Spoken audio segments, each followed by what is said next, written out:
Chapter 79. Unsettling Discoveries. Chapter text deep below the streets of London, hidden from prying eyes, and deep enough not to interfere with the underground or sewer systems of the Muggles.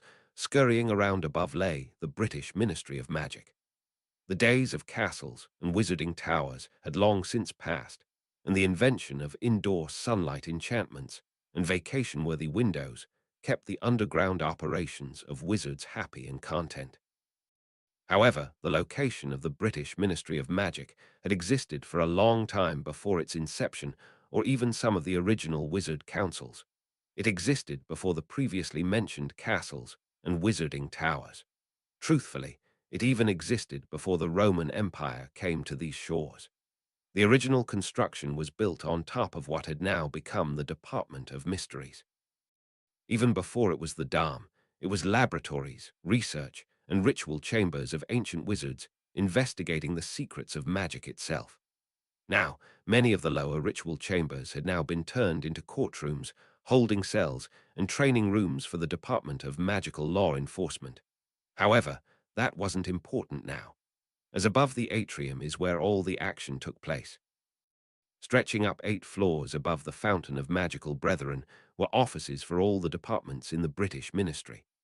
Department heads typically had offices that overlooked the atrium below, while most lesser departments and lesser workers were situated further from the atrium in hallways that stretched off further and further from the center.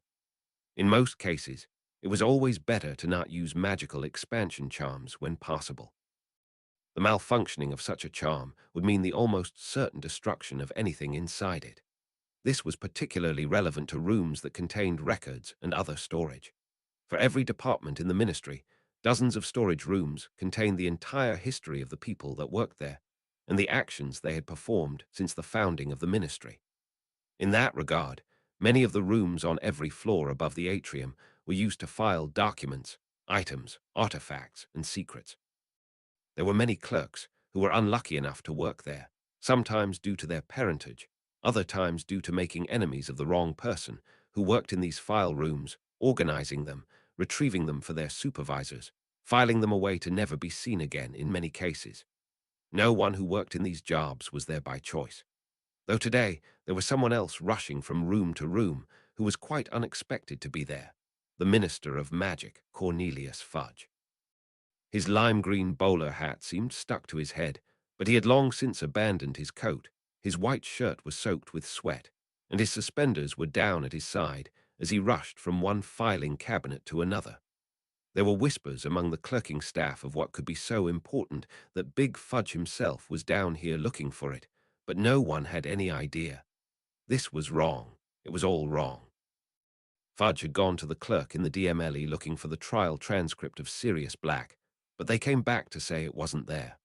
That was 3 days ago.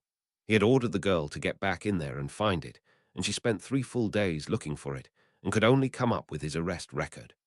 Fudge could give 2 hoots about the arrest record. He was there. He knew what had happened, staring at the crater in the middle of the street with bits and pieces of Muggles all around the street. It was horrific.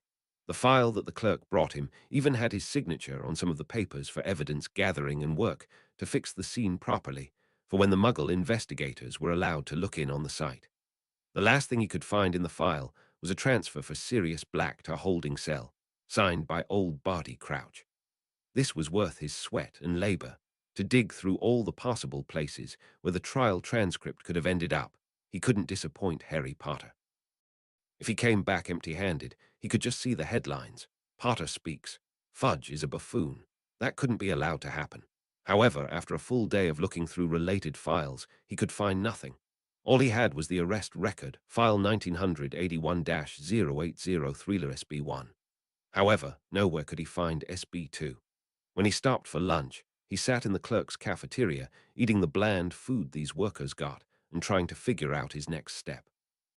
Everyone in the room was shooting him glances as he ate, but only one worker approached him, slipping down next to him and slapping him on the back. "Minister Fudge," the man said joyfully. "How kind of you to join us down here in the salt mines.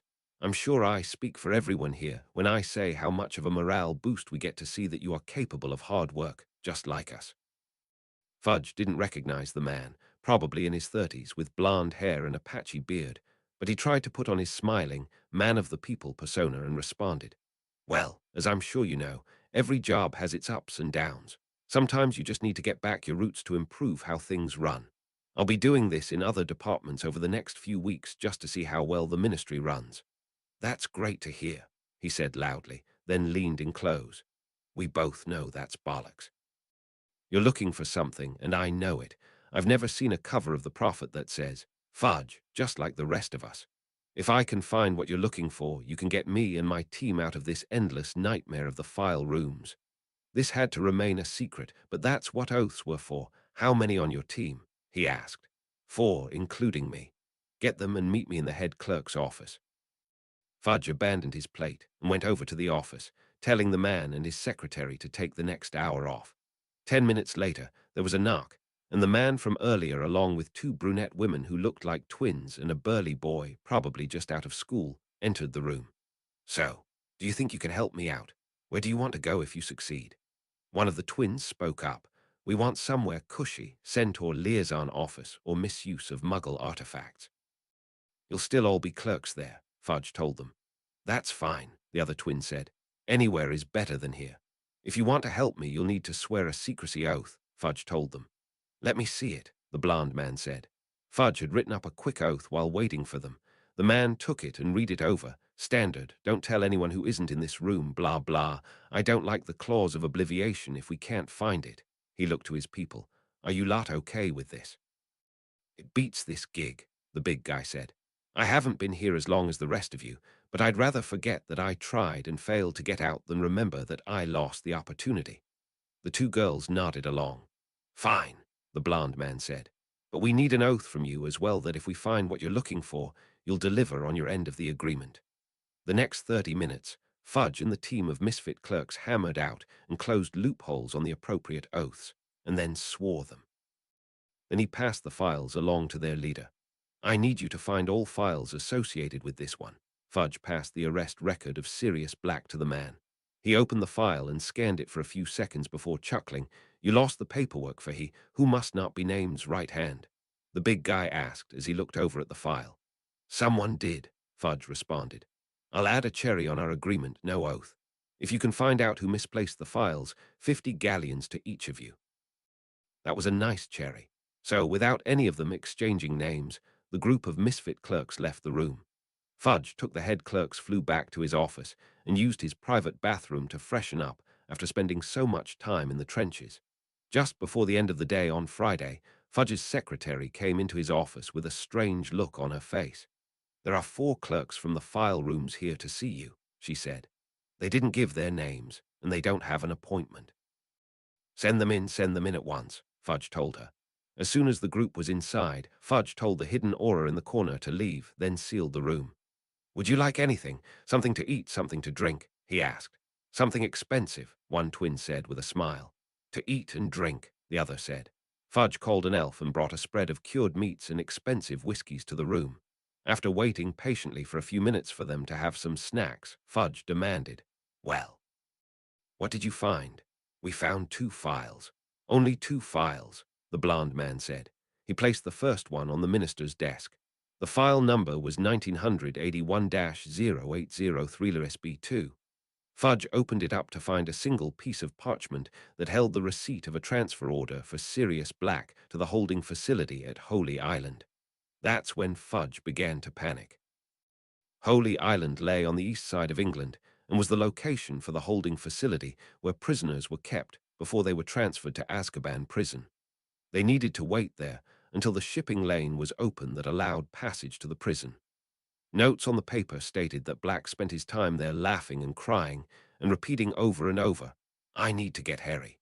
Harry is next." Next file was placed in front of Fudge, which had the number 1900-81-0814 SB Omega. SB Omega. Omega. That was the final file for Sirius Black.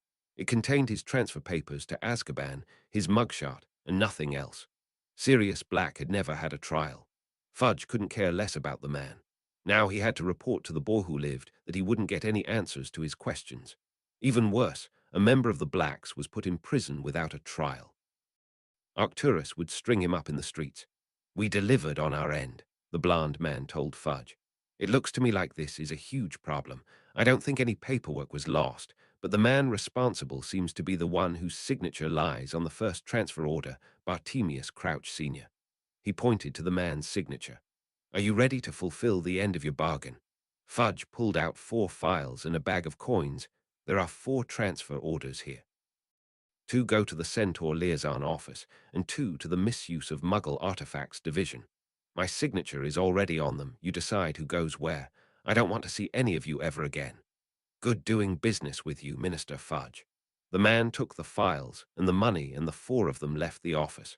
What to do now? He needed to speak to someone, but who? Malfoy was out. He had told the man he could never be seen with him again. Just hearing the man's voice in his head, he knew that Malfoy would say, "Just have him kissed. Accidents happen all the time in Azkaban." Dumbledore was out too, just because he hated to have to owe one to the man. The only person he could speak to about this was also the one man who would probably kill him for this blunder, Lord Arcturus Black. He poured himself a stiff drink and summoned a messenger elf. He asked for Lord Black to be summoned to his office with the utmost urgency. Once the elf was gone, he drained his glass and poured another. As he sipped from the next one, his elf popped back in to tell him to expect Lord Black in the next 30 minutes along with Augustus Stevens. Fudge called in a team of elves to prepare a spread of food and drinks, and as they were disposing of the spread he had brought for the team of clerks, he had a rare moment of charity and asked them to bring the remaining food and drinks to the clerks' cafeteria with a note from him to thank them for their hard work. 2 of his finest chairs were brought in opposite his desk, and then he waited. He called in another elf to bring him a towel to deal with his flop sweat. Then he waited some more. Nearly 30 minutes later, and without his secretary or the guard outside announcing them, Lord Black and Augustus Stevens strolled into his office. Stevens was dressed in an outfit that made him look like a Dementor with a human head. The fringes of his robe were tattered at the sleeves and bottom, and he seemed to glide as he walked across the floor. However, it was Lord Black that looked truly terrifying. His eyes were dark and radiated danger, and there was an inky crack that ran down the side of his face, as if the blackness within him was trying to break out. Arcturus just sat down in one of the seats without invitation, while Stevens stood next to him, wand in hand. Fudge got to his feet to try to say something, but Arcturus interrupted him. "Why don't you sit down, pour yourself something to drink, and when you're calm, you can tell me what this is about." That sounded like a good idea, so Fudge topped off his drink and took a sip, then relaxed into his chair and looked at the files in front of him. Taking a deep breath, he said, "As I'm sure you're aware, I had a meeting with Mr. Harry Potter last week. Did he tell you what we discussed?" Arcturus shrugged. "My steward briefed me. Pleasantries, a disagreement about Malfoy, and wanting to confront his parents' betrayer. Oh, and plans for another meeting at Mr. Potter's favorite tea house." "Did I get all of it?" Fudge swallowed. "That's about it. Here's the thing, and why I needed to speak with you so urgently." He trailed off. Stevens walked over to the minister and poured him more whiskey so the glass was nearly overflowing and gestured for him to drink. It didn't feel like a suggestion, so Fudge took a long sip and put the glass down. Mr. Potter wanted to know what led Sirius Black to betray his parents. So I assigned someone to dig up the files, and when they couldn't be found, I went to dig through the files myself. As a result of my labors, I discovered that the trial transcript didn't exist. He paused for a moment and looked at the files on his desk. "This is all that we had." Stevens picked up the files and passed them to Arcturus in his seat. The air was already trembling when the files were passed to him. When he got to the third one, the alcohol in the minister's glass was sloshing over the side from the magic churning through the room. There was dark power radiating through Lord Black's eyes as he asked Fudge, "Are you telling me that my grandson was put in Azkaban without a trial? That he has been there for 12 years, and no one has figured it out until now?" As he said the last part, the glass on Fudge's desk shattered, and there was an even darker cracking sound as the fracture in Lord Black's face splintered slightly near his chin. "My lord, your face," Stevens alerted him. Just like that, the magic in the air ceased and Arcturus took out a small mirror to look at himself. He examined the lines and touched them before putting the mirror away and taking out his flask to have a drink. Fudge was out of his mind with fear. He had broken a nail on his left thumb from gripping his armrest too tightly. It looked like some evil creature was lurking behind Lord Black's face, and he almost made it burst out. Who knows what horror he could have unleashed? Arcturus took another look through the files and said, "I see that you weren't responsible for this. It was before your time. We can't just go at this head-on and release him. He is the betrayer of the Potters and the Dark Lord's right hand, after all. Even if none of that was ever proven in court, it has as much credibility as the one I heard about Harry Potter losing his virginity to a troop of Vila when he was 7 years old. Do you have any ideas?" "Now, we definitely can't just let him out," Fudge agreed. "The public would have a fit, and he is quoted in his transfer papers as wanting to go after Mr. Potter as his next target. Can we make it a secret trial?" No, none of the other Death Eater trials were secret. They're all a matter of public record. The Wisengamot will not be able to keep this secret, even if we try. Someone will talk, Arcturus said grimly. Also, despite my connection, I will want to be there for this trial, even though I abstain from participating or voting in the other Death Eater trials. "May I make a suggestion, my lord?" Stevens asked. Both other men turned to him. "Since this occurred before your time, and since you recently exercised your ministerial powers in the release of Malfoy and the other inmates, why not run a full audit of Azkaban prison? There might be other inmates that slipped through the cracks in one way or another. Start in minimum security and work your way down. That way it won't look like we are targeting Sirius Black."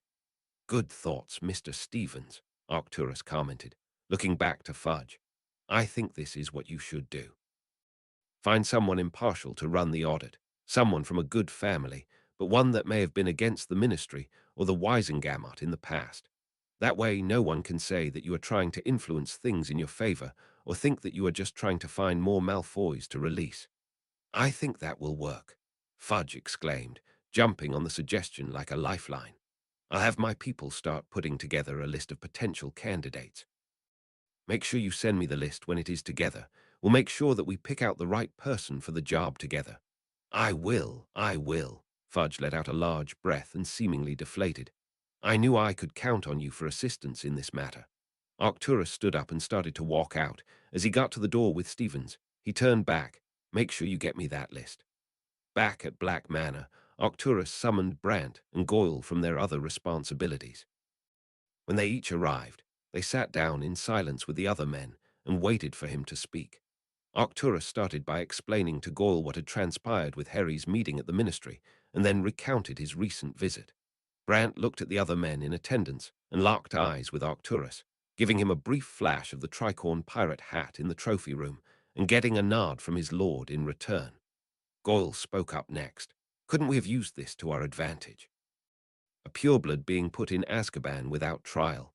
With the right bribe and signature, we could have shoved Malfoy back in prison and cited Sirius's case as precedent when someone figures out where he went." Arcturus chuckled. "As much fun as that would have been, no, the next place Malfoy is going is in the ground.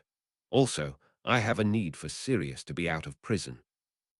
I can't tell you why yet, but the killing of 13 muggles, a commoner, and a minor statute breach shouldn't be more than 15 years in Azkaban. We can't let this become a precedent for longer sentences." "It was just an idea," Goyle shrugged.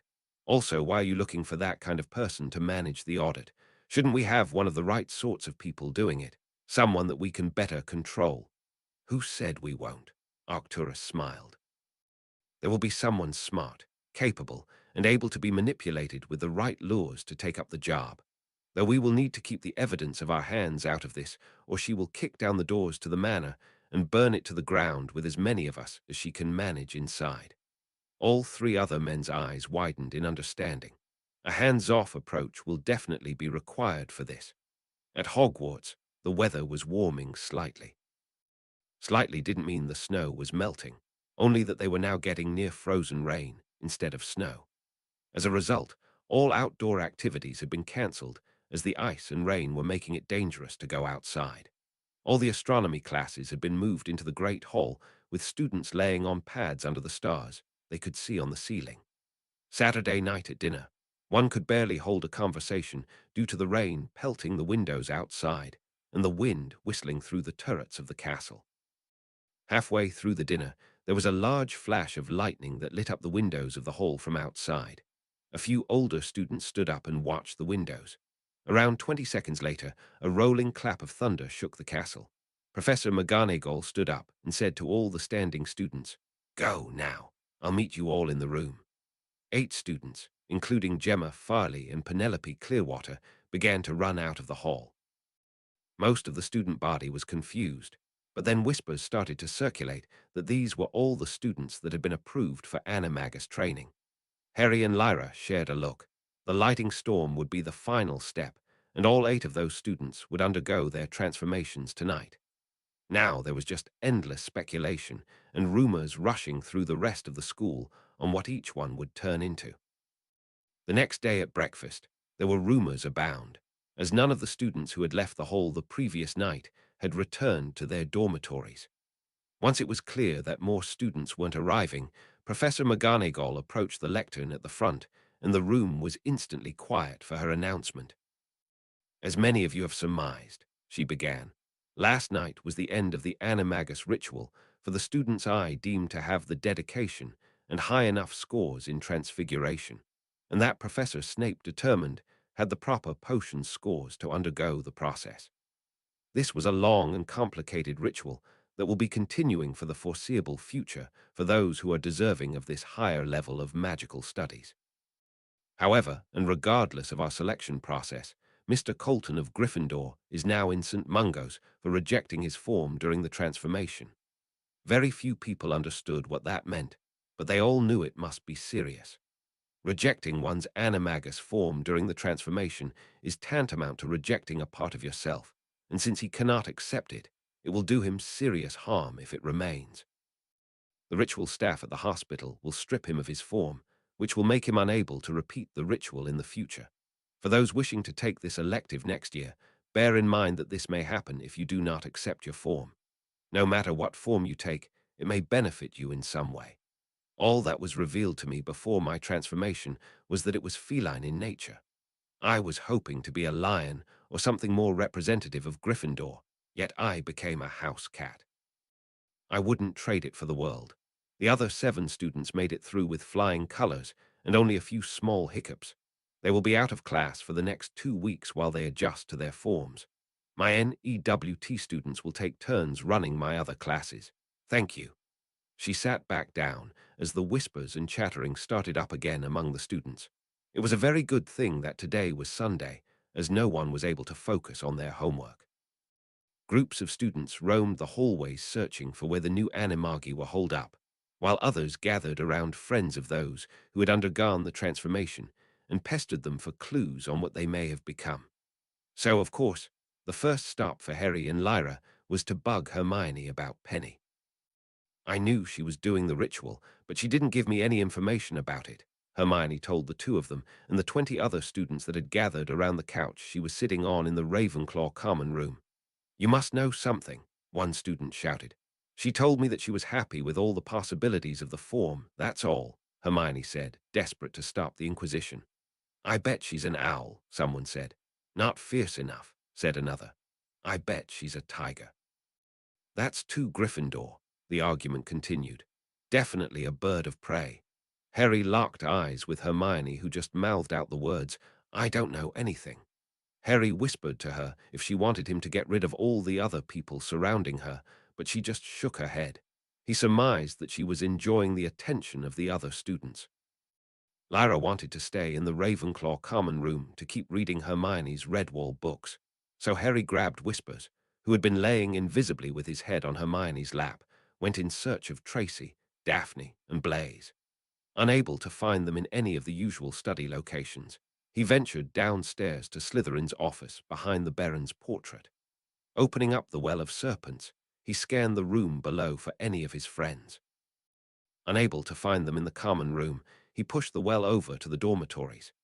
Vincent's room was dark, as he had been taken home by his father when he woke up earlier this past week, and Malfoy was busy scribbling away at his homework, finding dedication to his schoolwork in his lack of position and friends in Slytherin.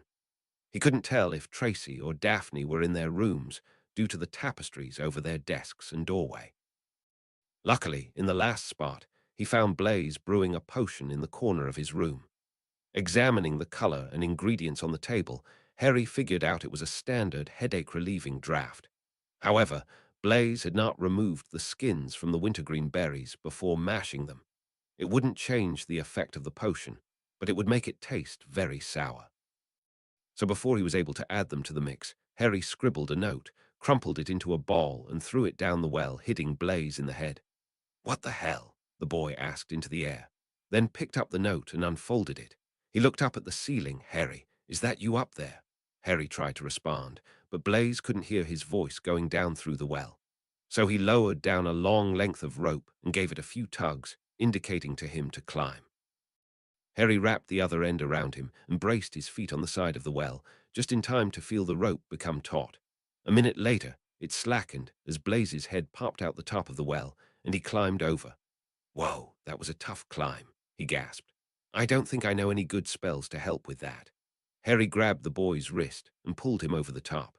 "You should ask Neville Longbottom about the climbing gym near the Scamander common room. There are ropes there to help you practice." "Neat, I'll do that. So I assume you have questions about Gemma." "Gma," Whispers spoke up as he turned visible next to Harry. Blaise barely flinched at the hidden's sudden appearance. It's quite strange how quickly someone can get used to an invisible, talking silver monkey that can predict the future. He looked down at the rope that he had climbed up. "Is this Demiguise's hair?" Harry nodded, and Blaise looked confused. "How is it so strong?" "I treated it in the same potion I used to make my staff strong," Harry told Blaise. "It works on pretty much anything." Then, preempting Blaise's next question, "I'm not supposed to talk about the ingredients." "Well, it must be something amazing if it can be used on your staff and still allow it to channel magic." Harry nodded, then asked, "So, Gemma?" Whispers echoed him. "Gemma." Blaise reached out and ruffled Whispers's hair. "So Gemma is some kind of bird." She knew that from things she experienced during her mandrake hallucinations. Another student who is taking their NEWT in divination did a reading on Gemma and determined that her animagus form is associated with water. Outside of those two things, not even she knew what it could be before now. Harry smiled. All of these people doing their animagus ritual makes me want to do mine this summer instead of waiting until the next one. But I promised Lyra that I would do it with her. "Are going to do it here at Hogwarts, are you?" Harry shook his head. "I learned about the ritual from my tutor before Hogwarts. I trust him more than anyone else here. If he says that Lyra and I can do it after I turn 13, then that's when we'll do it. Is there any possible chance that I could join you and your sister next summer to do it as well?" "Would your mom let you?" Harry asked. "My mom would support anything I suggested that would make me a stronger wizard," Blaise smiled. "I was planning on becoming an animagus, even if McGonagall didn't have the class as part of the curriculum.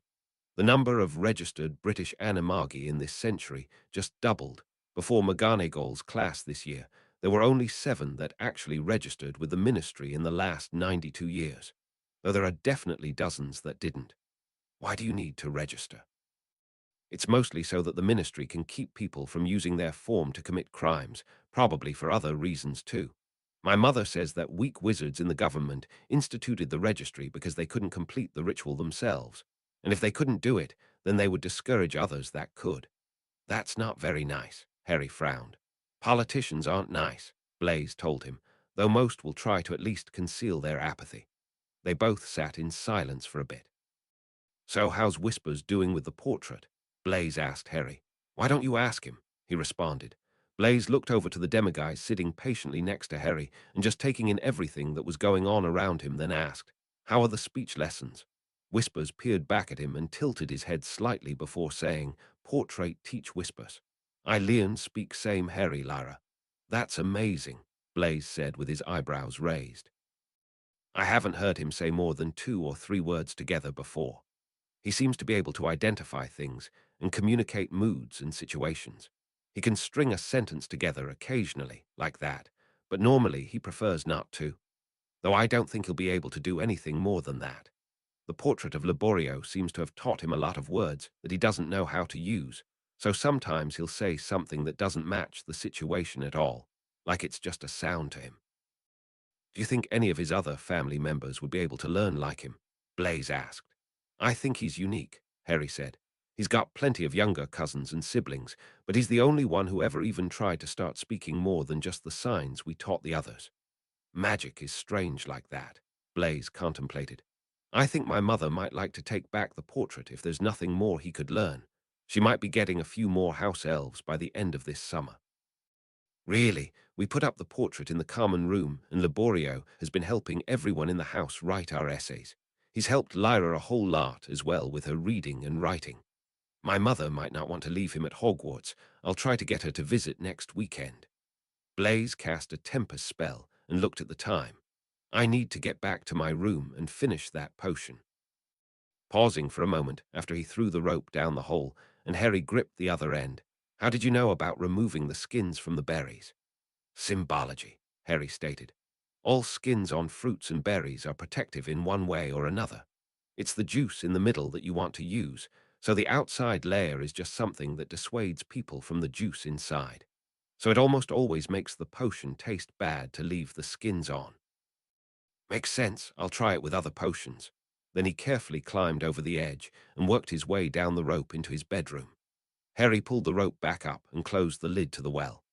At dinner that night, the school welcomed back Newt and Tina Scamander, returning from their extended winter break. Tina entrapped the students eating dinner as she told everyone that they had traveled around Southeast Asia, through Thailand, Cambodia, Vietnam, and the Philippines. She highlighted their travels by speaking about attempts to research two species of magical crocodiles, one friendly, the other deadly.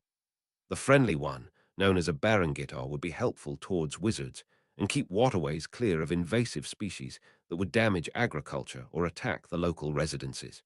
They would even allow wizards to stand on their backs and use them as bridges to cross deep waters. Wizards could swim, feed, and pet them without worrying about being attacked. The other was a balbal, and they aren't actually crocodiles. The balbal was a dark creature that masqueraded as one of the large reptiles. Tina switched into ghost story mode as she explained that the creature feeds on corpses and dying animals that end up in the riverbeds where they live, and that dark wizards often keep them as pets to dispose of bodies. It gathers other crocodiles around it to help in its disguise and effectively controls them by sharing the meat from the animals it feeds on. When they are threatened by muggles or wizards, they will transform into a creature that looks more like a winged lizard with a humanoid face and long tongue. Nearly every student was sufficiently terrified at this point, so Tina tried to calm them down by telling them that despite their best efforts, they didn't find the creature that had been reported to them. They did find possible signs of one existing, as there was a large group of overly aggressive crocodiles, which was one way to tell that a balbal had been in the area, though it was also possible they were just being driven out of their normal habitat by muggle developments. Dumbledore stood up after Tina finished the tale of their adventure. Thank you, Mrs. Scamander, for a harrowing tale indeed. It's always good to know that magic can produce great differences in the world around us. Some may help us, others may hinder us, and the diversity of magic in the world is a great and sometimes terrifying thing. It is also another important reason why our classes in defense and care are so important for us all. However, now I think we need something to take our minds off of corpse-eating winged crocodiles. So how about extra dessert for everyone? The suggestion was met by extra sweets and cakes appearing across the 5 tables, and most people looked happy at the distraction from the horror story from before. As everyone ate, Cedric walked around the table and told all the Scamanders to meet back in the common room after dinner. Chapter 80, Secrets of Stone and Earth.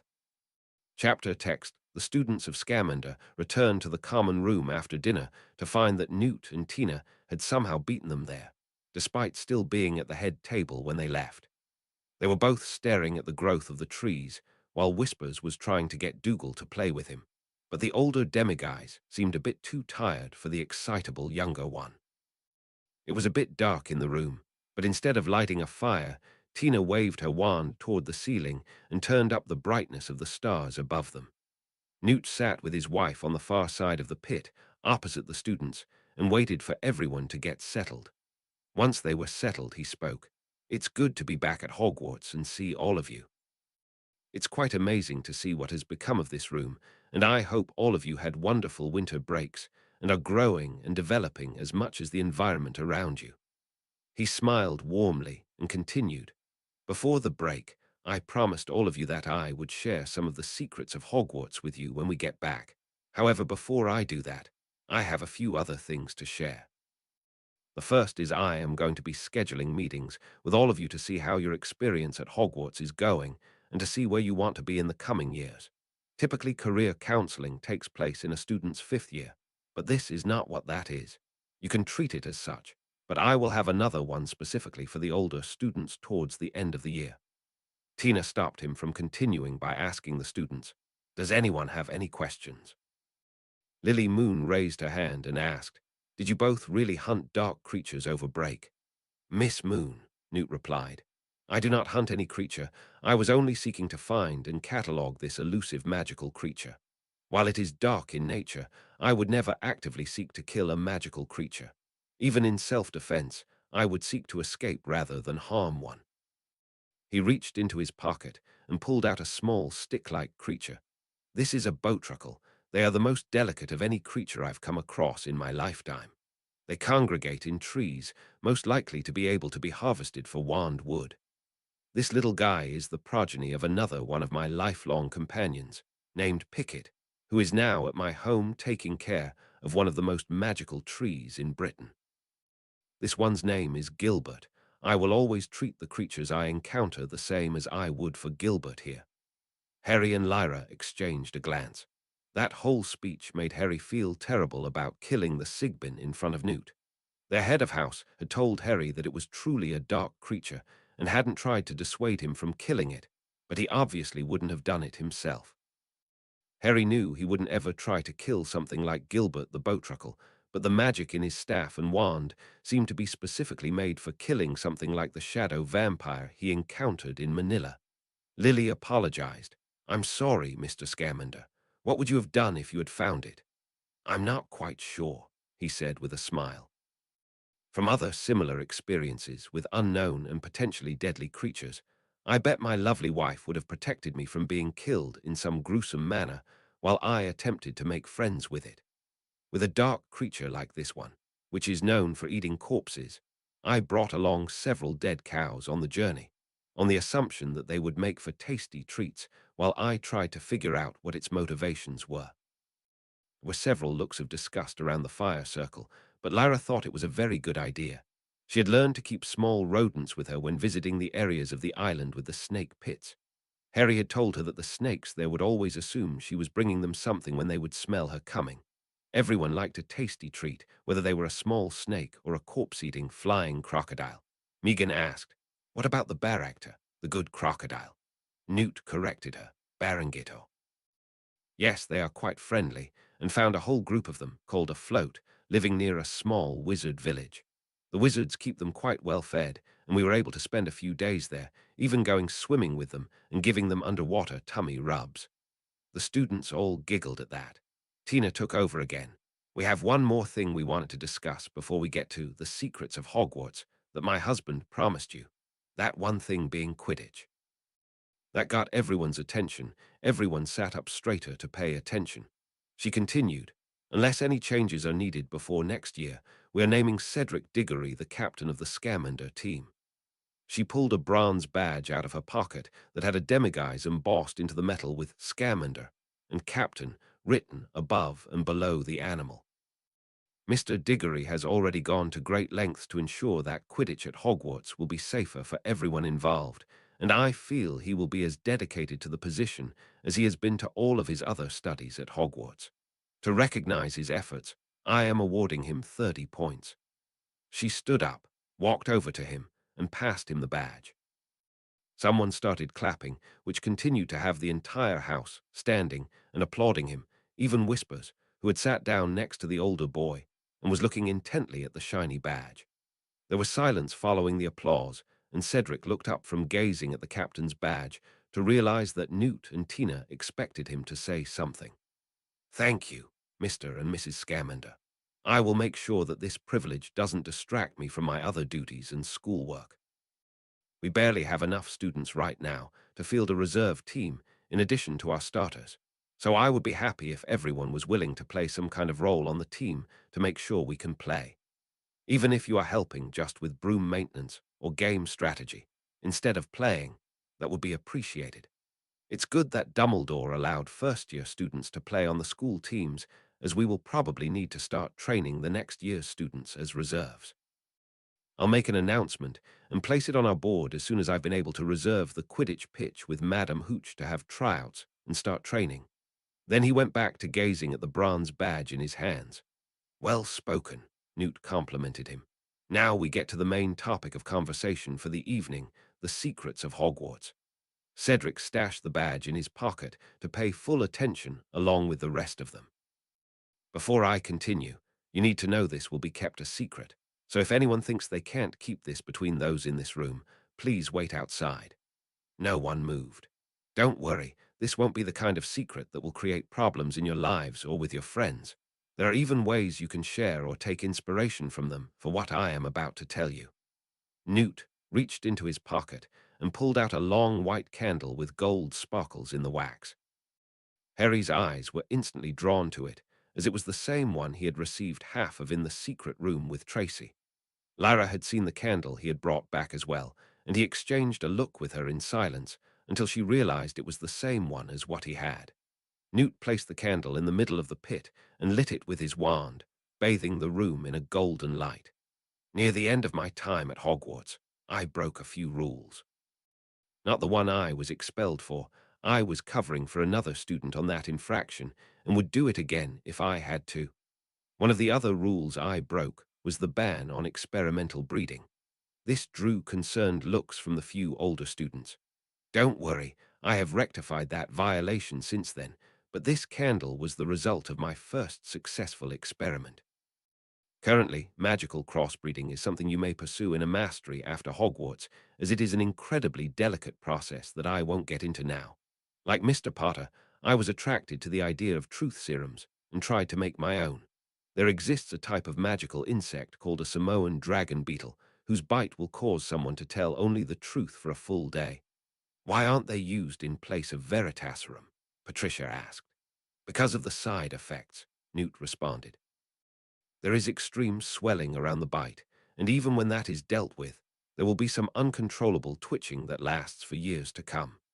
Knowing the effects of the bite, I attempted to breed out that particular effect and managed to succeed by crossbreeding them first with cicadas and then with honeybees. I had numerous failures along the way and ended up burning an entire colony when crossing them with locusts. He smirked with a bit of mischief, which was strange to see from the older wizard, and added, the resulting insect had quite too many legs and mouths and bred into swarms too quickly, threatening to burrow and eat the very walls of Hogwarts. Everyone looked terrified at such a possibility. So, honeybees, he jumped back on topic. Managed to create a stable magical crossbreed with mundane honeybees after first breeding them with cicadas to try to breed out the twitching side effect and limit their breeding potential. I initially wanted to use their honey as a truth serum, but while it compelled people to tell the truth, the compulsion wasn't strong enough to be used reliably, however. The wax that they produced did turn into something incredible. I managed to fashion candles from their wax that held an interesting property. The students were all staring at the candle in front of them. This candle makes it so anyone who speaks a secret truth while in its light will not be able to reveal it to anyone who didn't hear it under the light of the same candle. It doesn't affect something that is public knowledge or falsehoods, just truths revealed here and now. If you have any secrets of your own, don't share them now unless you trust everyone here completely. With this, we can move on to the secrets of Hogwarts. Tina took over again. For those who participate in the Explorers Club, I'm sure you know quite well by now that this is a very strange castle, filled with very peculiar things that frankly don't belong in an old fortress. Does anyone want to share something they have discovered? If you have already told people outside this room, the secret won't be bound by the candle. Harry raised his hand. There's a suit of armor outside this room that has a small statue of a mouse drinking tea inside it. Good. Tina said, anyone else? There's a ladder between the third and fifth floor that plays music if you climb it fast enough, Millicent told everyone. There's a Klatsky puzzle made of floor tiles in an empty room on the 6th floor, William told the room. Then added, I haven't been able to solve it yet. Newt raised his hands for silence. Yes, there are a lot of strange things around Hogwarts, and nearly all of them weren't there when the original founders built the castle.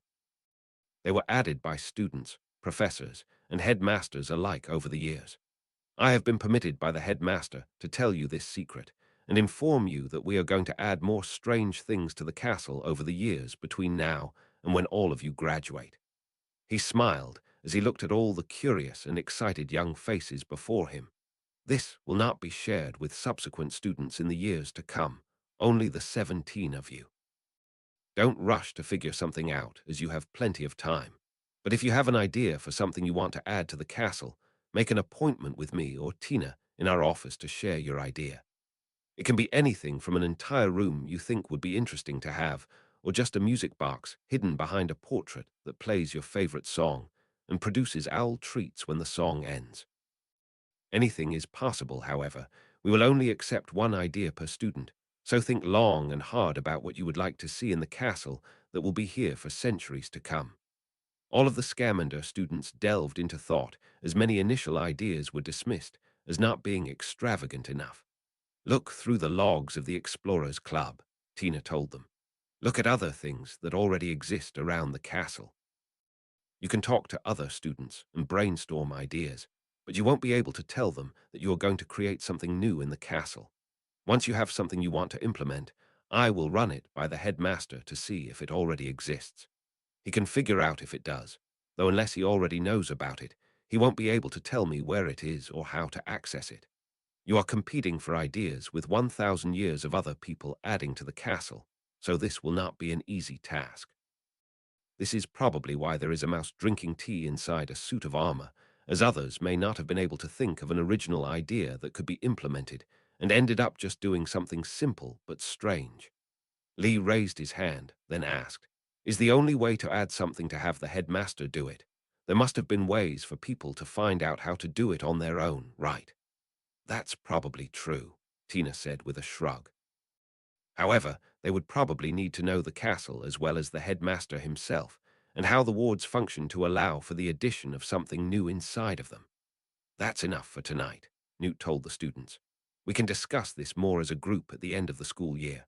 Then he licked his fingers and reached over to the candle, snuffing the flame out and returning the room to its starlit light. Everyone started whispering among themselves about ideas for Hogwarts as they dispersed. As Harry and Lyra started to head towards their favorite tree, Tina stopped them. Could the two of you join us in our office for a bit? They nodded and collected whispers and Dougal to join the Scamanders as they left the room. On the way out, Newt took them on a different route through the maze, which led to a small set of stairs. At the top of it was a door that opened into their office from earlier in the year. We're going to put the directions to our office on the board later, Tina told them. It's much easier this way than going all the way to the main staircase and doubling back. Once they were all seated in the office, Newt addressed them. Before we tell you about the things that happened on the island after you left, I wanted to make sure I ask you both something directly. Did either of you have anything to do with what happened to Vincent Crabbe? Both Harry and Lyra shook their heads, with Harry trying to focus hard on the fact that a snake had done it, not him, in case Newt or Tina knew legilimency.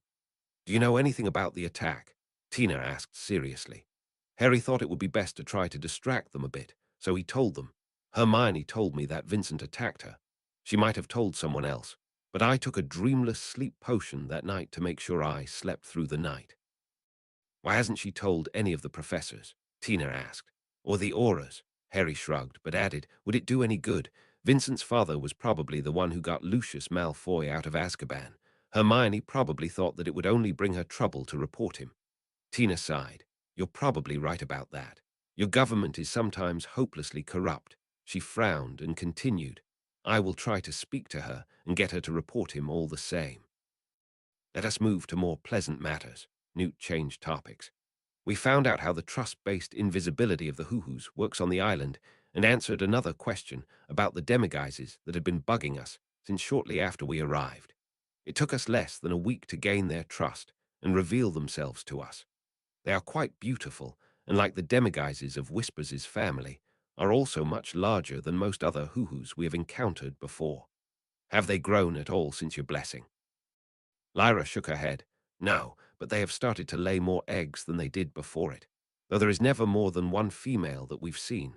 All the new chicks are boys. Firebirds are nearly entirely male, Newt informed them. They generally reproduce very slowly, which is why they are so rare. To see so many where you live is one of the amazing things about them. Every type of firebird has unique strengths that others do not. For example, all firebirds are able to fire travel in some way. The phoenix can cover long distances in a burst of fire, but takes a while before it can do so again. Your hoo-hoos are capable of traveling short distances, and the fire they produce when traveling is much smaller, which somehow relates to an inability to bring others along with them. Plus, their recharge time is much shorter. The hoo-hoos can throw fire, while a phoenix will only be able to ignite things near it. Other firebirds from other regions have unique abilities as well, though they will be similar. That made Lyra very interested to learn about the others and what their abilities were, and to collect their feathers. After you left, we visited the other Who sanctuaries in the region and tried to compare the habitats to figure out why yours has the unique type of invisibility. While comparing the volcanic craters of the other sanctuaries with yours, that is where we found a difference. Buried in the earth in the crater on your island is a graveyard for demiguises. He paused for a second while Harry and Lyra absorbed the shock of the discovery. The running theory is that the magic from the deceased creatures somehow bled over into the hoo-hoos through diet and proximity to give them this unique ability in this location alone. We used diagnostic magic to examine the bodies below the earth and determined they all died of natural causes. This led us to believe that the others in the village must have buried them there, but not recently. The most recent burial was probably done about 300 years ago. This is what led us to the answer of a suspicion we had since our arrival. Newt gestured to Dougal. My friend here is around 80 years old. The oldest demiguise in the hidden village is Chief, who is probably just over 40 years old. Since you told us that the Giver knew many generations of Charlie's ancestors, it makes no sense that there weren't any older ones on the island. Tina continued the story. We have a theory that the poachers you encountered and dispatched knew about the island and had been culling the population every generation, taking all of the adults and leaving the others to repopulate. Can you think of anything that would contribute to that theory? Harry's anger was growing with each additional sentence. He could feel the heat from Lyra's hair growing at the same time. As his magic began to vibrate the air around him, sparks started flying from Lyra's hair as well. Newt and Tina's eyes went wide at the display of their fury. Harry was frantically searching his memories to see if he could think of anything that would justify this theory. While trying to connect the dots, he remembered something about Mango. He took a deep breath and tried to calm down and focus on the memory. Mango, he said to Newt. Mango got his name from the fruit. He had never eaten one before. Before we arrived on the island, it seemed that the only members of the tribe that left the village were Charlie and Teacher. They're the ones that found us on the beach, along with Whispers. The others seemed too scared to leave. They had never even been to the mango groves on the west side for their entire lives. It seems plausible that they didn't even know why they didn't leave the village, just that they shouldn't because of something deadly outside of it, Newt commented. Anything else you can think of? Lyra had been thinking as well and said, the Giver's parents. He told us that visitors to the island killed them. That might have happened about 300 years ago. Harry considered that, and then said, I'll be right back. He took off down the stairs to the common room maze. Lyra just shrugged as Newt and Tina looked to her for an explanation. It took Harry about 5 minutes to come back, and he was holding a wooden bowl filled with blood. That's one of the communication bowls I've heard about, right? Newt asked, and Lyra nodded. Harry spoke into it. Section, is he there yet? Section, there was no response, so Harry addressed the others. I called for the Giver, but only the usurper was there, telling me that he had gone to collect some potion ingredients that could only be done at night. The usurper went to bring him back. Professor Snape informed us that the bowls only last a month. It's been longer than that since we returned, Tina said with the air of a question. Preservation charm, Harry responded. I have enough preserved bowls to last until we go back for the summer. Smart idea, Tina said. 10 points to you, Mr. Potter. That's not a school-related achievement, dear, Newt told her. I guess so. Maybe I just like giving people points, she smiled back.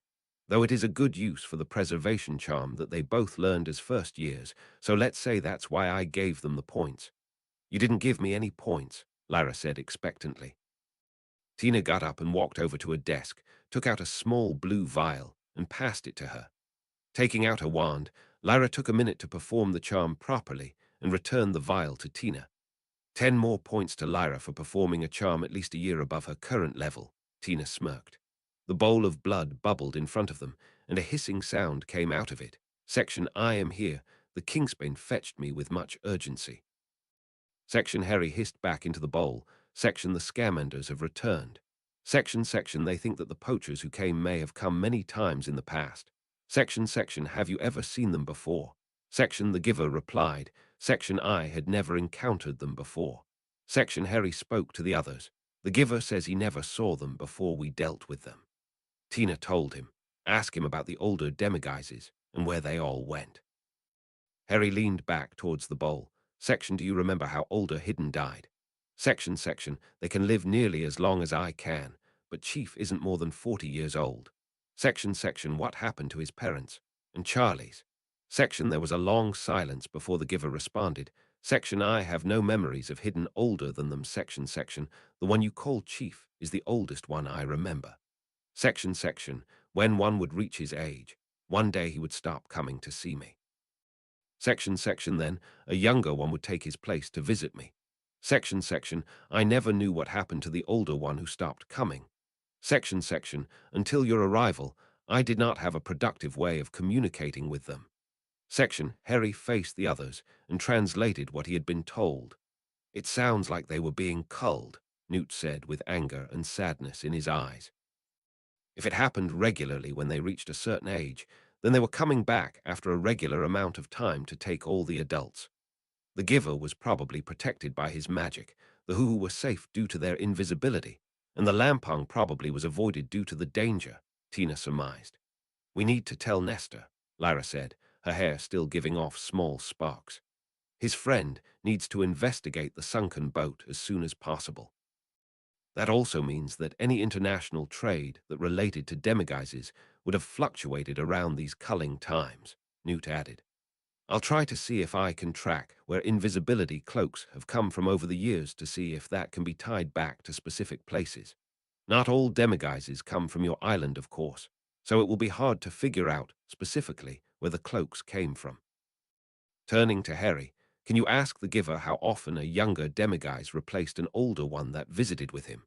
Harry hissed into the bowl with Newt's question, and after a moment the Giver responded, and Harry translated. He estimates that it was around 20 years each time. That would be long enough for a new generation to mature, Newt said sternly. They must have someone who works with them that is familiar with their development cycles. He stared off into the distance in disbelief. 300 years. This has been going on for so many generations of both wizards and demiguises. This wasn't something he could do anything about besides feeling furious, so Harry tried to change the conversation. I have one of your candles, he told Newt. What? How? He looked shocked and confused. There's a secret room I found with Tracy that had it inside. It had a message inside that we needed to reveal a secret to each other to be let out. When we did, the hovering candle went out, fell to the floor, and split in half, one piece for each of us. I wrote it down in the logs for the club. I don't know how that could exist, Newt pondered. I haven't shared the candles with anyone except for Tina. He considered the situation before saying, try telling your sister Tracy's secret. Harry didn't want to reveal Tracy's secret, but it would be interesting to test the properties of the candle, so he whispered to his sister, Tracy said that, and then he stopped. It felt like his brain had run into a wall, like it was trying to reach for something that he knew existed, but it was encased inside a glass box, protected. He tried to tell it to Newt. Tracy told me that, but the same sensation washed over him. That's so weird, he told everyone. It's like the memory is imprisoned inside my mind. I can see it, and I can think about it, but I can't share it. I just can't figure out how someone else got a hold of the candles or created a room to give them out. Newt was racking his brain to figure it out. Seeing that Newt was incredibly focused on figuring out the situation, Harry and Lyra excused themselves to return to the Blood Bowl and try to speak to Whispers about the poachers and what to do next. Once they were gone, Newt sat on the love seat in his office and pondered the situation. Dougal, sensing the emotions of his friend, squeezed himself between him and his wife and started to stroke his head. Tina got up and started to pace as she tried to figure out how it had happened as well. After a few minutes, Tina stopped in the middle of her pacing and looked back at her husband. "I think I know who created the room for exchanging secrets," she said. Seeing Newt's attention on her, she told him, "I think it was Letta." Thinking about her for the second time that evening, emotion and memories filled his eyes. He smiled softly and said, "Yes, I believe you're right." He stood up and embraced Tina while shedding a few tears for his fallen friend and first love. Chapter 81. The Only One He Ever Feared. Chapter text: Friday's defense against the dark arts lesson started strangely. The windows of the classroom were covered as they entered, leaving them almost no light to find their seats. As they waited for Lockhart to show up, there was an eerie whisper that came from the back of the room, near the professor's office. Slowly, the door to the room creaked open, and a pale blue light could be seen inside. The students peered into the room as the light grew brighter. Then a woman seemingly floated out of the room. She had pale skin, dark hair, and a white dress. Her hair and dress floated around her like it was underwater. This was no ghost, and looked exactly like the picture on the cover of Lockhart's book, Break with a Banshee. Harry, Lyra, and a few other students drew their wands as the creature approached the sitting students, and then without warning, she opened her mouth as all the bones inside her body glowed through her skin, and she let out an unearthly scream that caused everyone to cover their ears and shut their eyes. Then, just as quickly as she had started screaming, she stopped, and light flowed into the room from the windows. Harry looked towards the woman, only to see her head slumped to the side, and her hair and dress had fallen flat. Upon closer examination, her arms were made out of wood, and joints could be seen in them with metal pins to allow movement. The eyes on her face were wide open, but there was no life in them. "And that, good children," Lockhart said as he stepped out of his office, "was a banshee, which is what we will be covering for the next few weeks. Who here has already read the book outlining my first dark creature hunt, Break with a Banshee?" There was a scattering of hands around the room. "Excellent," he exclaimed as he displayed his sparkling smile. He then proceeded to retell the first chapter of his book. All of his other books seemed to have a firm background of what led up to his heroic feats. However, this one jumped in with both feet and started the story with him trying to kill the Bandon Banshee. The first chapter was just him attacking the spirit as she called for someone's death in the city of Bandon. Local wizards tried to keep him from attacking her, but he just threw spell after spell at her until she vanished into a cloud of mist, retreating from the battle. Their professor then had them analyze every spell he cast and tried to get them to figure out why the spirit of death had retreated from the fight, but he rejected all of their ideas, assigning them an essay to think of more solutions to that question. At the end of class, he asked Harry and Lyra to remain there after everyone left. Once they were alone, he came and sat in front of them. "So, what did you think of the banshee at the beginning of class?" he asked. "I was about to set it on fire," Lyra responded. "So, you thought it was real?" Both Harry and Lyra nodded. "Excellent, just what I was hoping for. Well, the reason why I held the two of you back is that I was contacted the other day by your tutor, Steward Brandt, who asked me to be the tutor for both of you for calligraphy. Isn't that incredible?" Harry had been wondering if they would ever start that, not that he was looking forward to learning a new way to write what he already knew. He shared a look with his sister, who had a similar look on her face, but the two of them just smiled and nodded. "Great. Brandt informed me that your weekly dueling practice on Saturday is off because Miss Farley is unavailable while she is adjusting to her animagus form, so why don't we meet after breakfast and go over the first lesson?" Harry and Lyra looked a bit bummed out, but not every lesson could be dueling or transfiguration. Some of them had to be like history of magic. So on Saturday, after breakfast, Harry and Lyra spent the whole morning and part of the afternoon in Professor Lockhart's office starting their calligraphy lessons. Harry had the kit that Lockhart had given to him for Christmas, and another one had arrived for Lyra during breakfast from Brant. Their professor had modified his classroom to have posters covering the walls displaying different styles of writing, and had many assortments of pens and brushes displayed for examples. He started them off with a history of calligraphy in the Western world, explaining that the word itself came from ancient Greek as a combination of two words, kalos and graphein, meaning beauty and to write. Beautiful writing became an art form in itself, which became more than just the letters themselves, and taught people to take into account proportion, positive and negative space, depth perception, and light when writing. Lockhart spoke with such passion about the subject that it made it far less boring than they thought it would be. It took him an hour for the entire history lesson on the subject before they even started to write anything. After assembling their pens and setting up the inkwells, he showed them the common strokes and how to manipulate the pen in such a way that it changed their stroke marks with great ease and without dripping ink on their papers. Finally, just an hour before lunch, they started on actual letters from a style that was called foundation hand.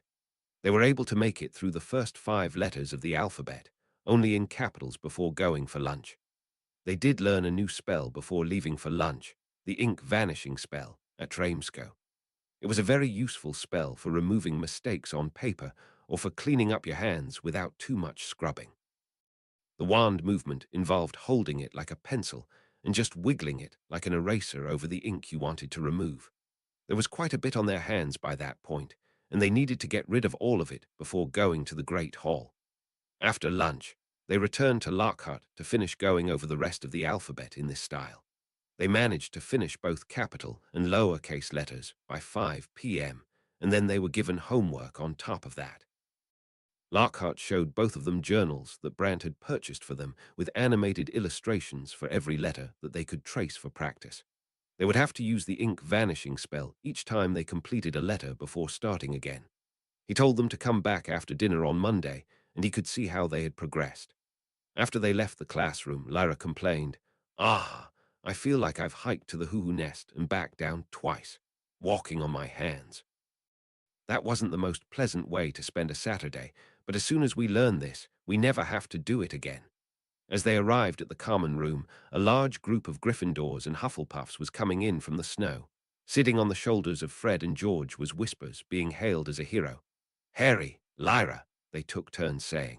Whispers here won us the snowball fight, said Bill. A warrior with no equal, Ted followed up.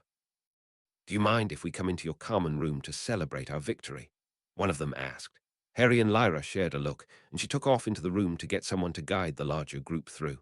Harry told the group of students, Lyra needs to get Cedric or someone else to bring a group in.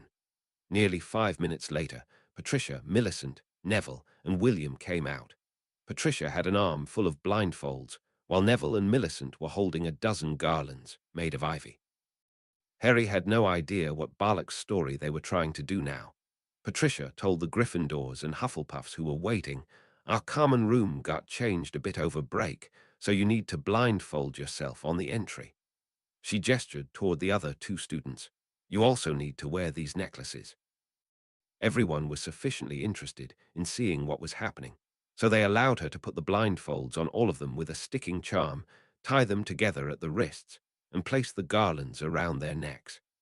She then led them into the maze while instructing them to sing the school song, while William gave each of their visitors a small shock at random. At one point, Harry saw that one of the twins might be trying to peek through the blindfold, so he had them start over from the beginning of the maze and the beginning of the school song. Eventually, they all got through the maze, and their blindfolds were removed. Patricia let them keep the ivy necklaces, saying they should keep them in case they wanted to return to the Scamander common room sometime. However, no one was listening as they stared at the changed design of the room. They had a small party, which involved plenty of fruit juice, small cakes from their kitchen, and other treats they had lying around. At one point, a large pile of snow got dumped into the room, and Fred and George reenacted their snowball fight, along with Whispers, who just seemed to be enjoying throwing snow at people now that his gloved hands wouldn't get cold. At some point, Lee Jordan disappeared with Alicia Spinnet and wasn't seen for the rest of the evening until everyone went to dinner. Most of the dinner seemed to be taken up by students talking about Valentine's Day tomorrow. The third-year students would be getting to go to the nearby town of Hogsmeade, and the castle would otherwise be empty of students, not that it was all that busy inside on a weekend anyway. Brant woke up leisurely on Sunday morning and went through all the mail and necessary paperwork from bed like usual. He called various elves to set him up with breakfast and send the necessary communications to different people. Harry and Lyra had sent him a letter informing him of their discussion with the Scamanders about the history of the poachers, and that they had also passed on a message to be sent to Nestor about it. Such an operation was incredible to have stretched for so long without being discovered, so he knew that even the investigation by Nestor's friend Caesar might not turn up anything. He'd almost certainly have to hire a group of bloodhounds to tackle the case.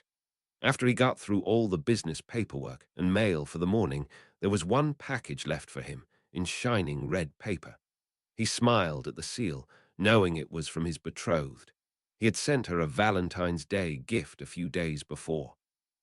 While on the island, he had found a few dead vipers near the snake pits. They were the most brilliant green in color, so he preserved them and had them turned into gloves for his intended when he came back to England. Opening the gift from her, he found a jeweled puzzle box. The outside consisted of different puzzles on each side, which would each probably open to something different inside. He tried shaking it to see if something was inside, but heard nothing. However, with magic involved, there could be anything from a watch to a small dragon waiting for him to solve one of the puzzles. He would need to work on opening it later to see if it contained something, as he had a full day ahead of him. He smiled as he thought of what kind of fun Harry and Lyra would be having for their very first Valentine's Day. Then he froze, remembering he didn't get to talk about the day of romance with them since Tonks had caused Harry's breakdown before he could talk to them about the holiday. Well, he could be sure that he would have an interesting tale to be told next weekend. When the children got to the Great Hall the next morning, they found the entire room covered with banners of red, pink, and white. The candles that floated around the room would occasionally give off a puff of confetti in the same colors that would vanish before it hit the floor. There was beautiful piano music that could be heard throughout the room, and many of the other students were dressed up in fancier clothing than their standard school uniforms. Harry, Lyra, and Whispers all looked around in confusion at everything as they sat down at their table. The food was different too. The pancakes, waffles, muffins, toast, and cinnamon rolls were all shaped like hearts. The only fruits on the table were red: strawberries, apples, peaches, pomegranates, and jams. Someone had even colored the bacon to be pink, despite being fully cooked. As they ate the strangely reddish breakfast, Lockhart stood up and walked to the lectern by the professor's table. He was wearing an amazing assortment of reds and pinks in his robe and cape, while his usually blonde locks were dyed a bright cherry red to match his ensemble. Good morning, all, and happy Valentine's Day to you all. Someone decided to spike my morning coffee with a potion to dye my hair red, but I'm just going to keep it this way.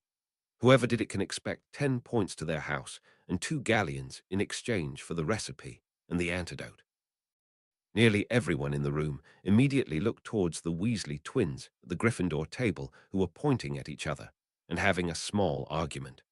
Lockhart looked towards them as well and continued, I would like to thank the 46 students who have already sent me Valentine's Day cards, though the one who laced the chocolates with a love potion will get to deal with some over-amorous owls the next few days as a reminder not to play with such nasty things. Use your own charms instead of magical ones, and wait at least 15 years before you send me such advances again. Lyra could see looks on a few of the other professors' faces that meant that whoever was going to start receiving the lovesick owls would get more than that as a punishment. The fun doesn't end with just a fancy breakfast, as I have hired a troop of cherubs to deliver special romantic greetings to you all day. He clapped his hands, and a group of 7 men who looked like smaller versions of the giver, just a smidge taller than Professor Flitwick, marched into the room. They were all wearing white togas with tiny wings on their backs. Some carried harps or bows with a quiver of arrows, and 3 of them carried small satchels over their shoulders. They had extra large and hairy feet, but wore sandals all the same. Their noses were large, in the same shape as the giver, but closer to human size than his. However, they didn't look happy to be there, and all had sour looks on their faces. Harry and Lyra looked at each other and smiled while whispering loudly, "They're hobbits." Lockhart waved to all of them and said, "These dwarves will be spread out around the castle and Hogsmeade today to send and deliver your romantic notes to one another. If you have something you would like to send, each dwarf has a menu of options for the delivery along with the costs, nothing more than a sickle." One of the dwarves stepped up and shot an arrow straight at Professor Lockhart from across the room. It hit him straight in the heart, but he just smiled and waved to everyone. He plucked it out and said, "Arrows with cheering charms, totally harmless. 12 nuts a shot, 3 for a sickle." Then he sat back down at the table, and the dwarves all crowded around a table in the corner to wait for students to approach them. 2 of them lit up cigarettes while they waited.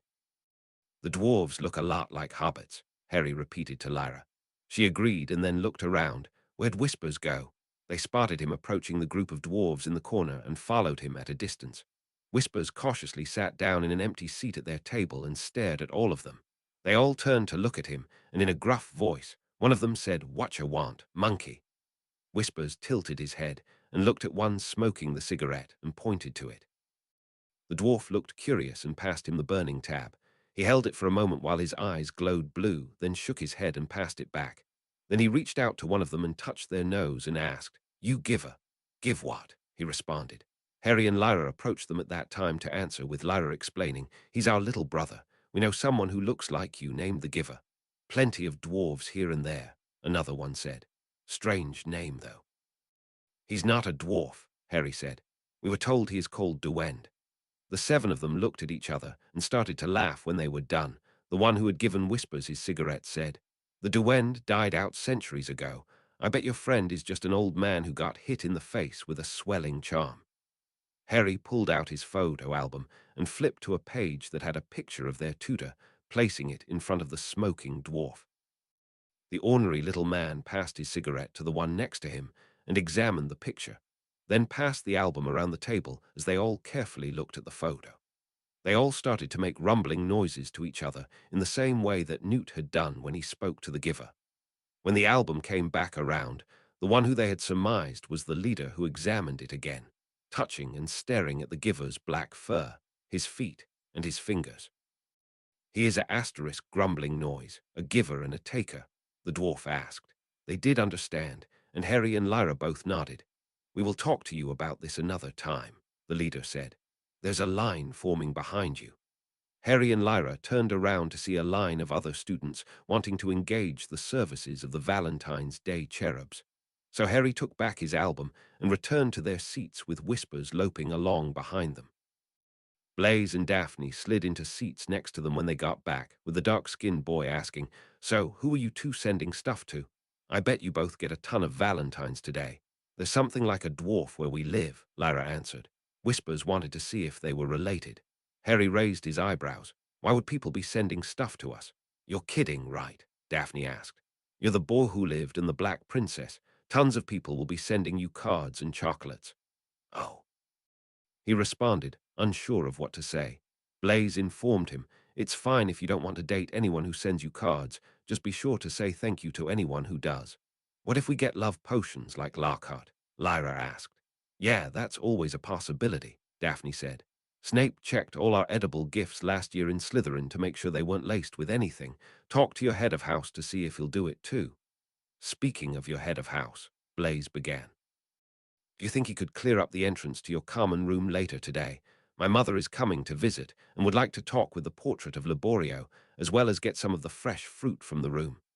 "We can just guide her in," Harry responded, "with a blindfold and singing silly songs as you do with everyone else." "Not for my mother," he pleaded with them.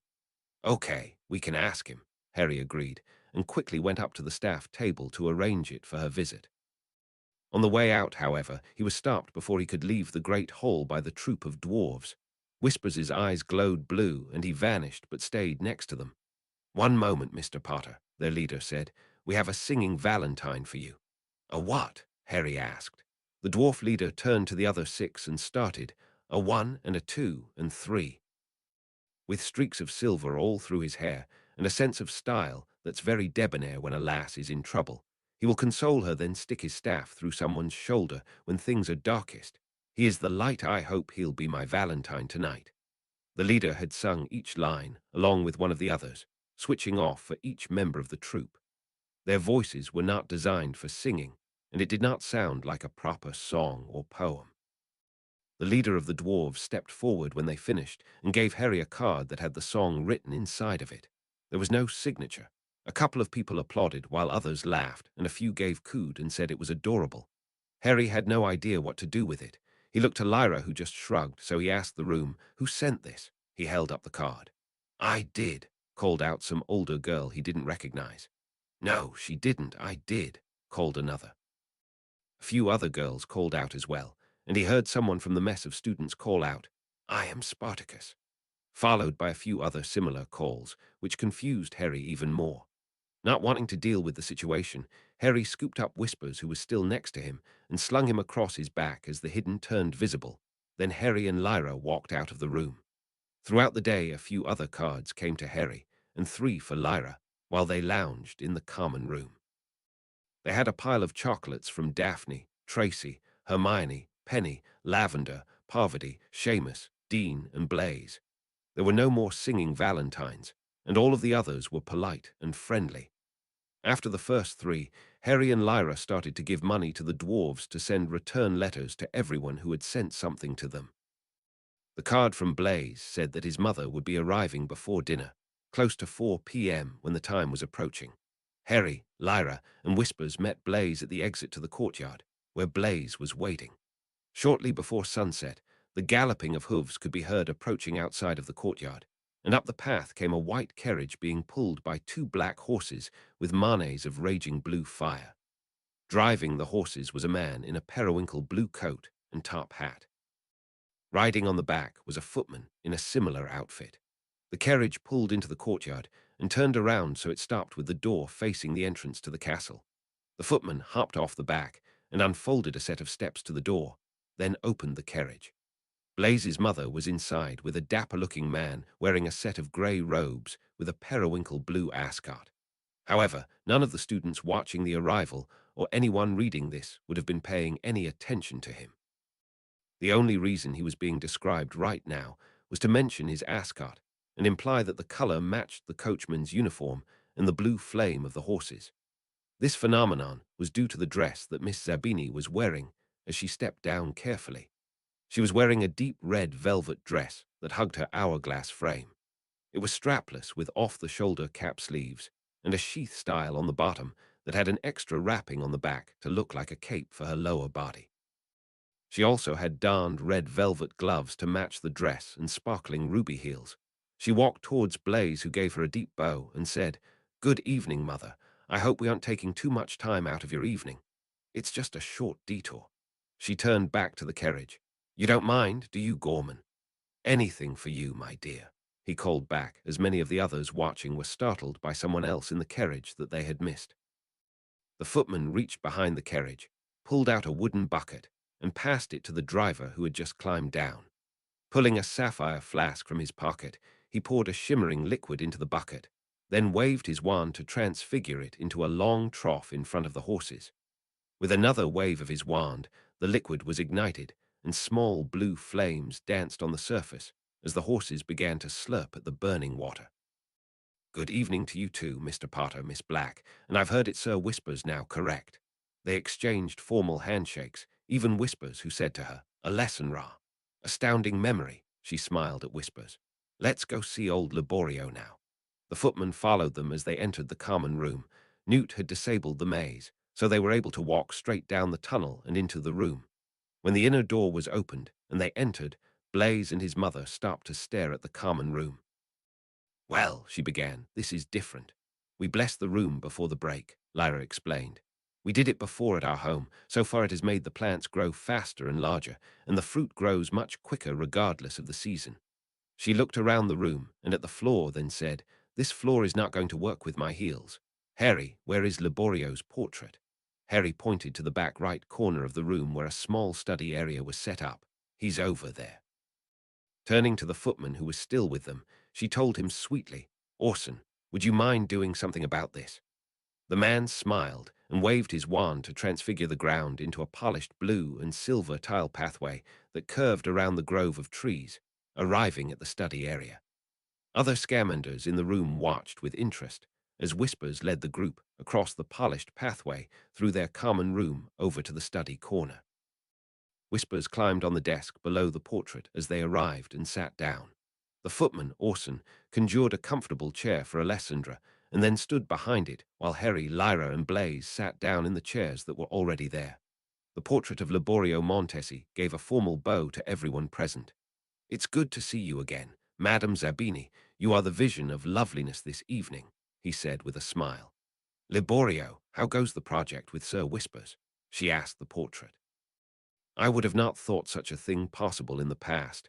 I was scared that he might turn out like that Java you had me try to educate once," he shivered. "Never again will I do that.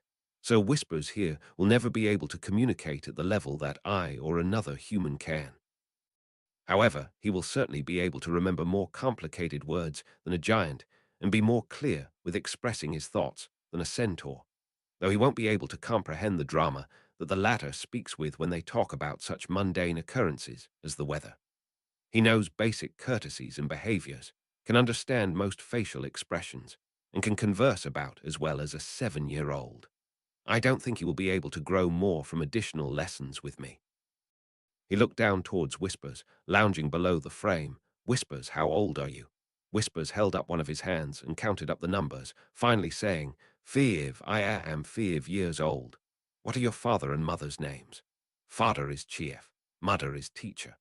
He has problems making the TH and Z sounds, and he tends to enunciate in places where he shouldn't need to, but we have been working on turning the things he knows into English. I attempted to teach him French as well for some basic phrases, but trying to explain that there could be more than one way to say certain things in English and French was a bit too much for him." "Excellent," Alessandra told the man. "I will have Orson collect you and return you to my home."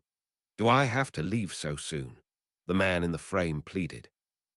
"I've quite enjoyed being here at Hogwarts, not just to try to bring civilized speech to this very intelligent creature, but to also be around children and assist them with their work." Alessandra made a face to say she wasn't quite sure, then looked at the footman and back at the portrait. "I guess you may stay until the end of the year. I do not think I will need to train any new elves until June at the earliest. Mother, what do you think about selling an extra frame of his to Hogwarts?" Blaise asked. "Set him up in a study hall for all the students so that he can come here on weekends and provide tutoring. I will send an owl to Dumbledore and see if he would be interested in such a purchase," she said with a small smile. Liborio smiled approvingly towards Blaise. "You may have your mother's good looks, but you have the brain and charity of my great-nephew. I hope to see more of you in the coming years at this school." The boy gave the portrait a satisfied nod back. As they started to walk back towards the entrance, Alessandra pointed towards the fruit trees. "Would you mind if I took some of those with me?" she asked Harry and Lyra. Without waiting for them to respond, Whispers scaled the pomegranate tree and pulled down 2 fruits for her. Harry nodded in the affirmative to her as well. The footman conjured a bag, and they picked 2 of every fruit and placed them inside. Whispers also ran off to the greenhouse and pulled up a bushel of mint to put in with everything. When they got back to the entrance, the footman reversed the transfiguration of the floor, and they walked back through the tunnel to the hallway to the courtyard. When they could be seen by the carriage again, the man inside called out, "My dear, we are going to be late for the theatre." She was about to respond when from the other end of the hall Gilderoy Lockhart started walking towards them and called out, "Mr. Potter, it seems with every month I see you with a different beautiful woman, a bit too old for you. However, maybe this one is just right for me." The footman drew his wand. "Miss Zabini is spoken for and is here with Gorman Strauss. Unless you wish to find yourself at the tip of his wand, I suggest you back off." Lockhart stared down imposingly at the man in the blue coat and tapped his wand in its holster without drawing it. "Your master would be comfortable dueling with Gilderoy Lockhart, Order of Merlin recipient, honorary member of the Dark Force Defense League, the man who bested the Bandon Banshee, who defeated the Wagga Wagga werewolf, and was triumphant over a trio of trolls." He paused to stare down the man a bit more, then patted him on the shoulder. "Do not worry, I have no intention of trying to steal a woman claimed by another. That would be bad manners, particularly on a day like today. I simply was interested in an introduction. Stepping around the man, who was a bit in shock, Lockhart spoke to Miss Zabini. I see our outfits match on this Valentine's evening. I can't imagine wearing something so contrary to the holiday, like blue of all things. I don't think I should have to give my full list of titles again, but I am Gilderoy Lockhart, at your service. He had bowed and extended a hand for her to place a hand on top of, which she did, and he raised it to kiss the back of her knuckles. When she spoke back to him, there was an airy sound to her voice, and Harry could swear he heard small bells in her voice. It's a pleasure to meet you, Gilderoy. I am Alessandra Zabini. However, as she spoke, Lockhart's eyes widened dramatically, and he dropped her hand and jumped backward. No, no, you stay away from me, he said frantically. Away, get away from me now. He backed up too quickly and tripped on his cape, falling on his rear. Then he scrambled to his feet and ran off in the other direction. Harry stared after his defense professor retreating up the grand staircase, then turned back to Blaise and his mother to see the worry on their faces for a brief second before it changed to a look of confusion. What a strange man, she said, then turned and walked quickly back to the carriage, with the footman closing the door as she entered, folding up the steps, then hopping on the back as the horses carried them away. What was that? Lyra asked Blaise. I have no idea, he stammered briefly. Lockhart is a bit weird. Then, he too, quickly retreated away from the Scamander common room, leaving a confused Harry and Lyra, as well as an extra confused Whispers just standing in the hallway. Chapter 82. Better Than Bins. Chapter text throughout dinner, and afterward, Harry got regular visits from the dwarves bringing him cards and candy from other students, most of whom he didn't know. From his etiquette lessons, he knew he would be sending Hermes on a lot of deliveries to send thank-you notes over the next week to all of the senders. All of the edibles were set aside, as Tina Scamander had put a notice on their bulletin board that she would check over everything after dinner. Lyra also got a few more cards, but those were more cordial, and most were just greeting cards without much of a message. Even though the entire evening meal was full of Valentine's colors, dishes, and festivities, Lockhart was nowhere to be seen. After the encounter with Blaise's mother, he completely disappeared, leaving quite a few rumors spreading about the inciting event and the outcome. Lyra wasn't sure how the most ridiculous of the rumors got spread, as there was plenty of eyewitness testimony. One she had already heard from Lavender was that after cursing his way through Gorman Strauss's footman, the man himself confounded Lockhart into believing that Alessandra Zabini was a half-giant, half-hag hybrid, which made him run away in horror. Following dinner, Tina started to check over all of the food that had been delivered to the Scamander students, with only one love potion found among all of their candy, belonging to Cedric from an unknown sender. The former American Aura collected the card and chocolates to track down the culprit. Even with the late hour, dwarves continued to visit the common room and deliver cards, though Harry was no closer to finding out who had sent him the singing message, and no one had revealed themselves to him. At 9 p.m. on the spot, all 7 dwarves entered the Scamander common room and made a beeline for Harry, sitting at the base of the trees, reading his history assignment for the week. Other students gathered around, hoping for another singing Valentine. Mr. Potter, the leader started, and Harry looked up from the book. Our job is done for today. We would like to speak with you about the duend. The other students watching saw that it wasn't another song and went back to their other activities. A smaller dwarf in the group asked, "Is there somewhere we can change out of these clothes, and a place we can speak in private?" Harry looked around. The extra dormitories were gone this term. If no one is in the greenhouse, you can use that room. He trailed off and looked around. Can you climb trees? He pointed to the canopies of the tree above him. You must not know much about dwarves, the leader said, and Harry shook his head.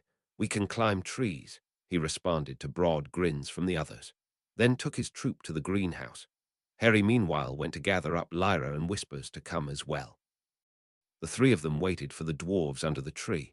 When they exited the greenhouse, they looked completely different than before.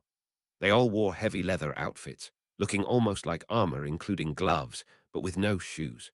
They must have had some kind of makeup or glamour before because their skin tones were tan now and their hair longer, braided down their backs. Still no beards, though. The leader approached them and pointed up with a finger toward the canopies. Harry nodded, and the two stoutest dwarves, the leader and one other, stood at the bottom as one gave a short run towards them and jumped. The two stout dwarves caught him by the feet and threw him all the way up into the branches. They repeated that with the next four dwarves before the leader tossed the other one he was with up into the trees, then placed his hands together and motioned for Harry and Lyra to get tossed. Lyra looked a bit unsure about getting thrown so high, so she just quickly ascended the trunk, just a few seconds slower than being thrown like the other dwarves. Harry also shrugged and started to climb, with Whispers following after him. The leader of the dwarves leaped halfway up the trunk and continued to climb until they both found themselves sitting around inside the canopy of the three merged balit trees. "Is it safe to speak up here?" the leader asked. Lyra pulled out one of the orange and black owl feathers and activated the silencing field around it, covering the whole area they were sitting in. The group of dwarves looked around them in interest, and the one that looked the youngest walked to the edge of the silencing field and pushed on the edge of it like it was a bubble, and it turned slightly opaque and stretched under his fingertips. He looked back toward the leader and nodded. "This is magic you learned from the giver you mentioned," the leader asked Lyra, who nodded. "Does he perform magic with crystals?" Lyra and Harry just shrugged. Crystals were growing in only one spot on the island, and the only thing they knew to do with them was going to be part of the animagus ritual. The leader pulled a rough blue crystal from his pocket, as long as a sausage, and stuck it in the ground. "Can you turn off your feather?" he asked Lyra. Once the silencing field had fallen, he waved his hand over the blue crystal, and they felt another silencing field grow around them, though the edge of the field had a blue tint to it as well. "What is that?" Harry asked. "A crystal called kyanite. It helps quiet and relax the mind when you infuse it into potions. It can also create silencing effects like this one. Now, I suppose you have many questions for us. Please ask them before we get to the ones about the duend." "Can you tell me who sent the singing valentine?" Harry asked, which was met with many deep chuckles from the other dwarves. A dwarf with sandy blonde hair replied, "I'm pretty sure it was a witch. I didn't get a name either, but it was quite a clever rhyme. I bet she had been planning on sending it to you even if we hadn't come along." That narrowed down the possibilities very little, so Harry asked the next question, which he was surprised hadn't been given already. "What are your names?" "Most people don't care to know our names." He pointed to his right and started. "Rolton, Ty, Dalnu, Alberic, Lothar, Minto, and I am Gormadoc." "Why do you all look like hobbits?" Lyra asked. The one identified as Minto and the thinnest of the group laughed. "Hobbits don't exist. We are southern dwarves. Northern dwarves are the ones you are probably thinking of, the ones with big old beards, right?" He mimed a big bushy beard around his chin as he spoke. Lyra nodded. Minto continued. "Dwarves from further north grow longer hair and beards to deal with the cold. We are Adriatic dwarves, not as cold around there to warrant such facial hair. I also prefer to know if I'm looking at a woman or not.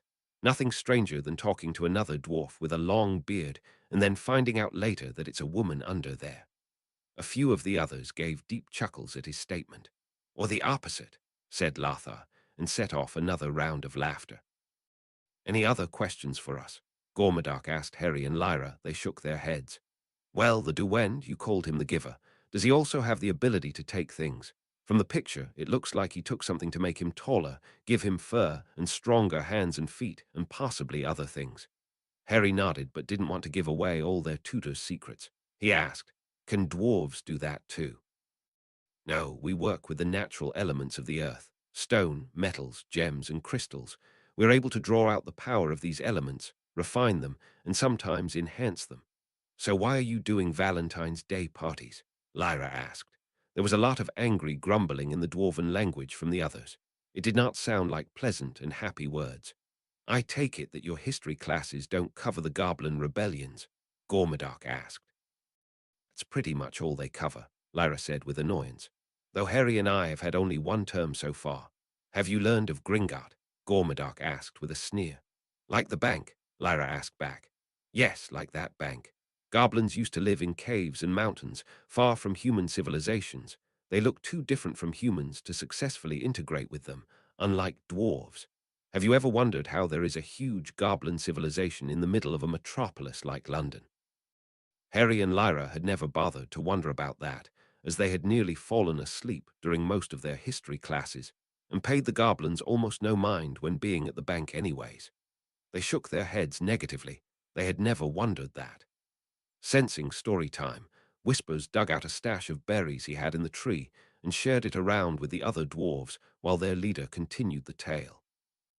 Most of the recent goblin rebellions were just isolated skirmishes with wizards, as the last real war took place in 1451.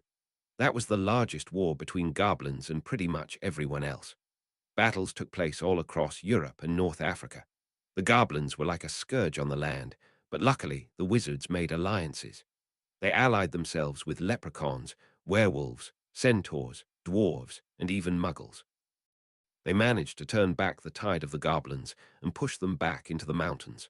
The entire war took just over 20 years. He looked angry. Then came the treaty that damned us all. The goblins sent tough negotiators to deal with their terms of surrender.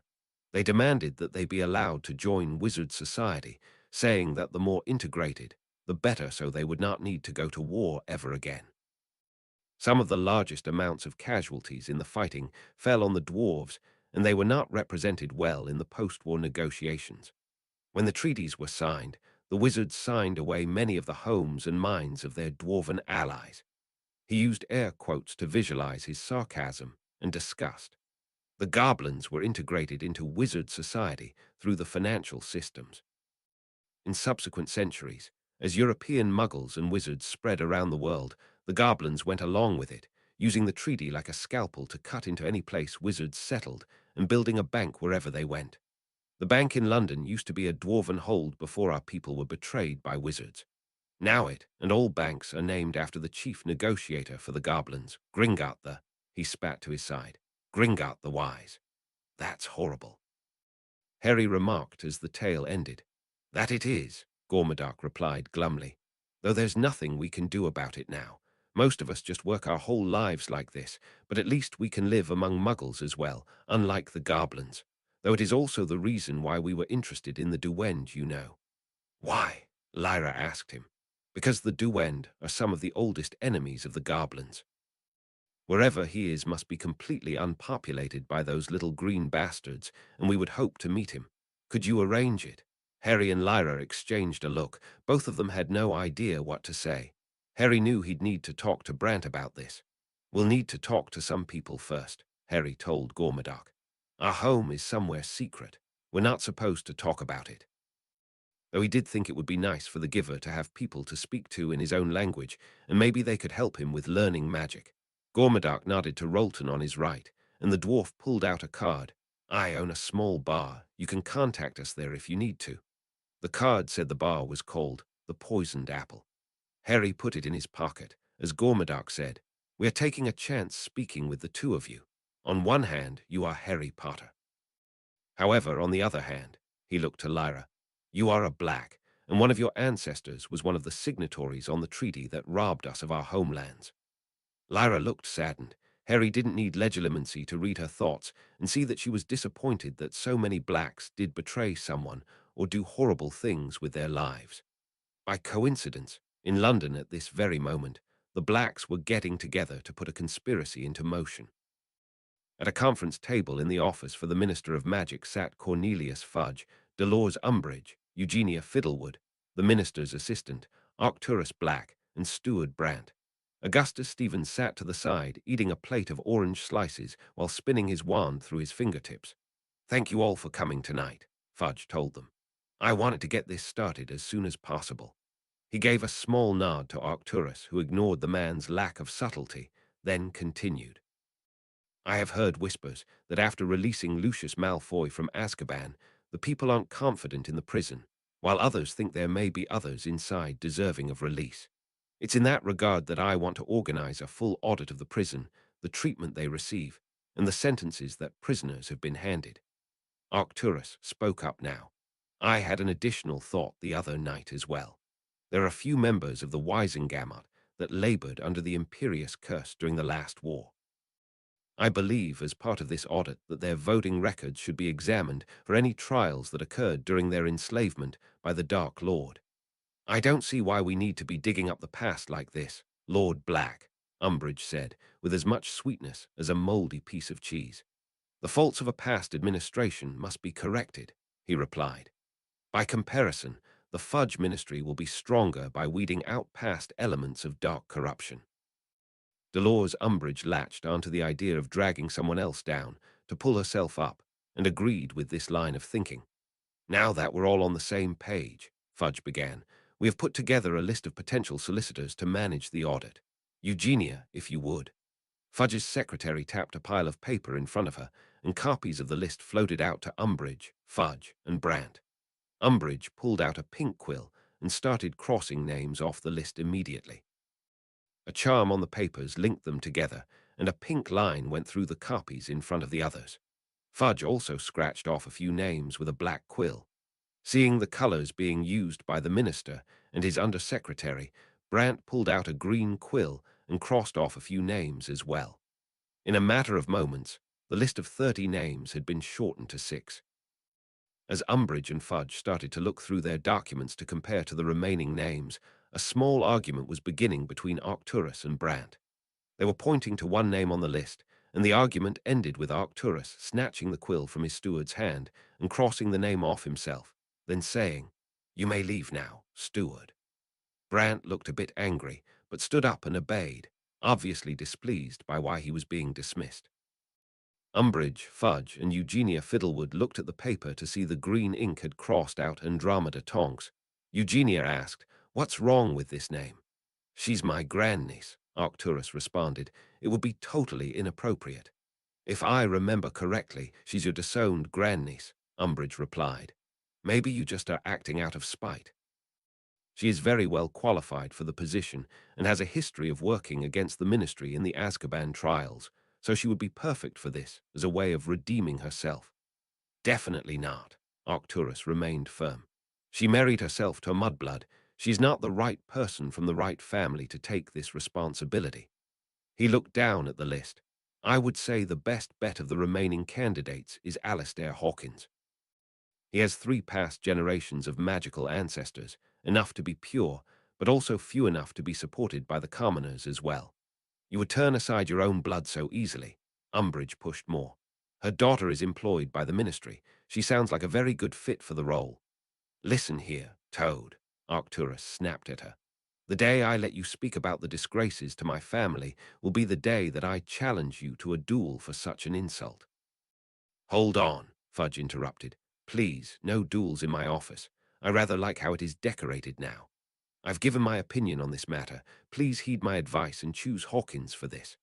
Arcturus stood up, and Stevens rose with him. Without another word, they both left the office. 2 hours later, the fire roared to life in Black Manor, and Eugenia Fiddlewood stepped out of the flames into the sitting room. Waiting for her were Arcturus, Brant, Augustus, and Goyle S.R. "That took a little longer than I expected," Brant commented. "It took a little while longer than I thought to have him go against your suggestion," Eugenia said with a shrug. "I guess that without Malfoy around he's less inclined to disagree with you." "Well, that's nice to hear." Arcturus smiled and poured a tall drink for the minister's assistant. "How mad was that old toad?"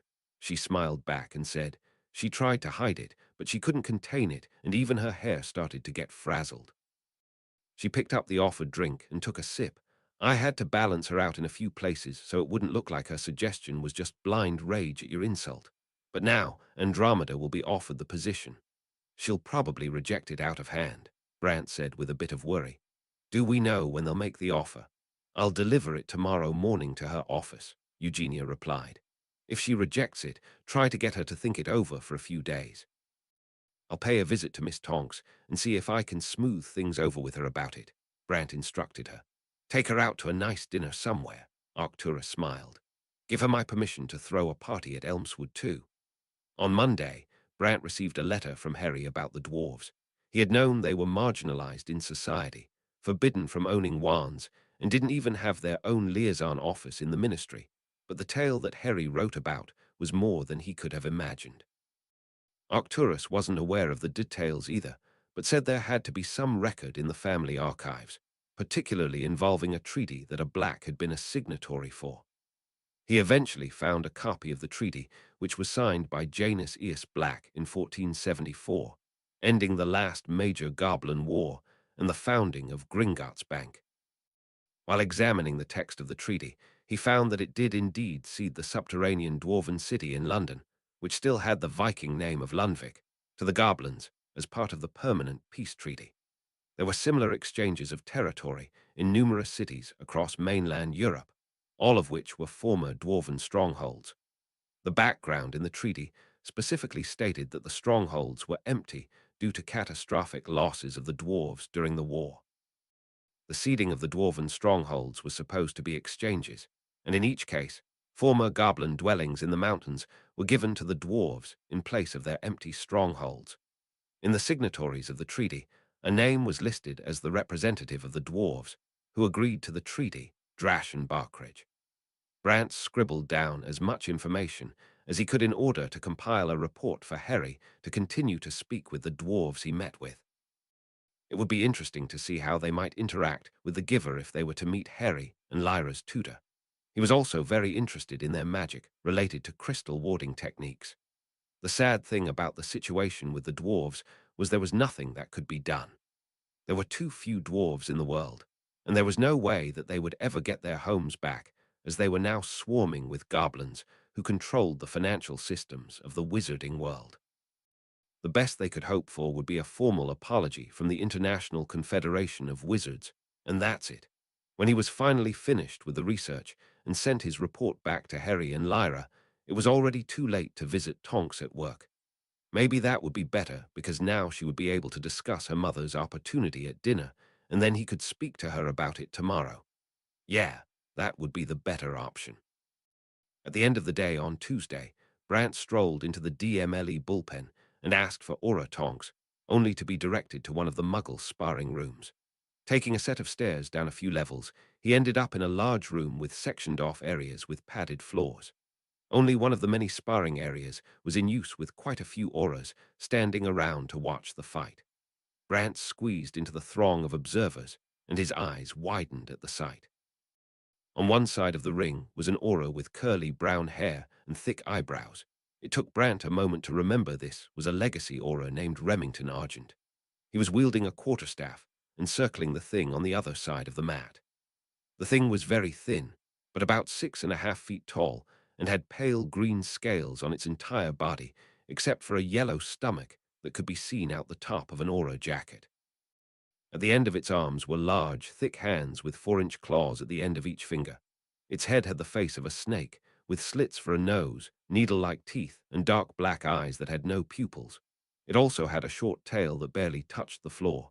Tristan squeezed in next to Brant as the two combatants continued to circle each other, changing stances every few seconds. "Hey, man, want to place a bet?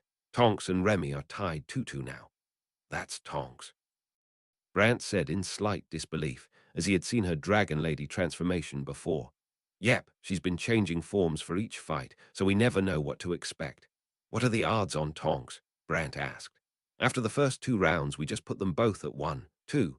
Tonks is way too unpredictable, and Remy is too solid of a fighter."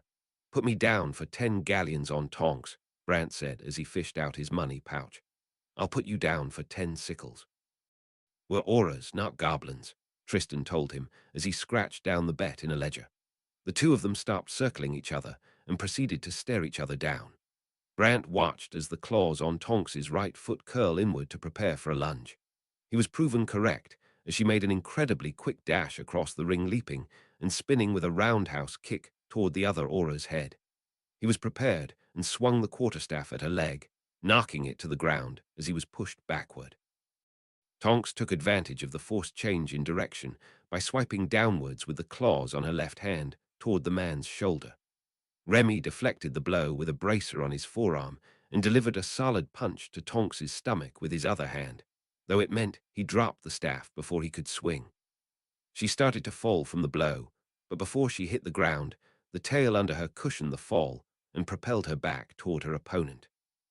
Seeing the green monster flying back at him, he kicked the fallen staff, which didn't achieve anything except annoy her. When she was in grasping range, Tonks grabbed both of his arms with her clawed hands as a large bone began to grow out of her forehead. Remy tried to kick upwards, but was too late before Tonks delivered a devastating headbutt straight into her opponent's face, and he fell like a stone to the mat. Tonks touched down and started shifting back into her normal self as two healers jumped up into the ring to start examining Remy, while someone else threw a pair of pants to Tonks to cover up her legs. Well, that was certainly something else, Brant commented to Tristan. Where were the other forms she had before? Tonks was busy doing a victory lap and exchanging high fives with people as Tristan told him. The first one that she lost, she was just herself. Then she shifted into this huge muscular man and made all these threats against Remy while ending them with an "oh yeah." It was kind of weird, but it freaked out Remy enough to cost him the second match. Then she changed into a dragon, but once he realized the fire she was breathing was just bluebell flames, he knocked her out in a few seconds. The fourth one she allowed him to fight with a weapon as she covered her entire body in spikes, but he still lost, and you saw this one. Never knew her shifting could be used in such versatile ways. It's more than just a little amazing. I got to see some of her muscle shifts before, but this was incredible. Tristan just nodded and fished out Brant's winnings as other people started to approach for theirs as well. Tonks had made it around to their side of the circle and spotted Brant. I need to talk to you. Keeping his smile hidden, he replied. What a coincidence. I wanted to talk to you. Got time for dinner somewhere, my treat. Maybe later. I've got a double date with Remy when he wakes up. Tristan and his girlfriend are tagging along. My business isn't personal. If you don't mind a fifth wheel, it's still my treat, and I'll leave before dessert. Tonks considered his offer and replied, Let me run it by Remy and Tristan. I'll be back in a minute. She left him standing there and went over to where Remington was starting to sit up, with Tristan standing next to them. Brant could see that she was sharing his offer with them, and they were agreeing, though he was pretty sure they didn't realize that this wasn't a free lunch. It was never a free lunch. Once Tonks's sparring partner and boyfriend was back on his feet, he approached Brant and introduced himself. Remington Argent, third-class aura, though I'm sure that will change quickly. Brant, steward of House Black, he replied. I'm sure you will go far. As a fourth-generation member of the DMLE, you have all the right connections already. You've heard of me? He asked, surprised. I've met your mother in the werewolf registry. I'm pretty sure I'll need to visit her soon as part of some research that I'm doing. I'll let her know to expect you. So Tonks says you'll be treating us all to dinner tonight. That I will, but don't let yourself think that you're off the hook for whatever you owe her for losing that fight. He looked surprised and turned to Tonks, but Brant got his attention again. She didn't say anything. I guessed that you had some kind of personal stakes involved, especially if you're dating. Good guess, the young aura told him. Where would all of you like to eat? He asked. Tristan stepped forward. How about the Brimstone Lighthouse? Brant resisted the urge to roll his eyes. Of course, they would pick somewhere that there is no way they could get into on an aura's salary, not to mention that you needed reservations at least 3 months in advance, and it was in Iceland. Though with the proper application of gold, anything was possible. There's a formal dress code at the lighthouse, Brant replied, as if that were the only obstacle. How long do you need to get ready? That would be the time he would need to arrange for them a table. Tristan unmistakably didn't think that his suggestion would be taken seriously, nor did Tonks and Remington, and they looked back and forth between each other before Tristan told him, with faked confidence, around 3 hours should be fine. My date is working for another half hour. Excellent, Brant told them. Arrange with Miss Tonks to meet at Elmswood Lodge before we flew to the restaurant. He gave them a nod and quickly walked to the exit, as he would need to rush to make the reservations. Arranging the reservation was easier than he thought it would be. A weekday, 2 days after Valentine's Day, didn't have as much demand as 2 days before on a weekend, so much less needed to be spent to steal a reservation. He had almost certainly bumped someone else who had made their reservation months in advance, but that was something someone who wasn't a black could waste their time and worries on feeling guilty about. With some time to spare, he changed into his favorite style of a slim-fit swallowtail jacket in royal blue with a white jabot underneath. Going for an extra bit of style, he also took a bow top hat to finish the look. He also collected a set of 10 warming cuffs to deal with the cold inside the restaurant. He wasn't sure if his guests would know enough about where they were going to bring their own, or if they even owned them. A little over 2.5 hours after he had left the ministry, a bell rang at the fireplace before Opal lit the flames to allow people to arrive. Seconds later, the fire spat out Tonks, then Remington, Tristan, and Tristan's girlfriend in that order. They were all dressed to the nines, with Remington wearing an all-black hussar jacket and slacks that made him look like he wished he was carrying a sword to match. Tonks was wearing an all-white tailcoat with black buttons and deep purple pants underneath. Her hair had a high fade on both sides with short curls on top that had a purple hue to them as well. Tristan had a long black blazer that wasn't quite a trench coat, that had a golden tree stitched into the fabric on only one side, and a clip chain with 2 golden wings on his grey shirt underneath. His girlfriend was wearing a blue cocktail dress that had many butterflies both stitched into the fabric and on top of it, which would occasionally move their wings to appear like they were alive. Brant nodded to all of them. "Welcome to Elmswood Lodge. We will head off in a few minutes, though I wanted to let Miss Tonks know the first piece of good news I had for her before we left. Lord Black has approved her to throw a party here." "Seriously?" she said with surprise, as the others also looked shocked. "I never thought he'd go for that. A lot of it was my insistence for proper compensation for your assistance with Lyra, but he is trying to be a bit more generous with some things in the few years he has left, so I didn't need to push as hard as I would have if it were 5 or 6 years ago. Just make sure to organize everything with me in advance, and I can call in a few extra black elves to help with the arrangements and to open up the ballroom if you need it." Tristan looked around the lodge and asked suspiciously, "This place looks a bit too small to have a ballroom, even with magic expansions." "There's an entire subfloor," Brant explained. "It's closed off and usually reserved for dungeons and torturing kidnapped muggles, but it can be converted into a ballroom with ease." He just stared at their shocked expressions before laughing until they nervously chuckled along. "I'm just kidding," he smiled. It hadn't been used for that kind of thing in close to 100 years, but it was one possible layout. "Before we get going," Tristan started, "you haven't met my girlfriend. This is Adrian Keeling." She stepped forward and shook Brant's hand. He hadn't met her before, and the name didn't ring a bell, but she had the mannerisms of a pureblood in her poise and posture.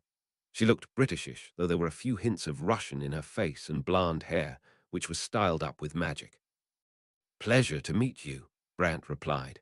"Well, we had best get going, or they might give away our table to the people who I stole it from." He wanted to make sure they knew they were eating at someone else's expense, and that he had the influence to push off someone's reservation. "Opal, please expand the fireplace," he asked out loud. There was the sound of the snapping of fingers as the fireplace grew dramatically, widening until it could easily fit all 5 people walking through it, and then the elf placed a small pouch of flue powder in his hand without being seen by anyone else.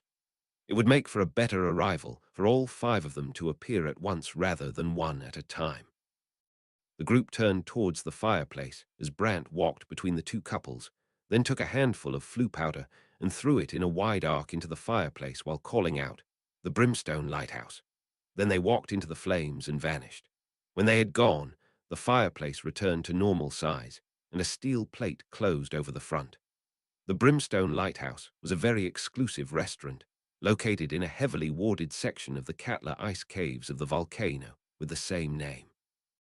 Muggles would take tour in the caves and come close to the restaurant all the time, but could never get close to where there were dozens of wizards eating on the other side of a blue ice wall, layered with volcanic rock. The interior of the restaurant was sculpted from the interior of the mountain, with black floors and blue ice walls, and a ceiling that glowed to provide a magical setting. Due to the ice, it was quite cold, but the restaurant would provide warming cuffs to patrons should they require them. There was never a menu for the restaurant. You ate what they were serving, and it was always incredible. The floor of the arrival area was enchanted to avoid guests slipping or falling from the flue travel, so when the group arrived, the 4 newcomers were able to admire the beauty of the restaurant immediately, before they began to shiver a bit. Brant took out the cuffs he had brought and attached his own before handing them out to the others. As they were taking in the sights, a hostess approached them, and Brant gave her his name and a red crystal half the size of his pinky nail. one of the ones he had gathered on the island. She guided the group to a table to the side and sat them down. All of the other diners were a bit older than them and stared at the young people that were obviously not as refined as them, who stared at everything like children, seeing something for the first time. Brant did recognize a few of the others from various business dealings and gave them all small nods which were returned. They would at least know that he was bringing people from a lower class into their midst for a good reason. Once they were seated, Brant asked, "So what do you think?" "It's even more incredible than I had heard," Tristan commented. "I really was just kidding when I brought it up as a possibility. I certainly didn't want you to steal a spot from someone else." "It's not illegal, Aura Nevitt," he chided Tristan like he wasn't only a few years older than him. "If you want, we can always go to a McDonald's near Piccadilly Circus." The entire group collectively shook their heads to reject that idea. "So, I know 3 of you are auras, but what do you do, Miss Keeling?" Brant asked Tristan's girlfriend. "I'm a clerk in the DMLE, but I'm working on my mastery in magical painting. I also do pensive sketches when they're needed for the department," she responded. "So she's the one that—" Brant trailed off, looking towards Tristan. "Yes, I did the animated sketch of Mr. Potter for the Quidditch Museum," she responded. However, Brant was referring to the one that helped with Tristan's manhunt. He just gave a small affirmative nod to Brant in that regard. "Very impressive work," he replied without missing a beat. He took one of his cards out of his jacket. "When you complete your mastery, I'll try to send some portrait business your way. That is where the big money in artistry comes from these days." She took his card with a thankful look in her eyes at getting such an incredible connection. "She also just helped us with an investigation we were working on." Remington joined the conversation. "Tonks got herself assigned to an investigation I was working on with Tristan, tracking down some wizards who were working with muggles to smuggle drugs into the UK. We had to coordinate with Scotland Yard and use pilfered memory sketches from some muggles we apprehended to locate the ringleaders. It was fun," Tonks smiled. "Once we identified the people we were after, I shifted into them to take better photos. We had 2 Barbies we were working with who were read into the statute, and they were still shocked by my ability. We ended up keeping me in their forms and taking more pictures of me partying at a cop bar than spreading them all over the Muggle underworld. The real suspects practically begged us to arrest them and be put in protective custody a few days later." "That's one way to do it," Brant nodded with a smirk. "Don't do something like that too often or no one will believe it in the future." The young auras all nodded at his wisdom. Their conversation was interrupted by the arrival of drinks and appetizers. They were all given a glass of local schnapps, called Svartidorði. It was a bit savory with hints of rye. It was clear to Brant that Tristan and Remington didn't care for it, but squashed down their opinions to keep the mood pleasant. The waiter served them harthfisker, a local fish jerky with salad. Brant scribbled a reminder in his schedule to have Harry learn how to turn fish into jerky as well. While they were waiting for the second course, Brant addressed Tonks. "You said you had something you wanted to speak to me about, Miss Tonks." As if remembering something unpleasant, she turned to him and said, "What do you know about the Azkaban audit?" "I know a little about it, but that's because Lord Black was consulted on the implementation of it." "What do you know about it?" "The minister's assistant asked my mother to run it, said that she came highly recommended and was of the right sort to tackle such a high-profile assignment. Now you're telling me that Arcturus was behind it." Brant used his limited metamorph powers to raise his eyebrows extra high and responded, "He was consulted on it. He's not behind it. I can also assure you that Lord Black did not have anything to do with her assignment. When we were shown the list of potential solicitors to take the lead on it, I pointed out that she was on the shortlist, but he rejected her involvement, that it wouldn't be proper for him to push for a disowned family member. Also, my apologies, but he would never say that your mother was of the right sort due to her marriage to your father. He put in his personal recommendation for Alistair Hawkins. The person who was pushing for your mother's involvement was actually Dolores Umbridge." The group of young workers collectively looked like someone had put some fermented shark meat under their noses. Luckily, that particular Icelandic delicacy wasn't being served tonight. "Why on earth would that toad want my mother to work with the ministry?" Tonks asked. "I'm guessing it was just to annoy Lord Black, and because he called her a toad to her face." Damn, Remington cursed. Only Lord Black could get away with something like that. If she weren't occasionally useful, he probably would have stuffed her in the dungeons under Elmswood that definitely don't exist, Brant commented, getting a forced chuckle from the other four. Hawkins is probably the best bet for such an undertaking, Remington mentioned. I don't know too much about what your mother has worked on, Tonks. She looked like she wanted to show strong support for her mother, but decided against starting an argument, simply saying, I'm sure he would do a good job, but he was right next to my mum on the shortlist. The waiter delivered the next course of the meal, smoked puffin. The waiter explained that they used to be eaten in times when food was scarce, but now were treated as a local delicacy, mostly by tourists.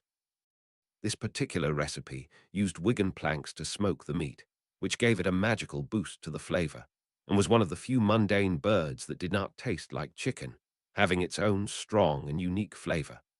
Having had it before, Brant waited for everyone else to take a bite and savor the flavor before cutting into his as well. It wasn't his favorite dish in the world, but it was certainly somewhere in the top 30. It was the smoked flavor that he really enjoyed, as his wilderness survival class at Durmstrang would often smoke the meat of the animals they killed, and then preserve them for future hunting trips. So a journey into the wilds would always have good food. All those animals were much bigger than puffins, but still delicious. I'm sure you would all like to hear something funny that will probably hit the gossip pages of the papers by tomorrow. Brant thought this would lighten the conversation from before. Hogwarts, Gilderoy Lockhart hired a team of dwarves to dress as cupids and serenade students all day long on Valentine's Day. No way, Adrian said in disbelief. I guess it's better than house elves, though. That's not the real news, though, he said as he shared a quick wink with Tonks. Guess who was the first person to get a singing Valentine right in the middle of the Great Hall? It could only be Harry Potter that he was talking about, as Lyra wouldn't be that big of a deal for the newspapers. That, and after the last reporter to write a story about the Blacks turned up after being missing for a week with a gap in his memory and missing fingers, no one would dare write about a child from the same family. What was the song? Tristan asked curiously. Brant recited it from memory, with streaks of silver all through his hair and a sense of style that's very debonair when a lass is in trouble. He will console her, then stick his staff into someone's shoulder when things are darkest. He is the light I hope he'll be my Valentine tonight. That's adorable, Adrian cooed. Who wrote it? He never found out, Brant told them. Several people tried to claim credit after it was sung, but nothing for certain. So if the papers tomorrow have any speculation, bear it in mind that Harry doesn't know himself. Well, it's very well written for someone Harry's age, Remington commented. I would have expected something a lot more awkward from a first or second year. Could it be an older girl? Tristan asked. The waiter took that moment to deliver the main course, peppered whale steak with vegetables and potatoes. Brant asked the waiter, is the steak cruelty-free? Of course, sir, the waiter replied. We only serve whale meat caught by wizards. Once he was gone, and they had each taken a bite of what was a very, very good steak, did Tonks ask, what did you mean by cruelty-free? They had to kill it for us to be eating it. I'm not sure if you're familiar with whale hunting methods, but muggles will spear them and then drag them for miles before they die. It is exceptionally cruel, and many believe that this adds a bad flavor to the meat. And how do wizards do it? Adrian asked delicately. Just one killing curse, and a team to levitate it onto the boat. No spears, no dragging, no torn carcass. Cruelty-free, Brant informed them as he took another bite of the delicious steak.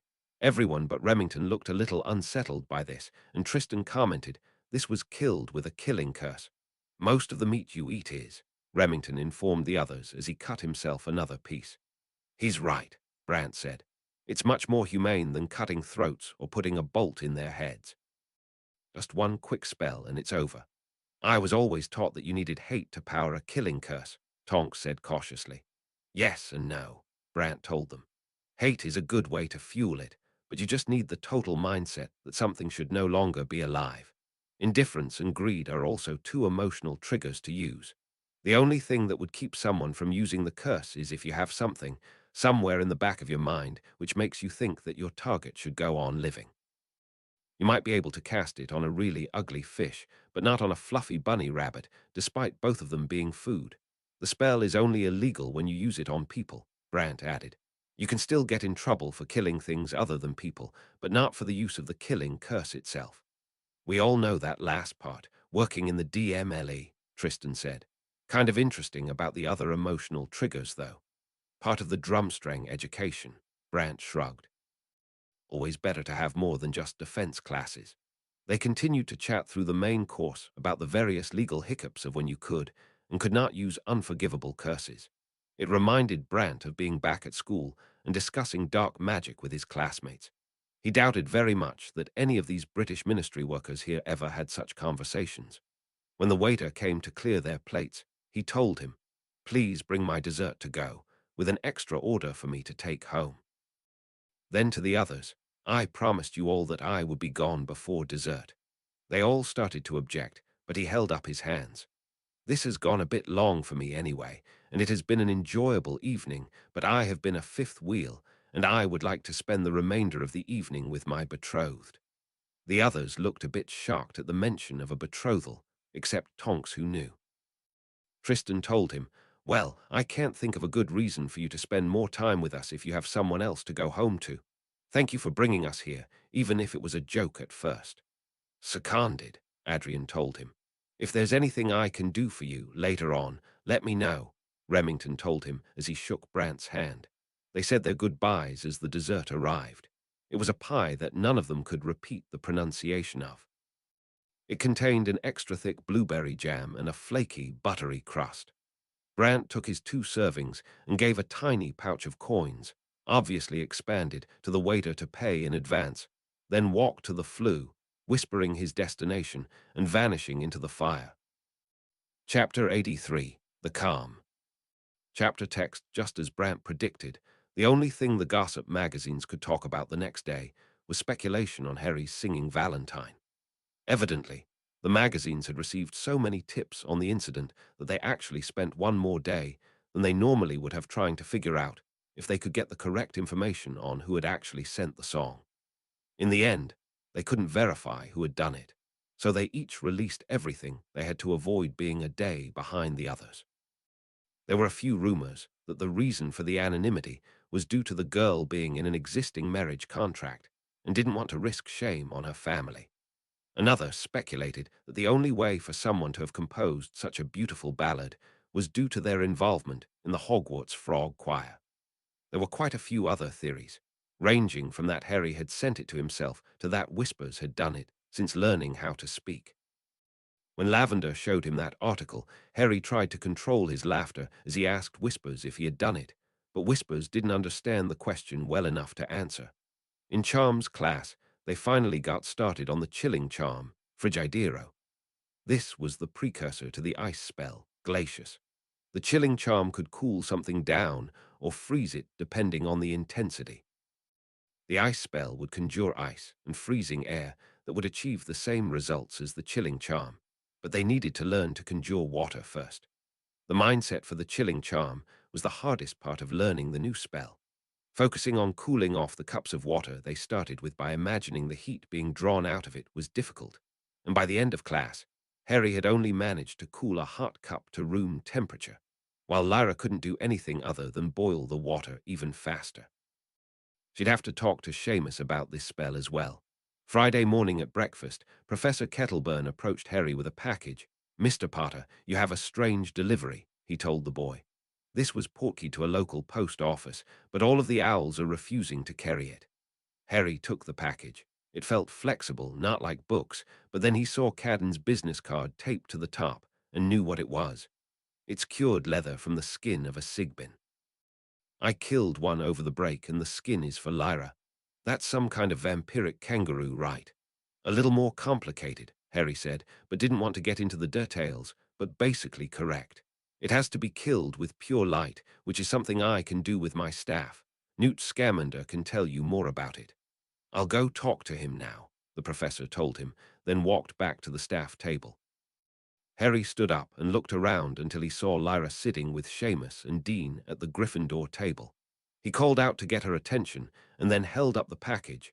"The skin is here," he called out, getting some disturbing glances from the other students in the hall. Lyra took a second to make the connection, then sprinted over to Harry to open the package. However, as soon as she laid her hands on the outside of the package, dark shadows poured out of the paper, like a heavy fog, until she let go and it dissipated. All the students around them jumped back immediately and were looking at the wrapped package with concern. "Maybe we should open it back in the room," Lyra told Harry, and the two of them headed back so they'd have enough time to open it before their first class. Even without opening it, Lyra was having fun poking at the package and watching the dark fog come out before clearing up. After a few minutes of her playing with it, Harry just ripped open the package to find a few large pieces of leather and a lot of little scraps. All of them were as black as the sigbin on one side and a dark brown on the other. Harry tried touching it, but it made him feel a very uncomfortable and indescribable feeling that he could only determine to mean that the magic must not be compatible with his. When Lyra touched the unwrapped skin, dark fog poured out of it like a river before vanishing once it was about 5 feet away from her. She took a few pieces of it and stuck them in her shoes, which produced trails of shadows as she ran around the room. While she was having fun, Harry found a letter in the pieces of wrapping that he almost had torn up. He sat down on the ground to read it. To Mr. Potter and Miss Black, "I apologize that it took so long for the leather to be cured. My cousin had not worked with this material in over 10 years, so some of the pieces were ruined, and that's why there are so many small scraps. He was able to make sure the largest pieces remained intact, but the smaller ones from the feet and head weren't able to be done without cutting them smaller. However, I have good news. 2 other Sigbins have been caught recently, though both are smaller than the one I had. I informed these men that they should only be killed the way you did it, or they will be cursed like Madame Balindang informed me. I could arrange an introduction with them, and you could foreseeably get quite a bit more of the leather than what you have now. I am very curious about what you will do with the leather, and with the fangs that you took as well. Please let me know if you would like to meet with the men that captured the other Sigbins, and when. In the meantime, I will tell them to fatten them up so they are bigger than they are now. Sincerely, Cadden Manilow." Harry showed Lyra the note, and she thought having more of the leather and teeth would be great. She also decided to keep the little scraps in her shoes for the whole day. It did look pretty cool, and Harry wanted to see if the effect would stop after continued use. He also told his sister to try to make it stop, instead of just continuously flowing darkness from the leather. Lyra got people asking her about the shadowy fog pouring out of her shoes during class. Professor Lockhart said it was incredibly fitting for a black princess to be a mistress of the shadows. Just around lunchtime, the leather stopped producing the fog, and when it was taken out of her shoes, it looked thinner and cracked in a few places. It looked like it had been dried out in the sun, nearly dehydrated, yet it still felt the same as before. Lyra put it back with the other pieces and tried to see if it needed to recharge or if it was permanently ruined. Saturday morning, at breakfast, Harry received an owl from Brant saying that because Gemma was still unavailable, Tonks would be visiting by herself to work with them and their friends on their dueling skills. Harry went to the Slytherin table and passed the message on to Tracy for them to come to the Scamander common room after breakfast. Tonks was waiting for the 7 of them, including Whispers, at the entrance while drinking coffee from a large metal thermos. "Morning, kids," she said cheerfully. "Hey, Harry, any news about who sent your singing Valentine?" "How do you know about that?" Lyra asked. "The entire country knows," Daphne told him. "It was in at least 3 magazines that I know of on Wednesday. They don't know who sent it either, but that didn't stop them from thinking of the most ridiculous theories." "Like what?" Lyra asked. "One of them said that you sent it," Blase told Lyra with a smirk. Lyra fervently shook her head at the idea. "I think my favorite was the idea that Whispers wrote the song," Tonks told them, and Harry looked at Whispers, who was busy examining his nails, then choked on his own laughter, thinking again about his brother asking the dwarves to sing that. "Well, let's head inside," Tonks told them. "I have a fun lesson in store for you all." Once inside the dueling room, Tonks activated the wards without anyone inside them, then asked, "Did any of you figure out how Stevens cast a spell through the wards?" Everyone except Blaze had forgotten about that, but the Italian boy responded, "The only spells I've seen activate the wards are low-power spells. I assume that if one were to cast an explosive curse on the obelisk, it would work, but might damage the mechanism. As far as things that can penetrate a standard shield, there's sound and light. Good thinking, Tonks smiled. Just so you all know, I have no idea how he did it, so go ahead and cast some spells at the wards and see if any work. The three Slytherins began to cast various light spells toward the wards, but they all impacted or splashed against them in one way or another. They could all probably be seen inside the wards, but none of them penetrated. Greg tried casting a cannon blast spell, but that just made noise next to his wand and didn't have a specific target. Harry and Lyra just looked at each other, but didn't know any spells that could work that hadn't been tried. Harry remembered one spell that might work and cast the ventriloquist jinx on the platform, but even that wouldn't get through, and his voice came from the warded wall for the next few moments. Good try, everyone. Try to think of more later for next week. Now, let's get to the lesson. Since we don't have someone to throw spells through the wards, everyone needs to sit outside while I tell you about the lesson, Tonks told them. She deactivated the wards, then hopped into the ring herself and put them back up. We're going to work with intent and willpower today. I'm sure McGonagall has told you 1,000,000 times about how your intent and willpower will influence your transfigurations, but it's the same for all of your spells. Incantations and wand movement help with shaping your intent in casting spells. Can any of you tell me what else might help with improving your intentions when casting? All 6 children were quiet before Greg tapped himself on the shoulder, then raised his hand and asked, Anger. Yes, and all emotions too. Some of your emotions will make your spells more powerful, quicker, or even more accurate. Anything else you can think of? Now there was just silence. What about the volume of your voice, or an unorthodox casting movement? She asked. Even if you're not using a specific emotion, just yelling a spell can give it more power. When you start learning point casting and non-verbal spells, you'll need to remember the incantations and wand movements regardless, but it will help you to start casting with modified wand movements, or changing the volume of your voice will help train your mind for when you don't use either. The students listened intently while Whispers had just been eating some popcorn he had gotten from somewhere. Tonks pulled a mannequin from the corner of the platform and animated it to stand up straight, then walked to the other side of the platform. She stood with her arm outstretched and point cast a knockback spell at it. The dummy was lifted and knocked back into the wards, but then just got back up and stood in the same position as before. That was just a basic knockback spell. I can cast it without the incantation or the wand movement, but what if I added my own movement to it? It's supposed to knock back my target, so I'll throw a spell at it as if I wanted to knock it around.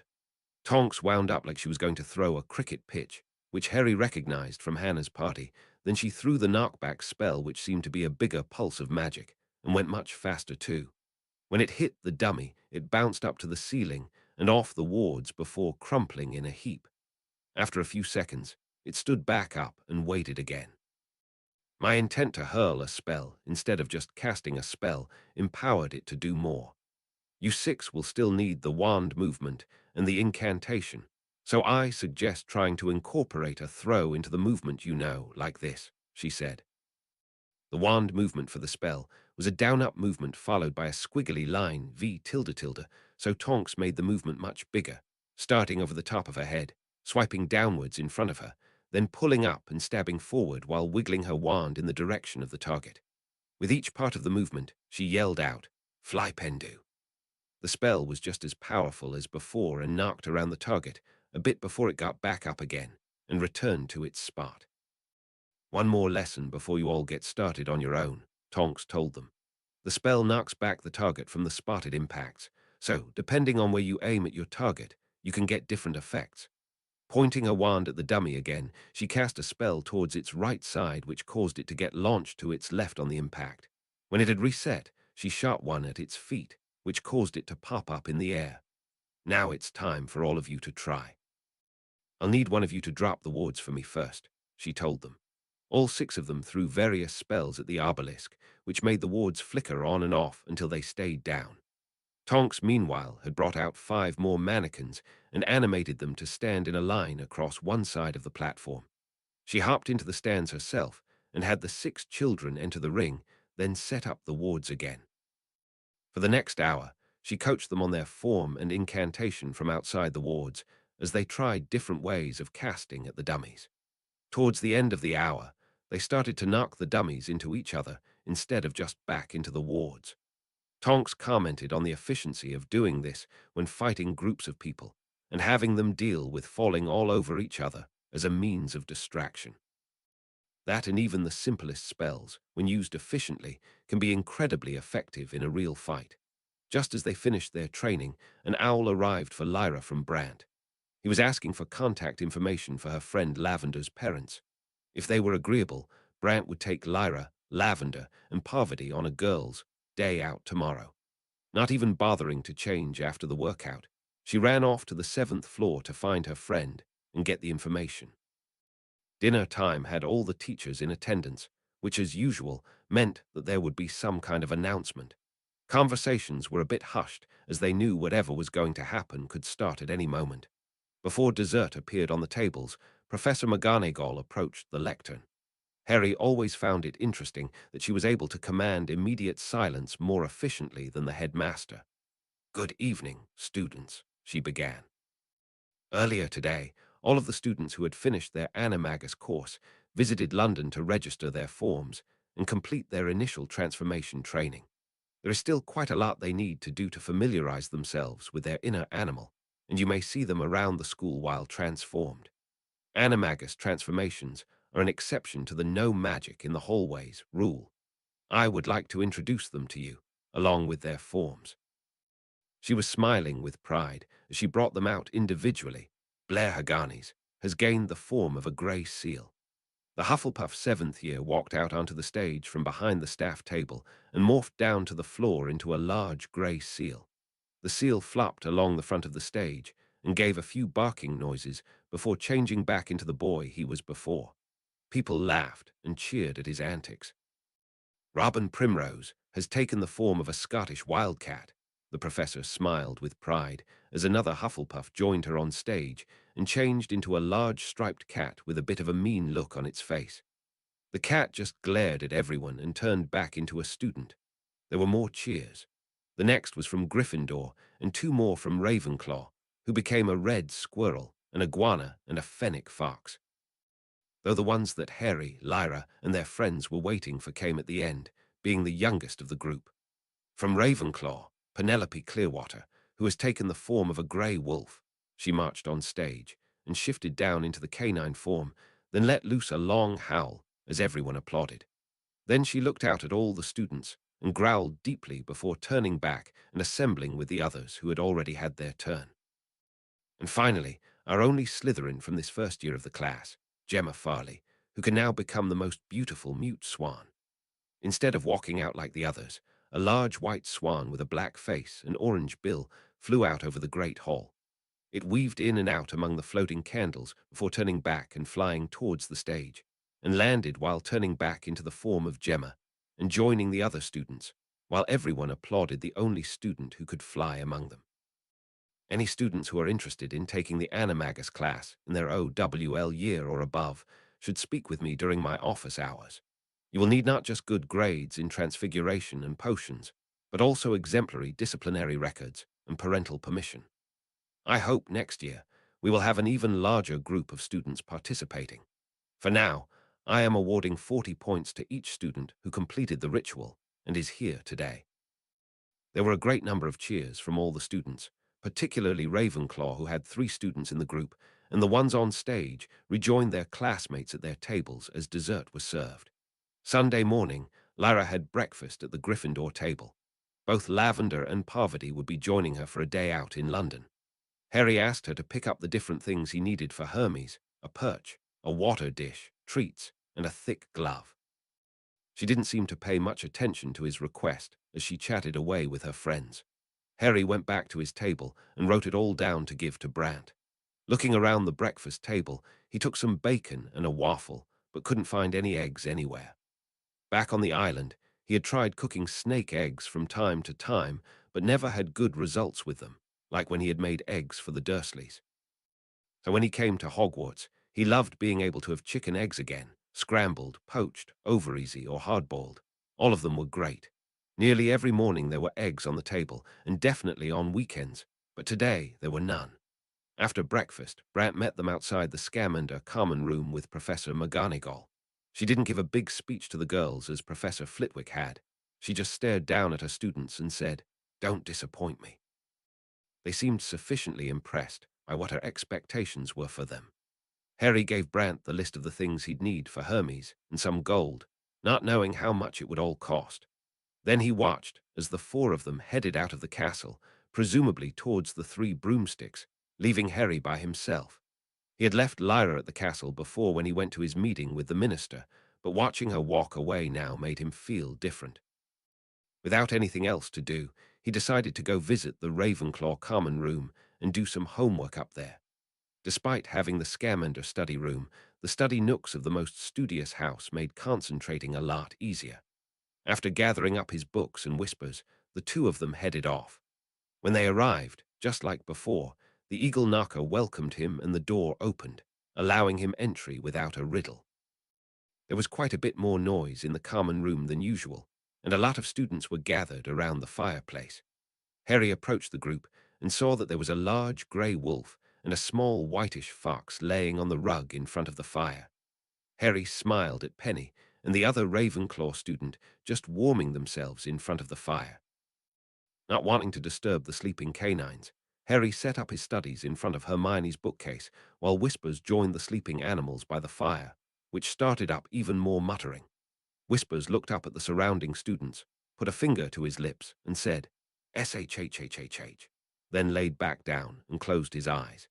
Nearly an hour later, as Harry was finishing up a potions S on additional uses for bezoars outside of antidotes, he felt the hair on his neck rise.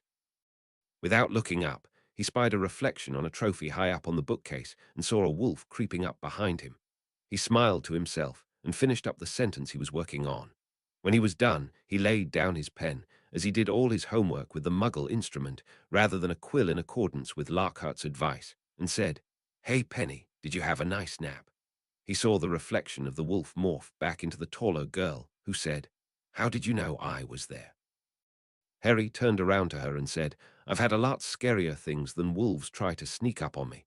When I was a wolf, my instincts were telling me you were a predator," she said with a bit of confusion. "Nearly all of the other students in here smelled like prey, but you smelled like a threat even before I knew it was you."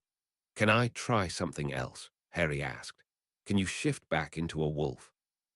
Penny gave him a strange look, then fell forward, her hands turning into paws as she caught herself and finished her transformation. Harry looked the wolf in the eyes and concentrated on his darker thoughts, going back to when he was planning on killing Vincent. It took him a bit longer to achieve, because he had already enacted his revenge and felt satisfied even without the boy's death. But after about 20 seconds, he was able to capture the emotion he needed to flex his magic, and the air around him began to vibrate.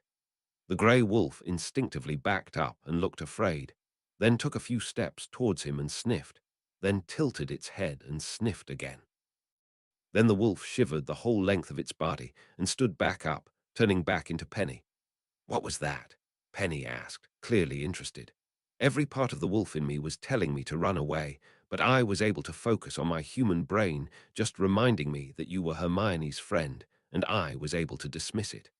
A few other students were gathering around and watching, so Harry asked, "Do you have somewhere private we can go? We can also start working on the Knitter Critter project." Penny looked around at all the other Ravenclaws not so subtly listening in on their conversation and said, "Sure, we can go to my room." She looked back to the fire. "Does Whispers need to come?" Harry shrugged and said, "He'll be fine. He can find me when he gets up." Penny led him up to the 5th floor of the common room and down a hallway to her room. Harry just walked in when she opened the door and looked at everything. The room had even more bookcases than Hermione's, though it also had a crafting table of some kind, and a table with several comfortable chairs. Harry didn't like the idea of having a private room, though. After so many years of sleeping in a pile of his family of hidden, sleeping by himself would be weird. "Professor Flitwick told us that the gender wards weren't affecting you," Penny said, breaking him out of his thoughts. "But I wasn't sure it would work on a prefect's room, too." Harry just shrugged, then said, He thought it might be because I helped Hermione to the infirmary and earned some kind of reward from the castle. Sure, let's go with that for now. So how did you do that thing to scare my wolf form? Do you remember when Vincent pulled off Hermione's cloak at the sorting? Then Dumbledore did something to keep everyone frozen while he took Vincent out of the hall. Penny nodded with an angry face at the memory. It's the same as that, but I'm still learning how. Did the headmaster teach you? Penny asked. Harry shook his head. No, just kind of figured it out on my own. It requires a very specific emotional trigger and awareness of your magic. You know how to pour your magic into potions instead of counting stirs, or how to make a broom hover without saying the up command. Sort of with the potions, and yes to the brooms, Penny responded. The emotion you kind of need to discover on your own, but for me, I've been using the feeling I got when I was told that Vincent was the one who attacked Hermione. Penny's face darkened. She told me that she was advised not to tell anyone who did it. Did you tell her not to? Harry shook his head. No, it was Brant. He told her it would be better to handle it another way. So, did he do that to Vincent? Harry shook his head. Did you? She asked. I was asleep and took a dreamless sleep potion. He repeated his lie. It was in the Aura report. Sure you did. Well, whatever happened, he got what he deserved. So the emotional trigger, I want to beat him within an inch of his life. Does that sound good enough? It wasn't enough for me, Harry told her. It took her a moment and a shocking realization of what he meant. I don't know if I could want to kill anyone, she said, then walked across the room to sit down in a chair next to her crafting table. It might be different for other people, Harry said. That's just what it is for me. Maybe you just need to have killed someone before to feel like you could do it again. Penny looked a bit afraid at the boy in front of her that had just said out loud that he had killed someone, then shivered and whispered, You know who? Harry sat down on the floor as Penny re-examined her desire to learn Harry's trick, and after a few minutes, she decided to forget about it for now. Hey, Harry, let's just start working on the Aurora Wool project. Can you activate a piece so I can examine the magic? Harry dug through his pouch and found his box of samples from Madison and fished through it until he found a green piece of the wool and placed it on Penny's crafting table. He pulled out his wand and let his magic flow through it, illuminating the room and the wool, so it started projecting dancing waves of light across the room. Penny stared at the display for a few seconds before turning back to the fabric and casting the golden diagnostic dome around it, then scribbling down notes of all the runes that started floating inside. Harry watched for a few minutes until the waves of light vanished, and then a few more minutes until the fabric stopped glowing. He reached over with his wand and started it up again, then went over to his box of materials and started looking through it. Penny continued to work on figuring out how Harry's magic was making the effect happen, but it was hard. From her initial diagnostic spell, she explained to Harry that it looked like light was just being channeled into the fabric and projected, though when she tried to use her own light spells to duplicate it, nothing happened. Upon further examination, there was some kind of modifier to the basic light spell, which she had no idea how to interpret. She pulled out multiple books on how to interpret the diagnostic runes she was seeing and got many different possible translations. She'd have to work on all of them to see which worked. This would not be an easy job. Just before she was going to ask Harry to activate the magic of the fabric again, there was a knock on her door. When Penny opened it, whispers came bounding into the room, followed by Hermione, who looked like she had just gotten out of bed. Hey, Harry, she said with a yawn. I figured you were here. I met Whispers on the way up. Did you just wake up? Penny asked. I was up late studying, she said. I can miss breakfast on the weekends. Are you working on the wool project? Penny nodded as Hermione walked over to look at her project notes. She touched the fabric to feel how soft it was, then Penny reached over and plucked a feather from Hermione's hair. You've got a few of these in your hair, she said, and pulled out a few more. I thought I got them all, she said with a shrug, then ran her fingers through her bushy locks to get a few more. I was working on the duplication charm last night. She held up one of the feathers, then pulled out her wand and cast Gemino. The feather in her hand exploded into around a dozen copies and fell to the floor. Penny waved her wand at all the feathers and they vanished. Do you want to stay while I work on this? She asked. Hermione nodded, and Harry approached again to activate the dancing lights in the fabric. Hermione watched Penny work, and suggested a few translations for what she was looking at before sitting down with Harry and looking through his box of samples.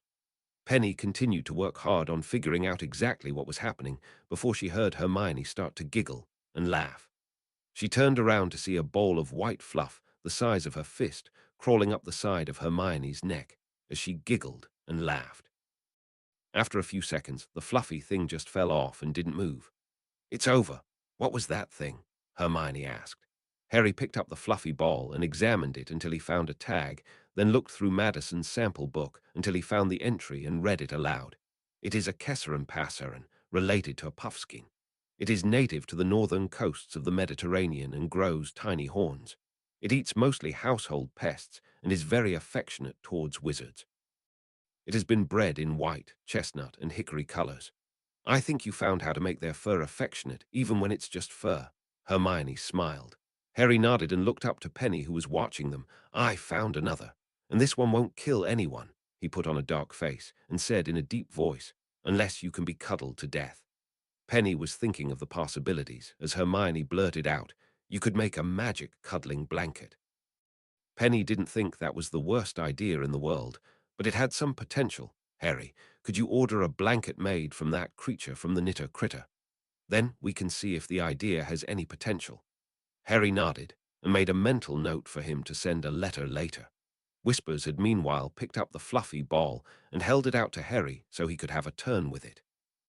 Lyra and her friends got back just before dinner, and she found Harry in his room, writing a letter to Madison at the Knitter Critter while Hermes was perched on his bed. "We got so much stuff," she said happily to Harry as Brant followed her in, looking very tired and holding quite a few shopping bags. "Looks great," Harry told her. "I started working on the wool project with Penny. I also found a new material I can work with, but it's not that useful." Brant put the bags down and passed one of them to Harry. "This has all the things you'll need for your owl." Harry took the bag and pulled out several smaller boxes. One of them had some small pellets with a label that said, "Eolip's Owl Treats" on it. He opened the box and pulled out one, tossing it to Hermes, who caught it out of the air. The next box had a thick leather glove for him to perch on, and another with a water bowl. The largest box just had a ring on the top that had "Tap with Wand" written inside of it. He looked to Brant, who gave him a nod, so he tapped the circle, which caused the box to open and a large golden stand to grow out of the box. The top of the perch had a long piece of wood for Hermes to stand on, and there was a golden ring that could hold the water bowl in front of it. The pole in the center had a small hook on it where he could hang the glove, and there was a large bowl on the bottom, wider than the perch for catching anything that fell from the top. Hermes flew up to it and started to scratch at the wood with his talons to get a good grip on the perch. "Show him your ears," Brant told Lyra. "Look," Lyra told her brother as she brushed away the hair over her right ear. She had gotten 2 piercings on that ear, which now held 2 earrings. Though what she had chosen to dangle was what drew Harry's interest. She had one of the orange and black owl feathers they used for silencing effects, and a tuft of the giver's black fur tied up in black thread as the other. "Now I don't need to carry them around anymore." To prove her point, she concentrated, and a silencing field erupted around her, then popped it like a bubble. She then made a determined look of a different sort, and her entire form blurred, and then was suddenly at Harry's side, where she flicked him in the ear before he noticed her movement. "That's incredible. You don't need to hold your staff for the giver's effect anymore." Harry looked impressed. "I got something for you too." She pulled out a small box and passed it to Harry. It was the size of a glasses case and had soft brown velvet on the outside. When he opened it, he saw it contained another of their silencing feathers on a gold chain. Harry immediately pulled it out and put it around his neck, then focused on the magic and established a silencing field of his own, then popped it after he saw that he could do it. "That's a great idea. Thank you." He gave his sister a big hug as he shared in her happiness about the shopping trip, though now he started to think of other jewelry he could fit with various magic. Having the lamashu tooth on a necklace or earring would be incredible, except he only had one in his staff, and he didn't know how to remove it, even if he wanted to, which he didn't. Maybe he could write to Araden and see if it was possible to get another tooth. Shortly before dinner time, an elf popped into the first-year boys' dorm and informed Harry and William that there would be an announcement at dinner, and that attendance was mandatory. The two boys exited the dormitory to see others coming out, and reporting that an elf had also visited them to inform them of the situation. Nothing of note had happened recently. The last time there were important announcements was after Hermione and Vincent were attacked. Nearly everyone showed up for dinner on time, and there was a bit of a crush as the entire student body filed into the great hall at the same time, whispering and speculating on what was going on. The entire staff was in attendance, and there was no food on the table. There was silence for a while, and Dumbledore appeared to be whispering to someone. Then a few minutes later, a few elves escorted a few more students into the hall. Satisfied that everyone was there, the headmaster approached the lectern with a serious look on his face. "Before we eat, I have an announcement. We just recently had 2 attacks on 2 students of this institution, and I do not enjoy having to make these kinds of speeches to the school. Last night, someone conjured and let loose nearly a dozen venomous snakes into the school's chicken coops, killing all of them." Everyone in the room was deathly silent. Dumbledore continued. "The culprit, apparently not satisfied with these deaths, then raided the school kitchens and destroyed our entire egg storage. This was no mere act of vandalism. It was a calculated killing for some unknown purpose, which managed to circumvent the security at our school and went unseen by everyone that we've checked so far." Harry thought it was quite ridiculous to kill chickens, but there had to be some reason behind it other than depriving the Hogwarts population of having scrambled eggs in the morning. Dumbledore waited for the whispering to settle down before continuing. "I will not be offering any reward for information that leads to finding the culprit of this attack, but know that Hogwarts will be a safer place if any of you can provide information that leads to the apprehension of the person or persons responsible.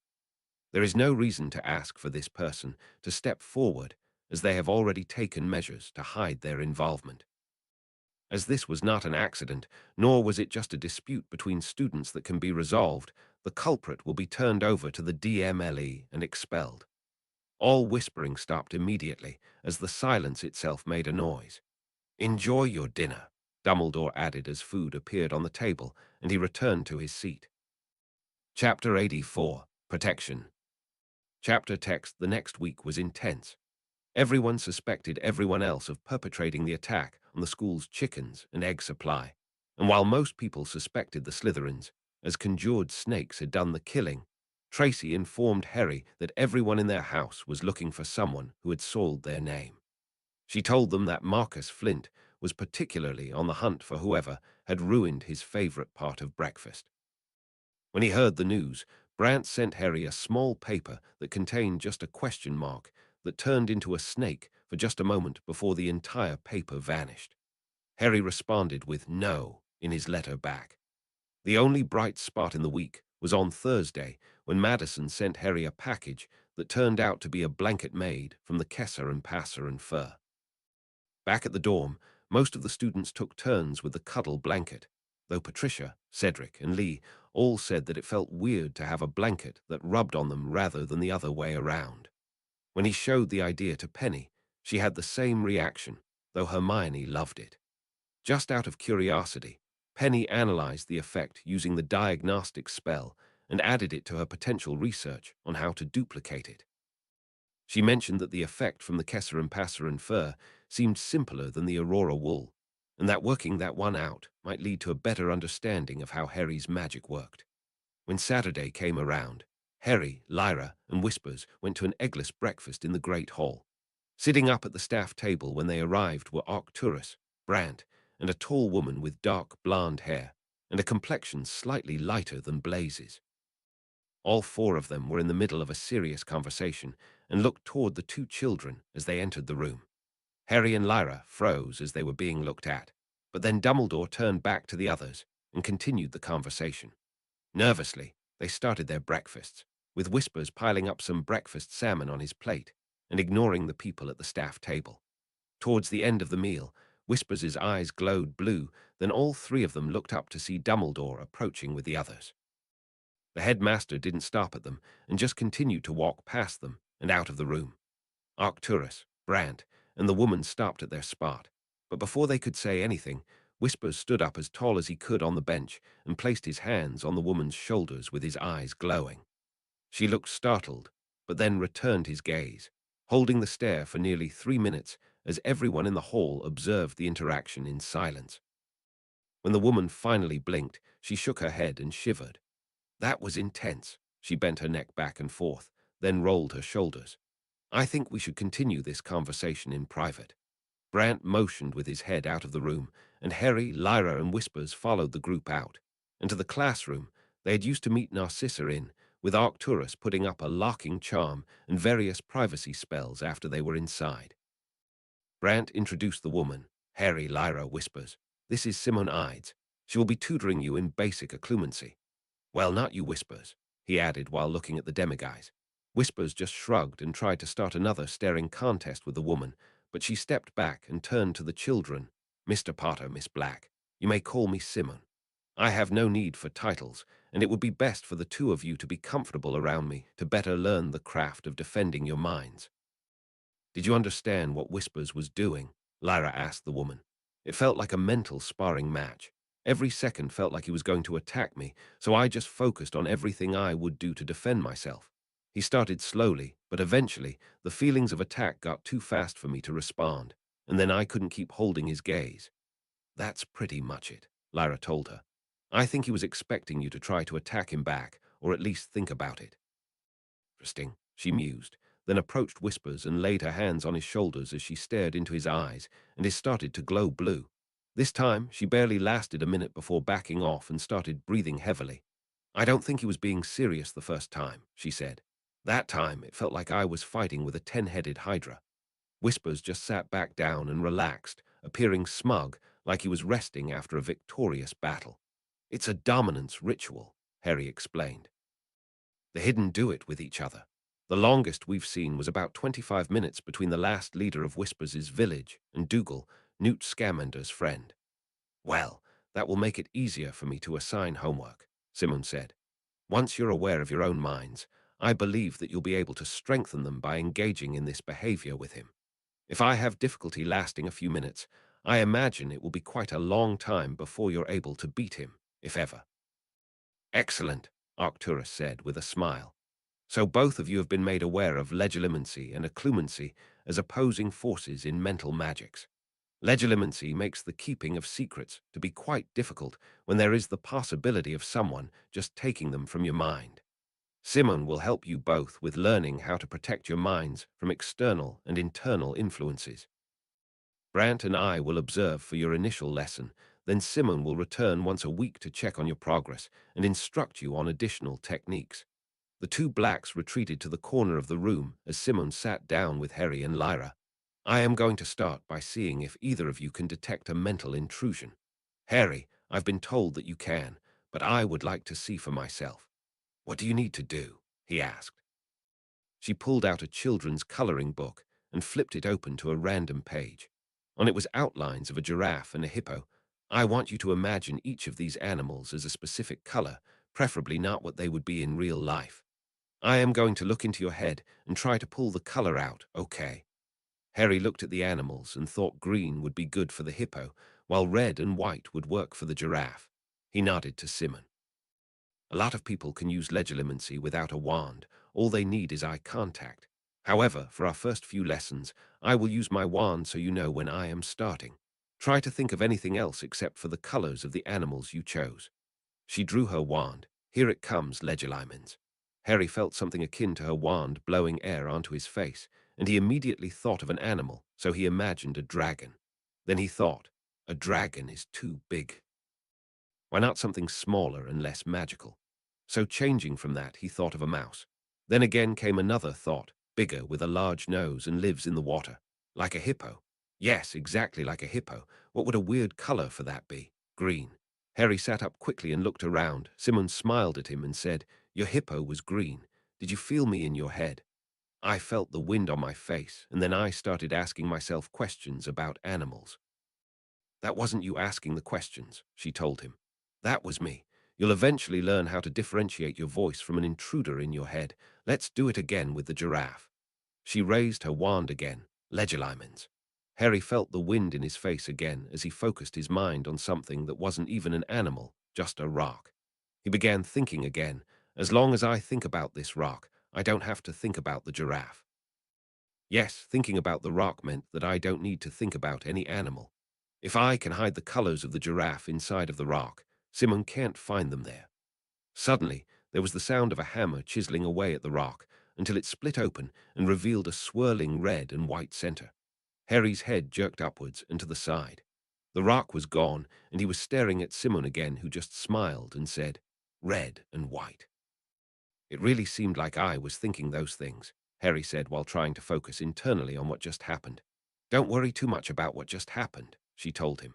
"You could feel that I had cast the spell, which is more than most people can do. I'm going to do the same thing with your sister now."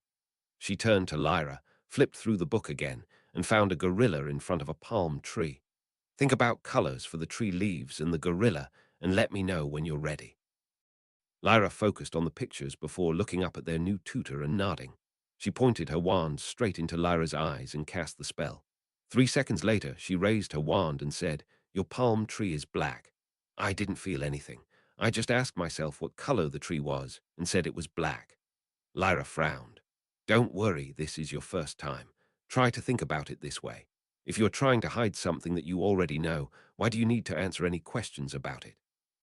Why would you ask yourself questions that you already know the answer to?" Lyra pursed her lips and tried to focus her mind, staring at the coloring book, then looked back at Simon and nodded. The wand was pointed back at her eyes and the spell was cast. This time took nearly 5 seconds before the wand was raised, and she just smiled. "You refused to pick a color, didn't you?" Lyra just stuck out her tongue in response. She just smiled back and pulled a paper and quill from her pocket. "Harry, I'm giving you a quick assignment while I work with your sister. I want you to write down words that you associate with each of the emotions on this paper. I don't need to know the related memories themselves. I just want you to write down words you associate with strong emotions. While you do that, I'm going to repeatedly scan Lyra's mind until she can detect that I'm in there." Harry took the paper as Simon turned to Lyra and put her hand under his sister's chin, raising her eyes to his. "I'm not going to use an incantation this time. I'm just going to look inside, then jump back out. I'm going to do that over and over until you tell me that you felt something." Harry said it felt like wind on his face, but it could be a bit of warmth, a pinching sensation, flashing lights, anything at all. "Just let me know when it happens." Harry looked down at the paper as Lyra stared into Simon's eyes. There was a short list of emotions, so he started to fill them all out. Anger, Vincent fear, Tree, disgust, Pinocchio happiness, Lyra sadness, Privet surprise, Bugs contempt, Malfoy. When he was done, their new tutor was still staring into Lyra's eyes, but neither of them was blinking. So he looked over to Whispers, who was lounging across 2 chairs, and reached over to flick his toes. Before he could even get close, his little brother jumped up and growled, but Harry just smiled. He reached up to place his hands on Whispers' shoulders, and the hidden looked pleasantly surprised and returned the gesture, and his eyes started to glow blue. Harry tried to focus on trying to feel the same intrusion he did when Simon's spell washed over him, but he didn't feel anything at first. After a second of staring into his blue eyes, he felt like someone was about to slap the side of his head. Reacting quickly, he let go of his brother's shoulders and jumped backward. Whispers gave him a creepy grin and motioned for Harry to come back. Hesitantly, Harry sat back down and put his hands on Whispers' shoulders. This time, when he felt the slap coming, he just thought hard about blocking it until the feeling went away. Then it came back on the other side, but it felt like he had actually been hit, which broke his eye contact. When he looked up, Whispers still hadn't moved but was smiling again. He continued the exercise for another 10 minutes until he could block 2 attacks in succession before Lyra called out, "I felt that." "What did it feel like?" Simon asked. "Like a bubble around my head that someone was leaning on until they pushed through." She adopted a look of worry, like that time with my father, except more gentle. Harry remembered what she was talking about and said, "Don't worry, we fought him off. You can fight this too." "Let's try it again," Simon told Lyra. "I want you to be able to feel it every time." They went back to working on it for another 10 minutes until Lyra was able to feel every moment of intrusion. Simon then pulled another sheet, like Harry's, out of her bag and gave it to Lyra. "Fill this out like Harry, and then we'll get started on the next lesson." Lyra filled out hers with anger, privet, fear, tree, disgust, Draco, happiness, mango, sadness, manner, surprise, bugs, contempt. Mother, Harry, and Lyra exchanged lists and noticed the similarities between them. Each of them knew what the others meant with their memories. In the back of the room, Arcturus and Brant started reading through a ledger behind a privacy ward. When Brant pulled out a thermos of coffee and poured a cup, Whispers joined them and asked for some as well. Simone started her next lesson at that time. Occlumency is the magic of protecting your mind from both external and internal threats. Oftentimes, your feelings and emotions can hurt you and cause you problems. That doesn't mean you shouldn't feel them, just that you need to learn to not let them affect you when you don't want them to. Sometimes it's good to hide how you truly feel about something or make it so someone can't read a reaction you have to what they say. Many who learn this technique will often stop after the first lesson, where you will just learn to filter out all emotions and develop a mask of no reactions. Harry and Lyra thought about what she was saying before coming to the same conclusion and looked at each other, saying, "Daphne, you have a friend that employs this tactic." They both nodded. "You will learn how to do that as well, but I will have you take it a step further. After you have developed your mask, you will learn that it doesn't have to make you devoid of emotions. You need to learn how to put on a mask of happiness when you are feeling anger or a mask of interest when you are feeling bored. If you think someone is lying to you, you should be able to look into their eyes and show them that you trust them with your life, instead of just a blank face like your friend Daphne does." That made a lot more sense than what Daphne was always doing, but it also played into her legend of being the Ice Queen. After that nickname got started up, she enjoyed playing herself as a cold and emotionless person, just staring back at people with dead eyes and no smile, even when they were trying to surprise her or make her laugh. "So what do we need to do?" Lyra asked. "From your lists of emotions, I want you to alternate concentrating on each one. Focus on them until it feels like it is going to burst out of you, the same way as when I attempted to read your thoughts. Feel the pressure of the emotion in your mind. When you can feel it traveling through your mind, you'll be able to feel it moving in a specific direction. Sometimes you'll need to stop and focus on something else for a while before you start again. Try to feel where it starts and where it leads to. The barrier you feel around your mind is something you'll need to focus on stopping these emotions from traversing your body and brain." Trying to imagine his emotions as a living thing moving around his brain was making his head hurt. He told her as much. "Don't worry, this is a very esoteric branch of magic. It's hard to conceptualize at first, but you will get it eventually. It's like learning to see in the dark or trying to imagine breathing underwater. Your brain will tell you it is impossible until you do it. You just need to practice and practice and practice." "How long do you think it will take?" Lyra asked. "Some people can never get it. Their minds just can't understand it." Lyra felt a little disappointed that she might never figure this out and looked down at her shoes. Brant broke her out of her thoughts, saying, "Lyra, light your hair on fire." She looked confused for a moment as he continued to glare at her, waiting for her to respond. Then, focusing on her magic, her entire head exploded into flames, flames raging along with the braids in her hair. "Lyra, use your earring, the black one," he told her next. While the flames were still raging in her hair, she focused on the black fur of the giver, hanging from her ear. Brant watched as her form started to blur, and she moved to a different part of the classroom every time he blinked. "That's good, that's enough," he told her as he looked around, trying to track her movements. She slowed down and her hair went out, then moved back to the desk she was sitting at before and sat back down. "Why did I have you do that?" he asked. "You can do incredible things that no one else can do. If you tell yourself that something is impossible, it probably will be.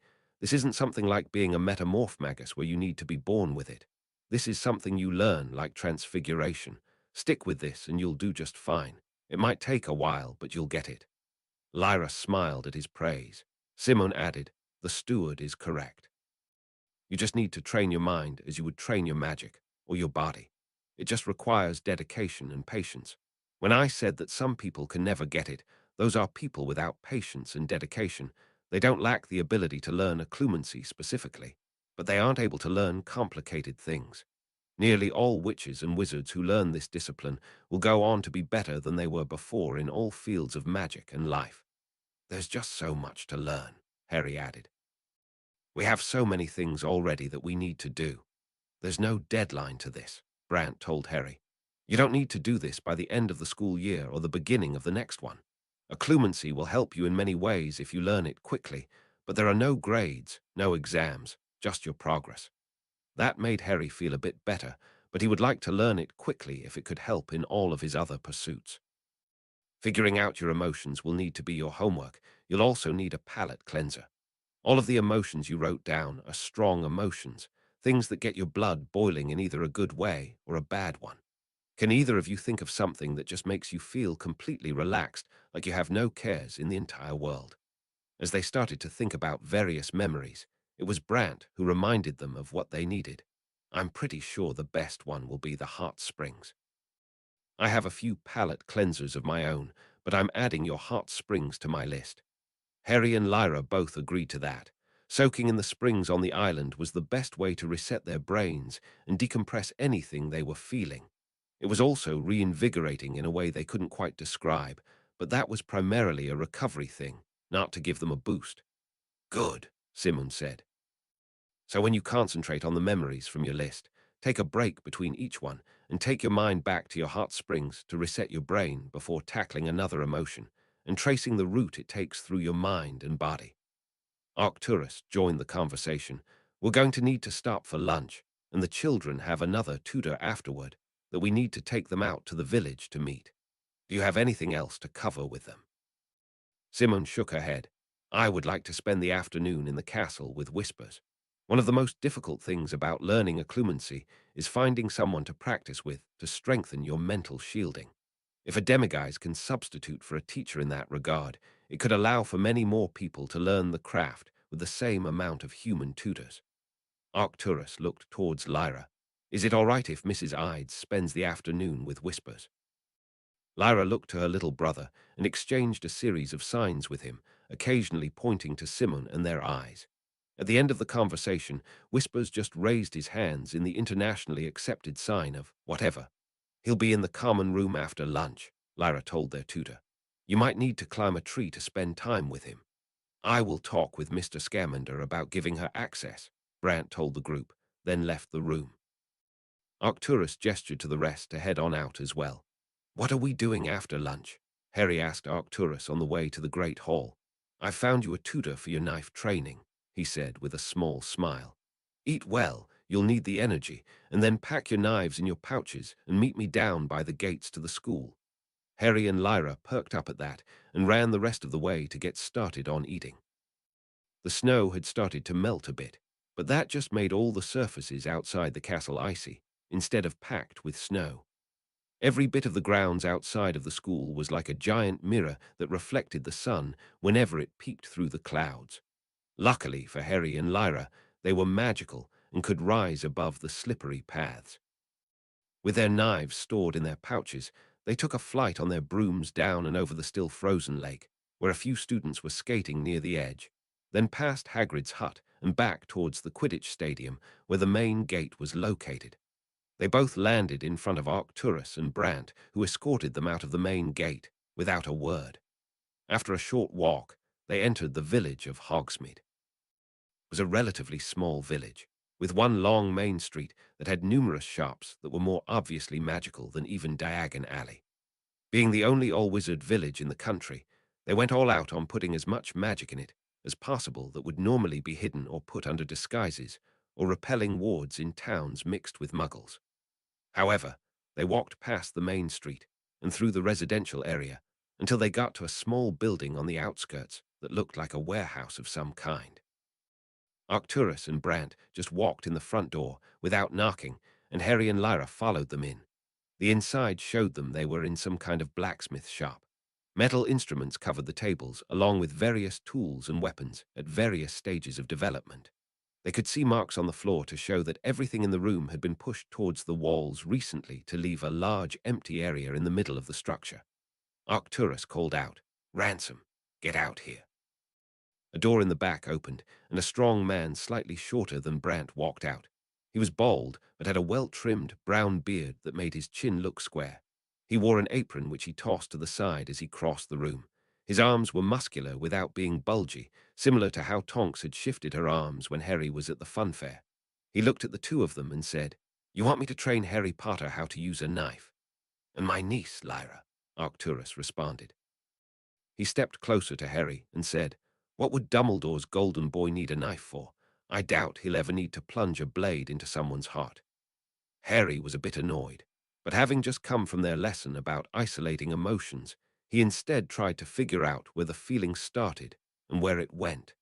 He was less annoyed with the man's inclination to treat him like a child and more about associating him with the headmaster. He also didn't want to give away any of his history to this man he had just met, so he quashed down his annoyance and just stared back at the man. He felt Lyra getting annoyed as well on his behalf and hoped that his lack of action would calm her down. The man seemed to have expected a reaction, and a bit of surprise showed on his face, but he doubled down and asked, "Have you ever seen someone else's blood? Have you had to wash it off your hands?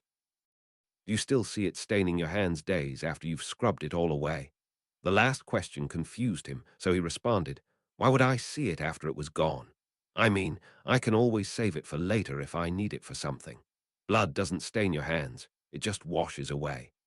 He looked over to Lyra to see if she understood the man's line of questioning, but she looked just as confused and shrugged back. Arcturus and Brant were hanging back as the man continued to question Harry. "You have hurt people before, made them bleed, and collected their blood, but not with a knife, or you wouldn't be coming to me now for training." He turned to Lyra. "What about you? What have you killed?" "Mostly snakes," she said indifferently. "Sometimes a rodent if I could catch it, and fish, plenty of fish." "Do you think you could stab a person?" he asked her. "If I needed to," Lyra responded, a bit annoyed at his questions. He pulled a knife out of thin air. It was small, like one that you would use to cut an apple, and handed it to her handle first. A bit hesitant, she took it from him, then he kneeled in front of her.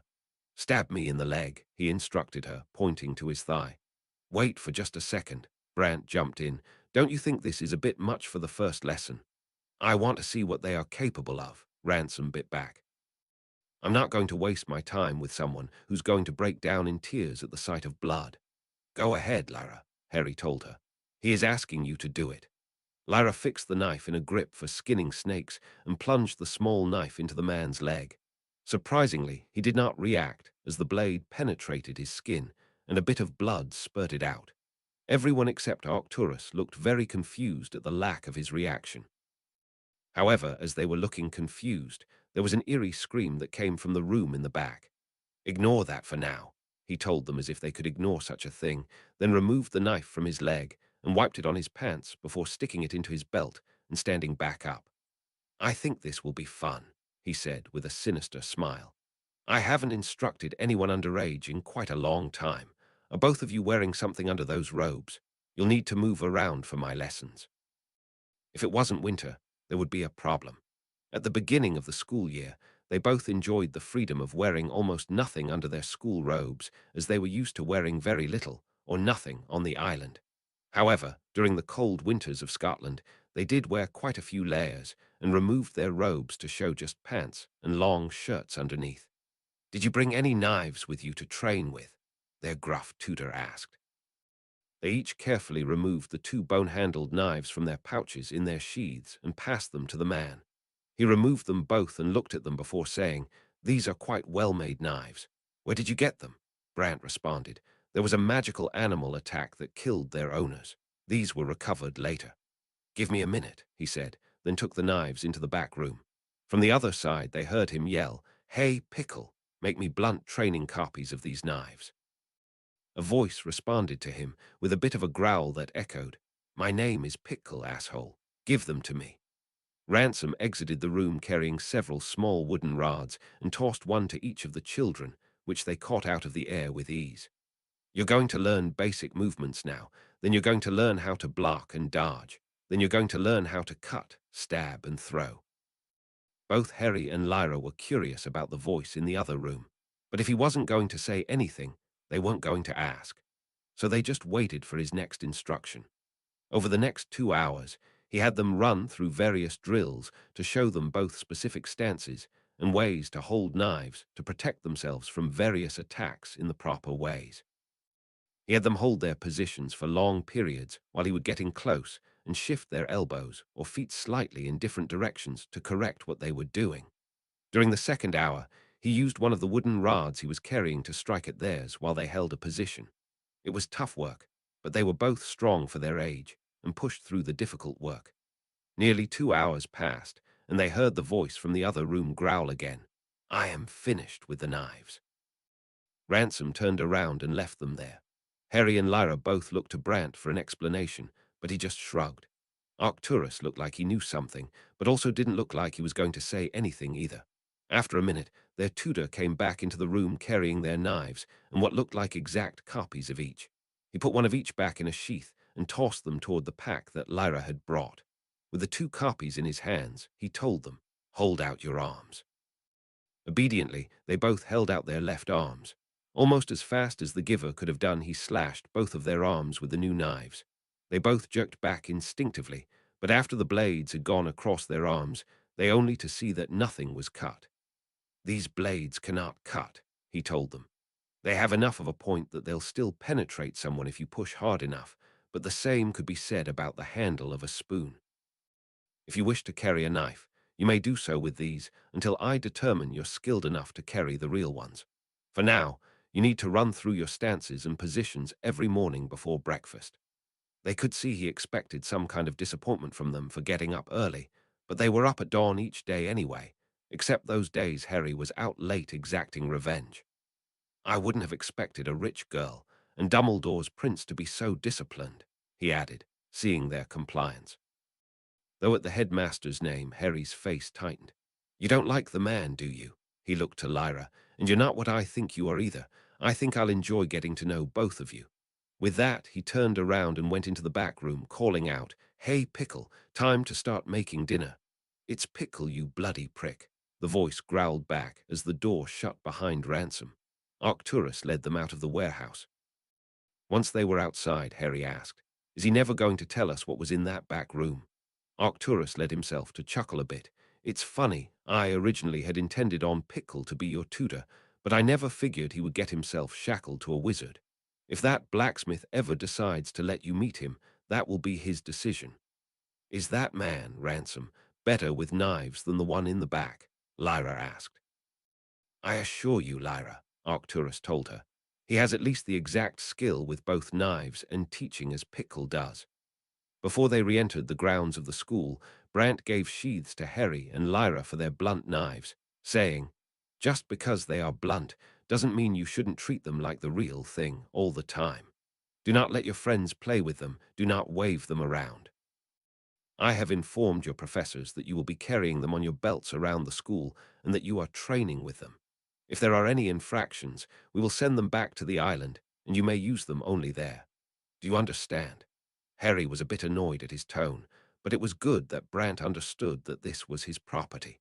If he ended up only being able to have his knife on the island, so be it. If he needed a weapon, he had his staff and his wand. The knife would be more useful back home than at school anyways. Chapter 85, Awakening. Chapter text wearing the knives caused a lot more chaos than they had intended. Not even the first day went by before the entire school was talking about them. It wasn't particularly strange for them, as they both already carried staves, and everyone at school carried a wand. But for some reason, a knife was viewed as more dangerous in the eyes of others. Plenty of people would ask to see them, touch them, or have Harry and Lyra cut something with them. It was even a problem to practice their forms and stances in the common room, as their housemates would bug them while they practiced. Eventually, Newt Scamander arranged for them to have a private room on the second floor where they could practice on their own.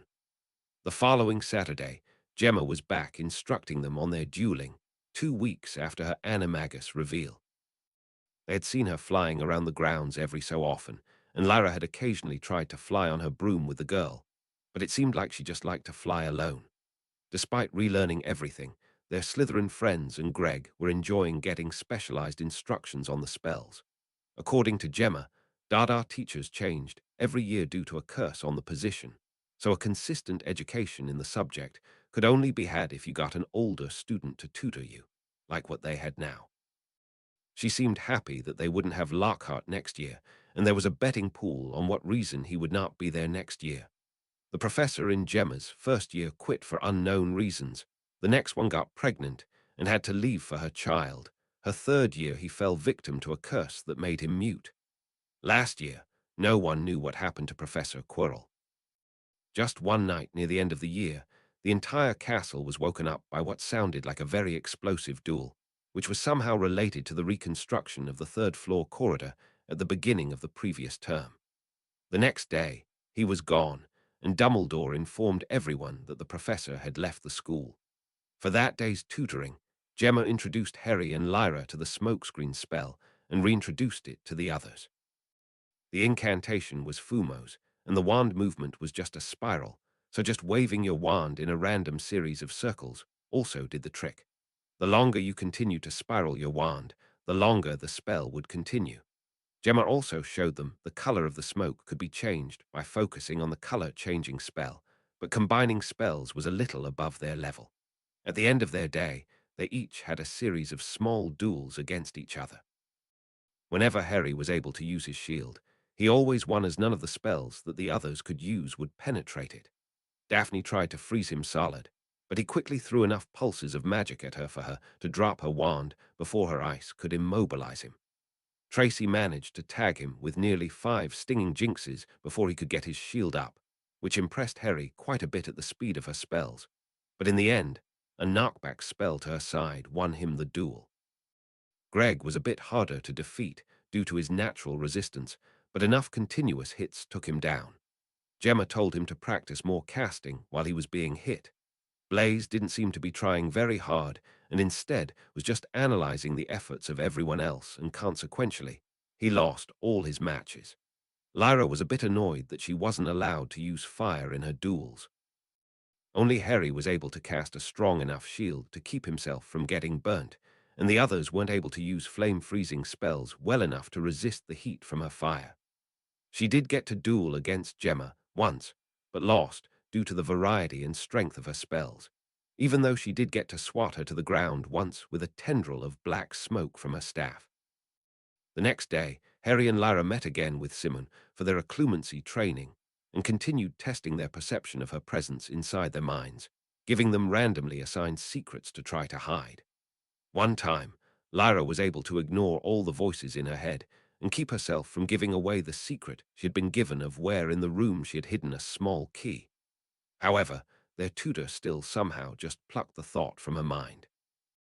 Harry, on the other hand, couldn't seem to figure out which thoughts were his and which were Simone's, so he just answered every question he heard in his head with the wrong answers. Their tutor just used that tactic to eliminate everywhere the hidden key was not, and then pick the only place left. She could somehow tell when he was lying, so even when he put the truth inside a stream of lies, she could pick it out with ease. Both of them could easily detect when someone was in their head after a week of engaging in the dominance ritual with whispers, many times a day. Their little brother was overjoyed that they could now play his favorite game with him and would bug them to play at every available opportunity. He would poke and prod at one of their minds until it gave them a headache, and then he would go off and find the other sibling. Grant took them to Hogsmeade to see Ransom in the blacksmith shop after their occlumency lesson, and he ran them through their drills 10 times before he was satisfied to move them on to the next lesson. However, it turned out the next lesson was the same one, except heavier. He gave them each 5 silver bolts, with runes carved on the outside. The bolts were much heavier than they looked and slid down the blades of their blunt knives, fitting perfectly and wouldn't fall off without being physically removed. The smith went back through their stances and showed them ways to move between them, so each form flowed into the other one. Then he had them add one of the bolts to each of their knives and do it all again. Their assignment for the next week was to practice these movements, and any time they felt like the knife was too light, they were to add another bolt to the blade. He told them that eventually the weights would get heavier, and when they had perfected all the forms he was having them perform at specific weights, and only then they would move on to the next lesson. They didn't hear a peep the entire day out of Pickle in the back room, assuming he was even there. Through students asking questions, Harry and Lyra revealed that if you were receiving training or had already received accredited training in Muggle weaponry, you could carry them around the school. In the second week of March, a few older students started carrying different weapons. There were a few swords, a couple of staves, and a bow and arrow. They heard a seventh-year Muggle-born was trying to get permission to carry a shotgun, as all of his family were trained in bird hunting. As a result, the Hogwarts Charter was called into question, and it was specified that the rule about carrying weapons said they had to be something they could receive training for at Hogwarts, and be a weapon that could be taken from one of the various suits of armor around the school in the case of an emergency. So the boys' request to carry a Muggle gun was rejected. To make sure they were getting the most out of their training, Harry and Lyra did their forms and movements in the morning and the evening in the room on the second floor. They also did their practical spell casting in that room as well. Their practical spell casting was mostly harmless at the moment, with the chilling charm, turning objects into matchboxes, and the knockback spell for dueling. They hadn't learned any spells from Professor Lockhart yet in Dada, except for dealing with household pests. Occasionally, they would have some of their friends join them in their studies. Seamus was a common visitor in the room to help Lyra with the chilling spell. The way he was able to get Lyra to perform the spell properly was to have her use the mindset that she wasn't cooling the liquid or object, but instead, she was stealing all the heat that it had.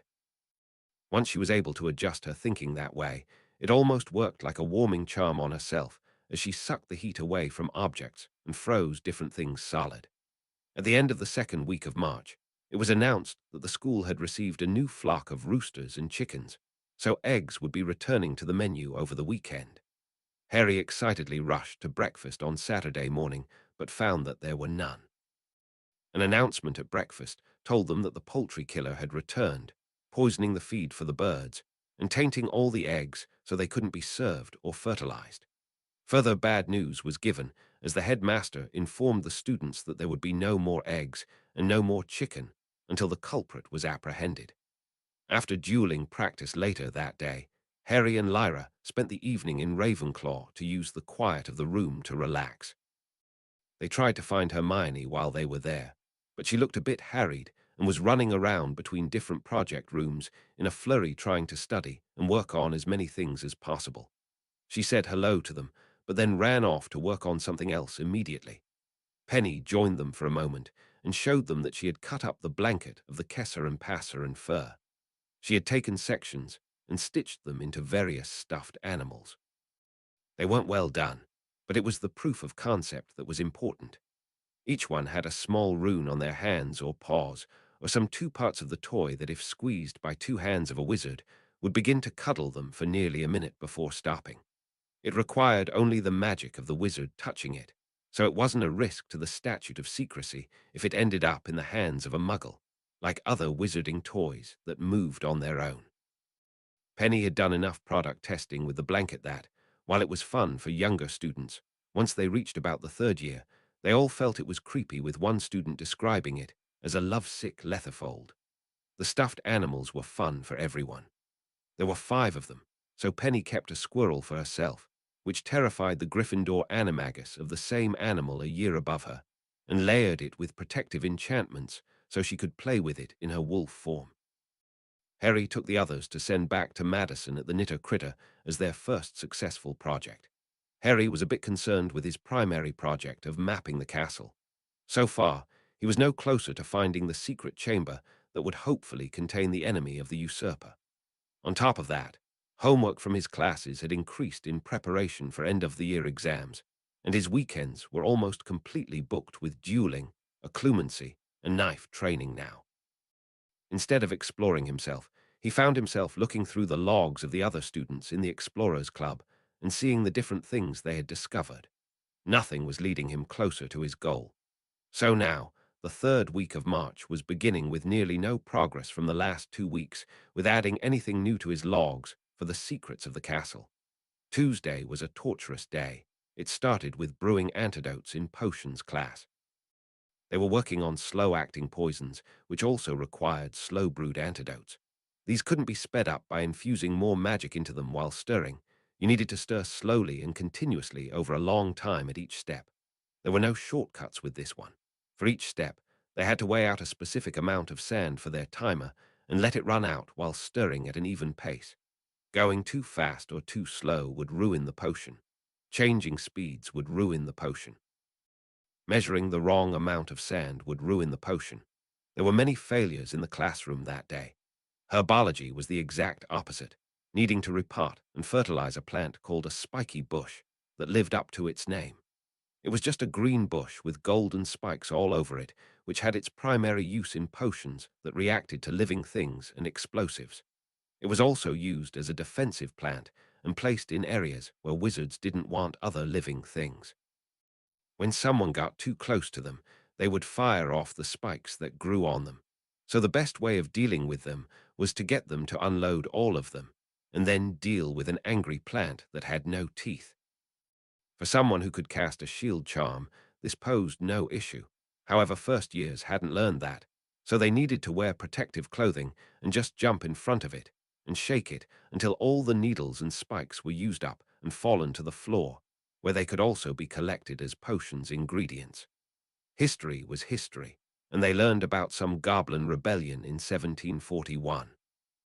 It didn't sound that important, as it was just a few dozen goblins who claimed wizards stole from their bank branch in southern Sweden, but didn't have the approval of the head branch to retaliate. They were wiped out by the wizards they were attacking, and their leader was named Farglau the Foolish. After learning more about the goblins and their history from the dwarves, these little skirmishes seemed even less important than before.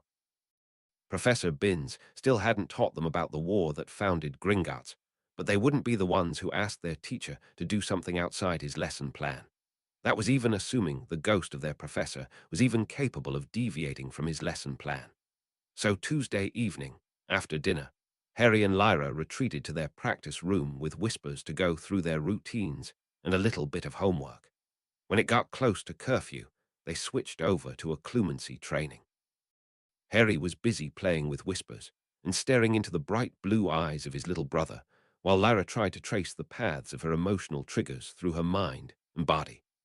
Both of them had been able to figure out where it felt like their emotions originated, but not where they ended up.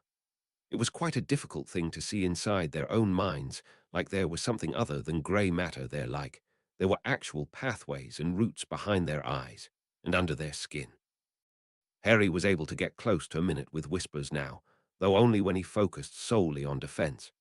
Any time he thought of attacking back, Whispers would take advantage of his split consciousness and force him to blink. However, today he had dealt enough with the spiky bush that he tried to change tactics. Instead of deflecting blows, he just imagined his mind was covered with spikes. If Whispers couldn't attack somewhere because of a spike, he could divert his attention to attacking as well. This tactic worked well, and Whispers couldn't figure out a good spot to aim his mental attacks, putting him on the defensive. It was hard to estimate time while engaged in the dominance ritual, and even more difficult to figure out if something else was happening around him, as it required precision focus on the glowing blue eyes in front of him.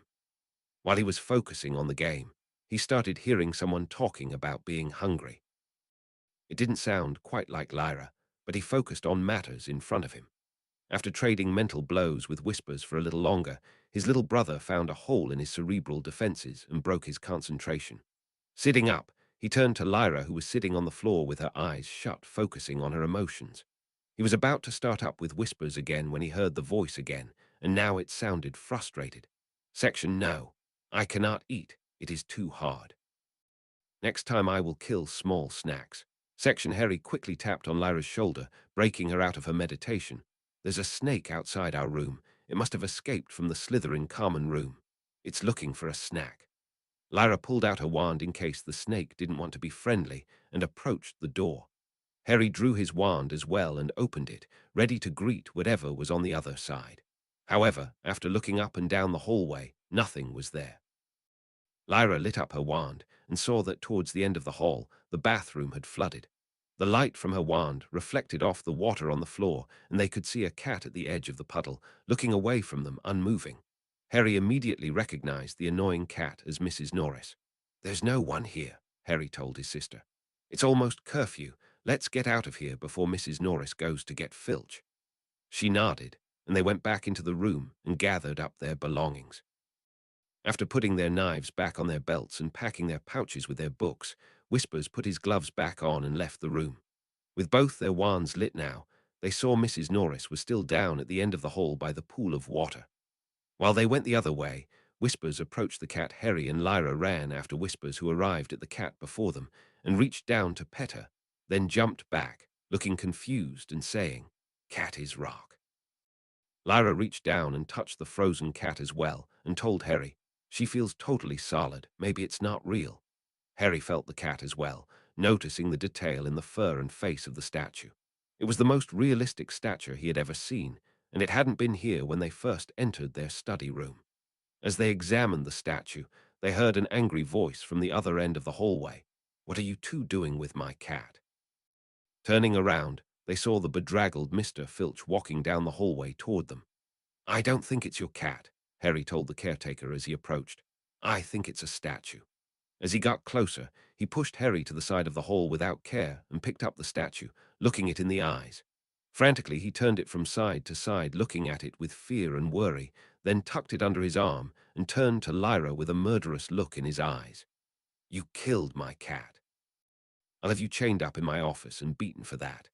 Lyra froze as the caretaker pulled out a large baton and raised it over his head.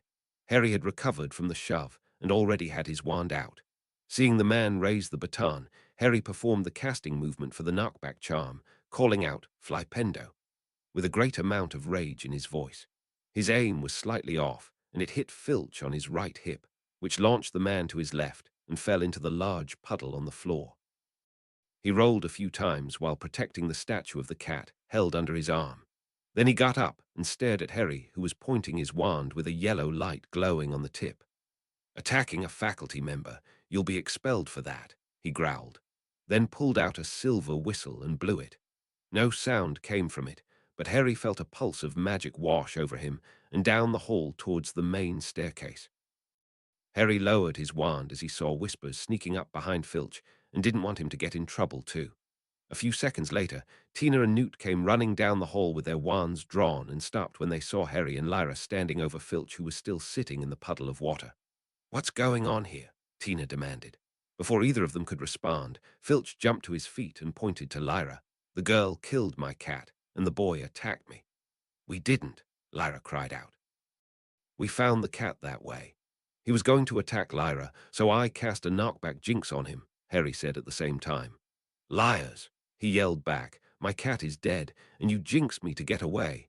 Newt motioned to Harry and Lyra to stand to the side as he pointed his wand towards Filch. "A Keo cat." The statue of the cat was yanked from his hands and flew into Newt's.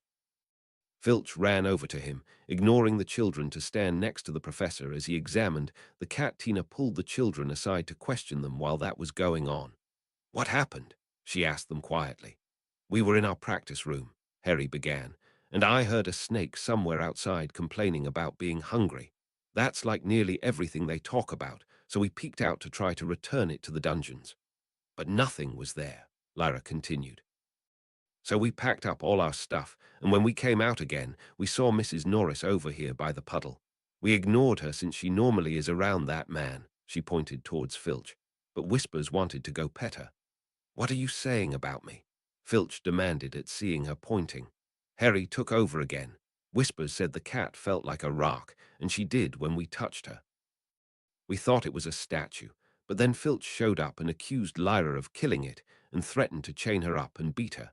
He pulled out a club, and when he raised it, I cast the jinx on him."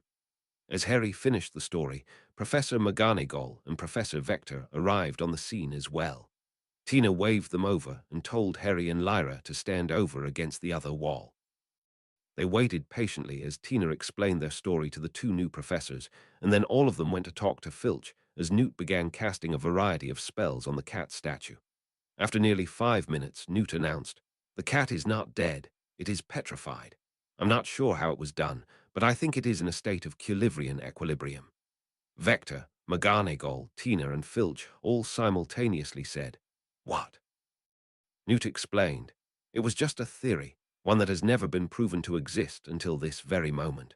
An Austrian unspeakable theorized that living things could be placed in a state that would be impossible to tell if they are alive or dead, and he postulated that such a state could be used medically to keep a patient from dying without aging until they could be properly treated. "Well, make the girl change my cat back," Filch yelled while pointing at Lyra. "I very much doubt that a first-year student, no matter how talented, could have done this," Professor McGonagall informed the caretaker. "What's going to happen to my cat?" He sounded desperate. "I would like to take care of this little girl and run some tests," Newt responded. "She's not a girl," he said quietly. "Mrs. Norris is a lady." Despite Harry and Lyra not telling anyone about the incident, the entire school learned by lunch the next day that Mrs. Norris was no longer patrolling the halls at night. It was astounding how secrets were impossible to keep at Hogwarts unless they were magically contained and enforced. This led to many hushed conversations about breaking curfew now that the only people who would be out at night were the occasional professor and the prefect patrols. Mrs. Norris and Filch were the only people that students were concerned about, as the cat seemed to always be able to find hiding students. Being able to avoid another teenager was child's play, especially for students who knew all the routes the prefects patrolled on. Mr. Filch had taken up residence in a classroom across from the Scamander's office and tried to visit his petrified cat every few hours to check on her status. Eventually, Tina posted a sign on their door that stated, "Mrs. Norris's status is unchanged." After that, he only checked on her 3 times a day after meals. Newt called in Lockhart and Snape to examine Mrs. Norris to see if either could figure out the cause or the cure for the state of the cat. The defense teacher looked through numerous books filled with cryptic writing and attempted to perform dozens of diagnostic spells in various dead languages, only to announce that he couldn't figure out how the petrification was caused. Snape brought in a large quantity of restorative drafts and attempted to treat the problem like a curse. There was some reaction to a potion that cured transfiguration-based curses and caused a few hairs on the cat to change back to normal, but then they seized up again and the potion failed to achieve further success. Saturday morning, before their dueling practice, a group of 5 hooded individuals entered Hogwarts. They strolled into the castle and walked through the Great Hall during breakfast. Their appearance caused hushed conversations to break out across the room and only increased when someone mentioned the term, unspeakables. Harry had only heard the term once before from the Umbridge woman outside of Fudge's office, which also reminded him that he hadn't heard back from the man about Sirius Black. Right now, he switched seats over to the Gryffindor table where Percy was telling a group of first years about the unspeakables. "It is a very respected job," he was saying, "though no one knows who they are. See up there." He pointed to the hooded men talking with Dumbledore at the staff table. "No one knows their real names, just secret ones that are given to them when they join. They do all sorts of mysterious research at the Ministry. They're probably here to look at Filch's cat." Harry returned to his seat and watched as the unspeakables sat down at the staff table to eat, not bothering to lower their hoods before starting. One of them sat apart from the group, next to Professor Vector. The two seemed to be engaging in conversation, and occasionally she'd point out a student, and the hooded wizard would write something down. During dueling practice, they continued their spell work, using Gemma as a target as she worked on her dodging. Whatever natural grace she had before completing the animagus ritual had only increased, making it almost impossible to hit her with any spells. She also tried to incorporate her transformation into the practice, changing into her swan form to dodge spells in the air, and changing quickly back to human form to cast shield charms. Lyra and Daphne were both having fun with the smokescreen spell and finding it to be a specialty. Lyra seemed to have an extra level of control over it, allowing her to make it denser or thinner in certain areas, as well as some control over the paths it traveled before dispersing when it got too far from her. Daphne, on the other hand, had combined the control of the smoke screen with her ice-conjuring spell to create a heavy mist that would grow ice crystals on surfaces it touched while also obscuring vision. It worked well to slow down Gemma until she found out a strong flap of her swan wings would disperse the charm. At dinner, only one of the unspeakables was present but stood at the lectern as students entered the hall. They looked like a gargoyle up there, frozen in place and waiting for everyone to arrive. The hooded person didn't seem to mind the whispers and speculation at their presence and didn't make any movement until 10 minutes after the food had appeared on the table. "Good evening, students," a voice came from underneath the hood. The voice was deep, but not in a way that would betray the gender of the person under the hood. It was deep in the way that a voice might sound if it was being spoken inside a cave, reverberating off the walls. Harry and Lyra looked around at their fellow students and noticed that they all seemed to have a slight tilt of their heads as they stared at the person at the podium. They almost seemed entranced and drawn to the voice, as if they were being compelled to listen. They exchanged a glance at each other, as neither of them felt particularly drawn to the voice in the way the others were. The unspeakable continued. "I am known as Aspect. For those of you who know about others in my position, you know this is just a code name, and it is irrelevant to the current conversation. As many of you have guessed, we are here due to the situation with the cat of the Hogwarts caretaker. After examining the subject, we have determined that we will be able to reverse it before you finish the term. However, I propose telling all of you about this for another reason. We would like to have the students of Hogwarts see if they can also create a solution. Typically, a statement like that would have elicited whispers and hushed conversations among the tables. But this time, Harry and Lyra observed that all the others continued to stare with tilted heads at the hooded person at the front, without moving. The unspeakable turned their head toward Harry and Lyra and stared at the two of them before continuing the speech. This type of petrification has been seen before, at Hogwarts in fact, though we still do not know the cause. I am asking for any student who is able to determine the cause or is able to create a remedy to report your findings to a professor who will pass it along to me." Lyra spoke up. "Is there some kind of reward?" The heads of all the students in the hall turned towards her in unison, making her a bit frightened. "Please don't interrupt," the unspeakable responded, and all the heads swiveled back to their voice. "The Department of Mysteries does not offer rewards. Knowledge is its own reward. If you wish to attempt this feat, which was solved the last time by the previous potions master of Hogwarts, a basic analysis of the curse will be posted outside the Great Hall." Without saying anything to conclude his speech, the unspeakable slowly faded away. Harry and Lyra both squinted at the spot he stood, but neither of them could see any traces of disillusionment or invisibility. When he had completely vanished, all of the other students collectively shivered and shook their heads, with many of them rushing out of the hall to see if they could find what the unspeakable had mentioned about the posting. After dinner, Harry and Lyra pushed through the crowd to see what had been put up. Basic analysis was exactly what it was, written on a golden plaque and mounted on the wall. Advanced petrification grey transfiguration curse, slow acting confundus seen 6 times in the last 100 years. Good luck, Department of Mysteries. Even though it was late on Saturday evening, there was a huge rush for the library as students went to try and figure out this bad riddle. Harry and Lyra just shrugged and went back to their common room as they had way too many other things to do with their time and energy. A cat belonging to a man who had threatened them wasn't worth their time. Sunday brought Brant and Simone to the castle for their occlumency lessons. Once they were in the classroom, Harry asked Brant about the status of the situation with the minister and Sirius Black. "It's being handled," he replied cryptically. "Something happened that needs to be resolved before we can get more information.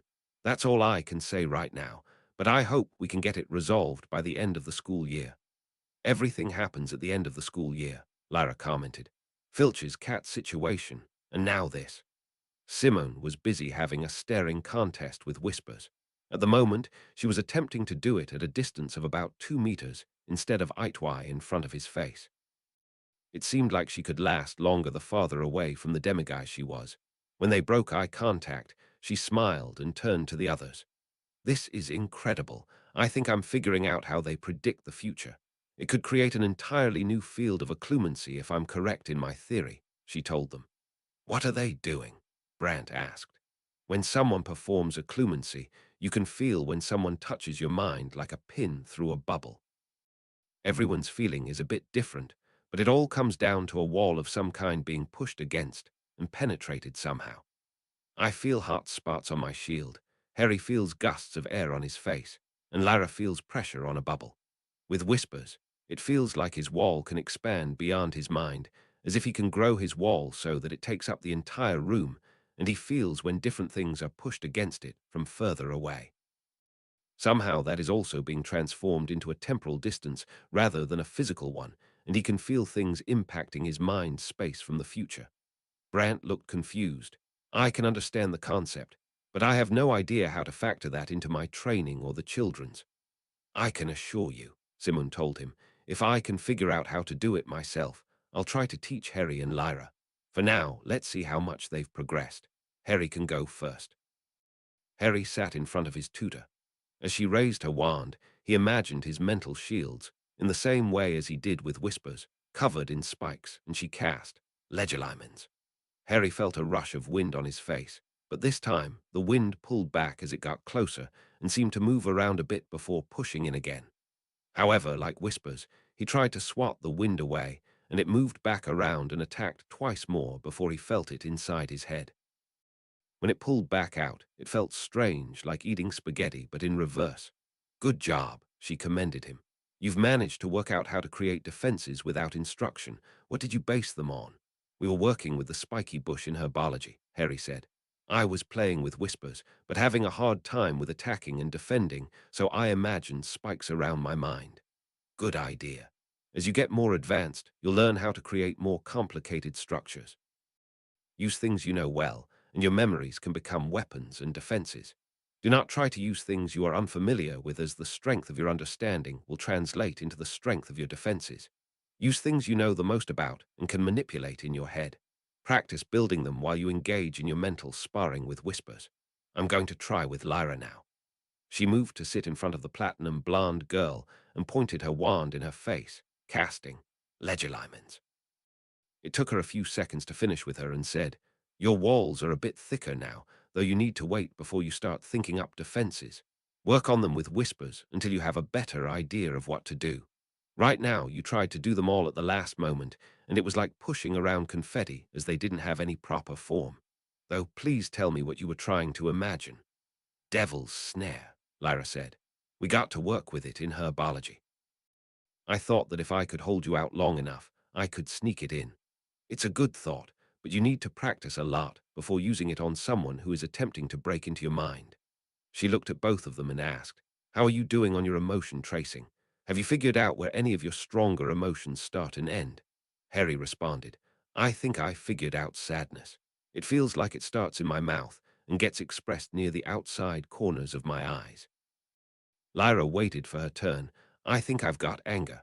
I feel it in my teeth and it comes out the top of my head. That's a good first step, Simon told them.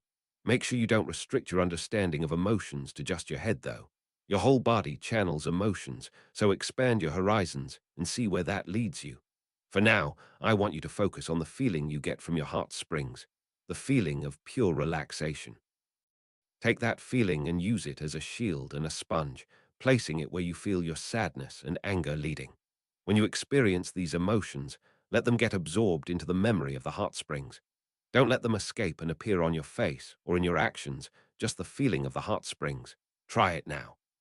The children looked at each other and focused on their feelings. Reluctantly, Harry started to browse through unpleasant memories from the Dursleys. As he felt the sadness creeping up his face towards his eyes, he imagined two pools of warm and relaxing water near his eyes, drowning the unpleasant thoughts in the hot springs of his home. The Dursleys weren't his home, just an unpleasant memory. He watched those bad thoughts sink to the bottom before opening his eyes and looking back at his tutor, who was looking toward Lyra. His sister had a few sparks coming off her hair which came in bursts, then stopped, then after a few seconds started again. After a few rounds of sparks, they subsided for a long period and she looked back up. It looked like you were having trouble controlling your anger, Simon told her. Lyra looked like she was about to respond, but was told, Don't worry about that. Anger is a powerful emotion. It will take a lot of practice to fully control that one. It takes practice, and yet again more practice. To Harry, you managed to prevent the sadness from reaching your face. However, you need to make sure you don't completely get rid of your negative emotions. Make sure you keep them to deal with them at a later time, or they will come back to haunt you when you least expect them. How do you deal with them? Harry asked. It depends on the memory that causes them, she responded. Sometimes you need to accept them as something you cannot change. Other times, you need to have a serious conversation with the people involved. Bad memories can be softened by good memories, the same way a good memory can be ruined by a bad one. Many bad memories will never be solved, but when they are invoked, you'll know how to deal with them. As you learn occlumency, I will eventually start to evoke your bad memories as a way of attacking your minds. You will need to learn how to deal with your negative thoughts to combat my attacks on your mind, so it would be good to start learning how to deal with your worst memories now before they can be used against you. Both of them had quite a few bad memories and knew they would need to find a way to deal with them quickly. The afternoon consisted of their knife training, and they moved on to defending against attacks. They heard the voice of Pickle again, who complained about crafting simple metal rods to help with their training. The blacksmith used them to beat on their dull knives as they held the forms they had been taught. After every series of hits, he would stop and correct the forms by kicking at their feet or lifting an elbow to make sure they were in the proper form. Harry tried his best to hold the forms as he was being struck, but Ransom told him he needed to have some give in his forms or he would hurt his arms. The blades he was holding would stay firm, but his arms needed to move slightly to absorb the hits. After he struck their blades repeatedly in each form, he had them do it to each other, not showing them any specific strikes, but just telling them to hit the blades from different angles with the rods. He explained to them that before they learned to defend from someone with talent, they would learn to defend from amateurs. As a person like that wouldn't know how to properly strike someone with a blade, they would attack each other with badly performed moves, and that would suffice for the training. All they had to do was to strike the blunt weapons with the rods, as the other held the form, and then switch roles. It was quite difficult to do, and just hold the form without responding to the attack or trying to strike somewhere that wasn't the blade of the false-edged weapon. By the end of the lesson, there were nicks and damage to both their fake blades and the rods they had been given, so they got to hear Pickle complain and insult Ransom in his strange voice as he crafted multiple copies of their training tools. It felt weird to have and carry around fake weapons.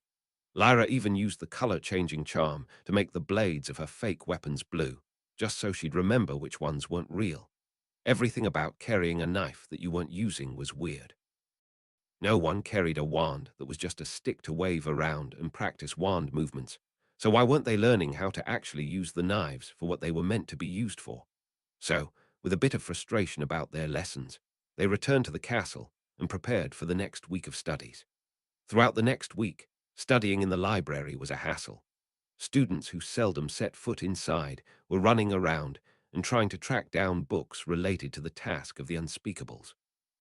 There seemed to be an unspoken agreement that some great boon would be given to the student that discovered the solution, despite the dismissal that there would be any kind of reward. A mysterious prize seemed to be even more alluring than one that was defined. Snape had already told his classes that he had rejected several solutions so far, and that everyone he needed to reject would result in a loss of points for that student. Harry had received a response from Madison from the Knitter Critter about their cuddling stuffed animals and wanted to schedule a meeting to discuss the price for their discovery. Harry passed on the news to Brant, who responded with a message that he would need to schedule a meeting with Amicus Slant, as it pertained to the initial agreement. Once the price was determined, he would split it properly with Penelope. Thursday morning, an announcement was posted on the common room bulletin board. Spring Vacation Library Camping, April 4-10. It's that time of the year again. For those of you not going home for the break, the Library Adventure Club will be heading deep into the stacks to see what we can discover. We will climb mountains, dive to the bottom of lakes, explore caves, and find books lost to time in the depths of Hogwarts. Tents, sleeping bags, and food will be provided. We will gather after the train leaves on April 4th. Sign up ASAP. Lyra pulled out a pen and wrote her name down on the paper, then passed it to Harry to do the same. They had both tried to hike as far as they could into the library, but were always limited by time and had to give up after just an hour or two. This would give them a chance to go much further than they had tried before. They ended up talking about looking for any secret chambers all the way through dinner, and then going through the lists of the ones they had found as they went to visit the Ravenclaw common room after dinner. Hermione was still too busy to hang out with them and told them that she would be going home for break, so she couldn't join them in the library camping. Penny was also doing the same, but could meet any weekend before then to discuss the sale of the cuddling stuffed animals with Amika Slant and Madison from the Knitter Critter. The Ravenclaw common room was much quieter than the library, so Harry and Lyra spent the evening there discussing their exploration plans and rereading parts of The Two Towers from the Lord of the Rings books, having finished it a few weeks prior. During the night, Harry was woken up by a scratching noise from somewhere in the room. Lighting up his wand woke up Colin, Arthur, and William as well. "What's that noise?" Arthur complained. "Turn off the light," Colin told him. William just pulled the covers over his head and tried to go back to sleep. Harry found the source of the noise was his trunk. When he opened it, he started to panic as it was coming from the snakeskin bag containing the horseshoe crab he had gotten from the giver. "What the heck is that?" Arthur asked as Harry pulled the bag out of the trunk. "Trouble," Harry told him and sheathed his wand as his staff responded to his thoughts and jumped out of his pouch on his nightstand, already glowing as he plucked it from the air. As he exited the dormitory, the crab inside the bag stopped struggling as much, but was still awake and moving. He needed to get to Newt and Tina and let them know what was going on. However, when he got to the door of the common room, he found it locked. He tried an unlocking charm on it, but that failed. He tried pounding on it, but there was no response. Without any other option, he ran up to the top of the boys' dormitory stairs and entered Lee and Cedric's room. "Cedric, wake up," he shook the sleeping boy. "What?" he replied groggily. "There's a monster nearby and the common room is locked." "What?" He was confused. "Do you need a warm glass of milk?" "What?" Now Harry was confused. "Why would I need milk? Can you contact Mr. Scamander?" Cedric was more awake now, and Lee was starting to stir as well. "What's going on?" Harry tried to explain it more delicately. "I have something to alert me to a monster in the school. It just went off. I can't get out of the common room to tell Newt. Can you get out?" "I don't know," he replied, fully awake now. Putting on a pair of slippers, he walked with Harry back down to the entrance and tried the door himself, then tried unlocking it, still getting no results. "Something is going on," Cedric told him. "Stay with me. We need to wake everyone up." The two of them climbed to the top of the girls' side of the room, and he knocked on Patricia's door until she answered it. She answered wearing a pair of floral pajamas and fluffy blue slippers. "You better have a very good reason for waking me up," she said groggily. Cedric nodded. "There's some kind of emergency. The common room is locked, and Harry says there's some kind of monster outside. I need you to wake all the girls and keep them in your room until we find out what's going on." She heard the seriousness in his voice and rushed down to the first-year girls' dorm as Harry went back to his to rouse his year-mates, and Cedric rushed to the second-year dorms. Harry got his roommates up and started to head up to Cedric's room as the girls started exiting their room. Harry held up the snakeskin bag towards Lyra and said loudly, "It's here." Her eyes widened as she grabbed her roommates by their shirts and dragged them as fast as she could up the stairs to Patricia's room. Once she was safely inside, Harry entered Cedric's room and waited for further instruction. Everyone stayed silent for nearly 20 minutes before there was movement outside in the common room. Cedric peeked out, then called out, "What's going on?" "Harry told us there was a monster. We have everyone in the top dorms." "There was another petrification," Tina's voice called out. "Send Harry down here at once." Cedric poked his head back in as Harry gave him a nod and picked up the snakeskin bag and his staff to head down. Newt and Tina were standing by the entrance with their wands out and lit up. Lyra started to come down as well, brandishing her staff. "Why was the dorm locked?" Harry asked. "The school must have locked it," Newt told him as Lyra also arrived. "How did you know what was going on?" Harry pulled the horseshoe crab out of the bag and said, "It's awake." "Where is the monster?" "Monster?" Newt asked. "There has been another petrification. Do you know what's going on?" Harry shared a glance with Lyra. "I think so, but I don't know what the petrifications are." "We're going to go see the headmaster," Newt told them and started to lead them away. Chapter 86, The Diary. Chapter text. Newt led Harry and Lyra out of the dormitory, while Tina remained behind to take care of the remaining students. There were several professors around the great hall entrance as they passed by and noticed Madame Pomfrey running her wand over a student next to the plaque set up by the Unspeakables. As they got closer, they could see it was Gabriel Truman. Leaning over to look at the message, however, he wasn't moving or blinking as he stared at the writing. The Hufflepuff prefect had been petrified. Lockhart was there as well, looking around nervously with his wand drawn, as well as Professor Burbage and Sprout. The Hufflepuff head looked in their direction and asked, "What are Mr. Potter and Miss Black doing out here?" "They have information on the attack," Newt responded. "I am taking them to see the headmaster." The four other adults turned to look at Harry and Lyra as they passed by, with suspicion, interest, and a bit of fear. Newt led them upstairs towards the room that had been the common room for the first years before Scamander House had been established. Instead of entering there, Newt took them across the hall to the staff meeting room. Inside, they found the headmaster, Professor McGonagall, Snape, and Flitwick. They were in the middle of a discussion that stopped as soon as they entered. Flitwick repeated Professor Sprout's question. "What are the children doing here?" "Mr. Potter was alerted to the attack before I reached the common room," Newt informed them. "He had all of the students there sequestered in the upper-year dormitories." "Cedric did that," Harry corrected them. "I couldn't get out of the common room, so I went to him for help." "How were you alerted to the situation, Mr. Potter?" Dumbledore asked. Harry wasn't sure how much to tell the headmaster, but he never expected that the monster would be set loose before he could find it either. He quickly made up his mind and said, "There's a monster in the school. Our tutor gave us an animal that would alert us if we found it, but it found us. It shouldn't be petrifying people, though." He held up the quivering snakeskin sack. "What is in there?" Flitwick asked. Harry opened the bag and let the horseshoe crab skitter out on the floor and move around a bit. "A crab?" the Ravenclaw head asked in confusion. "We were told it would be afraid of the monster," Lyra explained. "Our tutor put it to sleep and told us it would wake up if the monster was nearby." "What kind of monster is it?" Newt asked suspiciously. "A king," Harry told them without explanation. "A king what?" Severus asked suspiciously. Harry and Lyra exchanged a look between each other and shrugged. "That's all we know, a king." "The giver told you this?" Minerva asked. Flitwick looked confused. "No," Harry said, looking towards Flitwick. "He just put the crab to sleep. Someone else told us about the king." "Who?" Flitwick pressed. Knowing he might be able to figure out what he meant, Harry looked straight at Professor Snape and pushed an image to the front of his mind of the usurper. He felt a puff of air on his face, and the dark-haired man nodded, and then shared a glance with Dumbledore.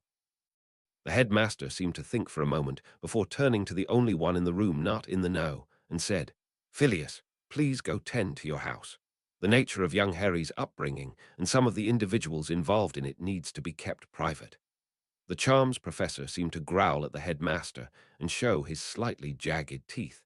Then, with a frown, he exited the room. "I think this conversation needs to be moved to my office," Dumbledore said as he walked towards a door at the back of the room, opening it to reveal a set of stairs. The others all followed him, with Newt casting a Patronus spell quickly and saying, "Tell Tina we are in the headmaster's office." After collecting the crab that had scuttled into a corner and placing it back in the snakeskin bag, they traveled up one flight of stairs and arrived at the headmaster's office. Both Harry and Lyra look around, very confused. "We're on the 7th floor?" Lyra asked. "Yes," the headmaster said with a smile, "and magic is the answer to your next question." He waved his wand, and 5 more chairs were conjured as he sat down at his desk. "Now, from what I understand is going on, you've been informed by the large snake on your island that there is a monster called a king in this school. How is he aware of this?" That was information Harry wasn't willing to share with anyone, so he just responded, "It just does. That's why we have the crab to alert us." "Why does a crab alert you?" Minerva asked. "We asked the same thing," Lyra responded. "The giver just told us that it would." "The duend?" Dumbledore asked and got a nod from the other adults. Just then, the headmaster looked past the group towards the door and said, "Please come in, Porpentina." The door opened to reveal Newt's wife, along with Whispers, who bounded into the room and jumped on Lyra's lap, nearly causing the chair to fall over. Newt conjured a beanbag for the demiguise to sit in. Newt turned to his wife. "Quick catch-up." The giver gave the kids a horseshoe crab that somehow alerts them to a monster called a king, which the usurper told them is somewhere in the castle and is responsible for the petrifications. Okay, Tina said slowly. I have a question for the headmaster, looking him in the eyes. The unspeakable said that these petrifications have happened before at Hogwarts. I think we need more information than that. The headmaster's face tightened like he didn't want to say something. That was a long time ago, and the person responsible cannot be involved now as they are dead. Who was it? Tina pressed. No one you need to be concerned with, he responded. That makes me want to know even more. Are you protecting them? She challenged him. All eyes were on the headmaster now as he looked around for respite, which he thought he found when a trilling call was heard, and a burst of flame drew everyone's attention as a phoenix appeared in the room, landing on the perch next to the headmaster's desk. Did you come to join us, Fox? Dumbledore asked the bird. It gave a quick chirp back and stared at Lyra, unblinking. Nice distraction. I would like an answer to my question, Tina told him. I am protecting someone, just not the one responsible. I will not answer any other questions about this. It was Hagrid, McGonagall said, shocking everyone with the statement. Wasn't it? You're talking about the incident from just before I started school, correct? Hagrid, Newt said curiously. I knew he had been expelled, but not for what. Dumbledore slumped down into his chair, a weary look crossing his eyes. Hagrid was framed, he said glumly. He's not even covering for someone else like you, Newton. I think you need to start telling us what is going on, Severus said darkly. Dumbledore sighed and looked towards the phoenix, still staring at Lyra Black. What do you think, old friend? The bird broke its gaze and started to whistle a tune that Harry thought inspired a feeling of courage as he listened to it. I was only there for small parts of it. Armando will need to tell you the story. Dumbledore raised his wand and cast a spell on a portrait behind him. Among dozens of others, one frame containing an ancient-looking wizard floated out to Fox's perch and hung itself just under where the orange bird sat. He looked very old, but also very powerful. He gazed around the room until his eyes stopped on Professor McGonagall. Miss McGonagall, it is good to see you again. You should make time to visit me more often. As a student or professor, I try to avoid spending too much time in the headmaster's office, she replied politely. Maybe you can get another frame on a lower floor. I have frames in every institution in Britain. I expect you to knock the next time you're at one of them. He continued to look around until his eyes landed on Newt, who was doing his best to look away. Newton Scamander, how you managed to return to this institution is beyond me. Your expulsion should have been permanent, and to hear you have joined the founders of this school is an insult to the originals themselves. Newt just ducked his head in shame as his wife came to his defense. Now you listen here, old man. Newt showed Hufflepuff loyalty to a friend, taking the fall for her in his expulsion. Your hand was too heavy, and you didn't even bother to investigate the situation. Just handed down the punishment and called it a day. You should have died 150 years earlier instead of whatever dark magic you used to continue living. Dark magic? Ha! He laughed. I lived for 355 years due to the power of my blood. Maybe if I had lived longer, we could have met, and then I would have taught you some respect for your elders. Enough, Dumbledore said loudly and firmly. Armando, I need you to recount the events of the 1942-43 school year. Very well, he smiled towards Newt, who was still bowing his head. That was one of the years you were distracted with Grindelwald, wasn't it? Always running off to try and save the world. There were enough problems at Hogwarts, and you thought it would be better to deal with the problems in Europe. If you weren't the best professor at the school, I would have fired you years before. Everyone was a bit shocked by the attitude of the last headmaster, but stayed silent to listen to his tale. There's not much to tell. Some students turned up petrified throughout the year. There were rumors that a monster was stalking the halls. Then we found him right after that girl was killed. Your pet giant, Rubeus Hagrid, let an acromantula loose in my school. It's good that Tom turned him in and kept him from making a mess of things. As soon as he was expelled, there were no more attacks and the problem was solved. Newt's head perked up. Wait, you're saying an acromantula did this? They can't petrify people. That's what Albus here said. Kept the man out of Azkaban. He kept the largest and most dangerous spider in the world in a school filled with children. That's deserving of expulsion for sure. It doesn't matter that he didn't open the Chamber of Secrets. That spider could have killed much more and done more damage to this institution than anything some petrifying monster in there could have done. The Chamber of Secrets is a myth, Snape said to the portrait. What's the Chamber of Secrets? Harry asked. Why are there first-year students here? The portrait of the old headmaster asked. What he's talking about is a myth, Snape said, ignoring the portrait. Salazar Slytherin allegedly built a secret chamber in the school which was supposed to contain a monster that would purge the school of all those unworthy of learning here. Purportedly it could be opened by Slytherin's true heir. Severus is correct, Dumbledore affirmed.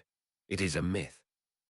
The school has been searched many times over the last 900 years. No chamber has ever been found.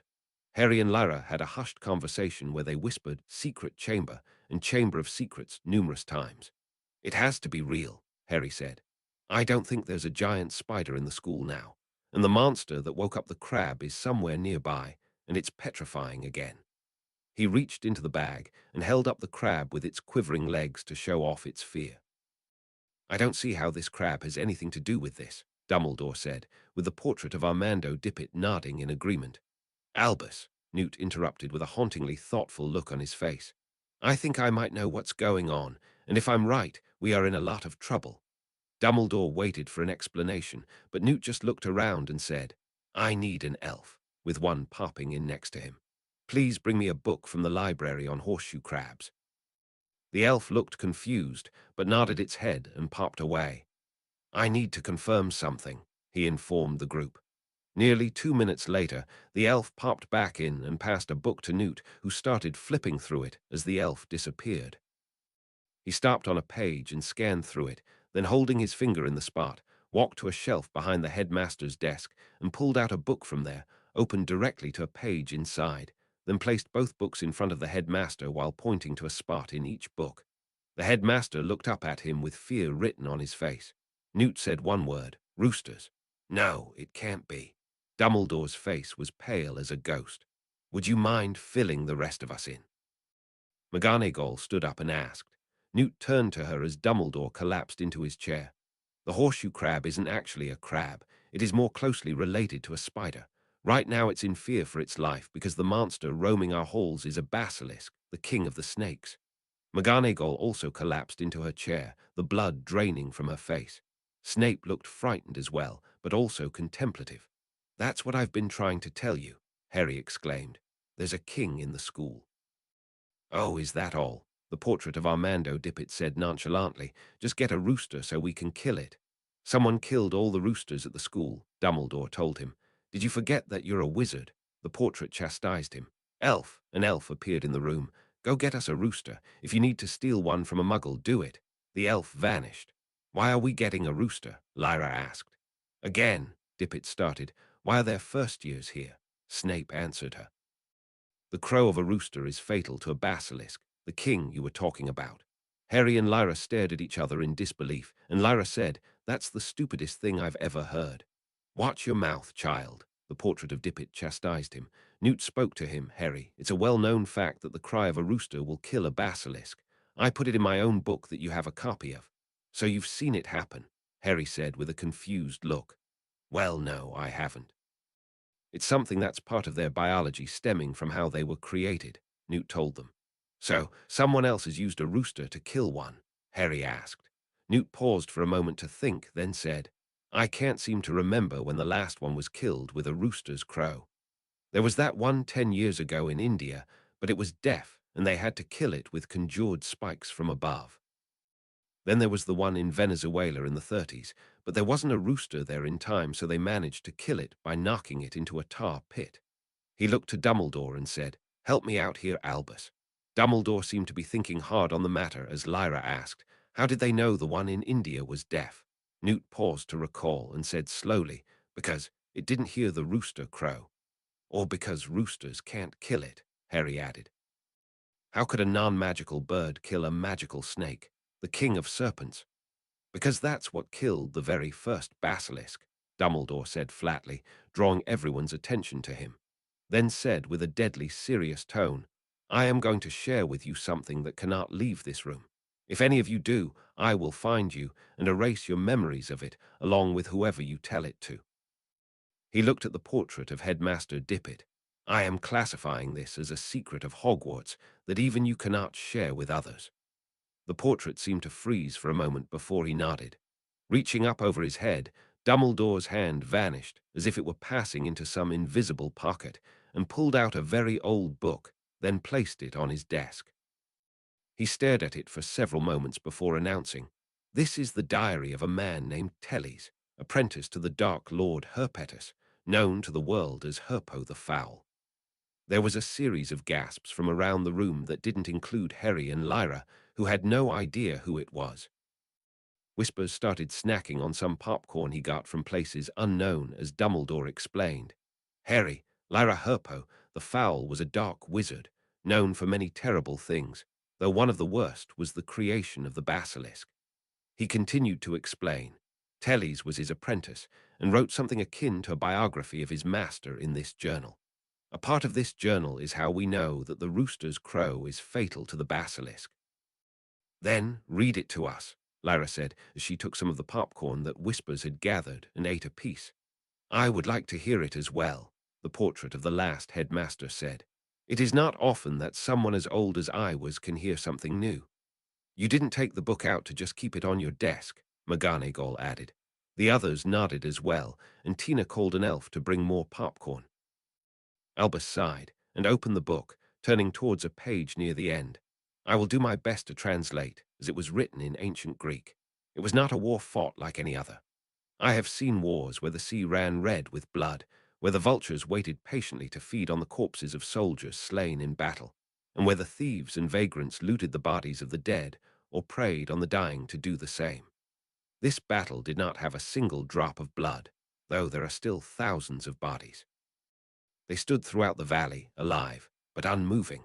Some look to be fleeing in terror, while the brave are poised to strike, but all of them are as motionless as statues.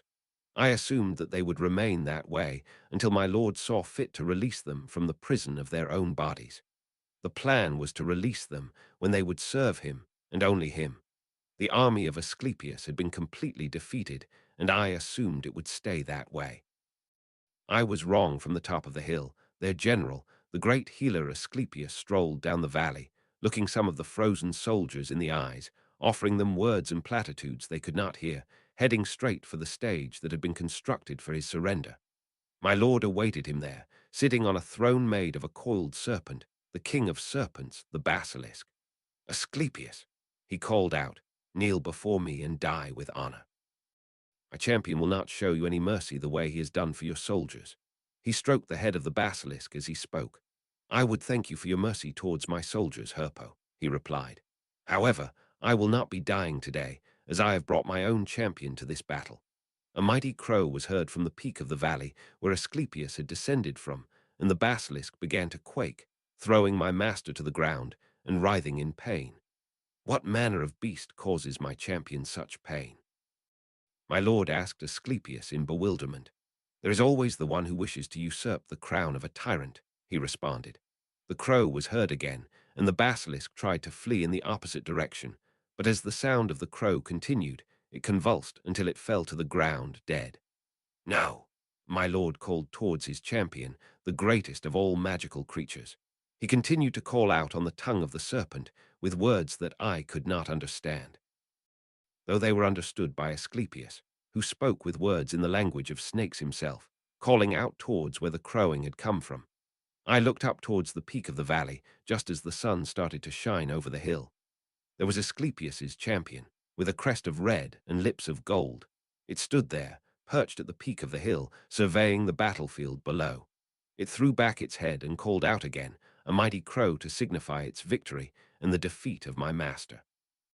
Dumbledore placed the book back down and looked at his audience.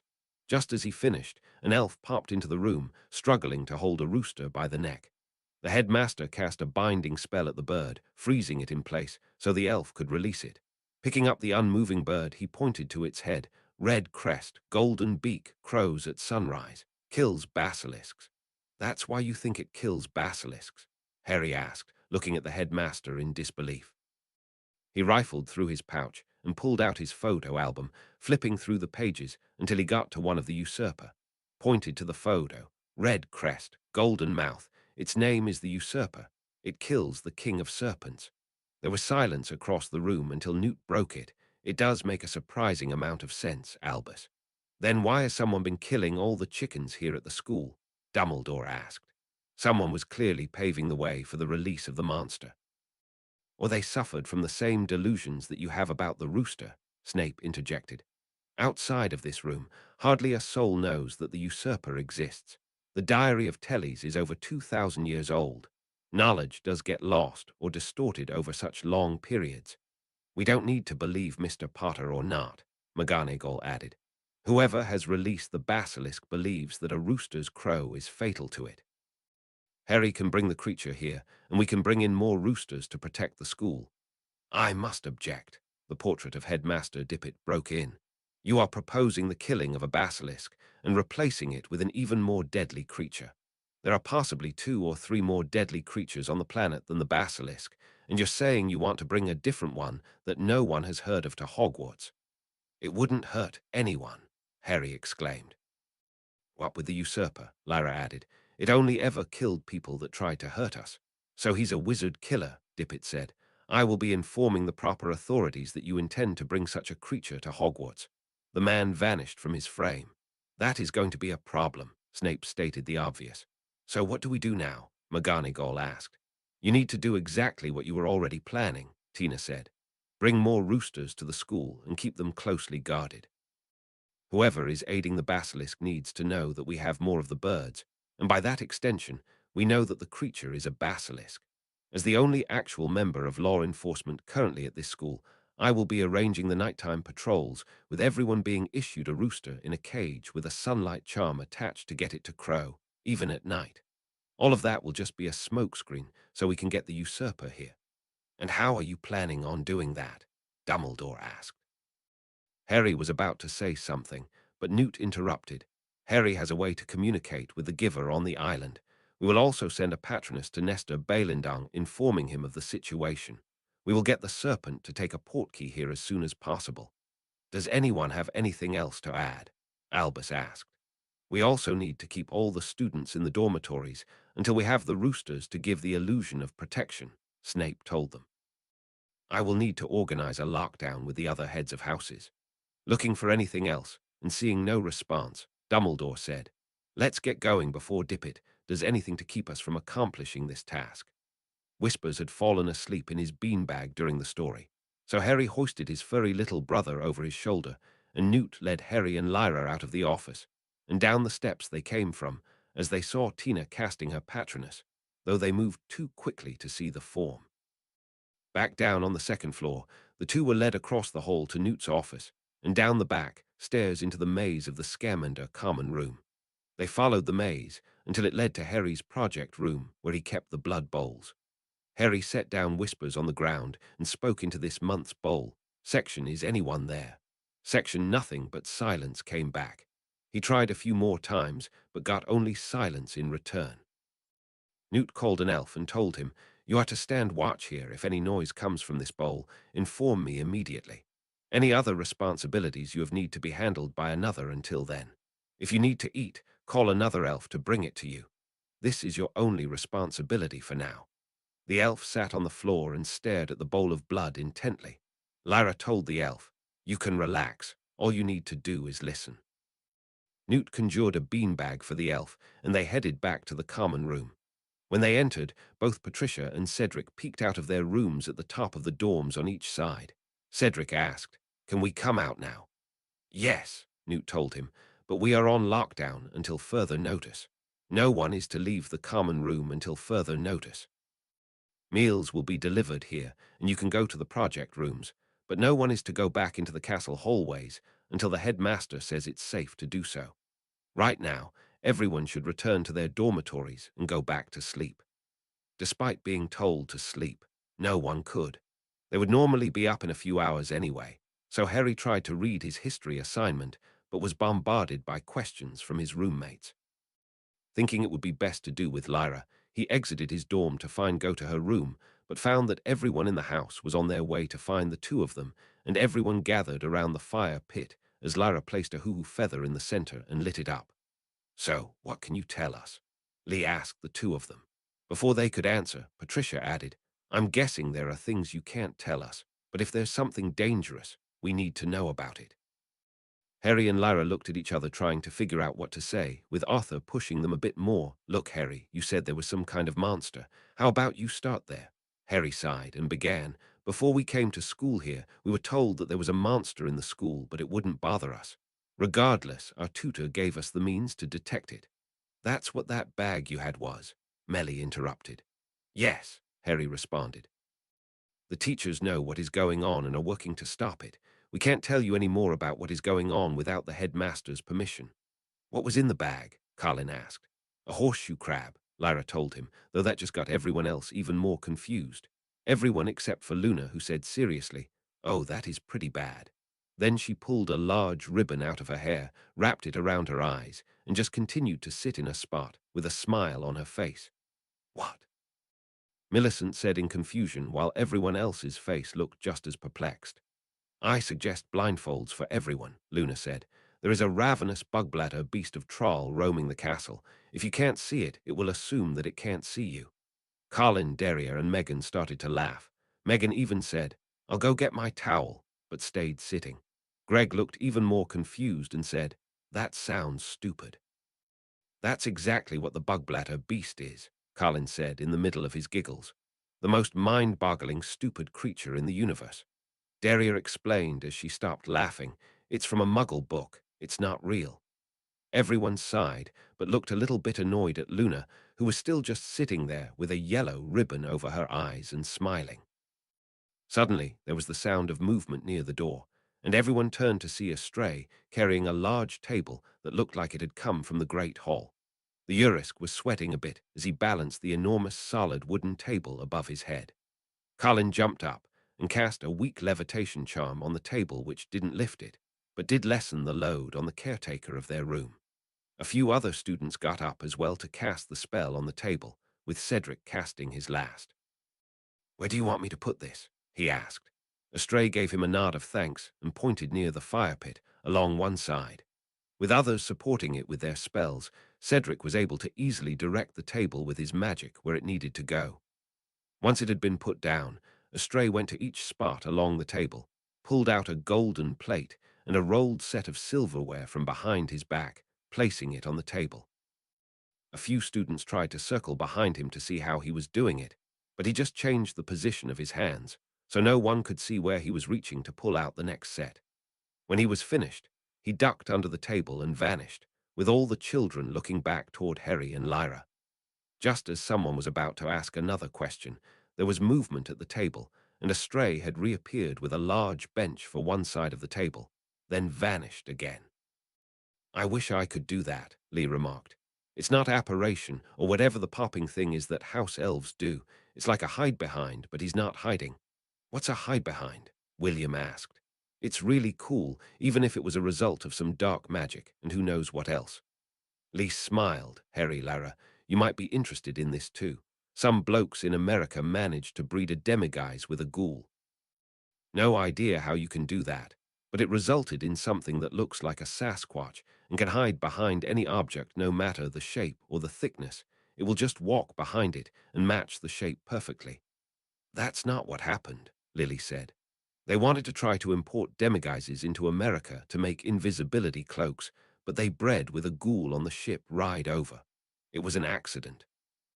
Cedric weighed in. Pretty sure Lee is right, even if the history books say it was an accident. You can't just put a ghoul and a demiguise in a room together and play smooth jazz to get them to mate. Cross-species breeding requires very difficult intentional magic to happen, with the ministries and the Iqua regulating it heavily. Hide-behinds are also very aggressive towards wizards, but less so towards muggles, so it was probably dark magic that created them. Harry and Lyra looked a bit furious, and Lyra even reached out to the space next to her and grabbed an invisible Whispers to hold him close to her. If I ever find someone treating one of the hidden like that, they will regret it, Harry said, with a serious glare that was felt by all those looking at him. That kind of deadened the conversation, and everyone went off to either try to get another hour of sleep or to work on homework. Breakfast later that morning was just the 17 students, 2 heads of house, and 2 demiguises. It was a bit of a standard meal, no frills, still no eggs, and since the Scamanders didn't make any announcements, they assumed the lockdown hadn't been lifted yet. Luna was still wearing a blindfold over her eyes, which at first made Newt and Tina think that she had discovered the situation. But it was explained to them about the ravenous bug-bladder beast of Traal, and both of them got a good chuckle out of it. When Lyra finished, she asked Harry to borrow Hermes to update Brant on the situation. Harry slapped himself on the forehead for forgetting and summoned the bird with his thoughts while Lyra started writing the letter. After everyone in the house had eaten their fill, Newt left the room while Tina addressed the group of students. Since regular classes have been cancelled today, I will be leading you on some practical spellcasting. Cedric and the few other older students perked up, as they were the longest without a regular or proper Dada instructor. Having an American aura teach them something would certainly be interesting. As everyone gathered around, she continued, while Miss Lovegood's approach towards the bug-bladder beast would certainly be effective, a more effective tactic would be to just blind the beast itself. Blinding will work on nearly every creature with eyes, including wizards, so that is what I'll be teaching you today. First, though, can any of you tell me a good blinding spell? Cedric raised his hand and said, Lumos Totalis. Colin went next, the strobe light charm. Lyra called out, Fumos. Lee went next. It's not a spell, but what about Peruvian instant darkness powder? All of those will work, Tina told them. 2 points to each of you. The darkness powder is a double-edged sword, though, as it will blind you too. With all of these spells, if you're facing off against a wizard stronger than you, these are great to use as a distraction and a means to escape. All of you should remember that you are still children, and you will not and should not be engaging in serious duels or fighting dangerous monsters. So today's lesson will just be about blinding and escaping.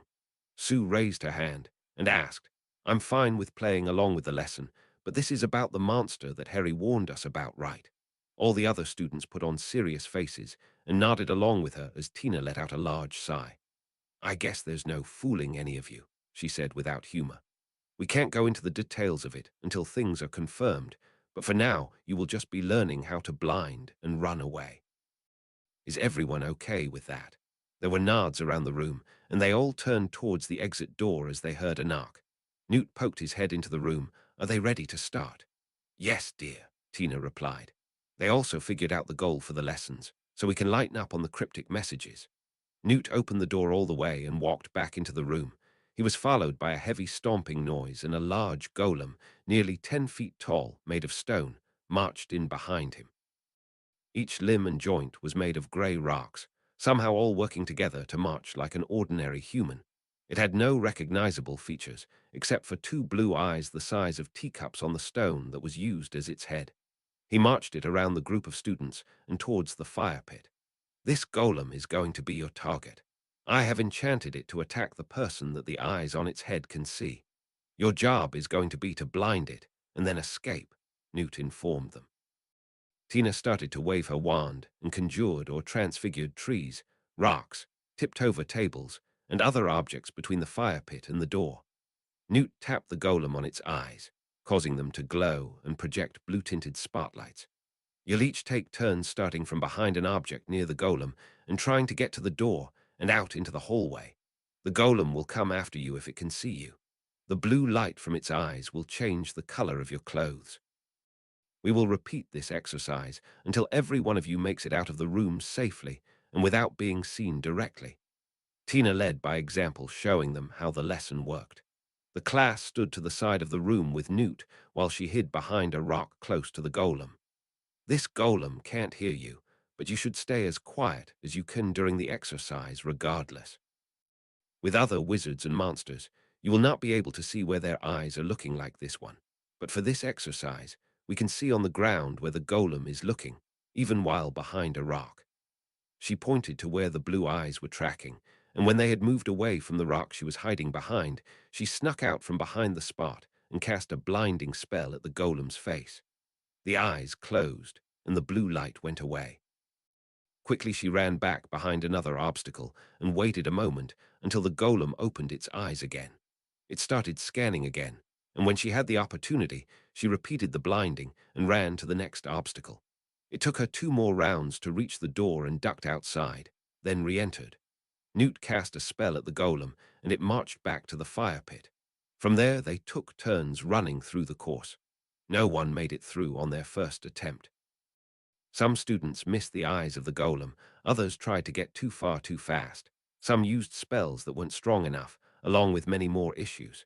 Harry tried to use his staff to levitate a rock and just use it as a shield while walking away, but the golem just grabbed it and looked him in the face, turning him blue. Lyra used a smoke screen, but it took too long for the smoke to reach the golem, and she got blued as well. In the second round, the first person to finish the challenge was, surprisingly, Luna. She managed to land a blinding jinx on the golem, but then she didn't run, and instead cast 2 colorportus charms on the eyes, locking them in place. From there, she just smiled and walked out of the room. The room all applauded her, everyone except for Newt and Tina, who were whispering to each other. Tina stepped forward. "Miss Lovegood, I am taking away 5 points from you for what you just did." She looked shocked. Everyone else did as well. While your unconventional method was successful, you did not take the exercise seriously. You didn't take the time to make sure your spell had worked, nor did you escape as quickly as you could. You just assumed the locking spell couldn't be broken and turned your back on the golem, just walking away slowly. Luna looked sad at being chastised like that, as Tina continued. "For Miss Lovegood and everyone else, I will allow that tactic to be used again. However, I will cancel the spell at a random time to force you to pay attention to the situation." Newt reinforced his wife's message. "We need you to take this lesson seriously. I know some of you have had Dada lessons which weren't the best in the past, but you should do your best even if you need to do it on your own, even if you aren't at Hogwarts." They all continued to practice, with even Whispers taking a turn, being successful for every manner of reasons related to being a demiguise. Once they started being successful with the blinding spell and just running around, that was when everyone started to become creative. Cedric transfigured one of his shoes into a large box and levitated it over the head of the golem, dropping it in place. Meleandra turned out to be very good at throwing cards and cast sticking charms on them before she threw as many as she needed to completely cover the golem's face before trying to get away. Lee shot paintballs at the eyes until they were coated. The exercise and experimentation went on all morning until they were all thoroughly exhausted. Everyone was having a good time as they ate lunch. While they had been housemates for over half a year, this seemed like the first time they had really had a good time together. It reminded Harry of playing with all of the hidden back on the island. It was like a real family. Halfway through the meal, an elf popped in next to Newt, saying, "There is speakings comings from the bowl." Newt and Tina jumped up as he said, "Harry, Lyra, come with us." With confusion from the other students, Harry and Lyra followed Newt and Tina out through the maze to Harry's project room. The bowl was sitting there, bubbling as they could hear Nestor's voice coming from it. "Hello, is that elf still there?" "Hello." Newt kneeled next to it and replied, "This is Newton Scamander. Is the giver there too?" And the usurper, being this close to it as it hisses, is quite terrifying. Tina had conjured 4 chairs for them to sit in, and Harry leaned down to the bowl, hissing, "Section, the king is in the school. It has come out of the secret chamber." Section, there was a tremendous amount of hissing that came back as yelled back. Section, it was supposed to be sleeping. Section, the usurper also speaking at the same time. Section, I shall leave at once. Where are you? Section, Harry translated, the usurper needs to know where Hogwarts is. Why does he need to know? Nestor asked. You just said there was an emergency. Tina replied, we think there is a basilisk at Hogwarts. Nestor stumbled through a series of curses, not in English, then said, so why do you need this snake? I think finding a rooster would be a better option than having a kaiju fight at a school. Newt told him, we have very strong evidence that roosters were never something that could kill a basilisk. Do you know of any cases where one was used successfully? There was that one in India, but the serpent was deaf, he replied immediately. Or it never worked to begin with, Harry replied. More curses were heard from Nestor. So then why the usurper? Wait, you're talking about usurping the king of serpents. Exactly, Newt told him. We discovered the original reference to a rooster and might have been talking about him anyway. A red crest, a golden beak, and crows at sunrise. Crows at sunrise? Nestor asked curiously. Harry hissed into the bowl. Section, they want to hear the voice of the kingspan. Section without questioning why, the usurper let out a noise that somewhat resembled a crow, though it was much louder and was more akin to a scream. That it rolled in pitch and repeated quickly was the only thing that made it sound like a rooster. Whoa, Nestor's voice came from the bowl. I hadn't heard that before. You might be onto something. I'll head to my ministry now to arrange an international portkey. Harry updated the two parselmouths. Section Nestor is arranging a way for you to get here instantly. Section the voice of the usurper came through. Section he needs to hurry, my prey awaits. Section, is there anything else you need the two of us for? Tina asked, and Harry shook his head. Tina added, I am going to head back to the other students. Come back to the room immediately when you're done. Harry leaned back to the bowl and asked, Section, I have a question for you about the place you saw in the memories. Section the giver responded, Section yes. Section Harry said with a bit of annoyance, Section did the place have a name? Was it called the Chamber of Secrets? Section the giver replied, Section yes, a secret chamber in Hogwarts, why? Section Harry let out an aggravated cry, then yelled at the bowl. Section the place was called the Chamber of Secrets. We've been looking for all sorts of secret chambers, not one specific one. Section Harry could feel the giver shrugging as he said, Section well, that doesn't matter now, does it? Section Harry interrogated his tutor a bit more. Section, can you remember anything else from the memories? Section he responded a bit annoyed. Section, I haven't remembered anything else. The same things as before. Section the king inside a large statue. Section water everywhere. Section and a crying girl being killed. Section Lyra buted in. What's going on? I can't understand right now. Newt stayed silent, but raised an eyebrow at her, saying, right now. It was like I told you earlier with the name of the chamber. He used air quotes around the name. Lyra grumbled, well, at least he can't understand me when I call him stupid. The afternoon was a bit boring, even though it had been less than a day. People were feeling cooped up. Most people were trying to do their homework or study in general. Lyra and Luna were taking turns having staring contests with whispers. Harry, Neville, and Greg were taking turns having small fights with the boxing gloves. Greg wasn't fighting back, just practicing casting spells at random targets, while Harry and or Neville slugged away at his torso. The exercise was tiring for everyone involved, and they were exhausted quickly, which led back to being bored with being stuck in their room. When dinner rolled around, most people were silent. Cedric tried to cheer everyone up by announcing that if they were out next week, they would have Quidditch tryouts on Wednesday. It did brighten the mood a bit, but also gave them the idea that they might not be out for days. After the meal, Newt reported to them that they would have an announcement in the morning regarding the situation. Everyone settled in for the evening with more studying and practicing magic. The golem and obstacles were still in the room, so occasionally someone tried to run the course or test out a new way to blind the golem. Cedric started to experiment with more dangerous spells, starting with the conjunctivitis curse. Somehow, Newt had gotten the golem's eyes to behave like organic eyes, and they did swell up and shut, though they did reopen when he was halfway to the door. He also tried stinging, piercing, and punching Hex, both with similar success. From there, he recruited Patricia to help teach the 3 spells to anyone who didn't already know them. Everyone second year and below wasn't able to perform the piercing hex, but the other spells were learned eventually. Harry ended the night by having a few staring contests with whispers. He was trying to incorporate more defenses into his shield other than the spikes, and was trying gusts of wind, based on the feeling he got when someone tried to enter his mind.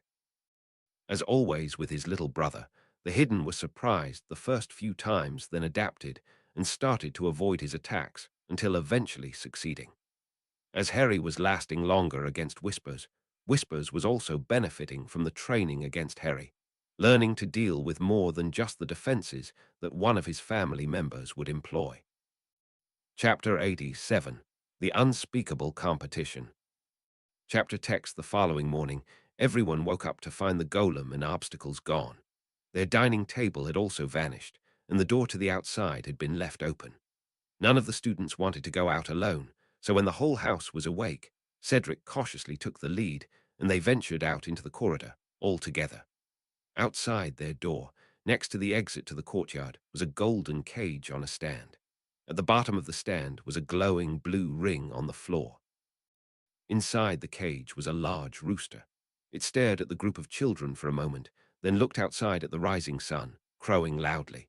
When it was done with its call, they heard another crow from down the hall. Turning that way, they saw another cage set up at the next junction. Even further down, next to the main staircase, was yet another cage with a bird that echoed the crow. They could hear a chain of noises from other birds throughout the castle after the ones they could see stopped making noise. Luna listened to the sound and commented, "This is going to make the Noggle population explode." The group shuffled towards the great hall, where another bird had been posted just inside the door. The same blue ring was on the floor around this one as the others. Many students were already in the hall eating breakfast and watched as the scaramanders entered. Lee reached out to touch the cage, but someone yelled, "Lee, stop." He turned around to see Fred calling out to him, with his tongue hanging out of his mouth. George was standing next to him with one arm hanging limp. Han told him, "It makes you lose feeling where you touch it. Dumbledore says it will come back in 30 minutes. Lee started laughing as he asked, "So you touched it with your hand, and Fred thought it would be a good idea to put his tongue on it?" "Thad are both thighs arth ith," Chewie said, then shook his head back and forth as his tongue flopped around. Quite a few other people started laughing as the Scamanders took their seats. In the middle of the meal, Dumbledore approached the lectern to address the hall. "Good morning, everyone. You'll all be happy to know that on Monday, we will be resuming classes. I hope yesterday's lockdown was not too hard on any of you. Assuming that news has not reached you yet, Thursday night, while on patrol, Hufflepuff Prefect Gabriel Truman was found petrified in the same way as Mrs. Norris had been the week before. We have identified how this was done and placed the roosters you see around the school to prevent another attack. Unfortunately, it will still be another few months until we can revive Mr. Truman. Please enjoy your breakfasts. We are working to ensure your safety." Dumbledore stepped back down and back to his meal, leaving everyone with a million questions.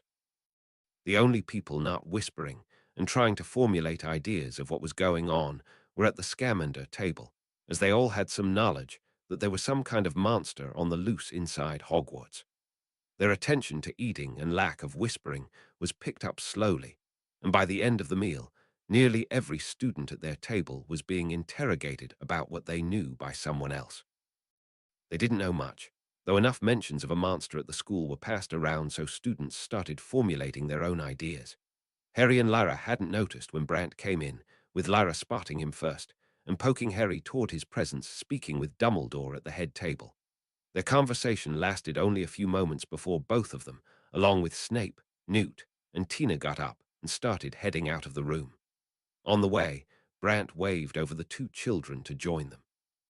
Once out of the room, they went into an empty classroom where all the adults proceeded to cast more privacy spells than Harry and Lyra knew to exist before sitting down around the room. "I think that should be enough," Brant said with a sigh. "Arcturus is doing damage control at the Ministry right now. Armando Dippett's portrait made an appearance there and has been causing absolute chaos by saying that Harry is trying to bring a 5X wizard killer into Britain." "To be fair, that's exactly what he's trying to do," Newt said plainly. "Is there seriously a basilisk in Hogwarts?" Brant asked. "It certainly appears so," Dumbledore said wearily, "and that it has been here since Hogwarts was founded. Young Harry's explanation of the serpent on his island certainly matches the description of the creature that killed the first basilisk. Sounding like a rooster is not the guardian we thought it was." "Then why are there roosters all over Hogwarts?" Brant asked. "Because whoever released the basilisk thinks it will be," Snape told him.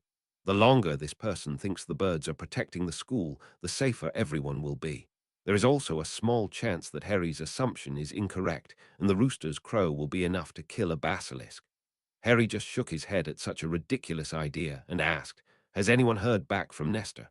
"Not yet, Mr. Potter," Newt told him. "Is there anything else we can do now?" Lyra asked. "Not right now," Brant told them. "Your extra lessons are cancelled until further notice. Stick close to the roosters around the school, even if they don't do anything. Obey the curfew, don't sneak out." "I've never snuck out before," Lyra said innocently. "Don't start now, Miss Black," Dumbledore told her. The group left the classroom, and Brant pulled the children to the side. "I need to join Arcturus at the Ministry. You two need to stay safe. Do not go chasing after this creature. It is far more deadly than you can imagine. Less so to us, Harry brushed off Brant's warning. We are emissaries of the usurper. I don't know what that means, and I don't care, Brant said sternly. Be careful. If you're going to be outside of your common room, don't go alone and take Whispers everywhere you go. He might be able to give you a few seconds, warning so you can run away. Either the roosters will kill this thing. Both of them shook their heads, to which Brant snapped his fingers in their faces to get their attention. Or the usurper will do it. Not the two of you. With that said, he walked them back to the common room and took his leave. As soon as they were inside, Lee started to approach them with questions, but a quick shake of their heads told him they couldn't tell him anything. He just shrugged and headed past them, out of the room. Lyra went to her dorm while Harry managed to find Whispers in the greenhouse, helping Neville with a project. Whispers was trying to catch all the spiders in the room and then have them deposited in a terrarium. He was a lot more nimble and able to handle them more easily without hurting them. Neville was following him around with a jar to catch them and then put them in a larger glass box. They caught a particularly large one with orange bands on its legs, and after it had been put away, Neville gave his partner a few flobberworms which he gobbled up. Neville had looked right past Harry and Lyra a few times while collecting the spiders, but when the project was completed, he looked at them like he was seeing them for the first time. The spiders keep the garden safe from more harmful bugs, he told them like he was quoting from a book. Whispers is good at catching them. Now they all want to run away, though. Down in the terrarium they had gathered in, they were all clustered towards one end of the box. One had climbed up the side and was pushing the lid up. Harry kneeled next to it and pushed the spider back and then cast a locking charm on the top. That should do the trick, Neville smiled. There are plenty of other bugs in here, so I wonder why they don't want to spin webs anymore and just keep trying to get away. He just stared at the terrarium for nearly 20 seconds before pulling his wand out, and with great effort, levitated it up to a shelf on the wall. Harry looked at the terrarium as the spiders were all clustered to one side of it. He knew they must be fleeing from the basilisk the same way the horseshoe crab had been doing. The Serpent King would need to be killed for the spiders to go back to the way they were before. However, first, they would need the usurper to come. There was still no word from Nestor. Harry took his little brother and went to find Lyra. She was with the other girls, watching Luna try to perform a ribbon dance of some kind with different colored blindfolds. She was levitating them one at a time in the air like a juggling act, throwing one up, then switching to the next one, working hard to keep all of them up. It was quite mesmerizing to watch, and was nearly 5 minutes before one finally touched the ground. Sue commented, "That was beautiful. Why were you doing it?" "Oh, I just thought it would be fun," Luna said with a smile. "We all might need to wear blindfolds soon enough, and it's good practice for the levitation charm besides." Patricia, who was watching as well, decided it was a good idea and conjured a stack of strips of cloth for everyone else to practice with. Everyone started with 3, but soon figured out that it was a lot harder than it looked. The problem wasn't with levitating the pieces of cloth, it was releasing the spell and recasting it at a moving target. Lyra got a bit frustrated as she practiced, occasionally burning up the conjured cloth. When she was just about to give up, Harry told her, "This is good practice for when you start doing your hair with magic." That bit of motivation carried her for the next hour before everyone's magic was exhausted. This was the first day in quite a while that Harry and Lyra had completely off from studies and tutoring, and they couldn't use it to go exploring. There were only a few places they could be, so Lyra suggested they visit Gryffindor, then Ravenclaw, and then see if they could talk to any of their Slytherin friends through the Well of Serpents. After passing many caged roosters up the main staircase, they arrived at the Gryffindor entrance. Harry bowed to the large woman in the toga in their entrance portrait and greeted her. "Good day, miss. My sister and I were hoping to visit friends in Gryffindor. Can you get someone to open the door? Students shouldn't be roaming the halls right now," she replied. Lyra answered, "Well, we could go all the way back through the castle or seek shelter in the House of Lions." She seemed to think for a moment before exiting her frame. A minute later, it swung open to reveal Percy Weasley. "Can I help the two of you?" he asked. "We just wanted to visit some friends," Harry told him. He tried to stare them down, but they did not give in. He sighed and said, "Well, we've already got one of you in here. If I can't get rid of him, I guess I'll let you in too." Then he moved out of the way to allow them to climb up into the portrait hole. "Who are you coming to see?" "Lavender and Parvati," Lyra answered. Harry just shrugged. "I'm following her. We're going to Ravenclaw afterward." Percy led the two of them into the small, common room. Once they were in the small tower room, Lyra and Whispers ran off, up the stairs to her friend's room, leaving Harry in the common area. He spotted Lee with Alicia on the couch talking and started to walk towards them, only to have Lee give him a tiny shake of the head for him to back off. Harry looked around the room and spied Seamus reading a book next to Dean and Ron playing chess. Ron looked up from the game and said, "Has this become Scamander Tower today?" Before Harry could respond, Dean replied, "Quiet now. You're just peeved that I'm winning for once." Harry sat down next to Seamus as Ron refocused on the board, speeding up his moves. The chessboard he had learned to play with on the plane had been a Muggle set. The one they were using had pieces that moved on their own, spoke to each other, and gave tiny battle cries when attacking or moans when they were injured. It was quite interesting to watch. Dean had run on the ropes, having captured his queen before Harry had arrived. However, after a few more minutes, Ron smiled and told his knight to advance, then called, "Checkmate." "What?" Dean looked around the board. "How the heck did you pull that off?" He tipped over his king, and Ron's pieces started cheering and singing, while Dean's all looked sad and started to march back to their original positions. "You lost when you sat down," Ron said with a triumphant smirk. "Seamus, fancy a round?" "Nope, I've got history reading to do. Play against Harry," he said without looking up from his book. Ron cautiously looked towards Harry. "Do you know how to play chess?" Harry just shrugged. "I learned a couple of months ago. I guess I could give it a shot." With a sigh, Ron said, "Well, at least it will be different. Sometimes I get tired of beating the two of you." "No, you don't," Seamus responded quickly, still without putting down his book. As Harry was setting up his pieces, one of the pawns called out, "Who's this bloke? Why should we follow his orders?" Dean leaned over. "Sorry, Harry. These are my pieces. I have to tell them to obey." Leaning down to them, he said dramatically, "Look alive, men." They all stood at attention and looked towards him. "Here is your replacement general, Harry the Great. What he lacks in tactics he makes up for with real-life experience. He has fought Dark Lords and evil children. He might give us a chance at defeating the Crimson Lord Weasley and his troops." Harry smiled as the pieces cheered and saluted Harry. He looked towards Ron. "You're the Crimson Lord." "Yeah, and Dean is a dark wizard, and Seamus is an evil leprechaun. Sometimes you just need to rile up your troops, or they won't do what you say," he replied. Harry just shrugged as they both finished setting up the pieces. The pieces weren't white or black, but they looked different enough so that didn't matter. Harry lost the coin toss, and Ron went first, though he just stared at Harry for quite a while. It went on for a while until he decided to do something else. The delay tactic was just Ron trying to throw him off balance, so he just pulled out his wand and cast a tiny halo spell around the heads of his king and queen. The bishops next to them both gasped in awe and kneeled, calling out, "Our leaders have been sanctified. We shall follow Harry the Great until the end of our days." "That's a cool spell," Dean commented. "Don't worry, they won't actually follow you. They're my pieces. They reset after each game." Ron seemed to have made up his mind to start and ordered a pawn to march forward.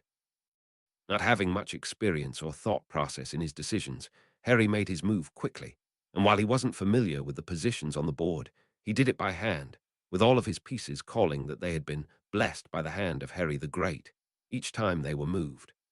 Ron started to call out his next move, but then hesitated, looking to the other side of the board and ordering a piece there to advance. Harry felt some kind of tingle all over when he switched his choice.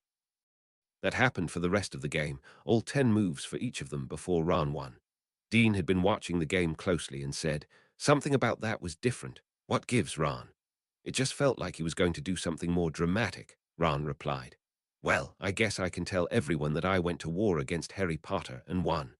Seamus put down his book. "Try dueling him sometime, or even Lyra. They'll eat you alive." Harry wasn't used to the kind of banter between the boys here, so he stayed silent, just shrugging at their remarks. Dean looked at him funny, then said, "You're technically a first year, so I guess you won't learn the repair spell for another month. Next time you play wizard chess, you need to repair all your pieces when you're done." He pulled out his wand and started fixing up the pieces that Ron had taken out during their game. Despite not having learned the spell, Harry made sure to watch all of Ron and Dean's wand movements and pronunciation, so it would be easier to learn when they started it in Charms class. Just as they finished putting the pieces away, a bookcase near them shifted and slid to the side, revealing a dark passage. None of the others batted an eye as Fred and George came out from the hidden corridor. They both looked around the room, first giving a smile and wave to Lee, before spotting Harry sitting with the others. "It's an invasion of Scamanders," Statler announced. "Though it looks like Alicia and Ronald have already subdued them," Waldorf chuckled. They both turned to each other and had a hushed conversation which seemed like they were just yelling whisper, whisper, mumble over and over in loud voices. When they were done, one of them pointed at Harry, while the other one pointed towards Lee. "Come with me if you want to live." Dean stared at the two of them before falling apart laughing. "You've got to do the voice deeper and with an accent." Both twins looked confused and asked, "Why? How did you just quote a movie without having seen the movie?" Dean asked. They shared a look before responding together, "Because we're awesome." Lee had gotten up and waved over Harry to join him, and the four of them re-entered the hidden passageway that the twins had come out of. "Where are we going?" Harry asked. "To one of the twins' secret labs," Lee told him as they walked down a winding staircase. Arriving at a blank patch of wall in the middle of the spiral stairs, one of the twins pulled out his wand and tapped on a few stones, which opened up a doorway similar to the entrance of Diagon Alley. The group walked in to find a small lab with a large cauldron, 2 prep tables, a bookcase, and several shelves of ingredients. Harry spotted the Pinocchio's tinctures on the shelves that he and Lyra had finished at the beginning of February. "Lee, you were always great at procurement, and Harry has a knack for potions," one of them said. Lee whispered to Harry, "That's George." Fred added, "We're working on the puzzle that the Unspeakable gave the students. They say they don't give rewards, but they're always on the lookout for recruits, and that would be the only job in the ministry that my brother or I would accept." "So what have you got so far?" Harry asked. "We snuck into the infirmary," Fred told him, "and ran tests on Gabriel. We could figure out that he's petrified, which can be done with a wand at the level of a jinx or a hex, which is easily fixed. This seems to be like a curse, which is not." Harry told them, "I was there when Mrs. Norris was found. Mr. Scamander said that the cat was in something called Culibrian equilibrium." "Excellent," George smiled and pulled out a quill. "How do you spell that?" Harry just shrugged, so he just continued, "Anyways, the more tests we ran, the stranger it got. The curse seems to give inconclusive results if the person is dead or alive, and the diagnostics read as if it is some kind of transfiguration curse." "That just sounds like you need a mandrake draft to cure it," Lee commented. "What's that?" Harry asked. Fred went to one of their shelves and pulled down a large clay pot with green leaves coming out the top. George and Lee each took 2 sets of earmuffs off the shelves and passed them to Harry and Fred and put theirs on themselves. Once they were all secured, Fred grabbed the leaves coming out of the dirt and gave them a yank. Harry was shocked when he saw that the leaves were attached to what looked like a very ugly baby that had limbs similar to a brown carrot. The limbs were flailing, and the tiny mouth on its face was opening and closing in silence.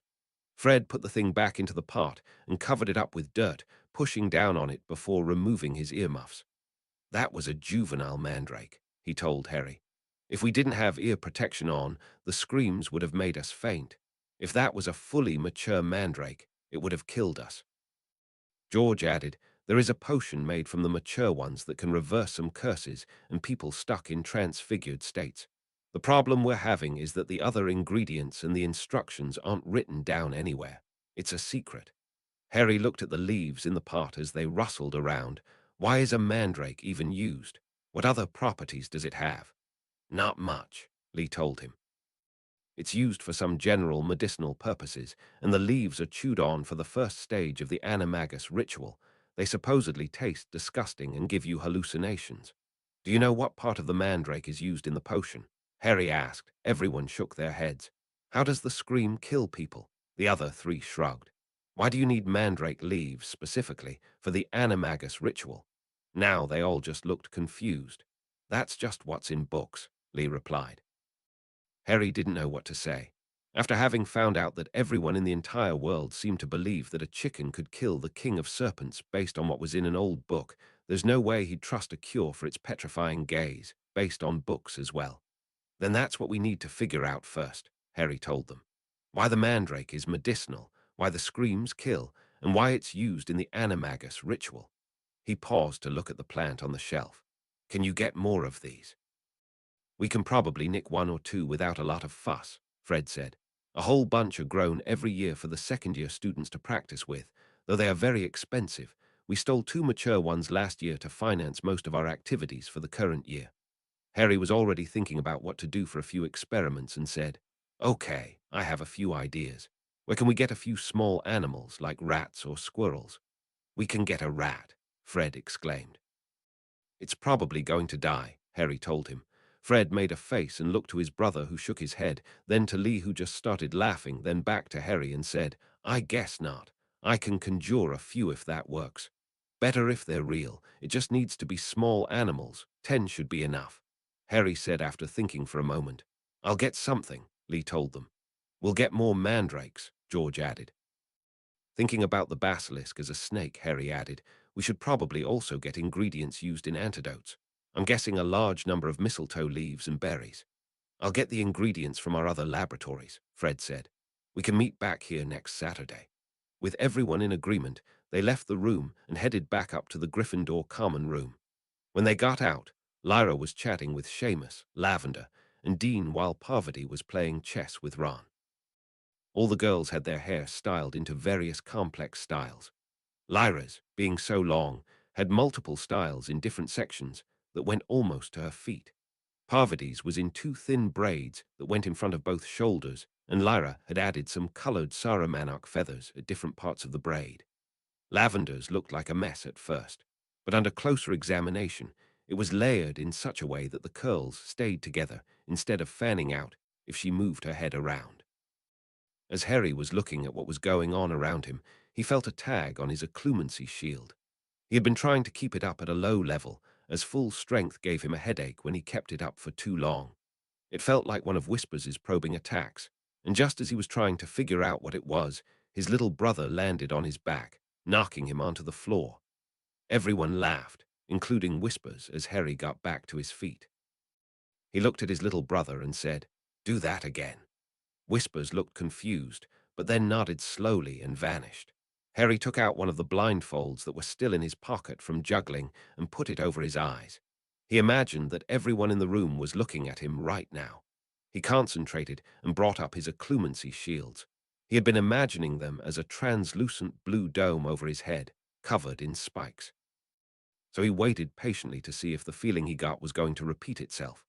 Nearly 30 seconds later, he felt that same tag again on his shield. It felt like it was on the right side of his shield. Trusting his instincts, he jumped forward and heard a gasp from everyone in the room. Not knowing exactly what happened, he just waited and felt another tag on the front of his shield, right next to his eyes. So he took a big step to the left and heard another gasp and scattered applause. After a few more seconds in darkness, his shield lit up with nearly a dozen tags from every possible angle. Not knowing what to do, he just waved his hands all over the place and ducked down into a ball. Nothing happened, so he stood up slowly and took off the cloth covering his eyes. Whispers stood up straight, and his eyes glowed blue as he stared at Harry. He could see out of the corner of his eyes as Whispers raised his right hand, and Harry felt a tag from that side on his shield. Then Whispers raised his other hand, and Harry felt a tag on the other side. This would be something he should tell Simon when they had their next lesson. The Hidden somehow used legilimency for their future sight. "How did you do that?" Lyra broke the silence. "You moved as he could." Harry looked around the room at the expectant faces of the other Gryffindors. "Wasn't good enough. Let's head down to Ravenclaw."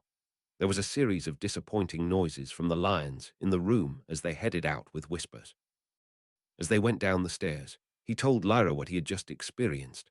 Lyra asked if it would work with other people, but he didn't know. He asked Lyra to try and hit him while his eyes were closed. After bringing up his shield to full strength, he focused on predicting Lyra's attack, but got knocked out of his thoughts by a slap to the side of his head. "I don't think it works on people," Lyra said with a smile as Harry opened his eyes and rubbed the spot that had been hit. When they arrived at the Ravenclaw common room, the door opened to him without a riddle, like before, but they walked in on what was a full house meeting. Every member of the house was gathered around the side of the room by the tall window, with a few students looking down from the balconies above. One of the prefects at the front had been talking, but everyone stopped and turned to them as they entered. "The door is supposed to be locked," the prefect who had been speaking said. "Ravenclaw's only right now." They started to turn and leave as Penny stood up. "Mr. Potter has prefect privileges. The house granted them to him for bringing Hermione to the infirmary." "What about his sister?" someone asked. Hermione stood up. "You might as well let her stay. They don't keep secrets between them." The prefect leading the meeting shrugged and addressed them. "Find a seat." Hermione waved them over and had 2 spots cleared out when they arrived. Whispers climbed into Hermione's lap, but he was too big, so he ended up curling up on the rug at her feet. "Quick recap," the prefect began. "The project from the Unspeakables is obviously a recruiting task. I'm sure we all saw Professor Vector pointing out her favorites when they were all here. Every R&D leader should gather a team and get started on this. However, we will make sure we're all on the same page before we begin.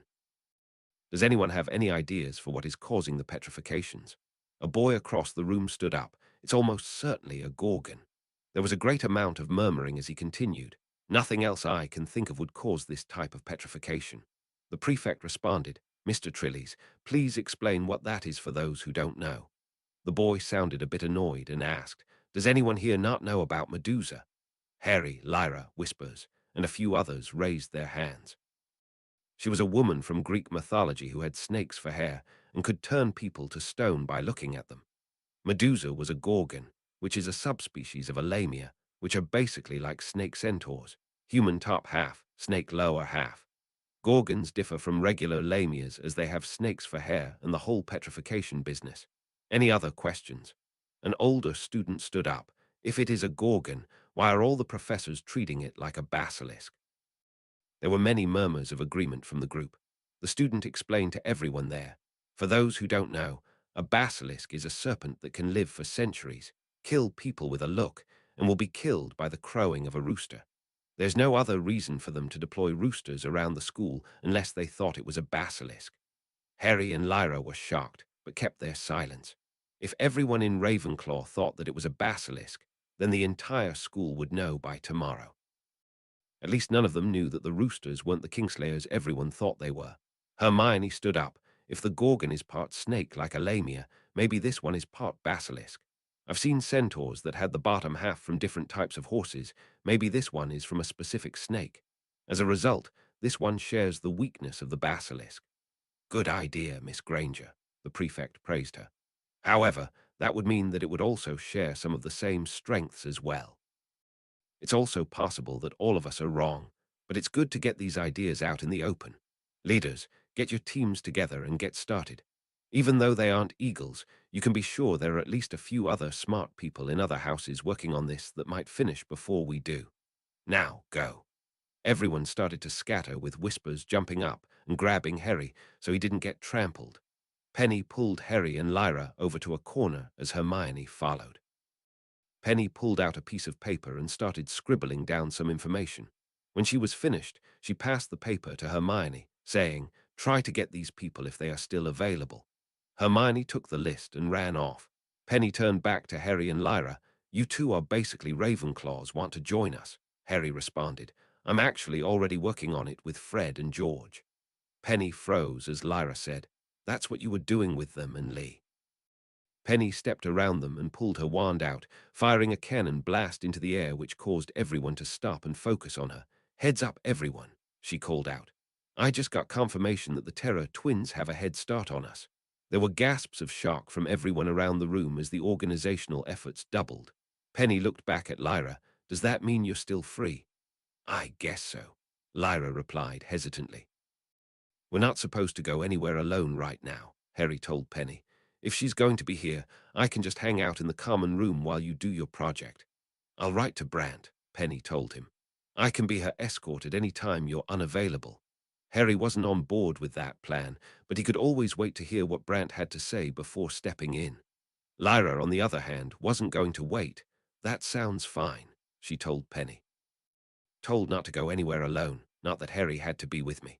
Harry didn't want to fight with his sister, so he just said, If not me, then Whispers goes with you. Lyra just nodded in response. At that moment, Hermione returned with 3 older students and Padma Patil. Even though Penny wasn't the oldest anymore, she was still acting as the leader of the group and told the others that Lyra would be joining them on the project. "What about Mr. Potter?" one of the others asked. "He is working with the Weasleys," Penny told the others, which made them look at him with various undecipherable expressions. "We'll hold our initial planning meeting now, in Conference Room 4. You'll be okay in the common room, Harry. I'll just spend some time here with Whispers," he told them, then watched them head off down a hallway, assumingly to Conference Room 4. Only one Ravenclaw remained in the common room. He wore a large red patch on the shoulder of his uniform. Harry ignored him and spent the next few hours going over some homework and having staring contests with Whispers. When he wasn't being played with, Whispers explored the common room, climbing the bookcases up to the ceiling at one point before returning to Harry. Shortly before dinner, a small bell rang in the common room, and the one student with the red patch, who hadn't gone to work on a project, got up and started heading down the hallway to the dorms. He could hear a lot of groaning and complaining as that student started yelling into the rooms that it was time for dinner. At one point, there was the sound of spellfire and more yelling as students started coming out of the hallways, heading towards the exit. Finally, Lyra and her group came back into the common room and rejoined Harry. Together, they all went to the Great Hall. When they arrived, the 2 of them went to sit at the Hufflepuff table, picking an empty spot next to Theo and across from Hannah, who looked pleasantly surprised at them sitting there. Harry asked in a quiet voice, "So are the Hufflepuffs working on the task from the Unspeakables too?" Theo smiled. "Yeah, and it's actually fun. If I were still in Slytherin, I'd have to either swear an oath to work on a team or get everyone on my team to swear not to betray me or steal the ideas for themselves. The Puffs just do everything together and hopefully will have some sort of shared reward. I doubt that the Unspeakables will give anything at all, but I'll be using the project to build my reputation. How's Scamander working on it?" Harry and Lyra immediately felt a bit ashamed. They weren't working on it with their own house, but with others. Lyra told him, "Harry's working with the Weasley twins. I'm working with a group in Ravenclaw. We both got pulled in before even the option to do it with our own house came up." "Well, you should do something with them," Hannah told them sternly. "Houses are like your family after all." Harry nodded and got up to return to his own table, grabbing a seat next to Cedric. The older boy took note of Harry's expression and asked, "What's wrong?" Lyra joined him as he responded, "Lyra and I both joined projects in other houses to work on the task from the Unspeakables. Didn't even think of working with everyone here." Cedric looked a bit surprised at their admission. "As long as it gets done. The Unspeakables did say they already had a solution. They just wanted to see if any of us could figure it out too. I know you're already on a project, and I bet a few other people in the house are too, but let's have a house meeting tonight, and we can discuss how to go about it. We can make an impact, even if it isn't something big. Go and spread the word to everyone else." After dinner, all the Scamanders gathered around the fire pit in the common room. Newt and Tina stood off to the side to observe as Cedric began the meeting. "I've been informed that all the other houses are working on the task from the Unspeakables to try to create the treatment for Gabriel Truman and Mrs. Norris that they will be able to use by the end of the term. This isn't necessary for us to do as a house, because the 2 of them will be cured regardless of if we can figure it out on our own or not. However, it will be good for everyone to do something in some capacity. First of all, how many people are working on this already with another house?" Harry, Lyra, Lee, Patricia, Megan, Carlin, and William all raised their hands. "That's more than I thought," Cedric said as he twisted his lips in thought. "Here is what I'm proposing. We can create a project board here in the Scamander common room. Share any ideas you feel comfortable with, and we will put them up there. That way we can combine everything we know from across the houses and possibly help everyone that way. Sounds good." There was a scattering of nods across the room, and Cedric called to their head of house, "Mr. Scamander, is it possible to get another board in here?" Newt whispered something into his hands, and a few seconds later, the entrance door opened to reveal Astray pulling in a large chalkboard. He thanked the Urisk and levitated the board across the room to where Cedric was standing. He picked up the chalk and asked, "Let's start with solutions and work backward. What are some ways that someone can be cured of petrification? Ideas were thrown out, and Cedric put up. Counter curse, potion, ritual, blessing, and runic spell. What are the possible causes of petrification? Carlin whispered to William, and they raised their hands, and Carlin started. The Slytherins seem to be convinced it's a basilisk. But some kind of hybrid, Greg amended. Because their gaze kills, not petrifies. Harry whispered to Lyra, why doesn't anyone know that it can also petrify? Everyone knows about the roosters from that diary, and it also talks about petrifying an entire army. Lyra just shrugged. Cedric continued talking. That seems like the most logical explanation to all the roosters. What do you think, Mr. Scamander? Newt looked a bit on the spot and worried that the big secret had been discovered by so many, so quickly. Luckily, Tina answered for him. The staff is under strict instructions not to discuss the nature of the attacks at the school. Cedric gave her a slow nod, as if understanding that she had confirmed their hypothesis with her lack of a response. Turning back to the rest of the students, this is only my opinion, but this is a matter of protecting the school and the people in it. The unspeakables can have their competition, but anything about the basilisk needs to be public knowledge. Therefore, any information I figure out will be put on this board to be shared with the house. Anyone can take it to another house and share it with them. I encourage everyone else to put what they think up here as well. When the meeting was over, Harry approached Newt and Tina. I think everyone figured out the basilisk. The Ravenclaws all know, but they think it's a gorgon that's part basilisk. Combine that with the Slytherins and the other two will know by morning. Newt looked a bit put out that everyone knew and said, what I don't understand is why the students aren't panicking. It's the king of the serpents. It kills with a glance. Tina just rubbed his back while saying, the good news is that people are reading your books. They all know about the creature and its weaknesses, and that the faculty is defending them with all the roosters around the school. I guess so, Newt sighed as he ran his hand through his grey hair. Still, I'm going to go and inform Albus. Tell him that everyone knows about it, he said, and walked out of the room. Chapter 88. Armando's Interference. Chapter text. Sure enough, during breakfast the next morning, everyone was talking about the basilisk around the school.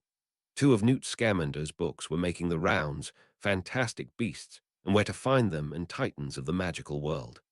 Lee had managed to get his hands on one of the copies of Titans that were in the library, and had quite a few people huddled around him as he looked through it. Harry stopped him as he passed by a page with the entry for the new Vuira. Mr. Scamander told me he saw one of these eat a herd of zebras, Harry told the group surrounding Lee. It wasn't a normal hydra, as each of the 8 heads didn't have its own neck. At the end of the snake, there was just a cluster of heads, which made it so some of them were always forced to look behind the snake. There was a sketch next to the description which showed that it would be about 40 feet long, and compared it to a small sketch of a human. The creature spent most of its time underground and was very toxic to be close to. It would glow in the dark when above ground and cause Muggle airplanes and other flying devices above it to malfunction. They only existed inside a small reserve in the Matapa complex forest of Malwai. They weren't hunted to extinction like many other magical animals that might destroy the statute of secrecy due to their skin being so valuable as part of non-runic anti-flight wards. Eventually, they got to the page on the basilisk. There were a few pages that showed sketches of the different varieties that had been seen around the world. There were 5 pictures in the Book of the Caucasus after being killed. One was small, the size of a cobra, while others were nearly 20 feet long.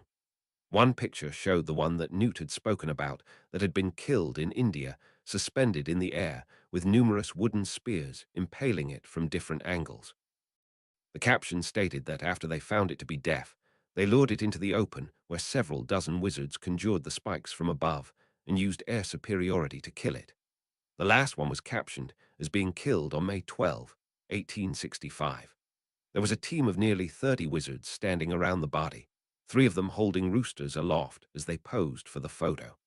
Harry wondered if any of them were still alive after all this time, so he could ask them if the roosters helped at all. However, it looked like there were plenty of ways to kill a basilisk, even without the usurper to help. Near the end of breakfast, there was the sound of marching boots outside the great hall, and a contingent of aurors entered the room. drawing everyone's attention. At the front of the group was a very stern-looking aura with slick-back hair, whose face resembled an eagle with a very short, pointed nose as the beak.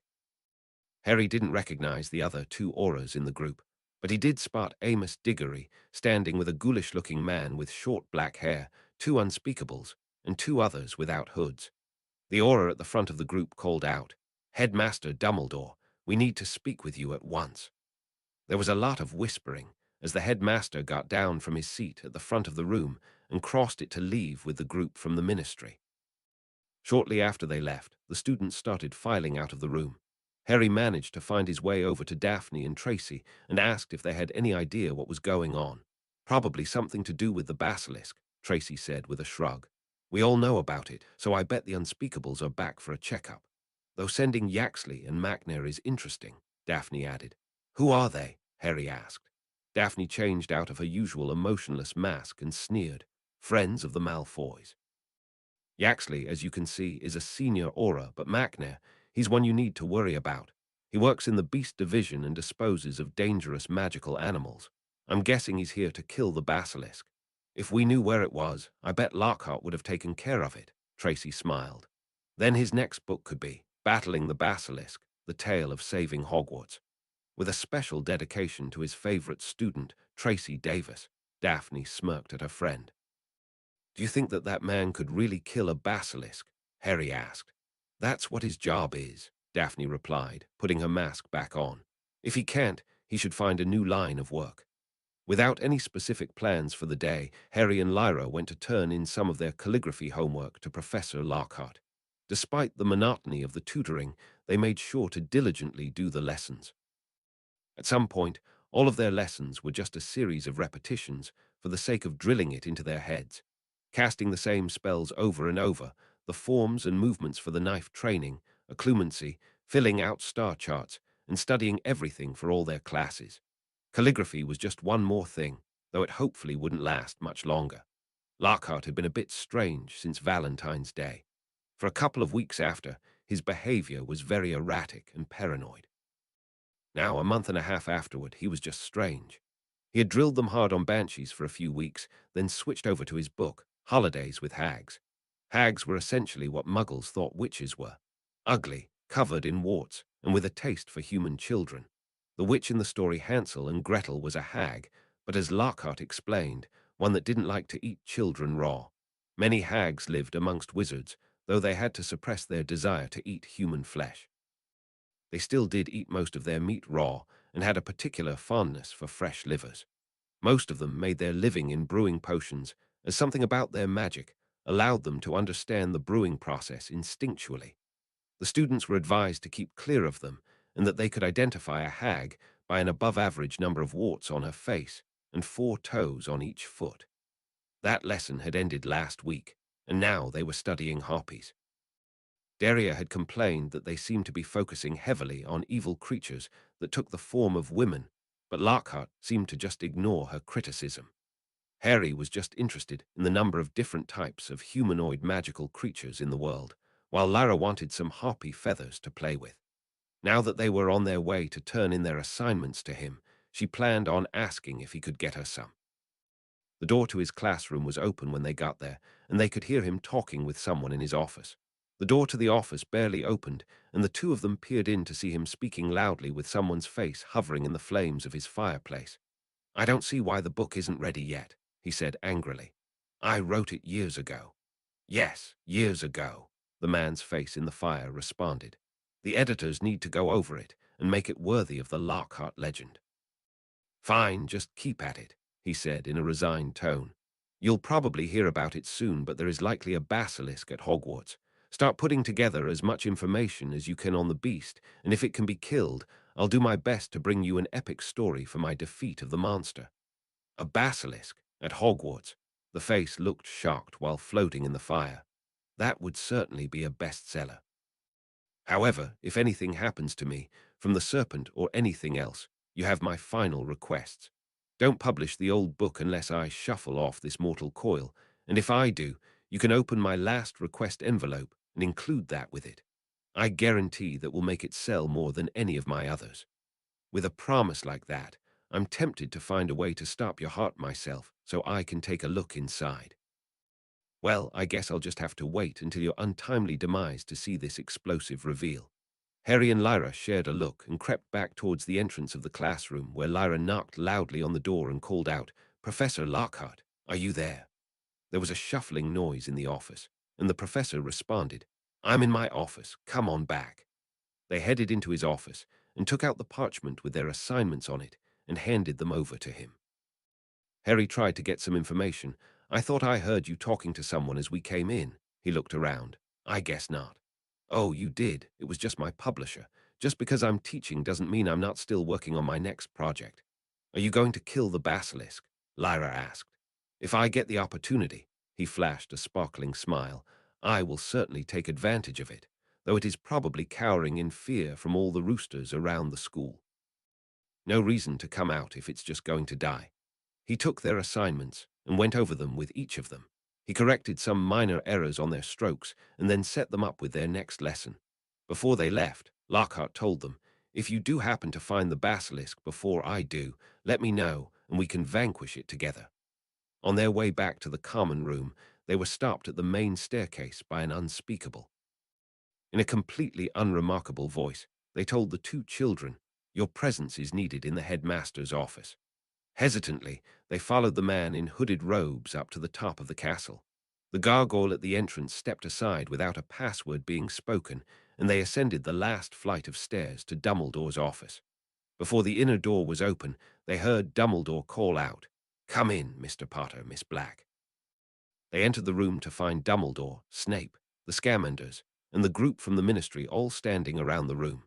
It had been expanded to accommodate the large group, and in the corner was Armando Dippet's portrait mounted below Fox's perch.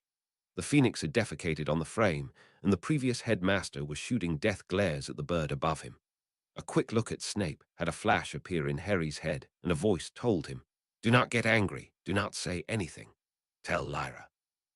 Harry whispered in his sister's ear to relay the message. Amos Diggory stepped forward from the group to speak. "Harry, Lyra, we were brought here by the Ministry because the portrait of the previous headmaster informed us that you were attempting to bring a wizard-killing creature to Hogwarts. Everyone seems to believe that there is a basilisk in the school and that the creature you know can kill it. Have you seen the basilisk?" "No, but—" Harry started. "Yes, the crab," Amos interrupted. "There are many other reasons that it and the other spiders around the area might be reacting in this way.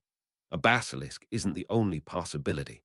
So far, no one has been able to provide us with any evidence that such a creature exists, and the petrification of a cat and a student isn't enough for us to believe your story." "We know it's here," Lyra started, but Harry placed a strong hand on her shoulder as he was getting a glare from Snape. Harry was trying his best to keep his occlumency mask up despite not having mastered the anger emotion. He just whispered in Lyra's ear, "Hot springs," and some of her annoyance melted away from her face. "We aren't inclined to believe someone from the other side of the planet that you have access to a mysterious creature without a name that can kill basilisks." That came from the eagle-faced aura that Daphne had identified as Yaxley. He continued, "We received a portkey request from the Filipino Ministry for the transfer of a large magical animal. That request has been denied." The annoyance on Lyra's face made a fast resurgence alongside Harry's. The look on Snape's face was pleading with the two of them to stay quiet. He just squeezed his sister's arm as he forced himself to not react. "So what do you want from us?" Harry asked. The one identified as Macnair stepped up. "Just to tell you that we will not be making allowances for any creature to enter into magical Britain from abroad. Should one make an appearance, I will be tasked with hunting it down and killing it." "What about the basilisk?" Harry asked, while almost squeezing Lyra's arm tight enough to hurt. "Are you tasked with killing that?" "Should such a creature exist that poses a threat to the lives of true wizards, and this isn't just a prank from school children, that would be my job to kill it. However, I have received no such assignment yet." Dumbledore addressed them. "I expect no rash actions from the two of you. This will be sorted out in time." "Is there anything else?" Lyra asked menacingly. "No, Miss Black," the headmaster told her. "You may both leave now." The two children tried their best not to show their fury as they marched out of the office and down the stairs. When they had passed the gargoyle guarding the office, Lyra blurted out, "What the hell?" Harry shushed her and said while pointing to his head, "Snape told me to keep quiet. He probably has a plan. Let's go to his office and wait for him there." While they waited for their professor to come down, they ducked into the Potions Club classroom nearby. There were a few other students there who acknowledged their presence as they moved to their station and dissolved the protections.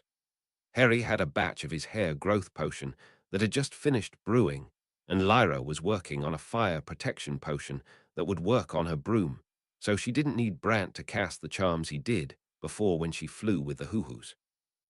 Harry transferred out his potion to separate containers and cast preservation charms on them, while Lyra started applying the paste in her cauldron to a plank of wood she had for testing. The potions club room had a large stone bunker, similar to the ones in the Scamander study room for testing volatile substances, and once the plank had been coated, she levitated it over to that area. A few of the other students stopped what they were doing to come to watch. Harry motioned to the spectators to back up as Lyra drew her wand and incanted Incendio. Raging flames descended on the plank of wood in the stone bunker for nearly 30 seconds before letting up. When the flames went away, the board was still there, unburnt by the flames. Harry approached the plank and reached out for it, but pulled his hand back. "It's hot," he told Lyra, reaching a bit closer. "It's really hot. You won't be able to sit on something like that." Lyra sighed and said, "Back to the beginning." The two of them went back to the shelves of books in the room to look through ingredient encyclopedias to find something that might mitigate the heat and still be able to maintain the same amount of fire protection. They had been researching for nearly 30 minutes before they heard the sound of adult voices coming down the hallway. They had left the door open so they could see someone coming, but as the people coming passed by, it was Yaxley and Macnair. They took a quick look into the room before moving on. Lyra quickly signed to Harry. Follow vanished. The two of them exited the classroom and turned the opposite way to find an alcove to duck into and turn invisible. Then, with careful and quiet precision, they both ran back to catch up with the two men from the ministry. Both of them walked past the potions classroom, where Snape's office was, and made 2 turns in the hallway before ending up at a blank wall. Yaxley spoke up, "Only the worthy," and then the two of them walked straight through the wall. Lyra approached the wall with Harry running to catch up with her. Before he could say anything, she recited the password and walked through with Harry jumping forward to enter with her. On the other side of the wall was the Slytherin common room. They had seen it before from looking down through the well, but seeing it in person was interesting all the same. Harry quickly pulled Lyra to the side as a student left through the wall they just entered. It was smaller than the expansive office above them, but that was because the office was big enough to also cover the area which had the dormitories below it. Harry could see a bit of Lyra's sparkling arm pointing towards where the two men stalked across towards the dormitories, with several students watching after the two adults walking through their sanctuary as if they owned the place. Carefully, the two of them snuck around the students in the room to follow Yaxley and Macnair. The two men stopped in front of a door and knocked. After a moment, it was opened by Draco Malfoy. With all of his usual charm, the blond boy asked, "What do you two want?" "Watch your tone," Yaxley scolded him. "We're delivering a message from your father. He wants to know if you've done the thing." "He didn't tell you what it was, did he?" Draco smirked. "I bet you really want to know about it too." Macnair pulled a long knife from his robes and pointed it at Draco, who didn't even flinch at the sight of it. "Just give an update so we can get out of here," he told the boy. "Fine, you can tell my father that Vincent failed his assignment, so I had to do it myself. Any news when he will be back at school?" "Crabbe's boy will be back after the break," Yaxley told him. "He's going to need you to look after him." "I will find those responsible so he may have revenge," Draco said with a dark expression. "The mudblood is more popular than ever, but her time is coming sooner than later." "Don't get too full of yourself," Yaxley warned. "Your father wanted us to remind you that you are not to be involved in whatever is happening. Just leave if you've got nothing else to do here." Draco swatted away the blade that Macnair still had pointed at him, then walked back into his room and closed the door. Macnair cursed at the closed door. Stupid pissant. His father has been in prison and knocked lower than ever, and he still thinks he's the Prince of Slytherin. Yaxley just grunted in agreement, and the two of them went to leave. Harry and Lyra hugged the walls as they passed by, oblivious to the two invisible children. After they had passed, Lyra went to leave as well, but Harry caught her, pulling her further down the hall. Arriving at the room after Draco's, Harry concentrated on the feather hanging around his neck, and after a small silencing field had been put up, he drew his wand and pointed at the lock, saying, "Alohomora." There was a small click, and the door opened, with the two of them entering quickly and shutting the door. Once they were inside, Harry focused on the feather charm and expanded the silencing field as much as he could, until it filled the whole room, then dropped his invisibility, with Lyra following suit. "What are we doing here?" she asked. "Vincent is coming back in 2 weeks. I want to leave him a welcome home present," Harry smiled. "What are you going to do?" Lyra asked. "I was thinking of flooding his room with conjured snakes, but I don't know what would happen if I leave them here alone. I don't think they need to eat, and I don't know if they would just vanish like other conjurations, so maybe just a message on the wall. I just don't know what to write." They sat there in silence for a minute before Lyra suggested, "Just one word. Suffer should be enough." My first thought was something about Hermione, but that would point back to her. Harry thought about it, then looked around the room. "I'll put it on the back of the door. He won't see it until he's inside and feels safe." Using the color-changing charm, Harry slowly wrote the word "suffer" in red and all capitals on the back of the door. Lyra smiled as she saw that he was adding a little bit of the flair they had learned in calligraphy to the lettering, making it a beautifully threatening message. When he was done, he turned to Lyra with a smile. "Okay, let's get out of here. Also, use your silencing feather on the way out. Just enough so no one hears our footsteps or breathing. We really should have done that on the way in." Harry condensed the field of his feather until it was just around his body, and watched Lyra do the same with her earring. Then the two of them vanished. Opening the door just a crack, they snuck back out and closed the door, then crept back into the hallway. Snape's classroom door was open, and 2 Slytherins were waiting in line to see him, so they skipped seeing him and retreated to the alcove they had turned invisible in before. When they got back to the common room, Newt and Tina were having tea at the kitchen nook in the corner with Patricia. They had books and notes spread out on the table around them and were pointing to different things in them as they spoke. They needed to speak with the Scamanders, but didn't want to interrupt just yet, so they just retreated to their favorite tree, where they found Whispers enjoying a snack with Astray. The Urisk looked guilty, as if he had been caught doing something he wasn't supposed to, and ducked behind a branch, vanishing from sight. "What just happened, Whispers?" Harry asked. Their little brother just picked up the last piece of cheese that was there and ate it, while giving them a shrug. For the next half hour, they took turns having staring contests with Whispers. Lyra was still trying to figure out how to surround her mind with the devil's snare defenses. It wasn't so hard to imagine. It was just very difficult to make it behave as a defense that could counter a mind probe. The plant was very slow-moving, so getting it to work against the nature she knew it to have from her studies was extremely difficult. Harry, on the other hand, was trying to add an extra layer of spikes on top of the existing one. Maintaining 2 walls for Whispers to break through was difficult, and typically both of them would fall when Whispers would get through the first one. They were both working hard on their mental defenses, as they wanted something to show Simon when their lessons resumed. Before they started to get headaches, they stopped to work on their forms for their knife training, but were interrupted by Patricia calling them from the base of the tree, telling them to go see Newt and Tina. They both quickly jumped down from the tree, with Whispers following soon after, and approached their heads of house, standing by the exit to the maze. "We need to have this conversation in our office," Newt told them, and led the way out of the common room. When they arrived, Whispers ran across the room where Dougal was sprawled on a large beanbag and flopped down with him. Tina gestured for the children to sit around a coffee table they had in the middle of the room. "So, about the basilisk," Newt began. "The old headmaster's portrait did an extraordinary job of messing things up. Nestor cannot create an international portkey without permission from the British ministry to bring the usurper here. However, that's not the biggest issue that he has caused." "What?" Lyra asked. Tina looked serious before telling them, "People in the ministry now know that the 2 of you were somewhere in the Philippines before coming to Hogwarts." Seeing their panic, she quickly added, The headmaster tried to rectify the situation by saying that this was one of the places that the two of you had been before Hogwarts. He explained that Harry was moved around regularly, and the Philippines was one of the last places you were before Hogwarts. "Do they know about the island?" Harry asked, with a bit of fear in his voice. "No," Newt told him. "Not exactly. Part of the protections of the island that the Ministry established is tied to the two of you, Nestor and his team, and a few people in the Filipino ministry. Only those people can reveal its location or what is on the island." "Is that Gutierrez man one of the people?" Lyra asked. "He could be," Tina said.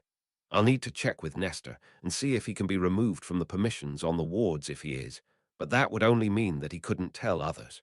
He would still know himself. The other thing that Dippett's portrait tried to impress upon the Ministry is that we really have no proof of the basilisk existing, just strong evidence that it might." Newt frowned.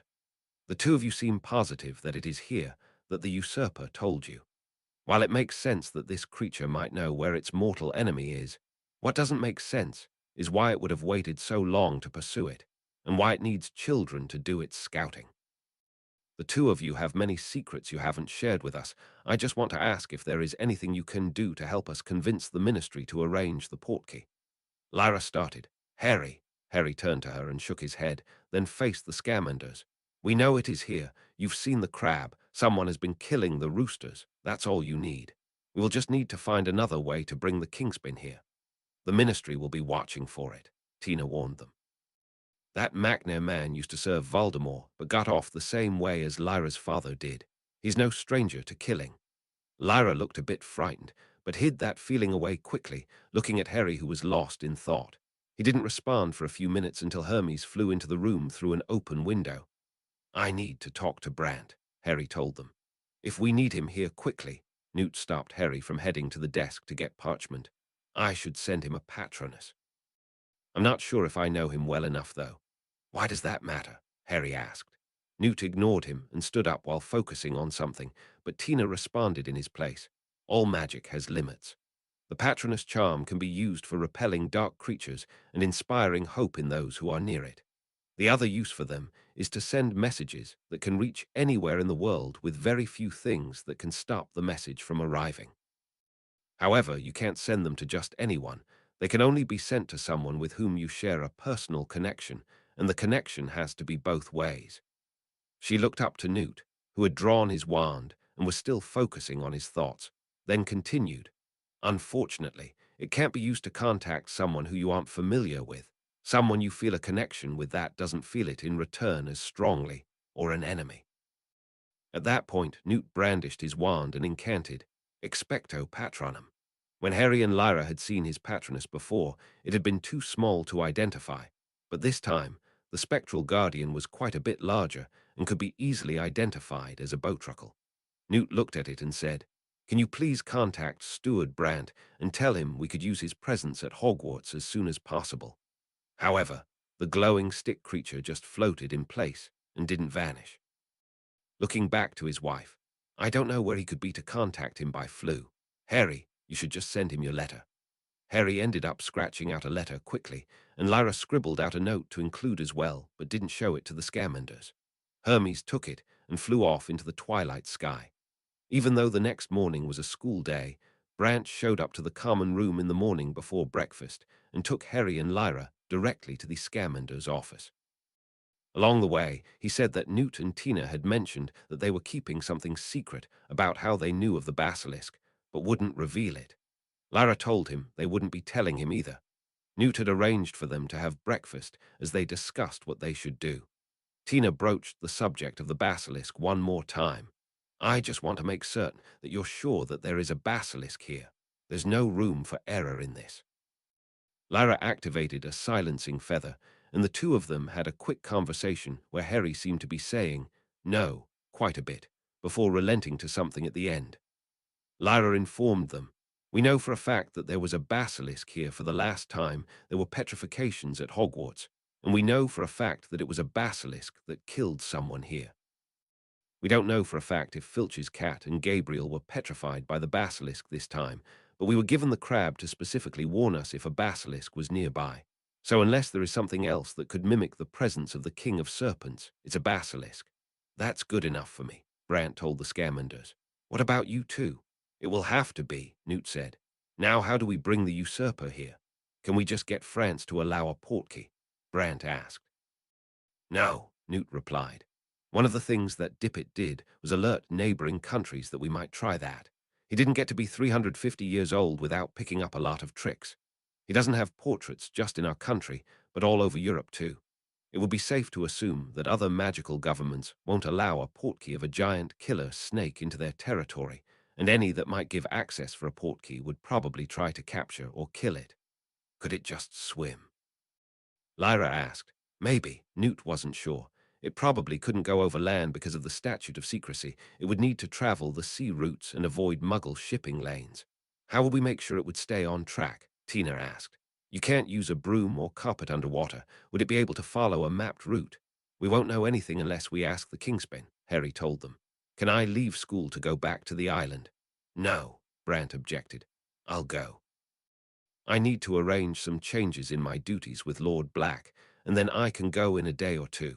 You have those blood bowls so we can communicate when I get there. Inform the giver that I will be coming soon, and we can figure it out from there. With a plan in mind, they split up to put it into action. Chapter 89. Tryouts and Experiments. Chapter text. It turned out that Brant couldn't get out of his duties for Lord Black until the following weekend.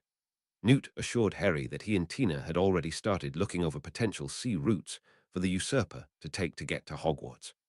None of that helped Harry and Lyra, who were still moving carefully around the castle with whispers, peeking around corners, and reading through the logs of the Explorers Club to try and figure out where the Chamber of Secrets might be. The Ministry had strongly suggested removing the roosters, since they claimed to have complaints from students about the noise, and stated that there was no proof of a basilisk being in the school outside the previous poultry deaths and the strange behavior of the spiders.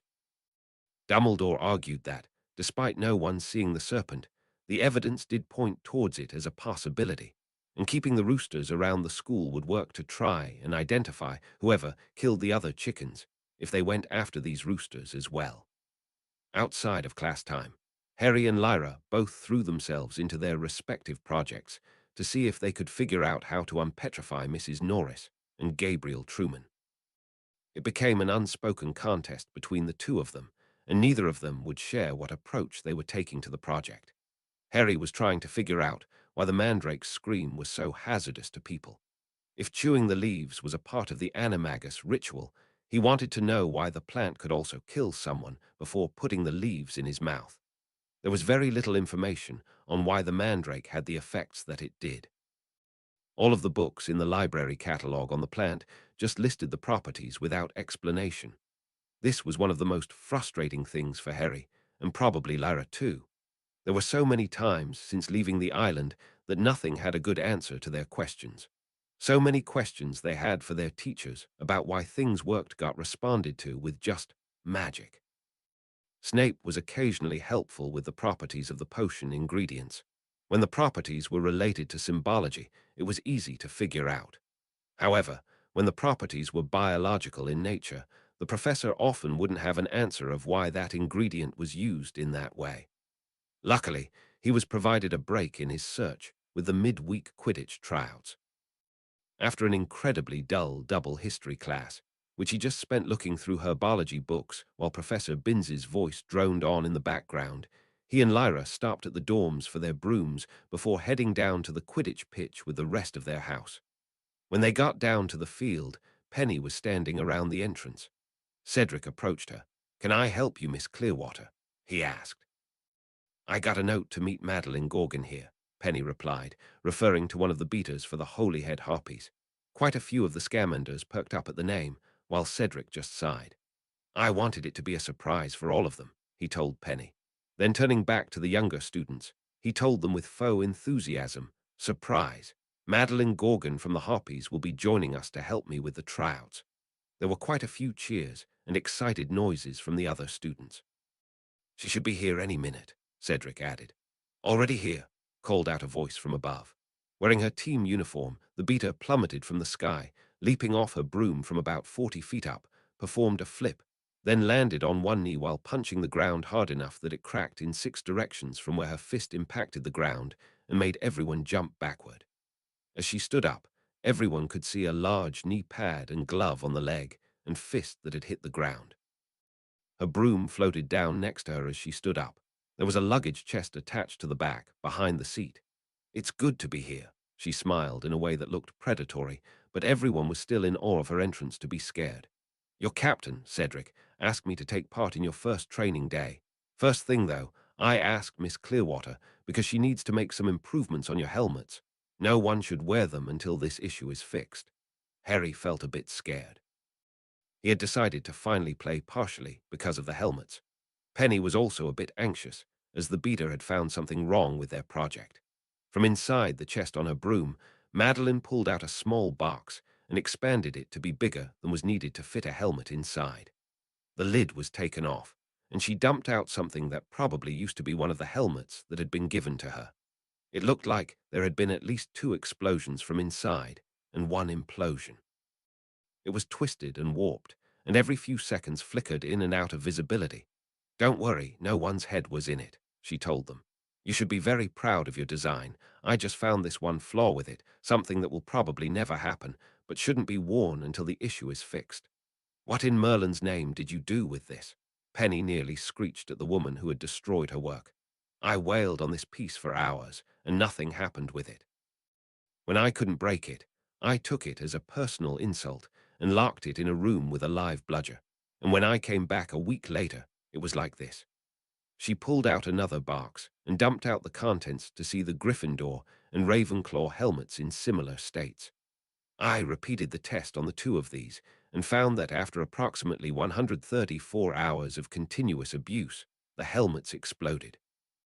I doubt that would ever happen in a Quidditch game, but your design needs to have some way of venting excess power before anyone should wear it." Penny took a look at the mangled remains of her work, and after a few moments of mourning their loss, agreed with the professional helmet destroyer. "We'll need to get working on it right away." Cedric didn't think this was important for the rest of them, so he started leading them away and let Penny finish up with Madeline. As they were walking away, Harry heard Madeline ask, "Where's the other little girl? She was practically hanging off you last time." "Hermione's been spending too many late nights studying. She's needed a lot of daytime naps recently." Harry resolved to check up on her. It sounded like she needed a friend. Everyone in the house had shown up for their first tryouts, but Cedric wasn't sure if everyone wanted to play. Madam Hooch had arranged for all the school brooms to be available to them to use in the tryouts, though he, Lyra, Harry, Greg, Millicent, Arthur, and Megan had their own from home. He suspected that Arthur had just borrowed his sister's broom, though. Cedric drew his wand and fired off blasts of paint toward 4 spots on the ground, leaving marks of purple, blue, gold, and red on the grass. "Everyone who is interested in playing, please stand on the appropriate color. Purple for chasers, blue for beaters, gold for seekers, and red for keepers." Everyone hustled over to the spots, though Lee, Melly, Daria, and Luna just sat down on the grass to watch. On the purple spot for chasers were Sue, Lily, Megan, Patricia, and Carlin. The orange for beaters had Harry, Greg, Millicent, and Neville. Gold for keepers had Lyra and William. Cedric saw that just Arthur was on the red spot and told him, "I'm also going to be trying out for keeper, but just because I'm the captain doesn't mean I'll get it. If I do, there's still a spot for the reserve position." "My sister wanted me to try out," Arthur told him. "If I do anything, I want to be in a spot where I can easily watch for incoming bludgers." "Fair enough," Cedric shrugged. "Everyone mount up. Let's do 10 laps of the stadium, as fast as you feel comfortable going. Weave in and out of all the spectator towers as you fly. When the first person finishes their 5th lap, I'm going to release the training bludgers. They won't hurt you, but they will leave a mark on you if you get hit. Even if you're trying out to be a beater, I want you to avoid them. For now, I just want to see how you fly." Everyone grabbed a broom that didn't have one, and they all took to the sky. Lyra was the immediate leader of the group, pulling far ahead of the others. Harry kept pace with the few students older than he was, but tried to go as fast as he could. He wasn't entirely sure how Lyra, who had the same broom as he did, was able to go so much faster than him. Cedric stayed near the middle of the mass of students, but it slowly became evident that it was by choice. Harry could see that he was keeping an eye on everyone in the air and was an exceptional flyer, as he would occasionally sit sideways or even backward as he observed all of the students. When it was needed, he would fly closer to someone to give them small tips and keep them from going too far off course. One of the people Cedric spent the most time close to was Neville. The younger boy had a fiercely determined look on his face as he flew, but would have sudden bursts of acceleration, and occasionally his broom would seem to lose power for a moment before picking up again. It didn't appear like he was in any danger, just that he wasn't in full control of his broom. Lyra had managed to gain a full lap on Harry by the time Cedric stopped, and flew closer toward the middle of the pitch before casting a very well-aimed spell at the box in the middle to release the bludgers. It was at about this time as well that Madeline finished speaking with Penny and mounted her broom to hover in the middle of the field and watch everyone finish their laps. The bludgers caused everyone to stop trying to be fast and start avoiding the flying menaces. Quite a few people got hit in the first minute after they were released, but they just left big green splotches and didn't cause any damage or push the students off course. Whenever one of the training bludgers targeted Madeline, she swatted it toward one of the leaders of the group, which happened to be Lyra most of the time. Harry had to resist his urges to protect her and also to avoid the bludgers when they came from him instead of knocking them away. When everyone had finished their laps, Madeline passed out colored shirts to everyone, some green, some red, then explained what she wanted them to do. The shirts will be your team color. Chasers pass to your teammates and steal from your opponents. Beaters protect your teammates and try to hit your opponents. Seekers and keepers will also act as chasers. Everyone needs to know the fundamentals of the game. No snitch in play for now. She waited for everyone to gather around their teams before continuing. So there are more players than a typical team. We're going to play with 2 quaffles and 3 bludgers. When I blow my whistle, the colors of your jersey may change, and you'll need to change strategy and adjust to new targets. She pulled out sets of beater bats and handed them to the ones trying out for that position. Without giving them any more warning, the professional player shot 2 quaffles into the air, with the group chasing after them, and after the first few passes released the 3 training bludgers. The exercise was particularly difficult for Harry. Before he had just hit a bludger back and forth with Gwenog, now he had to target his housemates, as well as protect them. However, when he first hit Lily with one of the bludgers and saw it didn't do anything to hurt her, he gained a bit of confidence to go after the others, though he still didn't put his full power into the swings. Switching between different players whenever the whistle blew was also difficult to do. One minute he was targeting someone, the next he was protecting them. It was nice that Lyra was impossible to hit, and he even tried to put more power into his swings against her when nothing was able to hit her. The changing jerseys created a great deal of chaos for those tossing around the quaffles, as the last person you passed to, or even someone who just passed one to you, could be on the other team a moment later. After nearly 30 minutes, Madeline blew the whistle twice, causing all the balls to fall to the ground and the jerseys everyone was wearing to change to black. Cedric went to land on the ground, and after a moment of confusion, all the other players joined him. Cedric took the lead on the next drill, leading groups of 3 chasers to try to score on him or Arthur, while 2 beaters tried to tag them without any defense. Lyra and William were sent to try to catch snitches, while 2 other beater candidates tried to get them. For the purpose of the trial, the snitches being used didn't vanish at all. They were just exceedingly fast. This drill went on for quite some time as Cedric, with Madeline's help, switched out different people into different teams of chasers and beaters to try to see how everyone worked together. It was quite fun for all of them to play together, even if they weren't really playing Quidditch. After the sun had completely set, everyone but Cedric and Madeline went in for dinner. The entire school had heard that the Scamanders had been fielding their Quidditch team, but since Cedric was the one deciding on the positions, and he didn't show up to dinner that evening, no one knew what the final lineup was going to be. There was no harm in telling anyone who was trying out for which position, so that was all anyone disclosed to the other houses who were asking. No one was particularly surprised that Harry had tried to be a beater, as he had dented the bludger in the Quidditch Museum and was known to be somewhat violent when the situation called for it. It was a foregone conclusion among the students and faculty that he would get the position, and that Lyra would get the role of Seeker, due to her being Harry Potter's little sister. When Lyra overheard someone saying that, it fueled a desire to prove herself out of Harry's shadow, and went to sit at the Gryffindor table with her friends there. Harry wasn't sure who Cedric would pick to be the other beater on the team. As Harry would exchange blows with Millicent, he knew that she was stronger and could hit harder than Greg, but Greg was more capable on a broom. Whatever his natural talent was to take hits from spells and magical objects, it probably wouldn't help with Quidditch. It might help when taking a hit from a bludger, but Harry didn't want him to test that. Harry had no idea who might be a chaser, except for Sue Lee. She seemed to have some experience playing and was able to handle the quaffle better than any of the others in their house that tried out for the position. Though chasers had to be the most well-coordinated with the others on the field, being the best solo flyer didn't mean Sue would be the best person to fly as a team.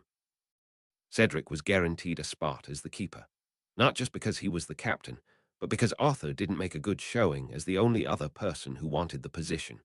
Harry thought might take the reserve spot, but he still seemed to have a very justified fear of spherical objects flying toward him. Back in the common room, Cedric made a brief announcement that he would make decisions about the starter and reserve team on Sunday evening when everyone returned from spring break. Saturday morning, Lyra received a notice from Brant that he would be arriving the following day before leaving for the island. That gave both of them the whole day to focus on their projects for the petrified students. Lyra hadn't revealed what her team was trying to do, and Harry hadn't told her what he was working on with the twins. He did get her to promise to check in with Hermione, as she had been too busy with different projects to meet with him at all that week, and Sunday was when she and most of the school would be leaving for spring break. Sunday afternoon was also when Harry and Lyra would go on their own expedition, camping in the depths of the library. If there was any place to hide the most secret chamber of Hogwarts, it would fit well into the infinite Athenaeum. After breakfast, Harry split off with George, Fred, and Lee, while Whispers, Lyra, and Penny headed for the Ravenclaw common room. The twins led them to a tapestry on the 6th floor of a man in a brown robe who had a hand made of wood and lichen growing on the side of his face and carried a staff. He looked familiar to Harry for some reason. One of the redheads approached the man and declared, "This is not a nice place to meet." Once Harry heard that, he smiled as he knew who it was on the tapestry. The hanging shimmered, and he stepped into it and passed the robed man like he was walking down a trail. Lee jumped after him, with the other redhead gesturing for Harry to follow. As soon as Harry stepped into the tapestry, his vision shifted, and he was standing in a dark corridor, barely seeing the first twin and Lee in front of him, though as he continued to walk, their forms and the corridor brightened until they started to head up a winding stone staircase, eventually getting to the hidden lab they had been at before. Harry groaned. While he enjoyed looking through the castle for all the hidden surprises it had, it would be impossible to find everything that was inside it. Especially after the reveal from Newt Scamander that students and faculty had been adding more secrets over the last 1,000 years, though the Weasleys seemed to have extensive knowledge of the castle, beyond what any other student seemed to possess. As Lee started to unpack a few books he had collected and the twins were putting away, Harry decided just to ask outright, "Hey, do any of you know where I can find the Chamber of Secrets?" All three other boys stopped dead and turned to him, silent for a moment before Lee responded, "Why would you want to know about that?" Thinking some honesty would be the best policy here, Harry told them, "I am confident that the monster that petrified Gabriel and Mrs. Norris, the basilisk, or whatever came out of the chamber. Fred and George seemed to know more than anyone about the castle, so if anyone would know, it would be the two of them." Rubbing his red hair, Bert told him, "You really think this is Slytherin's monster? I guess it would make sense that the founder of the Snake House would have the King of Serpents as a pet. No idea where the chamber could be. I always thought it was a myth." "Not that it stopped us from trying to find it," Ernie interjected. "We do know more than anyone about the castle, but we've never been able to find anything about the chamber, no matter where we looked. You seem certain about it, though. What do you know about it?" "I can tell you what I know, but not how I know," Harry told them. "Is that okay?" The twins and Lee nodded. I know just a few things. The room is below the castle. It has a door that is made of snakes, and there is a large statue in which the basilisk sleeps. That's all. It's very hard not to ask you how you know all that, Lee said with his eyes wide. It's more than we've ever been able to figure out, one of the twins said. Below the castle is a maze, said the other. However, if there's an entrance with a door of snakes, that is probably in the Slytherin common room. We've only been there once, and that was just to say we were there, just popped in, looked around, and left. Harry nodded. He'd visit Tracy to see if he knew of any such door, probably something that none could open if no one had been there. However, that would have to come later. Now they needed to work on the anti-petrification problem. Changing the subject, Harry asked, Lee, did you get the rats and squirrels? Just rats, he replied, then walked to a corner of the room, pulling a cover off a cage to reveal nearly a dozen rats in the cage. What are we going to do with them? I want to see how the mandrake scream affects them, Harry said with that comment, drawing concerned looks from the others. They're just rats, Harry commented. I'll give them to the Slytherins to feed to their snakes later. The twins paused, then said together, You've been there too. Harry rolled his eyes and responded, like I told another Slytherin. Guessing that there are snakes in the Slytherin common room takes as much brain power as guessing there are gingers in the Gryffindor common room. Lee was the first one to start laughing, followed by the twins. When they had stopped, Harry collected the silencing ear muffs from the shelves and tossed them to the others while saying, But yes, I was there for the first time last week. I knew about the snakes before that, though. From there, Harry started to experiment with the rats. After placing the cage outside the room, Harry brought one struggling rodent inside, and Lee put it inside a smaller cage. Once all of their earmuffs were on, the one Harry assumed was Fred brought out the mandrake pot. They all exchanged a look before the plant creature was pulled from the pot. They could see the mandrake screaming, and the rat went limp after a few moments. After placing it back under the soil, they removed their ear coverings. Is it dead? Lee asked. The twin that Harry assumed was George spoke an incantation, and a blue ring appeared around the rat. It immediately changed to red and vanished. Yup, totally dead, he told them. Harry took the rat from the cage and examined it. The rodent's eyes were wide open, but were lifeless. After disposing of it in a sack, he went back outside and retrieved another rat. This one must have understood that the room contained death and started to struggle fiercely as he placed it in the smaller cage. Can you perform the spell on the rat while the mandrake is screaming? Harry asked George. He was a bit hesitant, but nodded. This time, when George performed the spell before the mandrake was pulled out, the ring stayed blue for nearly 5 seconds before it changed to red. Harry had them repeat the experiment a third time, but asked Fred to hold the plant out of the pot for only 2 seconds, and this time the rat survived. The fourth experiment exposed the rat to repeated screams for 2 seconds, and after the 10th time, the rat was still living. I've got a theory, Fred started. Dad always said that auras have to be careful with stunning spells. Too many too quickly could kill someone. Maybe the length of the scream is what is killing the rats. Then what is it doing the rest of the time? Harry asked. George pointed his wand at the rat and incanted Petrificus Totalis. The rat's legs all snapped close to its body, and the tail went out straight as a pencil. Try it now, he told his brother. After putting their earmuffs back on, Fred pulled the mandrake back out of the pot as George performed the spell to check the life signs of the rat. After 2 seconds, the limbs of the rat became unstuck, and it started rolling around. Then 5 seconds later, it died. What made you think of that? Lee asked after they had repotted the mandrake and disposed of this rat. Well, the whole point of this is to undo petrifications, George shrugged. I wanted to see if the mandrake could undo a petrification jinx. We obviously have to turn it into some kind of potion, Harry spoke up. You said it's called a mandrake draft, so it would need to be consumed, right? We need to find a way to curse the rats, Lee added. Then we can see if the scream can break those. I don't know any curses, Harry frowned.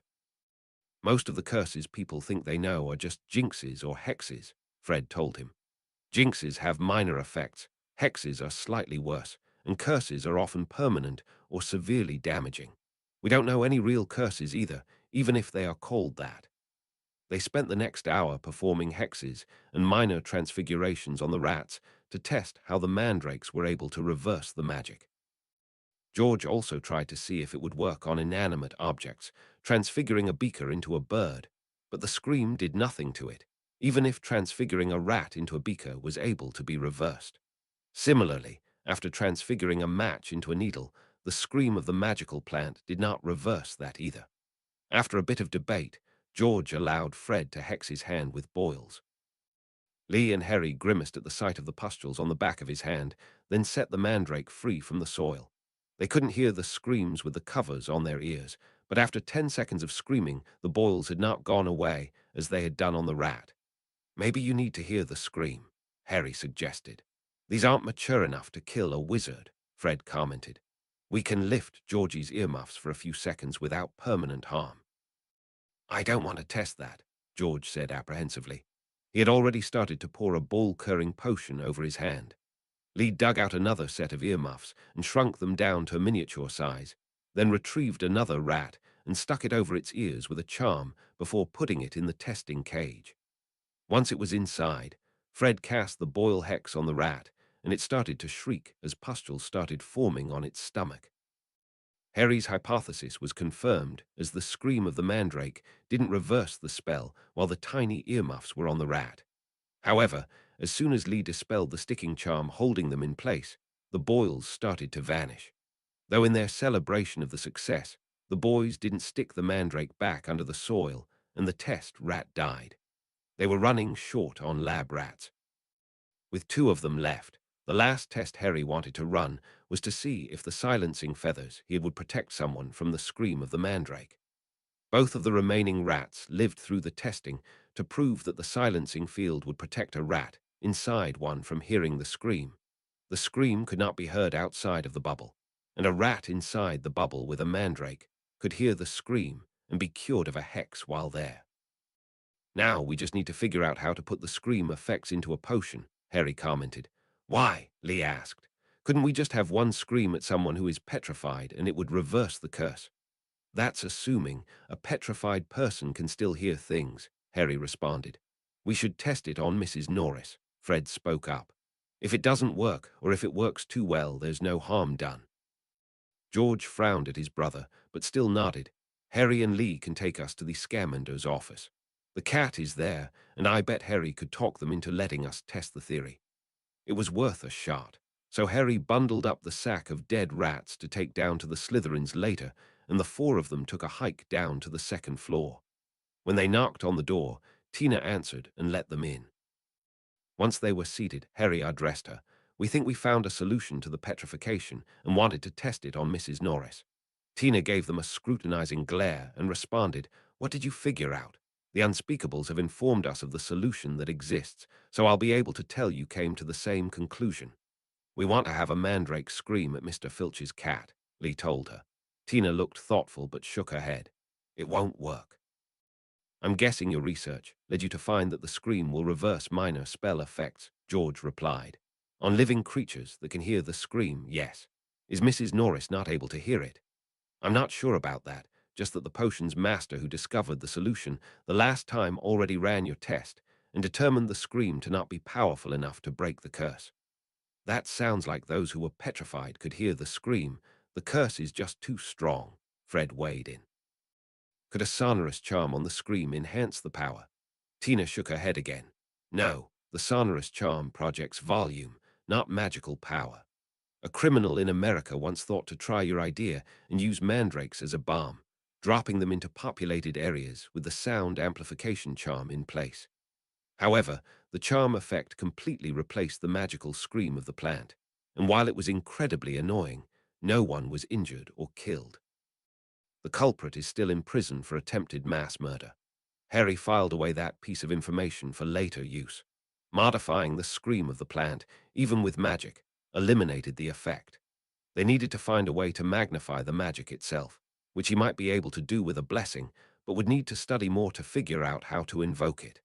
The others looked a bit disappointed, but George asked hopefully, "Any chance you could point us in the right direction?" "You're already going in the right direction," Tina smiled approvingly. "Keep studying the mandrakes, but if you need to perform any experiments with the plant, please talk to Professor Sprout first." Seeing a half-second of guilt on their faces, she closed her eyes as she ran her hand through her hair. "Next time you run any experiments, talk to Professor Sprout first," she said firmly. With her glare on them, they carefully backed out of the room to plan their next move. Once they were back in the hallway, Harry held up the bag of dead rats. "Can we run these down to Professor Snape before going to see Sprout?" "You want us to voluntarily go see the dungeon bat?" Lee asked incredulously. "He's not that bad," Harry argued. "I haven't gotten detention all year since moving to Scamander," Lee said thoughtfully. "Not going," Fred said defiantly. "Aunt Gryffindor's supposed to be brave," Harry teased. Lee laughed and said, "Now you've done it. Never challenge a lion's pride." George nodded.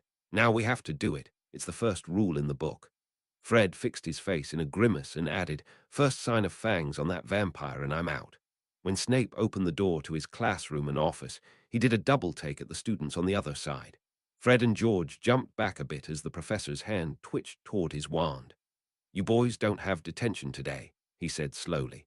Harry held up the sack he was carrying. "I have some dead rats for your snakes." "Why do you have dead rats?" he asked darkly. "Just running experiments," Harry responded with a shrug. "Come inside," Snape ordered all of them. "Said the spider to the flies," Fred whispered as they inched in slowly. The classroom was set up how it had been for Harry's last visit, though only 2 students were slaving away at the detention stations. "I will talk to Mr. Potter in my office," Snape told them. "The rest of you take a spot and brew the potion on the desk." He took a look towards Lee. "Mr. Jordan, it seems that being separated from these troublemakers has improved your behavior this year. They can explain to you how this detention works." "But we're not here for detention," George argued. The darkness seemed to radiate off of the professor as his face fell into shadow. He loomed over the group of boys, causing them to almost bend backward before he stood back up, and the shadows vanished. "Consider it a credit towards your next detention," Snape told them. "I'm sure you'll all be back here soon." Turning to Harry, "My office now." After closing the door behind them and putting up a privacy ward, Snape asked Harry, "Why do you have a sack of dead rats?" "We're working on the project the Unspeakables gave the students," Harry responded. "They died in the experiments." Snape summoned the sack to his desk and pulled out one of the dead rodents, muttering spells and waving his wand over it, then the rest of the ones in the sack. He looked slightly confused, then proceeded to run more spells over them. After another few minutes, a look of understanding came over his face. "Those terrors have a mandrake in their possession, don't they?" Harry did his best to blank out his emotions and present a mask of relaxation. "What makes you think that?" Snape just rolled his eyes. "These rats have all died from what appears to be an overdose of something similar to the Reparaphage spell. It reverses transfiguration effects, but if done too much on something that has no magical effects on it, it can be harmful or even deadly. I'm pretty sure none of you could cast the spell with that much power, however. The Mandrake Scream has a similar effect, and the Mandrake Draft is what all of you kids are trying to brew." Harry fueled his thoughts with that of the hot springs and just shrugged in Snape's assumption. "I'll feed these rats to the snakes in the common room," the professor sighed. "Is there anything I can assist with on your project so you don't need to perform dangerous experiments unsupervised?"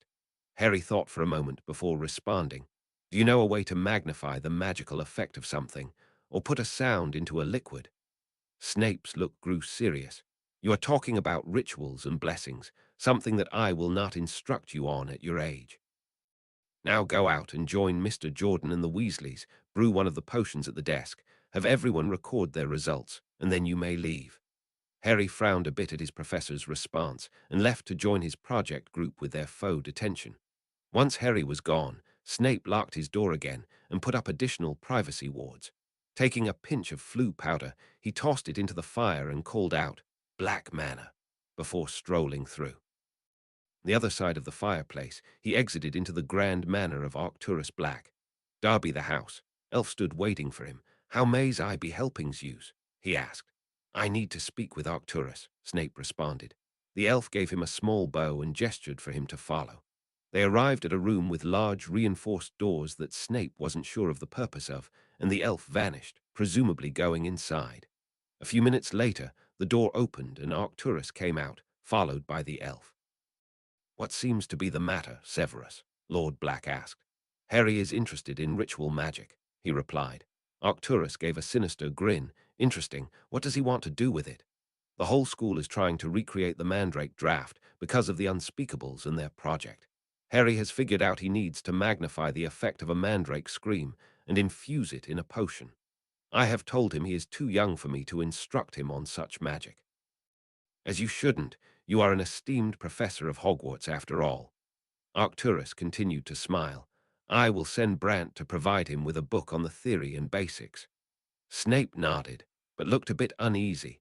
Mr. Potter is working on the project with the greatest troublemakers the school has seen since his father roamed the halls with his gang of misfits.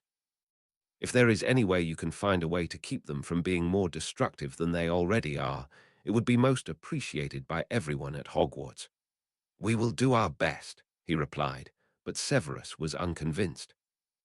Chapter 90, Expeditions. Chapter text. Much of the delay Brant had to keep him from departing the island had to do with his own business, rather than work specifically for Arcturus. Just recently, he had finished the final contract with Tonks's friend Ricky, which started him looking for a place to set up his spa and salon. It would be difficult, as he wanted somewhere near, but not in Diagon. Needing to attract both Muggle and magical patrons made the location criteria very difficult. Luckily, now that the contract was signed, most of his involvement was financial until larger decisions needed to be made. Additionally, since his dinner with Tonks and Tristan, he had started to reach out to the movers and shakers of the younger cohorts in the ministry and network with them. Arcturus had already worked to ingratiate him with the old guard of his generation, but they would die off eventually, and he needed to keep up with the times. Many of his meetings had to be bumped to undermined futures, as he didn't know how long he would need to be on the island and deal with the usurper. The whole idea of needing one giant snake to fight another giant snake made a lot of sense, particularly with one being called a king and the other a usurper. But it still was crazy because most magical creatures only preyed on lesser creatures. Aside from the occasional underground Krupp fight, it was rare to see any magical creatures fighting each other in anything other than dominance or territorial disputes. Brant arrived at Hogwarts Sunday morning at sunrise, carrying a bag of everything he thought he needed for his trip, and made his way into the school. It still was a bit strange to see such a large castle so empty and quiet all the time. Arcturus had told him that it used to be much more crowded, but the last war had killed off quite a few families, particularly children of Muggle birth and half-bloods. By that reasoning, the next year might be the start of a baby boom. The next few years would be interesting. When he entered the Scamander common room, there was a large chalkboard near the fire pit with a lot of scribbles on it in various handwriting. All of the writing was related to the project for the unspeakables. There were 4 sections: potions, counter-curses, rituals, and blessings. He had never brewed the Mandrake draft himself, nor did he know the recipe, so he couldn't verify if anyone was on the right track, but it was all still very interesting. What specifically caught his eye was under the potions section was written, "Stew the mandrakes." Some of the most potent potions needed to be stewed for long periods to extract all of the magic from the ingredients, so it made sense that this might be an appropriate route to take. Picking up a piece of chalk, he circled that suggestion and put a star next to it. Lyra was the first one to exit the dorms, and on seeing Brant, she rushed straight into Harry's room to wake him up. A couple of minutes after, the 2 children and Whispers came back out, and they guided Brant through the maze and up to the Scamander's office. Newt answered and showed them a large map they had set up covering an entire wall of the room. Tina and I have been investigating Muggle shipping routes to plan the best route to take so that the usurper remains undetected. Tina entered from one of the side rooms and added, though this is all based on the supposition that the usurper can read a map or figure out how to follow the directions we set forth. Can I take a copy of your map? Brant asked, only to have Dougal appear next to him holding a rolled-up copy, which he took and put in his bag. What do we do now? Harry asked. I need to return to Black Manor, Brant told them. There, I will take a portkey halfway to the island so the British ministry cannot track where I am heading. Then I will take a second one the rest of the way. Newt picked up from there. I will assign an elf to watch over your blood bowl to let us know when Brant has arrived. I don't think it should be more than an hour or more. It needs to be before lunch, Lyra mentioned. We wanted to go on the library trip for the week off. She frowned a bit and said, though if we need to skip it, it's okay. Then I better leave now, Brant said. Turning to Harry, he handed him a small book and added, I heard from a little bird that this might be something you would be interested in. Don't open it until you are on your library adventure. There's something inside for you, Lyra, too. Harry hastily tucked the mystery book into his pocket as Lyra tried to grab at it. May I use your flue? Brant asked Newt, receiving a gesture to proceed, and in moments he had vanished into the emerald flames. Breakfast was chaotic. Nearly every student in the school was leaving for the short break. They could hear people talking about the possibility of a basilisk in the school, and most people wanted to get out, hoping the teachers would solve the problem while they were gone, as the roosters in the hallways were getting quite annoying following the meal. They exchanged temporary farewells with a lot of their friends. Slytherin was going to be completely empty for the break, while only Alyssa Sweetleaf, Lloyd Hickory's, and 2 other older Ravenclaws would be left in their house. Harry and Lyra weren't able to get an accurate count of who was remaining in Gryffindor or Hufflepuff, but from their house they had Melly, Neville, and Greg staying in the common room while Colin was coming on the library trip. The 2 of them didn't bother to wait for the elf to inform them of when Brant had arrived at the giver's home, and just camped out in Harry's project room next to the blood bowl and took turns practicing their occlumency with whispers. The elf remained with them by the bowl to notify the Scamanders when Brant arrived. Lyra had finally managed to project her defenses as a field of devil's snare surrounding her mind. She tried to explain it to Harry, telling him that it just floated there all around her shields, reaching out like tiny fingers to go after anyone attacking her mind. Whispers had still managed to get through it after a few tries, though he still seemed to enjoy trying to get past it every time.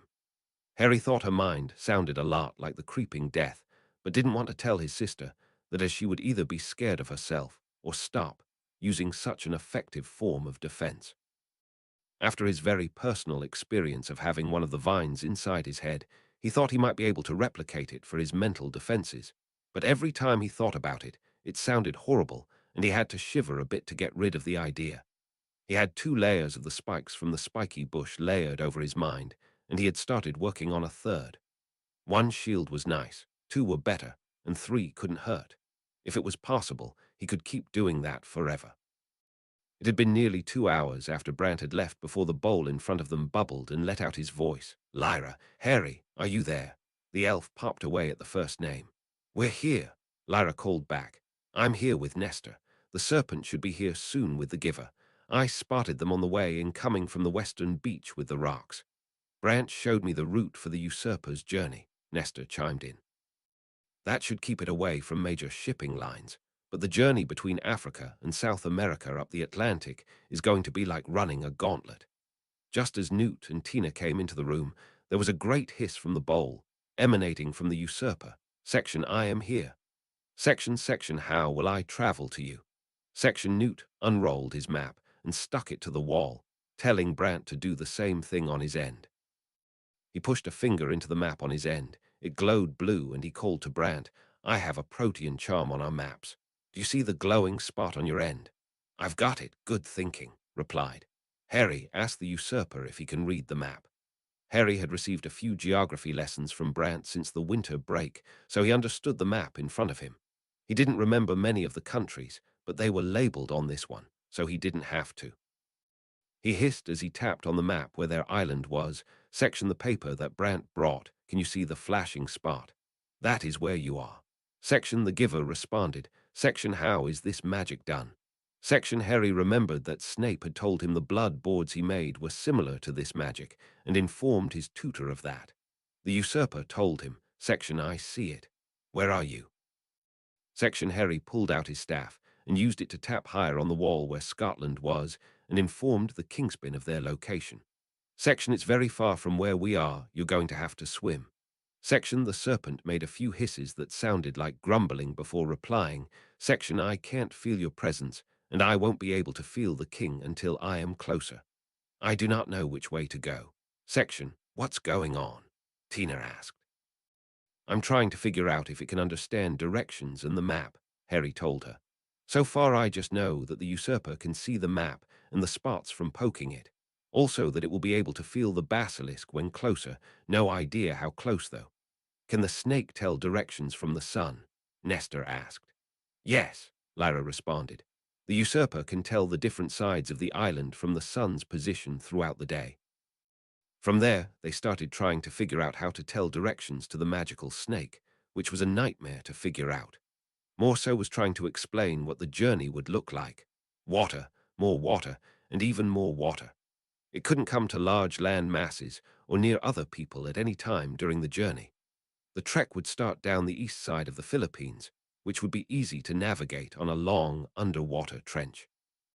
Passing through the islands of Indonesia and Timor-Leste, the route followed the western Australian coast and across the shipping lanes. Taking a turn west, the path was straight, stopping at various Antarctic islands along the way until they arrived at a nature reserve south of Cape Agulhas. The next stop Newt marked on the map was the Tristan da Cunha Islands in the South Atlantic. Many shipping lines were running just off the archipelago, and this would be the usurper's last respite before continuing north. Newt then brought up a problem. How long can the usurper swim for without resting? How long each day? The issue was communicated to the magical serpent, who said it could float when tired, but would need dry land to sleep on. It had no idea how to calculate speed, but said it could maintain a speed faster than any of the sharks in the area for a quarter of the day. That was quite a while, and quite fast. The issue with sleeping on the ground would pose a problem, as there are many chunks of the sea that there was no way for the great creature to rest. Trying to figure out a solution, Newt proposed a plan. We need to figure out how far and fast the usurper can travel. Nestor, can you spend a day or two testing the serpent's speed and endurance? I can take a few days off, he replied. Brant, Newt said next. Estimating on the safe side, the journey will be about 19,000 miles. Fastest shark in the world, the mako shark lives in the Philippine Sea and will swim between 30 and 45 miles per hour. Also estimating on the safe side, putting the usurper's speed between those two, it will still take about a month and a half at 14 hours a day to reach Scotland. He pulled out a sextant and started poking at the map, showing him approximate stopping points along the way. Many of them were in the middle of the ocean. You see how many places would need to be rest stops? Newt asked. Tina whispered something to her husband before asking, can we get large flying carpets warded to be avoided at those spots? They would need to be large enough to fit a giant snake. Brant called through the bubbling blood. Lyra, has Parvati left the school? She left on the train earlier, Lyra responded. There was a bit of silence, then Brant said, by my calculations, the train shouldn't be in London yet. Mrs. Scamander. Would you be able to meet her? And whoever her guardian is, to see if I can arrange a meeting with someone in her family at their carpet factory in India. I'll need an indefinite meeting time sometime in the next 2 days. Try to impress on her guardian the importance of this, that it has to do with the school situation. I'll leave right away, Tina replied. Newt can update me directly on anything else, then got up and left the room so she could flew to platform 9 3/4. There was a hissed conversation between Harry, the giver, and the usurper. Harry just told everyone else that they were getting impatient. Nestor's voice was heard in the bowl. Harry, can you please tell the usurper to follow me on my broom? I want to see how fast it can swim and for how long. We will head out the eastern side of the island where there are fewer shipping lanes and travel for a full day before returning. Harry translated the message and got back an annoyed response from the serpent. The usurper is a bit frustrated that we can't just leave right now, Harry translated back. It's hard to explain how far he needs to go and why we need to do this, but the Kingspin will follow you when you leave. Excellent, Nestor said. I'll grab Kylie and we'll head off right away. I'm sure she'll want to see this too. Take pictures, even if they won't come out moving, Newt added. Write down everything that might be slightly important or interesting about the creature. There was a great deal of hissing from the bowl. Then Brant told them, Nestor just left with the usurper. I'll need to wait here until you hear back from Tina about the Patel family and a meeting. Newt turned to Harry. Can you set up another set of these bowls so we can relay messages to you on your trip in the library? As she hadn't had anything to do yet, Lyra jumped on the task, taking out Harry's freshly killed and preserved 2-headed snakes to start. Harry watched her carefully as normally he made the communication bowls. Lyra wasn't adverse to the killing of the snakes, only to the use of the blood, but she was careful to distribute and infuse the blood with her magic when making them, the normal look of disgust on her face being replaced with a blank slate from her occlumency training. When she was done, Newt conjured a clear lid for the bowl so it wouldn't spill, as they couldn't put a preservation charm on it and still hear if someone was speaking on this end. Newt told them he would keep the bowl linked to the island and the one linked to them in his office while they were gone, with an elf keeping watch. Without anything else to do, Harry and Lyra gathered Whispers and the rest of their things to meet the exploration crew in the library. The castle was quiet, except for the occasional crow of a rooster echoing through the hallway as they made their way to the library. Harry wondered what it was like at Hogwarts during the summer when there were no students or professors and there was true silence in the castle. If anything, Peeves would get very bored. As they arrived at the library, there were a little over a dozen students, and Professor Sinistra gathered around the circulation desk. She spoke up. "We've been waiting for you, but I was assured it was for something important. I'm just here to carry the rooster and in case you need special assistance, so I'll turn everything over to Jason Cannies, who will be running the trip." An older Hufflepuff boy stepped forward from the group. "I'm Jason. I'll be guiding you into the depths of the library. First things first, who among the first-timers brought a broom?" Harry, Lyra, and 3 other students raised their hands. Jason smiled. "Once we get into the open, they won't be of any use. They'll work in the library, but for whatever reason, once you get out of the stacks, no flying devices operate properly. You might be able to float, but the mechanisms will go crazy and shoot off in random directions like fireworks if you try to fly. Anyone who wants to lock their brooms in the closets here can do so and retrieve them when they get back." The 3 other students decided to stash their brooms, but since they had bottomless pouches, Harry and Lyra held onto theirs. The Hufflepuff boy went back into his explanations of the trip. "Once we get into the open areas, the terrain will change randomly. We might be a few hours in a forest before it changes to a desert or a swamp. We will stick together for the most part, mostly because splitting up doesn't work. If we do so, the library will choose one person to continue the path for, and the other will run into a wall. The walls will look like the Scamander common room if you've been there, so you might not realize it's a wall until you run into it." "What about the books?" Alyssa Sweetleaf asked excitedly. "Always the Ravenclaws," Jason chuckled. "Once we get into the open, you might find books here and there. Sometimes they'll just be lying on the ground, other times they will be up a tree or at the bottom of a lake. They come in all shapes and sizes and will contain random topics and information. To keep us moving, once you find a book, you need to put it away or give it to me to carry. When we stop for food or to rest for the night, you can look through one of our discoveries." "Are there any animals?" Lyra asked. "None that we've ever seen," Jason told them. "Students sometimes bring pets, and I assume Whispers is hiding around here somewhere, right?" Lyra pointed to the desk behind Jason, which caused him to jump a bit as the demiguise appeared where she was pointing. "Robin and Finley are here as well," Jason told them, pointing towards 2 other older students. They were 2 of the ones who had finished the animagus ritual, and they showed off their forms by turning into the Scottish wildcat and red squirrel briefly before assuming their normal forms. "Can we start moving?" another student asked impatiently. "All right," Jason replied and pointed towards the circulation desk where many backpacks were lined up. "These packs have all our supplies for the week. They're all charmed to be lightweight, but if you don't get one now, you'll still need to carry one tomorrow, just to be fair." Some students hung back purposely to not get one of the packs today. Harry and Lyra each picked up one and adjusted the straps so they would fit well. Professor Sinistra had disappeared somewhere and returned with a pole, approximately 10 feet long, that had a rooster cage on the top. Many of the students collectively groaned because their trip would be accompanied by a rooster crowing. Jason set his wand in the palm of his hand and cast a spinning spell on it to randomly point in a direction. When it stopped and pointed towards the northern stacks, he started walking while announcing, "Off we go." The group headed into the shelves of books. For the first half hour, they were still in the library. Then the shelves started changing as they did. Books were not in the right sections, some were different sizes, Other places there were scrolls or maps, then the floor turned to dirt. They passed by a tree growing on the shelves and stepped over the large roots. Slowly, the ceiling started to turn into daylight, like the ceiling of the Scamander common room.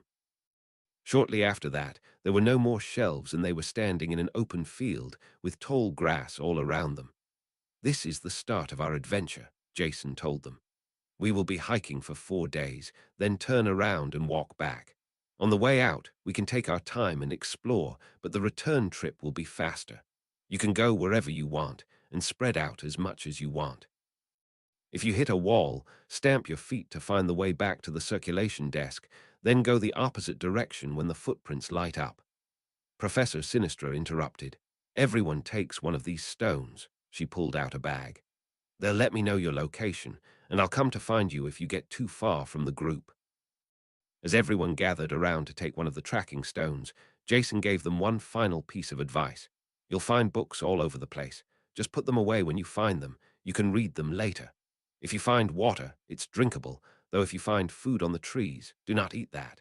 It won't hurt you, but it won't sustain or satiate you either." The first day was as grand an adventure as they could imagine.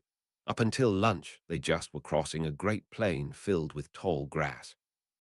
Colin joined Harry and Lyra as they ran through the depths of the library.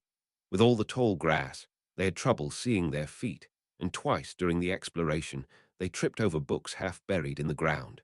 Neither of them had a title, so they stuffed them in sacks for later browsing. Lunch was sandwiches that had been packed for them, and most of the students ate as quickly as possible before running off ahead again. Finally, they left the tall grass as they reached a river flowing through the meadow with a forest on the other side. Robin, the cat Animagus, waded into the river and pulled up a book with a stone cover, stashing it in one of the expedition backpacks. Lyra tried drinking the water and reported that it tasted cleaner than anything she had ever drunk. The forest beyond the stream had plenty of tall trees, like the ones in the permissible forest. Harry, Lyra, and the two animagi played all through them, racing to the tops, jumping from tree to tree, and having an all-around good time. Lyra was probably a faster climber than Finley as a red squirrel, and seemed to be able to pick sturdier branches to jump to when taking leaps of faith. It seemed like he was learning from her more than his animal instincts were telling him how to climb properly. The canopies of the trees were also great places to find books. Some were paperback, others had covers of tree bark. It seemed that depending on where you found a book, it might take on some of the properties of the environment it was in. After the sky started to dim, the group made camp in the middle of the forest. They set up wizarding tents, one for the boys, one for the girls, and the professor got a tent all to herself. As soon as they were done with the food, then came the reading. They piled together all the books that had been found that day, for a total of 31. Most of the books were very brief, containing a single subject, like half a dozen potions, all that could be brewed from things found in the forest, just not this one. The stone book found in the river contained a spell that used pressurized water as a cutting charm to split rocks or put holes straight through them. About a quarter of them were history books about a particular event. Luckily, there were none about goblin wars. Even without listening to Professor Bin's favorite subject, everyone went to sleep quickly that night, exhausted from all the walking that day. The next day took the entire morning to exit the forest before they found themselves at the foot of a mountain. Despite Jason showing them that the ceiling was about 40 feet above them by banishing a stone at the ceiling and seeing it bounce off, the mountain in front of them seemed to be at least the height of the volcano on the island, and much rockier as well. No matter how much they climbed, they never got to the ceiling, and the mountain continued upward. They had lunch on a small ridge and continued a bit slower as the journey was tiring for some of the others. Just out of curiosity, Lyra threw a rock towards the bottom only for it to bounce in the open air, then vanish. Since they were going slower, Harry snuck a look at the books he was picking up and found them to be about different magical creatures that could be found on high mountains. One, in particular, looked interesting and was about a magical monkey with 3 heads that could stop the senses of animals trying to hunt it. It was able to cause other animals to be temporarily blind, deaf, mute, or lose the sense of smell and taste. It was genuinely harmless, but had many natural enemies, including wizards, who would use their skulls as warding talismans in certain cultures. At night, they still hadn't reached the peak of the mountain, and the veterans didn't know what to say as the trail was different every year. They had a great meal and went to sleep early so that they could get an early start the following day. When it was nearly lunch, Harry started to hear voices calling from his pouch and the blood bowl. Catching up with Lyra, he waved her over and they made a dome of darkness with their staves. Harry used his feather to make a privacy ward on the inside. He needed to replace the feather on his necklace soon as the veins were almost all gone. As soon as he could get the bowl out, he heard Nestor's voice call out again. "Harry, Lyra, are the two of you there?" Lyra answered. "We're here. We're on a hike in the Hogwarts library." "Yeah, okay," he replied. "Brant kind of explained to me how that works, but I can't wrap my head around it." "We're climbing a mountain right now," Harry explained. "However, no matter how much we climb, there's always a ceiling 40 feet above our heads. I think we're getting close to the top." "That even makes less sense than I thought it would," he said in a confused tone. "I have some updates for you."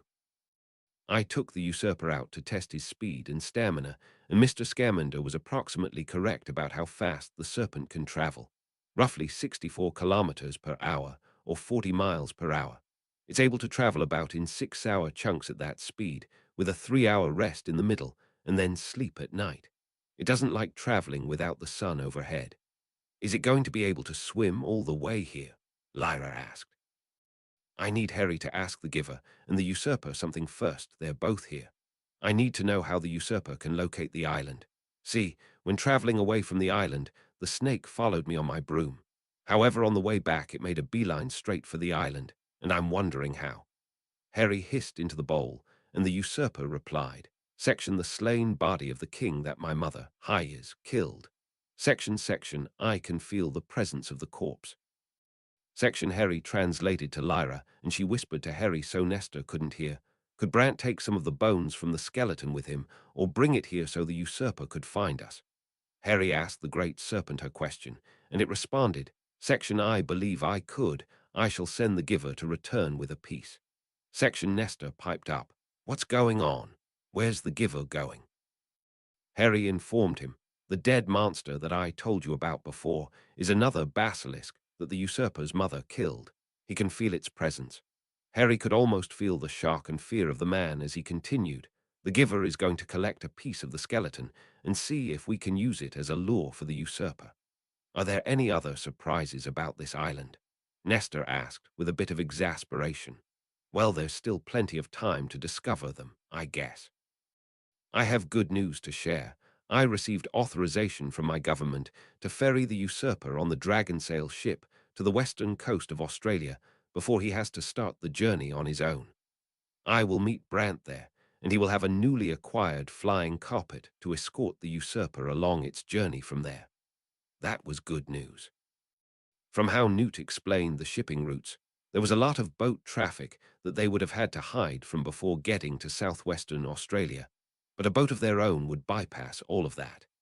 Harry and Lyra expressed their gratitude and told Nestor it would probably take the Giver a few hours before he returned and to contact them again then. They broke their privacy bubble and continued on the hike, catching up with the group that had left them behind and traveling at a normal pace for them to climb the mountain and catch up. It wasn't until after lunch that they heard back again from Nestor, who was in shock again with the delivery of the Giver, who had brought rib bone from an enormous snake. Harry and Lyra had both seen the skeleton before so correctly guessed the size of what had been brought, just shrugging between Nestor's shouts of fear at such a large basilisk specimen. It's not like this one was bigger than the usurper or anything. Luckily, their theory was proven correct, and the usurper could sense the magic in the fragment of the ancient skeleton. Nestor told them he would prepare the Dragonwing ship and set sail the next day. It would take about 4 days for them to rendezvous with Brant and his flying carpet. Harry told the great serpent to just follow Nestor and stay on the boat until he met up with the flying carpet. They would probably be back from the library expedition by the time he met up with Brant. By nightfall, they finally reached the top of the mountain. From the peak, they looked down on many different lands below. Looking back the way they came, They could see the Hogwarts astronomy tower peeking up over the horizon as if they had left the castle. Professor Sinistra performed some kind of diagnostic spell and determined that they were, in fact, still in the library. Once the sun had fully set, they were treated to additional surprises, as the stars on the ceiling didn't match anything they had in the night sky before. It wasn't just a different time of year, they were entirely new constellations. The astronomy professor seemed intent on charting the sky to see if and how it changed over subsequent nights. While most of the students were asleep, Harry, Whispers, and Lyra ended up sitting around a small fire with Robin and Finley and probed them about the animagus ritual. Both of them seemed focused on the first step and the use of the leaves to soak in their mouths, though both of them also knew that they were trying to find out more information about the mandrakes for their respective projects, with the Ravenclaws and Gryffindors for the unspeakables. Does it matter the size or number of leaves? Lyra pushed. Robin shrugged. McGonagall just issued us leaves to be used. They all seem to be the same size. Though we got to use sticking charms, and she told us one of you suggested it, Finley added. She told us how she had to repeat the ritual 3 times because the first time she swallowed the leaf, and the second time it fell out when she was sleeping. I've seen a mandrake up close, Harry told them. There are different-sized leaves. If she gave you all the same size, then it must matter. Do you know if they need to be taken from a living plant? Neither of the older students had any idea about that, though both he and Lyra were scribbling down notes to figure out later. Whispers seemed to be listening to the conversation as he munched on some popcorn from the stash he kept in one of the pockets he didn't have. Lyra had assumed it was in one of his gloves, though he hadn't run out the whole trip. The whole animagus process seemed to be made so that people would fail. Not so much from making mistakes. The ritual was pretty easy. However, the environmental factors were what made it difficult. Some nights you needed an unobstructed moon, and even the slightest cloud cover would halt the ritual, or collecting dew that hadn't seen sunlight for 7 days, and a single ray of sunlight could cause horrible ramifications to it as well. They asked what happened to the 8th boy who had to go to St. Mungo's, but were just told that his form was something that didn't agree with him, and he didn't like. It was hard to figure out what your inner animal was before the ritual was finished, as those undergoing the process would only get flashes of what was happening through hallucinations in the first few days of sucking on the mandrake leaf in the first month. Robin repeated what McGonagall mentioned about misinterpreting signs as well, like seeing yourself swimming through the water and thinking you were a fish when you might be a penguin instead. The thought that he might have misinterpreted his hallucination when he was younger made Harry think there was a chance he might not be a turtle. But whatever the situation was, he would miss having toes to wiggle and feel the grass between them. Lyra, on the other hand, seemed even more positive that she was going to be able to fly. When morning came, they examined the environments below them on the other side of the mountain. Each was almost equally separate as they branched off to the horizon. They could see another forest, marshes, and a large number of dunes that bordered a large body of water. Everyone jumped on the chance for a beach trip, and many people also breathed a sigh of relief that they weren't going to the marshland. Some of them didn't want to trudge through the mud, but for Lyra, Harry, and another student, they came to the same conclusion that the swamps looked like the dead marshes from the 2 towers. None of them wanted to see dead faces in the water or even have to check for bodies below the surface where they were walking. It took nearly until dinner for them to reach the base of the mountain and out to the coastline. There was still enough sunlight for everyone to have fun in the water, splashing and swimming around in the surf. There were even tiny waves that let them body surf up onto the beach. It was so much fun that they ended up not continuing forward and just spending the rest of the day on the beach. It also turned out to be a treasure trove for books.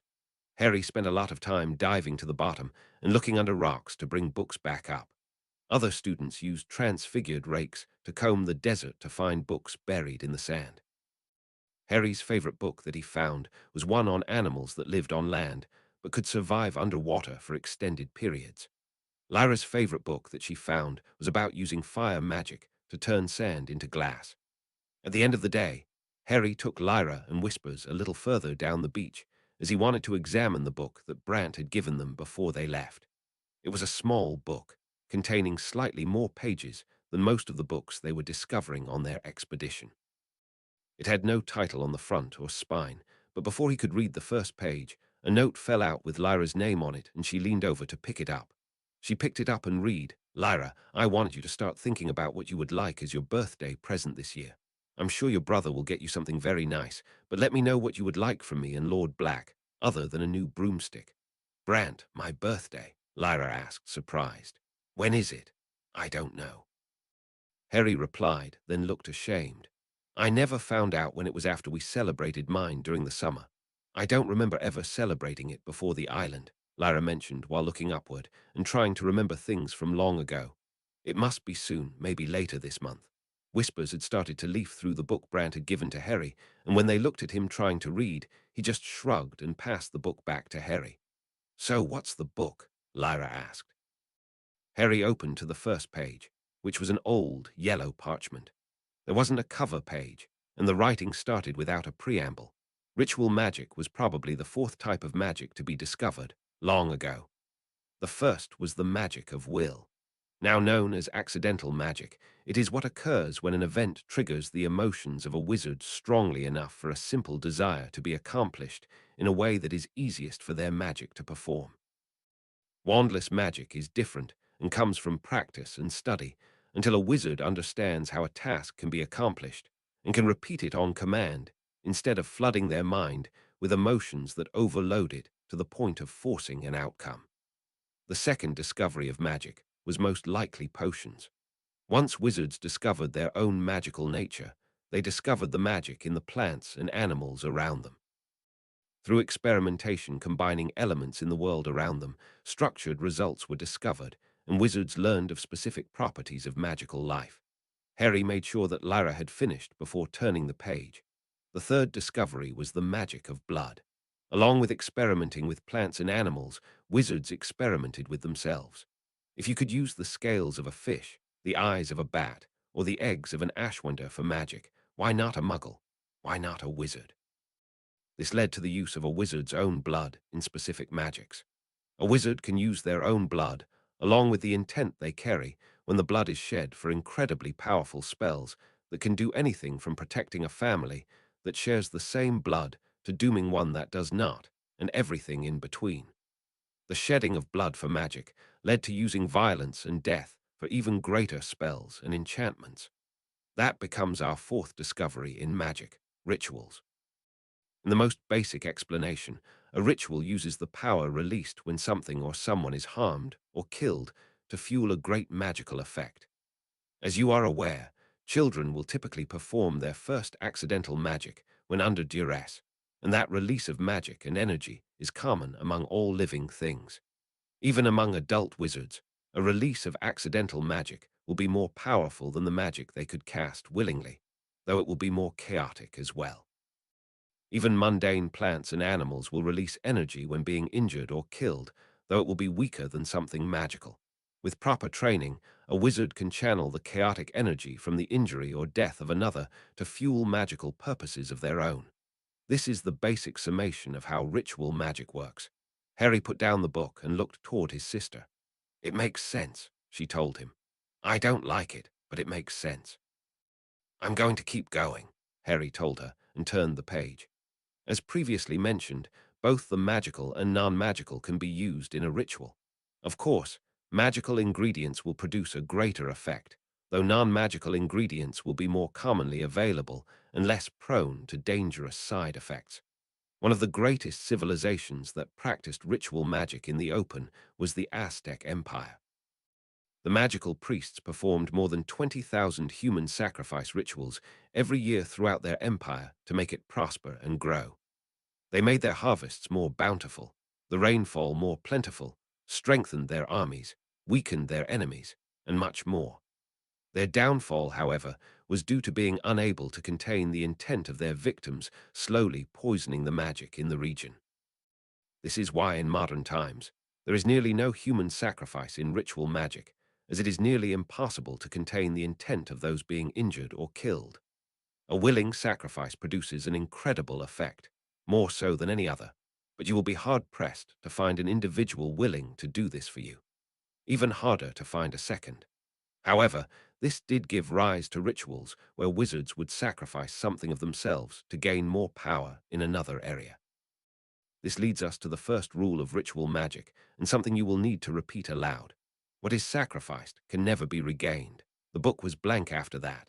Harry flipped through the other pages and found they were blank as well. He shared a look with Lyra, and they both said together, "What is sacrificed can never be regained." The book glowed for a moment and released a small blue spark that shocked Whispers, causing him to screech and jump in the air. "I think it wants him to say it too," Lyra said. They spent the next few minutes getting his pronunciation right, and the three of them repeated the phrase. When they had all said it together, the book scrawled the phrase again on the page, so they repeated it again. This continued to happen until they had repeated it 10 times, and there were 10 lines of the phrase on the page. The book glowed again, and Harry turned the page to find more writing. Rituals will take something that is being sacrificed from you and will never return it. Examples of such sacrifices are a single drop of blood from your body that makes you that much lighter for the rest of your life, the ability to bear children, the ability to taste sweet foods, the ability to become an animagus, the feeling of safety in your own home, one of your body's senses, the appreciation of music, the trust of an ally, a full day of consciousness, and much, much more. This book will not explain what rituals require those sacrifices or what will be gained from losing them. However, for some, the loss of those things will mean less to them than what is gained. Harry and Lyra paused to stare at each other in shock over what some people might sacrifice for power, before continuing. These sacrifices come from the wizard undertaking the ritual and just serve as an example to underline your need to remember that they cannot be brought back. They are lost forever. If you feel the need to partake in such a ritual, do so knowing that you will lose something of yourself forever, and what may be gained might not be as permanent as your loss. That being said, not all rituals use a sacrifice that comes from yourself, only the most powerful. Some will use a patch of earth that will never be able to be used to grow plant life again.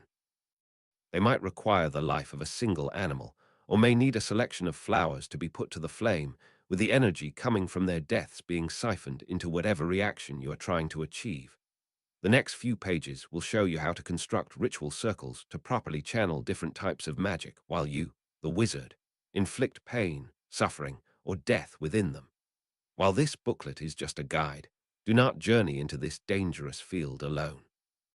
Bring along someone experienced, as on your own, you might think you are sacrificing basic ingredients and end up losing an arm, a leg, or even a soul. Harry turned the page again to show a diagram of various geometric shapes and explanations of how they were inscribed and used. He flipped through the next few pages to find many more similar drawings with more explanations. "This is serious magic," Harry commented with a heavy breath in and out. "Though it's not like we haven't done it before," Lyra said, as a matter of factly. To Harry's concerned look, she said, "To get me to speak Parseltongue, that's definitely a ritual. It fits perfectly and we lose consciousness when we are done. I'm not sure exactly how long we are out, but it's something we lose." Harry thought about it, then said, "I'd bet that if we asked, the usurper wouldn't be able to wake us after we passed out." He seemed to be deep in thought again before saying, "The blood bowls for communication are also a ritual. We kill a snake and use its blood to power it." "The pain amulets too," Lyra mentioned. "We need to be more careful in the future," Harry told her. "I don't want to lose anything we can't get back or replace."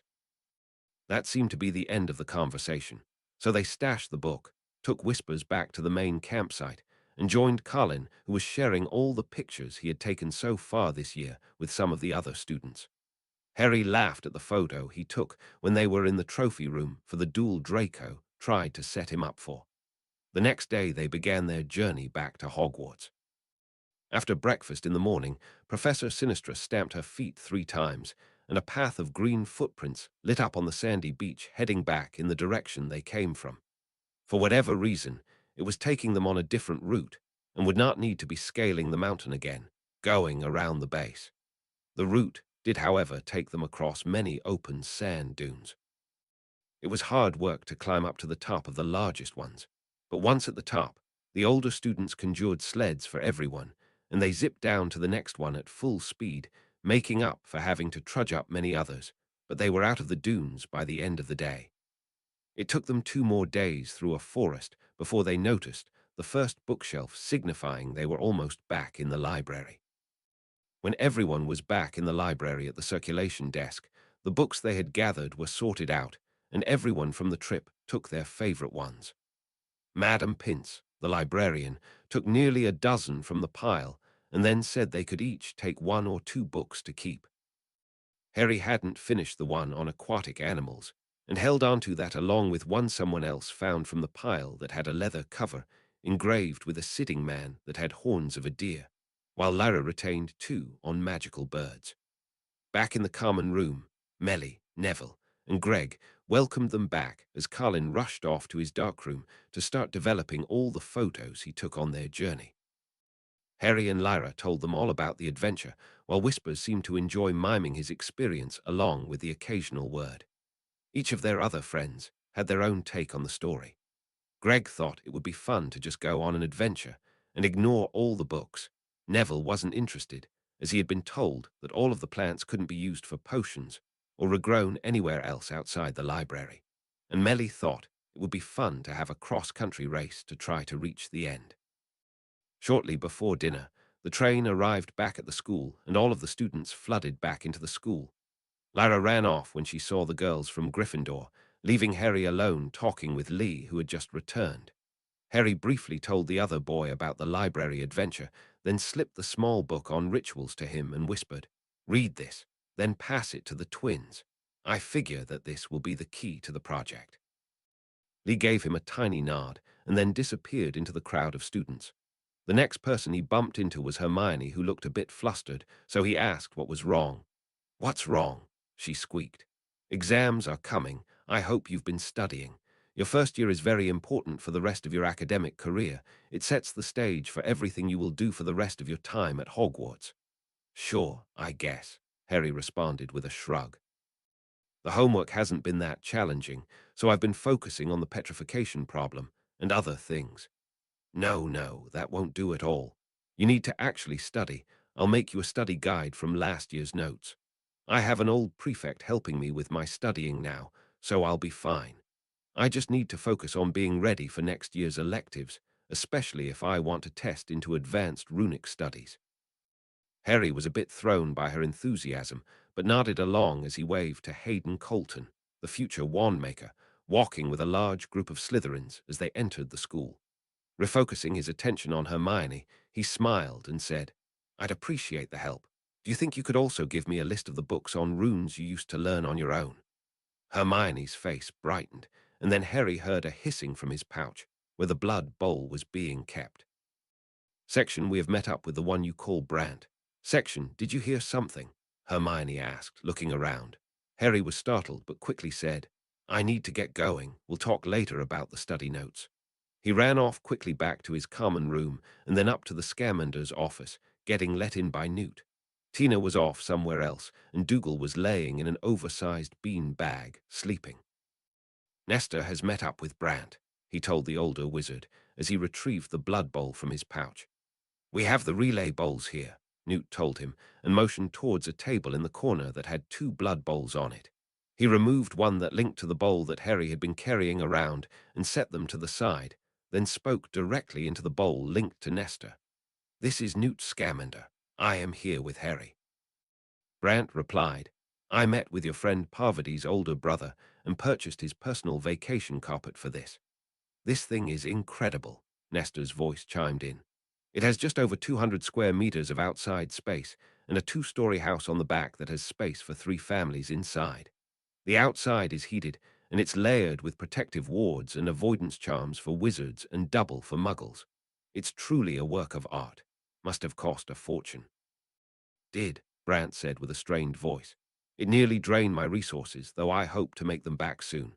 "Sounds like a flying yacht," Newt commented. "The usurper is there." Maybe recognizing its name, the serpent replied, "Section, I am here. This floating thing is wondrous. It is warm and it flies like a bird." Section, Harry translated, "The Kingsbane likes the carpet." Brant spoke again. "We will set off at once, though this great serpent might enjoy just staying on board instead of swimming." I don't think the carpet goes any faster than it can swim. It's built for relaxation, not speed. As long as you can get here and avoid detection, Newt told him. I need to take the boat back to the island, Nestor said. Though, Harry, I want you to ask the usurper about something he did as we left Indonesian waters. The snake started to get agitated and hissed wildly at the water. If it were anything other than a basilisk-killing monster, I would say it was afraid of something. Harry translated and asked the Kingspin about its strange behavior. He could hear the anxiety in its voice as it responded briefly. Section, it was the Leviathan. Section, Harry told the group, speaking into the bowl. It says it was something called a Leviathan. What's that? Newt's eyes lit up at the word, while Brant said, when it spoke to you just now, it shivered from head to tail as it was hissing. Newt was jittery as he replied. A Leviathan is another name for the world's serpents. Remember the market. The statue in the square. I think that the usurper was talking about something like that. He rushed over to the wall of his office and pulled a giant map off the wall so quickly that it tore at the corner, started looking over it, then came back to the bowl. Nestor, he called out, were you over the Sunder Trench when this happened? There was the sound of rustling papers on Nestor's end. Then he replied, I'm pretty sure we were. Are we saying that the Bacanawa might be in the trench? Maybe. Or something just as large. Newt replied with a giant smile. I've seen the rainbow serpent, so I want to see this one too. Any chance your government would want to join me this summer on a mission into the trench? Nestor seemed almost as excited as Newt, and replied, I'll have to liaise with the Indonesian government and possibly the Australians, but we might be able to arrange something. Brant jumped back into the conversation. As entertaining as it is that you all want to go after another giant serpent, can we focus on the basilisk for now and decide about an even bigger and scarier one later? Newt pouted as he said in a resigned voice, Fine, go ahead, and set out with the usurper, Brant. We'll check in again tomorrow morning our time. I have one more question for Brant, Harry spoke up. Newt focused on the child, and it was assumed that Brant and Nestor were paying attention as well. As Harry said, Lyra would like to know when her birthday is. She doesn't remember. Chapter 91, Open Season. Chapter text. Upon returning to the Scamander common room, Harry reported to his sister that her birthday was on April 22nd. He also relayed an apology from Brant that he assumed she knew and didn't want to bring up any bad memories. It was something that the two of them shared and didn't realize. It was less than a year ago that Harry had his first birthday party and swore to himself that Lyra would have an equally impressive, if not greater one than he did. Before going to sleep, Cedric gathered the house together for an announcement. As promised, I have an announcement on the lineup for next year's Quidditch team. Everyone looked hopefully toward him. I will be starting as the keeper. Chasers will be Yuri, Sue, and Megan. The three girls cheered and hugged each other as Cedric continued. Beaters will be Harry and Greg. Greg gave Harry a determined look and saluted him with a punch to his own shoulder. Harry returned the gesture. Finally, Lyra will be our starting seeker. The house collectively cheered the full lineup. Cedric raised his hands for attention. I worked with Madeline Gorgon on this quite heavily. Many of you who will be on the reserves have stronger skills in some areas, but we chose this lineup based on balancing all the skills, especially coordination and adaptation. For our reserves, I have quite a few of you in multiple positions until you find what suits you best. Arthur will be the reserve keeper, but I want you to practice as a beater to try to get over your fear of bludgers. Carlin, I want to be a reserve chaser and seeker. Your eye for detail may be a good skill for a seeker, as well as being able to capture the big picture. William will have the same reserve positions, and I think being quick as lightning will be beneficial in both places. Neville, you need to work on your flying, but you could be either a good chaser for spearheading formations or a beater once you build your strength a bit more. Millicent, you will be a great reserve beater as you have the strength, but need to work on your coordination. Patricia, I want you to be a reserve chaser as well and work on your teamwork skills. He surveyed the group. This is not the final lineup. We will be allowed to draft from the first-year students next fall, and anyone can move up or down before then. For now, we will be practicing every week on Wednesday evening before dinner.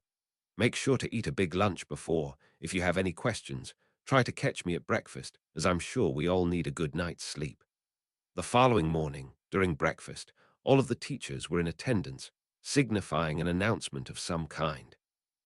Halfway through the meal, an aura entered the room along with Vincent Crabbe walking behind him. He looked a bit pale but defiant as he entered the great hall, wearing a cloak that covered his whole body. The boy was welcomed with cheers from most of the Slytherin house, but with dark looks and sneers from the rest of the school. The aura, who Harry recognized as Yaxley from before, escorted Vincent to a spot next to Draco. He then approached Dumbledore and passed him a note before walking out of the hall without waiting for any sort of response. The headmaster reviewed the paper and bowed his head in sadness. There was no announcement, but he spoke quietly to the teachers at the table. Harry saw Vincent in the halls, still wearing the heavy cloak, and stared daggers at the boy who seemed to just want to keep to himself, even though he had an embarrassed but angry look everywhere he went. Shortly before dinner, Newt and Tina gathered the students of their house together for an announcement. Newt spoke first. All of you have seen that Mr. Vincent Crabbe has returned to school since the attack on his person weeks ago. He is to be left alone to recover and catch up with his schoolwork. His words were met with silence as Harry tried to rein in his anger. Newt continued. Over the spring break, Mr. Crabbe was deposed by auras who questioned him, under Veritasserum, regarding his role in the attack on Miss Granger. Under Truth Serum, he testified that he had nothing to do with the incident. Harry tried to call out something, but found that his movements were slow and he couldn't speak. He looked towards his sister, who seemed to be nearly frozen in place as well.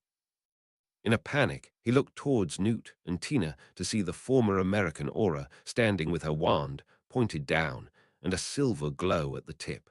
She slowly shook her head from side to side. Harry bit down hard on his teeth and waited for Newt to finish the announcement. Newt was a bit angry as well as he told the students. There is to be no hostile action towards Mr. Crabbe by any of you, as he has a physical disability now, and because he is the same as the rest of you in terms of culpability for any hostility towards other students. Anyone who disobeys this ruling will be met with severe punishment.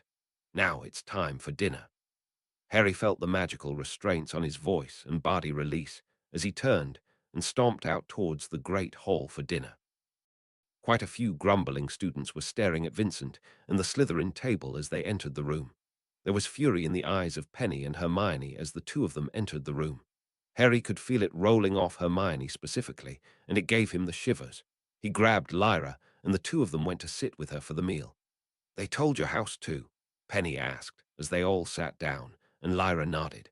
"He probably had his memories erased before he testified," she said. "That would be the easiest way to beat Veritasserum. Or they just didn't give him the real stuff," Harry added. "It's not like they did it publicly like I did." "Either way, it doesn't change what he did," Lyra said quietly. Hermione said nothing, but it was clear she was stewing and her anger was boiling. Harry patted her on the back and asked, "Were you able to work on the study guide for me?" That seemed to break her out of her dark deliberations, and she perked up and pulled a stack of papers from a satchel on the floor behind her. "I've got them here. They are organized by class and have all the questions that were on last year's exam highlighted." She pulled one more paper out. "These are all the books I used for my self-study of runes. We can meet in the library on Thursday evening to go over everything." They set the appointment as they finished breakfast, and when leaving the room, Harry flagged down Fred and George and took them to an abandoned classroom. Once they were inside, he told them, "I'm cashing in all my pranks, all of them on Vincent." "We figured you might want that," Penn said with an evil smile, and Teller nodded along with him. "I don't know what you'll do, but make sure to use lots of snakes." "Yes, sir," they both said while saluting him. Next morning at breakfast, there was a scream from the Slytherin table. Vincent had picked up a fork to eat his breakfast, and it transformed into a snake and wound its way up his arm. He was on the floor hyperventilating as other students pulled it off him and turned it back into a utensil again. Harry didn't see it, but later in the day, he tried to eat a chocolate frog, only for there to be a chocolate snake inside that attacked him, its chocolate fangs breaking off as it tried to bite him. There were numerous times when he could hear hissing all around him and was in a constant state of panic. Other students seemed to jump on the bandwagon and would just whisper, "Hiss, hiss," when they were near him to see his reaction. This was all on the first day, and Harry hoped it would go on for a long time. The first Scamander Quidditch practice was held Wednesday evening, and many students from other houses tried to sit in and watch as Tina Scamander chased them all away by conjuring a dragon made out of purple smoke to scare them all away. They were all wearing basic helmets, as Penny and the others hadn't perfected the power venting yet, but assured them that as long as they didn't get hit continuously for 5 days, they would be fine. Towards the end of the practice, Cedric released real bludgers for them to practice with and told them that Madame Pomfrey was standing by in case of injuries. Harry noted that the real ones felt more aggressive and required quite a bit more strength to knock away. The bat he had been given by Gwenard Jones seemed to bend more when hitting them as well. He remembered that the manager of the Harpies had asked Penny if she had made stronger bats before she showed off the helmets. Maybe that would be something to look into later. The feeling of being around the more aggressive and also more dangerous bludgers seemed to fuel his desire to play harder. Greg was also pushing himself to fly faster and hit harder as well. As he swatted a bludger away from Cedric, he understood that his intention to protect was stronger when defending from a real threat instead of just playing a game with the practice bludgers. After dinner, Harry met up with Fred, George, and Lee. He smiled at the twins and said, "Nice work you guys have been doing." One of the twins shrugged and said, "I'm sure we have no idea what you're talking about." The other said, "Nope, no idea. Also, that was a nice book you gave to Lee. I think our dad has warned us about a few of the rituals in the book that mentions the consequences. How do you think we should proceed?" "Well, we have an idea board in our common room for sharing ideas," Harry told them. "It seems that a lot of people are planning on stewing the mandrakes. That gave me an idea." "Do tell," Lee prompted. "A mandrake screams when you pull it out of the ground. Why? Does it like being underground?" Lee proposed. "Maybe," Harry said. "What if it was underwater or in the mud? Would it scream if it was in a stew?" "Are you talking about drowning a mandrake?" one of the twins asked. "Sounds to me like he wants to boil them alive," the other twin told him. "We've got more rats. We can try it out," Lee mentioned. All four of them looked at each other and simultaneously declared, "To the laboratory," and ran off. The entire evening they spent experimenting on what happens when you try to drown a mandrake. The first thing they discovered was that the scream wasn't like a human in the sense that it didn't require air to be projected. If one of them tried to scream underwater, the ugly baby-shaped mandrake just released noise. Furthermore, even though it had something that resembled a mouth, they could see reverberations in the water coming from the entire root, not specifically the mouth analog. Submerging the mandrake in water increased the amount of time that it would take to kill a rat outside of the water. None of them wanted to try to drown a rat at the same time the mandrake was underwater to see if that made a difference. Furthermore, being underwater didn't drown the mandrake, unless it took more than 10 minutes for it to drown. Initially, they thought it didn't like the daylight, but tried keeping the lights out while it was underwater, and it still screamed. It just seemed to like the dirt. Lee then brought up that they were assuming that the scream was a negative response, but they had no way of testing if that was positive or negative. However, Harry told them that if they would use the mandrake in a ritual, they would need to kill or injure it while it was screaming. It wouldn't matter if the scream was a positive or negative reaction, it just needed to be emitting the noise while they did whatever they conducted the ritual that killed it. The next test they performed was to see what would happen if they just added water to the planter it was in. Would it scream in the mud? The answer turned out to be yes, it did, but the mud needed to be very watery for it to start screaming. They didn't have a way to test for the exact concentration of dirt and water, but estimated that they needed about 3 times the volume of water in comparison to the dirt around it, mixed up before the strange plant started to scream. By the end of the night, they had killed another dozen rats and needed to stop, as they had no other way of seeing if a mandrake was screaming while under muddy water, since they had to wear ear protection to keep themselves from hearing the scream and fainting or getting injured. On the way to meet Hermione on Thursday night, Harry felt like he was being followed. It was just like being back on the island and dealing with the unruly snakes. Finding a corner, he jumped inside, turning invisible. He waited there for a minute before a small snake slithered down the corridor and turned to him, tasting the air where he stood. Carefully, Harry pulled out his staff and placed it down in front of the creature. It seemed to be afraid instinctively, but didn't call out in fear of the usurper. Harry jumped to the conclusion that it was conjured. When he experimented with the snake conjuring spell, he found that they were completely blank slates and wouldn't know the fear of things he didn't instruct them about. They knew to fear the usurper because he knew to do so, but weren't afraid of Lyra casting spells at it because he wasn't afraid of Lyra casting spells at him. This conjured snake in front of him must have some instinctual fear of the Kingsbane, simply by being a snake, but whoever conjured the snake must not know of it to pass the appropriate amount of fear onto their creation. It was all weirdly complicated, even if it made perfect sense to Harry. Knowing that it was conjured, Harry drew his wand and tried to vanish the tiny snake. Since it wasn't his creation, the magic in it resisted, and he had to channel more magic into his spell until it turned into smoke and sunk into the floor. He hesitantly looked around for more snakes, but didn't feel anything following him, so he continued to the library. Hermione was already set up in a corner, with a huge spread of her notes in front of her. Harry looked around hesitantly before joining her and starting on the review of all their work.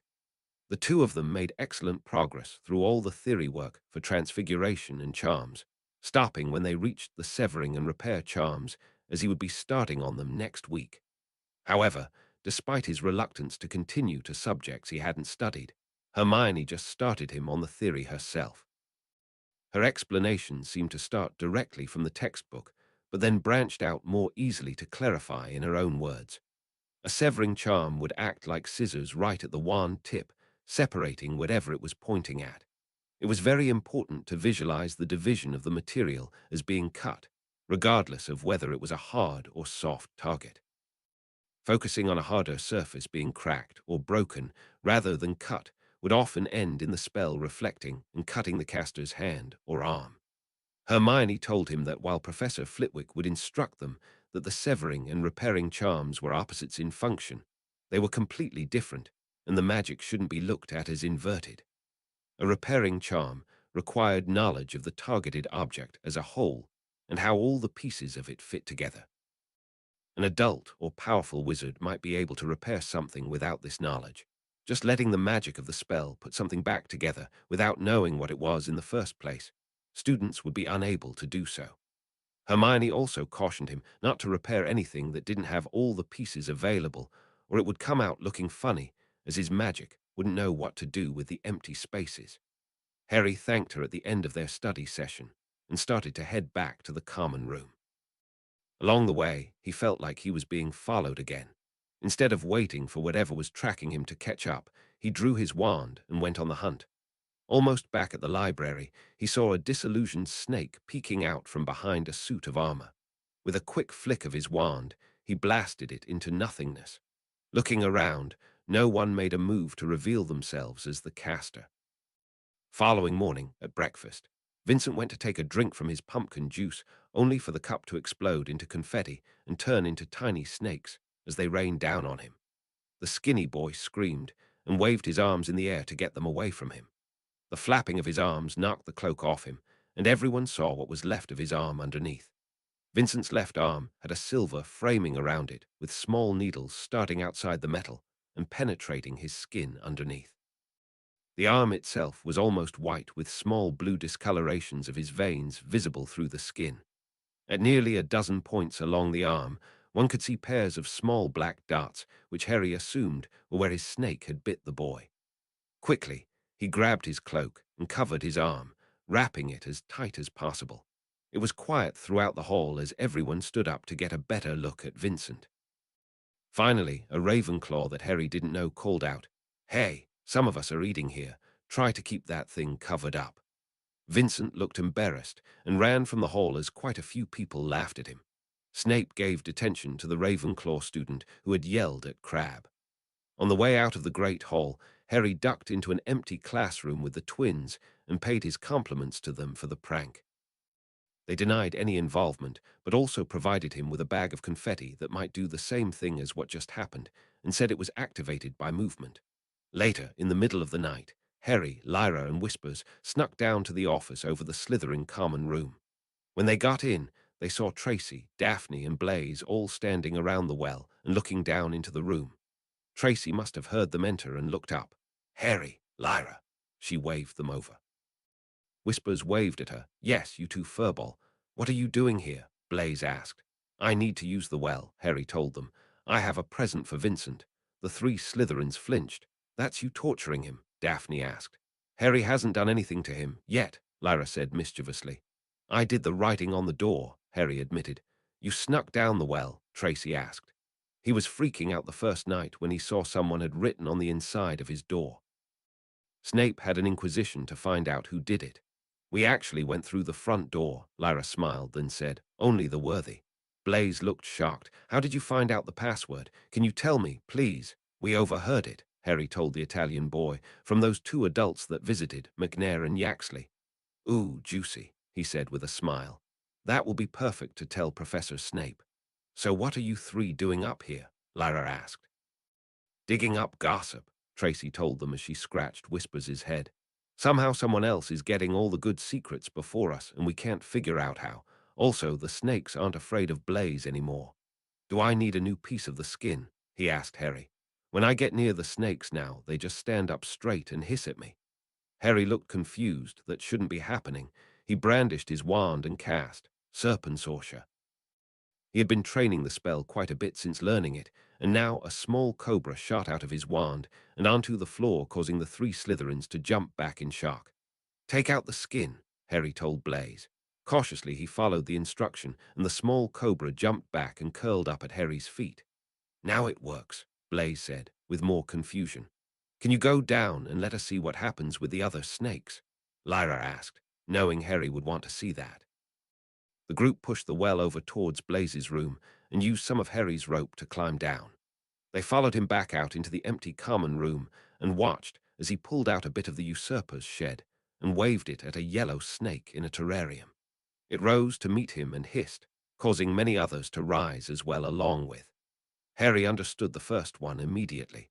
Section, "We only bow to the king and his emissary." Section, quite a few others hissed insults, and he heard another say, "Section, his time is short. Ignore him and wait for the king to deal with him." Section, they let Blaise climb back up through his room, and he asked, "So what do you think?" Harry looked afraid and didn't know what to say. "What's wrong?" Blaise asked nervously.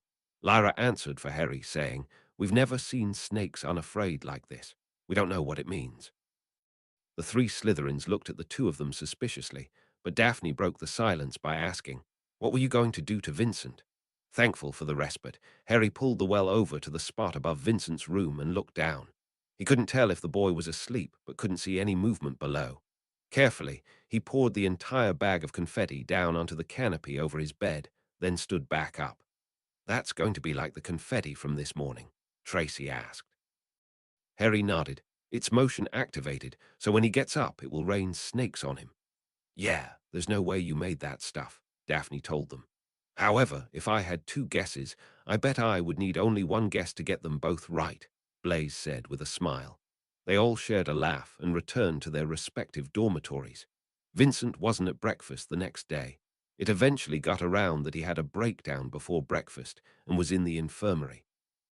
Draco was looking furiously around the great hall, obviously trying to sniff out the perpetrator of messing with his friend.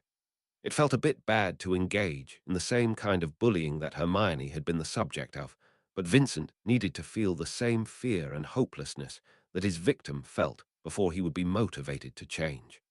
There were no pranks on Vincent while he was staying in the infirmary. Apparently, there were quite a few people who had been messing with him since he got back to school, and they were all grumbling about him being untouchable now in Madame Pomfrey's domain. In good news, Lockhart finally brought back productive lessons. Since learning the chilling charm with Flitwick, that meant they could start working with Ashwinder eggs. Once the fire serpent was spawned through an unattended magical fire, it would wreak havoc on the surroundings and eventually lay up to a dozen eggs, then settle down until it had the energy again to go on another incineration spree. The fire serpents themselves were sterile, which meant their eggs didn't hatch into anything. It was more accurate to say that they laid tiny firebombs. If left alone, the eggs would burn their surroundings or possibly explode, doing even more damage. However, if they were frozen, they were used in potions of every kind. The most common potion they were used in was the pepper-up potion. It was used to treat the common cold by giving the immune system a huge boost, nearly burning the virus out of the system and causing steam to erupt out of the ears of the drinker for several minutes. The eggs could be used for pretty much any potion that needed an extra kick, and as a result, there was at least one Ashwander farm in every wizarding community. Most professional potioneers would even farm their own as well. The farms themselves were very dangerous due to the fire and explosions and required a license from the ministry. Harry was looking forward to the lesson as he would finally get to see if the Ashwanders could be understood. When they got to class, Lockhart started the lecture by starting a fire with purple flames on a podium at the front of the classroom, then proceeded with the lecture on the uses of Ashwinder eggs. As he spoke, he also collected various objects from around the classroom and placed them in a box at the front. After the first break, they returned to find a white snake with red eyes sitting in the middle of the flames on the podium. Professor Lockhart continued the lecture while tossing the objects he had collected, one at a time, onto the fire and watching them ignite as the snake slithered around. Harry gave Lyra a nod as he listened to the snake talking, though gave up after only a minute as it seemed focused on one thing, repeating it over and over. Section burn, burn, burn, burn, burn, burn. Section by the time the students had returned from the second break, there were 3 eggs next to the snake, and it was laying a 4th.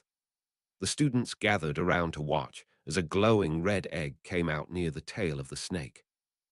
As soon as it was out, they could see a small orange glow from inside the white snake get bigger and bigger until the egg started to push on the sides of the snake's body and then get squeezed out. Once it had laid a total of 9 eggs, it stopped repeating its favorite word and then simply said, "Section rest." Section using gloves, all of the students got to handle the eggs before they were put back with the Ashwinder. Harry had a question about the eggs and asked Lockhart, "Why does the snake not care that we are taking the eggs?" "You mean like a mother defending her children?" The professor responded. "That's a question for a magizoologist, but I would suspect it's because the eggs will never hatch. The snake is an elemental, so it doesn't reproduce and probably doesn't care if we take its eggs." That made sense. The snake also didn't make any objections when Lockhart cast the freezing charm on the eggs and placed them in a jar with blue liquid to keep them cold. He told them that next week he would bring in more fresh eggs and they would take turns freezing them. To deal with the Ashwinder that was in front of him, he extinguished the fires it was relaxing in and cast a more powerful freezing charm on the snake. This caused it to slow down until its eyes turned from red to blue, and then the whole creature shattered like it was made of glass, putting an end to their class time. Harry, Lyra, and Whispers snuck out that night to check up on Vincent. With his brother and sister keeping watch for him, Harry stayed invisible and silent as he entered the infirmary. The only beds in the room that had students in them were Vincent and Gabriel Truman's. There was a curtain around where Gabriel was, as they couldn't have him lie down, due to the position he was in when he was petrified. So he was just placed on a table with ropes to keep him from falling over, and a curtain was put around him to keep people away. Having recently replaced the feather on his necklace, Harry expanded the silencing field to surround Vincent's bed, and took his wand from the side table, placing it under the bed.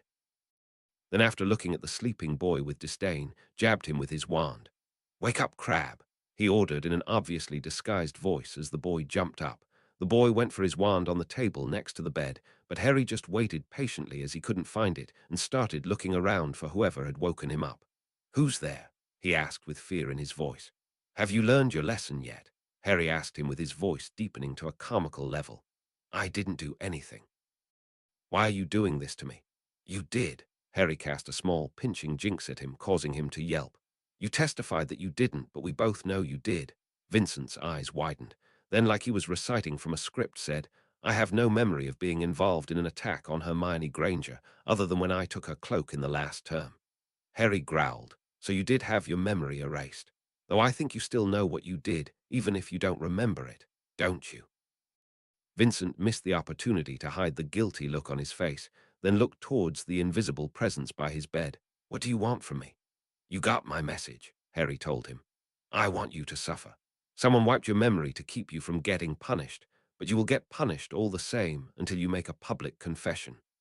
That was all Harry wanted to say, so he snuck back out of the infirmary, leaving Vincent to call out to him in the dark, not knowing he had left. Over the weekend, Brant updated Harry on the situation. The usurper did not like the water where they were traveling. Down near Antarctica, it could only stay in the cold ocean for a couple of hours at a time. So now they were just trudging along on the slow pleasure carpet with the kingspin coiled up on the heated rug, at a slower speed than they had estimated they would be traveling with the great snake conserving its warmth. The usurper informed Harry that there was a great deal of delicious fish in the waters that it would spend a few hours every day filling its stomach before returning to the carpet to keep warm in the freezing climate close to the southern continent. Both Brant and the usurper spoke of a few nights where the aurora danced in the sky in vibrant colors in the sky above them after the sun had set. Despite the urgency of the journey and being alone with the monstrous serpent that was supposedly going to kill a basilisk, Brant was enjoying himself. He couldn't make the rug go any faster than it was going now, so he just made sure that the usurper was eating well, occasionally cooking up fish to see if it would enjoy different recipes, rather than eating them raw. It did seem to appreciate his efforts, but didn't seem to care about the difference. At the beginning of the trip, the serpent had been distrustful of him, and he woke up a few times at night to find it watching him from the doorway to the villa on the rug. However, after a few days, he found himself talking to it and pointing out various things around them as they traveled. That was mostly to keep himself busy, as there was no one else to talk to. On the previous day, the usurper had started to speak to him as well, though he had as much understanding of the hissing as it had of his English, German, or Norwegian. The rug had a very sophisticated navigation system, so Brant just had to check on their course every 3 or 4 hours, then go do something else. A lot of his time he was experimenting with potions. There was a small lab in the villa on the carpet on the second floor, so it had a venting system to the outside. The whole carpet was incredible, and he had essentially bought a flying mansion with an extra-large patio. Right now, he was experimenting with a chipped piece of the red crystal that formed the border of the scary tree. Without crossing the inner circle, he had chipped one of the large crystals and then collected the pieces. When Lyra and Harry were back there for the summer, he would need to find out exactly what made this tree so dangerous. For now, he went back to playing with the chunk he had collected. From his education, he knew that crystals were great ways to store magic as a way to power wards, enchantments, or magical devices. His new business partner, Ricky, had a wand that integrated a purple crystal into the design. While discussing other business, Ricky had told him the story of that wand, which had been made for him by a lesser-known wand crafter in Madagascar when he went on a world tour after his father had disowned him. The purple gem on the wand was a crystal called morganite, and he claimed it helped to cast more complicated magics without needing to channel as much of his own magic on the spot. The red stone he was playing with seemed to be able to contain a great deal of magic, and he had managed to carve a few runes for general protection into it before charging them. Once anchored in the ground, this crystal could probably absorb no more than 4 full-power explosive curses before breaking down. He would need a diamond 3 times the size to provide similar protection. Diamonds that size were nearly impossible to obtain. As he was working, he heard the usurper push its way through the window behind him. With most of its massive body hanging out the window, it looked at the red stone in front of Brant and let out what he interpreted to be an angry hiss. He looked into the terrifying eyes of the creature, held up the stone, and asked, "Do you know what this is?" The usurper retreated from the stone, hissing more. Brant dug through his files and pulled out a picture of the scary tree and held it up for the snake. "What is this?" he asked. The snake backed up even more, so only its head was inside the cabin. It was strange to see the fearsome creature hesitant even towards a picture of the tree. It did help to underscore the danger that Harry and Lyra told him this tree represented to them. However, it also meant he needed to get to the bottom of that situation as soon as possible. Back at Hogwarts, Monday morning rolled around, but Harry was awoken by a cannon blast charm from the floor of the common room. People stuck their heads out of the dorms to see Patricia standing in the middle of the room. The exit door is locked again. All girls up to my room. All boys up to Cedric's. No one leaves until a teacher comes. Everyone rushed to get dressed and moved to the top dormitories and huddled inside. On the boys' side, William stated the obvious. I bet there was another petrification. I wonder who it was now, Greg pondered aloud. Everyone else continued to speculate on the situation until they heard Newt call out to them from below with an amplified voice. I need everyone down here now. All the Scamander students started to filter out of the top rooms to see Newt and Tina in the room below by the fire pit. As they got closer, Tina asked Cedric, "How did you know to hide this time?" "Patricia found the exit locked again," he told her. "She woke us up and we all retreated to the top rooms." Tina nodded. 5 points to you, Miss Stimpson. Looking at Harry, "Your crab didn't warn you." "It's been anxious," Harry replied. He had got a terrarium from Professor Kettleburn for it to live in now that it was awake. It hasn't been as crazy and skittering around like the first night when it woke up, though. It just hides under a bunch of rocks in the tank most of the time. Was there another petrification? William asked. Yes, Newt nodded. The professors found Mr. Crab petrified in the middle of the Great Hall this morning.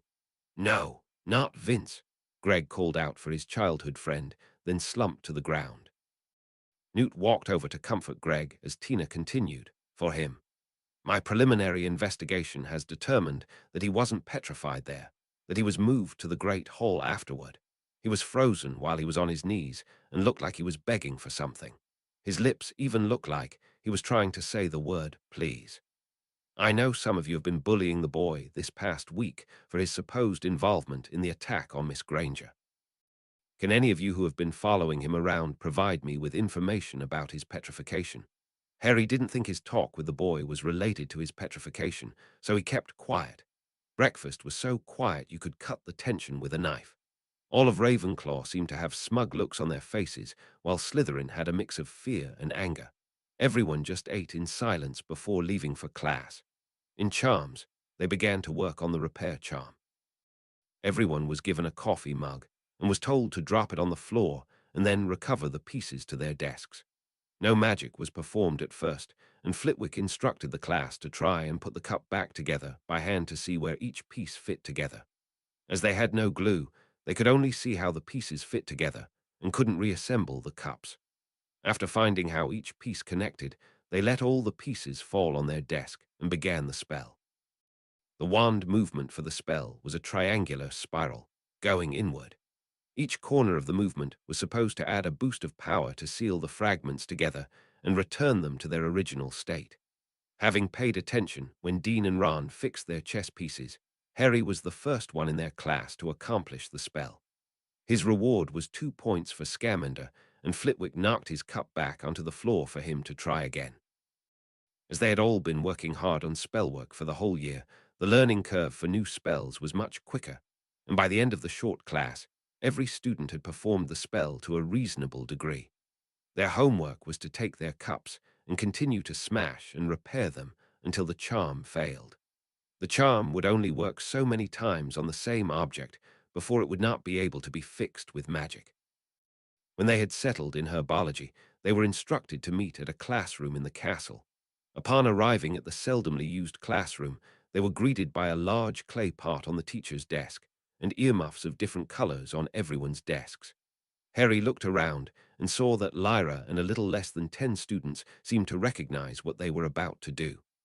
"Good morning, class," Professor Sprout addressed them.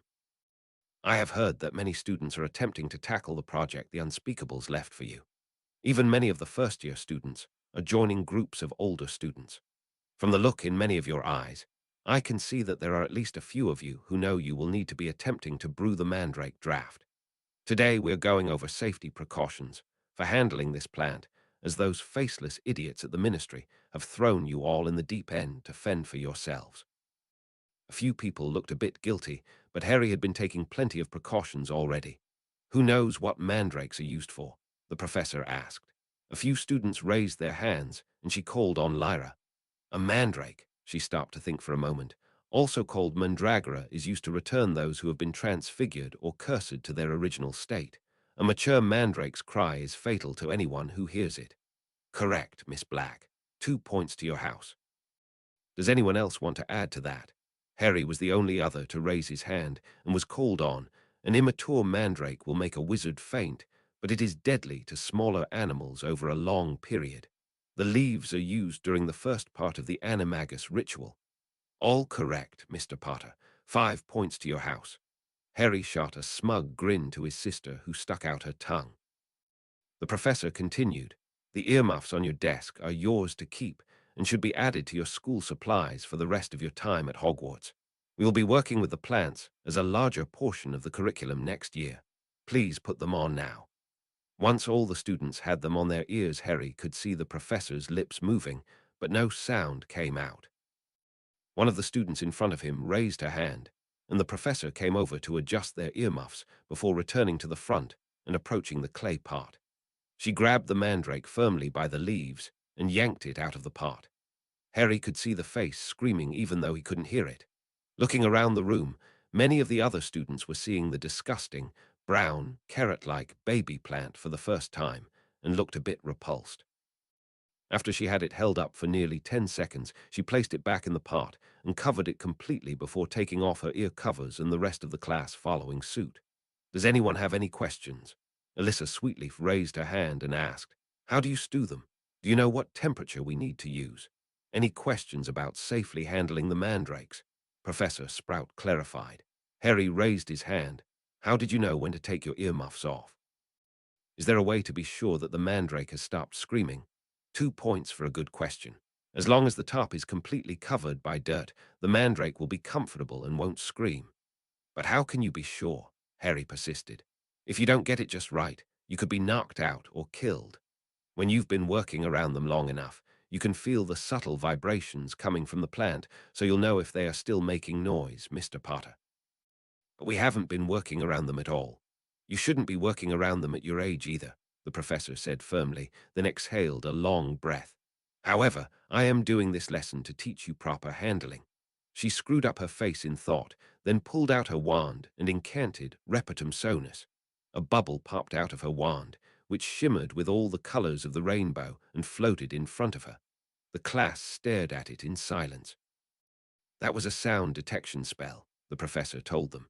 As she spoke, the colors of the bubble shifted to orange, and it seemed to vibrate. "Everyone put your earmuffs back on, and we can see if it works." Once all the students were prepared, Professor Sprout gripped the mandrake by the leaves again and yanked it out of the pot. The mouth analog opened, and it began to scream, causing the bubble to cycle through a multitude of colors and then pop. Professor Sprout shrugged and put the mandrake back in its pot and covered up the top with dirt. Once she was done, the detection bubble was cast again, and after a few seconds of it not popping, everyone took off their ear protection. For the rest of the class period, they all worked hard on casting the spell. It was difficult, as the professor didn't remember the casting movement for beginners, and they were all just brute forcing the spell with extra magic. No one got it perfect, but a few of them were able to hold it for a couple of seconds. Luckily, when the spell failed, the colors of the bubble turned gray before popping, so they could tell the difference between a mandrake's scream and the spell stopping, because they hadn't perfected it yet. Professor Sprout told them that she would get them the proper wand movement by the next class.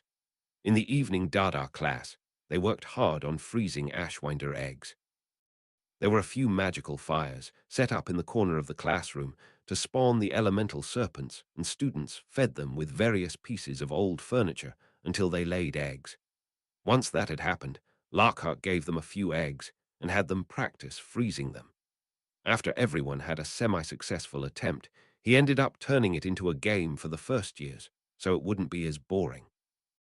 He set up 3 bowls with the blue liquid they needed to put their frozen eggs into and divided up the students by their houses. Giving them each 20 eggs and a set of dragon-hide gloves, they made a relay race of freezing the eggs one at a time, and then carrying them to the other side and placing them in the liquid. There were a couple of incidents where an egg wasn't frozen properly and exploded inside the palms of someone carrying them with the gloves. However, Dragonhide was able to withstand such a low level of fire with ease, and the professor was able to put out any flames that spilled out of their hands. The Scaramanders in the group managed to finish first, but only got 14 eggs to the liquid, while the Ravenclaws got 16 and finished second. and the Hufflepuffs got all of them and finished last. Just to wind up the exercise, Lockhart had all of the students freeze and kill the ashwonders that had been producing the eggs. It had been a fun activity that everyone enjoyed and gave a level of practical work that they normally didn't get in a lot of their classes. Lockhart smiled at the group chatting away up until the bell rang for their next class. However, as everyone started to gather their things, he held up his hands. "One moment before you leave." Everyone froze in the process of exiting. "We are in some dangerous times at Hogwarts, with students getting petrified. Due to the situation at hand, many of you might be looking to defend yourselves from an unseen threat. To that regard, I have received authorization from Headmaster Dumbledore to restart the old dueling club that existed when I was a student here." A lot of wide eyes came from the students as he continued. "Everyone is welcome to come. It doesn't matter which house you are in. I am an accomplished duelist myself, and I came out of the house of the Rowena when I attended Hogwarts. So I expect as many students as possible to attend on Saturday in the Great Hall after lunch. Now, off you all go." Lyra went back to the common room while Harry took Whispers and went to see Professor Snape. He heard many students in the hallways leaving their last class talking about the dueling club next weekend. He hadn't had a good match with anyone since before the king started petrifying students, so he made a mental note to talk to their friends about training up a bit before the weekend. On the way to the dungeons, he passed by a group of Slytherins, including Draco, who gave him a strange glance. It confused Harry for a moment because he normally sneered, growled, or looked unpleasantly towards him. Now he just looked curious. Finally arriving at the potions classroom, he knocked and waited for Snape to answer. After a minute, the door opened suddenly, and Snape appeared with darkness all around him as he demanded, "What do you want?" Seeing Harry standing there, the darkness around him vanished, and he continued, "Mr. Potter, what can I do for you?" Harry focused hard on blocking the emotions that wanted to make him laugh at the man who was trying to scare off whoever he thought was knocking on his door. He felt the humor start near his shoulder blades for some reason, and he could see inside his mind that the emotions were heading toward the corners of his mouth to make him smile. He didn't want to look relaxed. He wanted to look serious, so he channeled a memory of Professor McGonagall standing sternly over students in her classroom and put it there to block the humor his body was trying to make him feel. The laughter got absorbed into the memory of the Transfiguration teacher, and he looked towards the master chef he was there to visit. "Professor, Lyra's birthday is on Thursday. I was hoping you could help me bake a cake, like the one you made for mine." A brief smile made Severus's face twitch before he escorted Harry and Whispers into the classroom. Chapter 92, Expelliarmus. Chapter text throughout the following day, Harry did his best to avoid Vincent's father, who had stormed into the school like a tornado and was leading Aura Yaxley around the school on a hunt for the culprit behind his son's petrification.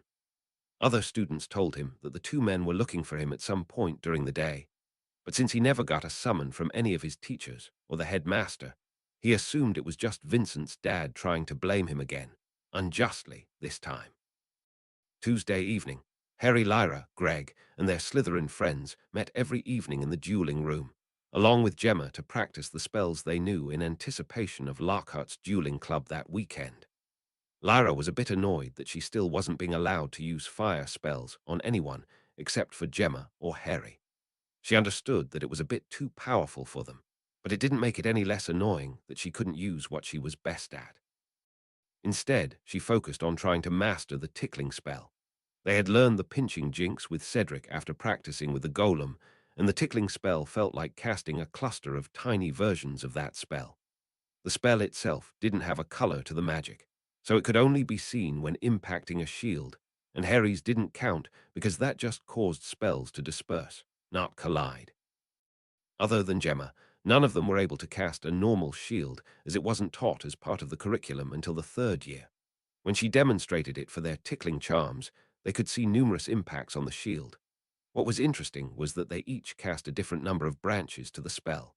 Tracy had the most, with 9 tiny impacts, while Blaze had 7, Daphne and Lyra had 5, Greg managed 4, and Harry had the least with 3. Gemma was unable to tell if any of them were more powerful than the others, as none of them were able to break her shield. The older girl suggested that all of them hold back a bit while they were fighting in the club. They weren't in a tournament and were there just to learn new techniques. The more that they revealed in front of the whole school, the less they could use as a surprise in case they ever needed it. Tracy thought up a good way to still allow Harry to use his punches of magic. Her idea was to create a fake incantation for him to use in place of the nothing he was currently using. Along with Blaise, who had studied Latin, in which most incantations from their region were based, they decided on the word tellum, meaning javelin or dart. Gemma was relatively sure that she hadn't heard of another spell with that word incorporated into it. For Lyra, if she needed to use her obscuring spell, Blaise helped her name it Dubsha, for doubt or hesitation. Similarly, if Greg needed to take a hit, they created a funny rhyme for him of Fortis Corpus, translated from strong body. The three Slytherins seemed to be a bit envious of the Scamander's innate abilities and made a vow that they'd figure out something unique for themselves before the start of the next school year. Quidditch practice got their blood flowing for Wednesday evening. They played with real bludgers, knocking them around at dangerous speeds. Harry still found that the beater's stick he had received from Gwennog Jones to be a bit weak, and reminded himself to write to her to see if he should be playing with the one she had signed for him. The practice was quite fun, playing and bonding with his other housemates. They all had studied and lived together for quite some time, but it wasn't until the exercise with the golem did they really start to bond. Now, with Quidditch, they were able to unite with a common goal. Cedric explained to them while they were going over strategies that if it wasn't Quidditch, it would be something else that the teachers would use to unite the houses. Quidditch created rivalries between the houses, but made them stronger and more united at the same time. When practice was over, Harry vanished to continue his preparations for Lyra's birthday. Everyone had been invited, and most of the food had been prepared, though there were still tiny details that he wanted to make sure would be perfect. Thursday morning, Harry made sure to prepare a large fruit salad for Lyra to celebrate her birthday. It was mostly mangoes, but with strawberries, bananas, and oranges thrown in mainly, just to accent it with color more than additional flavors. Throughout the day, she got well wishes from all her friends from the various houses, as well as additional mangoes from Harry during class times. Harry could see that the attention and the day itself were making his sister happy, though she was also a bit cautious because it was her first birthday and she didn't know what to expect from it. The only other party she had been to was Harry's over the summer, and that was a complete surprise. This time, she had an advanced warning and had written to her uncle about the present she wanted. Harry hadn't been able to get her a specific present, though he did have 2 surprises for her, technically 3. After dinner, the 2 children made their usual trek up to the 2nd floor to practice their knife stances and movements. They both had reached a point where they had 3 of the weights they had been given on their false blades, and it was difficult to advance to a 4th while holding each of the positions without moving. Without additional instruction, they took turns hammering away on the other's knife, while in each position to make sure they were able to hold them under stress. Harry made a mental note to see if they could continue their lessons soon. While their minds and bodies were getting stronger from the repeated basics for knives and occlumency, they were stagnating in techniques. Lyra opened the door to their training room and was greeted by a few dozen voices all yelling, "Surprise!" Harry just smiled at Lyra's shock in seeing all of their housemates, the other students in their year, with the exception of 4 Slytherins. Her friends from Gryffindor, her project group from Ravenclaw, Hannah, Theo, the Weasley twins, Blaise, Tracy, and Daphne, with whispers hanging off of her. She looked back at him with a big smile on her face. Harry revealed his second surprise and pulled out a handful of the Sarumanok feathers they had received in Manila, charged them with his magic, and tossed them in the air. When they reached the peak of his throw, they exploded in a spray of color that covered the entire room, covering everyone there in various colors.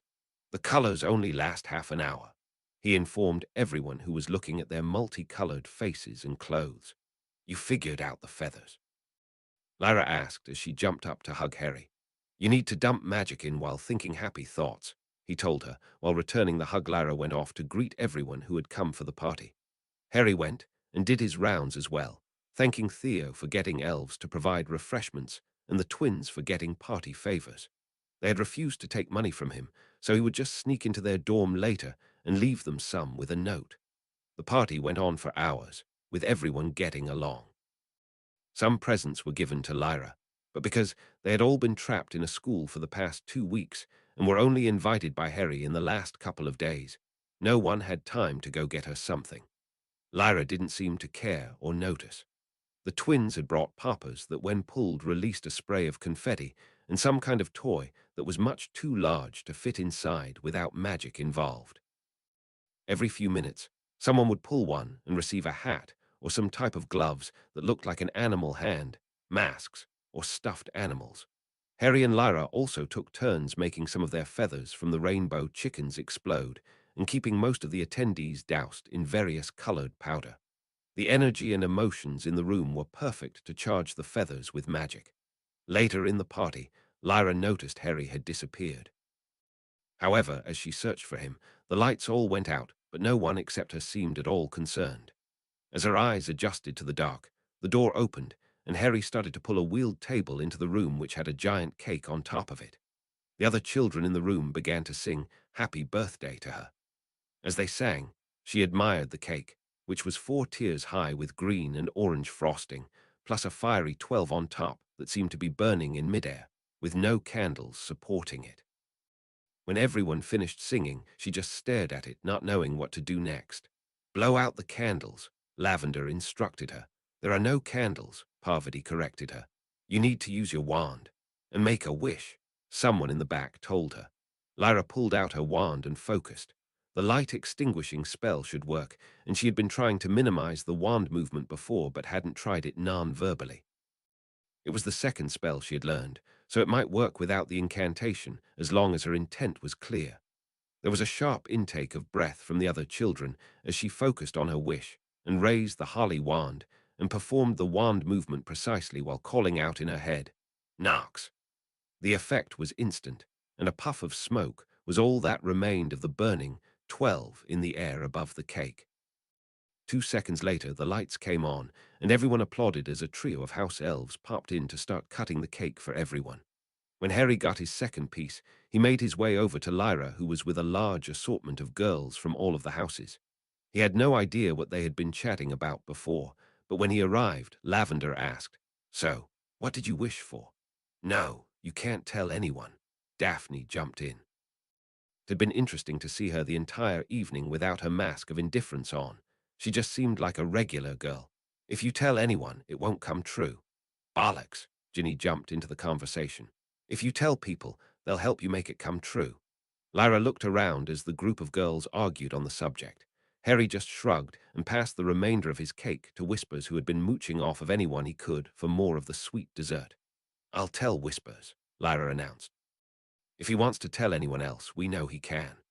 Hearing his name, the demiguise bounded over to the blonde girl, and Lyra put up a small silencing field, then spoke quietly into his ear. They exchanged a few words, then cancelled the charm. Everyone looked expectantly at Whispers, who simply said, "I help." Some of the girls tried to get him to say more, but after he got annoyed from the pestering and vanished, they went back to enjoying the party. A few hours later, there was a loud knocking at the door, and Professor Babbling, Kettleburn, Vector, and Sinistra stood there with silence washing over the assembled students. "We've granted a special accommodation to everyone here for the party tonight," Professor Kettleburn told them. "It is now an hour after curfew, so everyone who is not in Scamander needs to leave now. You will be escorted back by the professor from your house." Nearly everyone looked confused, except for the Ravenclaws, who immediately went toward Professor Vector. Kettleburn pointed to himself, Gryffindor, then to Babbling and Sinistra, Hufflepuff, Slytherin. The students said their goodbyes and pulled out of the room, with Tina showing up once they were gone to take the Scamanders down to their room. On the way back, Lyra asked Harry, "Where did you get the cake?" Other students were listening in, and he had made a promise not to reveal his accomplice, with threats of endless detentions if he did. So he just said, "A lot of it was me, but I got some help from the person that did my cake." As Lyra's eyes widened in understanding, he added, "Thank him in private." Saturday came quickly enough, with the whole school interested in Lockhart's dueling club. There were many detentions assigned around the school for students practicing in the corridors in preparation, though Dumbledore purposely set down a rule that everyone would be able to attend the club meeting, and detentions wouldn't prevent attendance. That just meant that there would be an extra-large population of potion brewers in Snape's detention on Sunday. In the morning, Harry and Lyra met with their project groups. Harry still had no idea what avenue the Ravenclaws were using for the potion, but Harry, Lee, and the twins were looking through the ritual book he had received from Brant to find a circle that would properly channel the screams of a mandrake into the potion.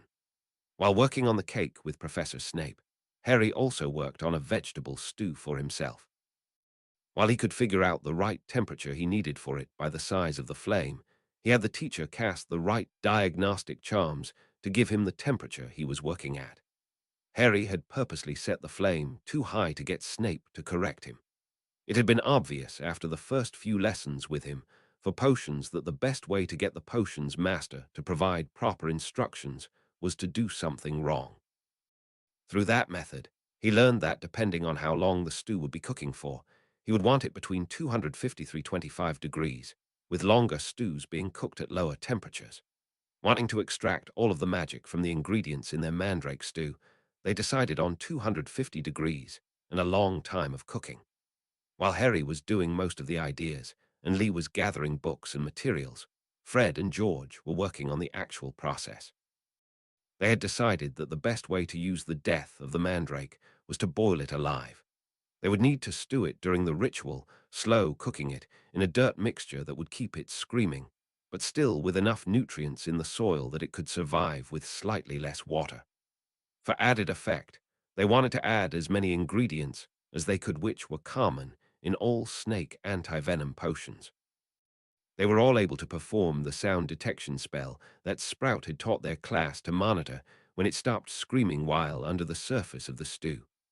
Right before lunch, Lee assigned them all tasks of books to retrieve to help with the construction of the ritual circle, and then they left to eat and prepare for the club. Students poured into the great hall to find it completely cleared out, except for several long platforms that stretched across the room, raised about 3 feet above the ground, with stairs at either end. On the stage sat Flitwick, Snape, and Lockhart. Flitwick was just smiling and fiddling with his wand, while Snape looked unhappy, and Lockhart was beaming at the stream of students coming in without end.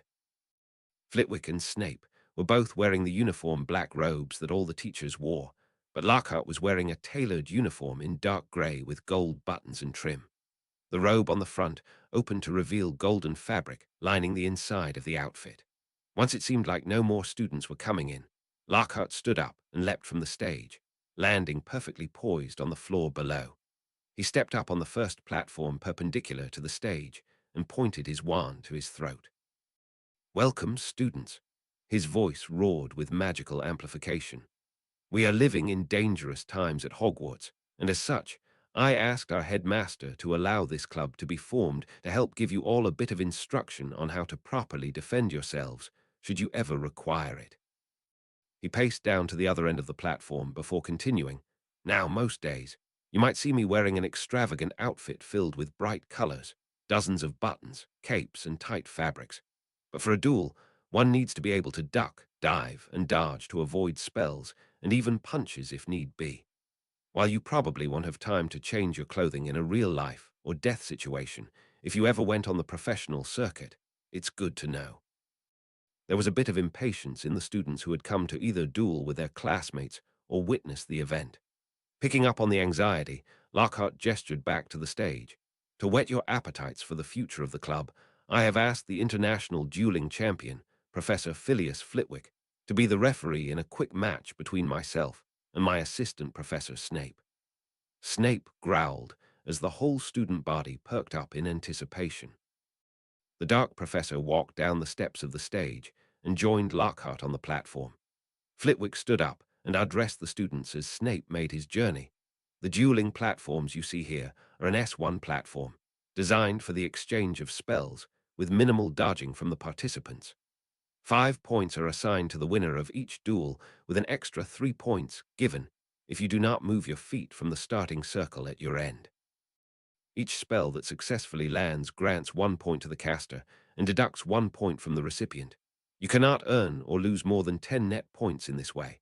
The maximum amount a participant can earn in each duel is 18 points and points for a loser. Seeing that Snape and Lockhart were standing at their ends of the platform, he instructed them, "Bow to your opponents." Snape gave a curt nod, while Lockhart gave a majestic bow. "At the ready."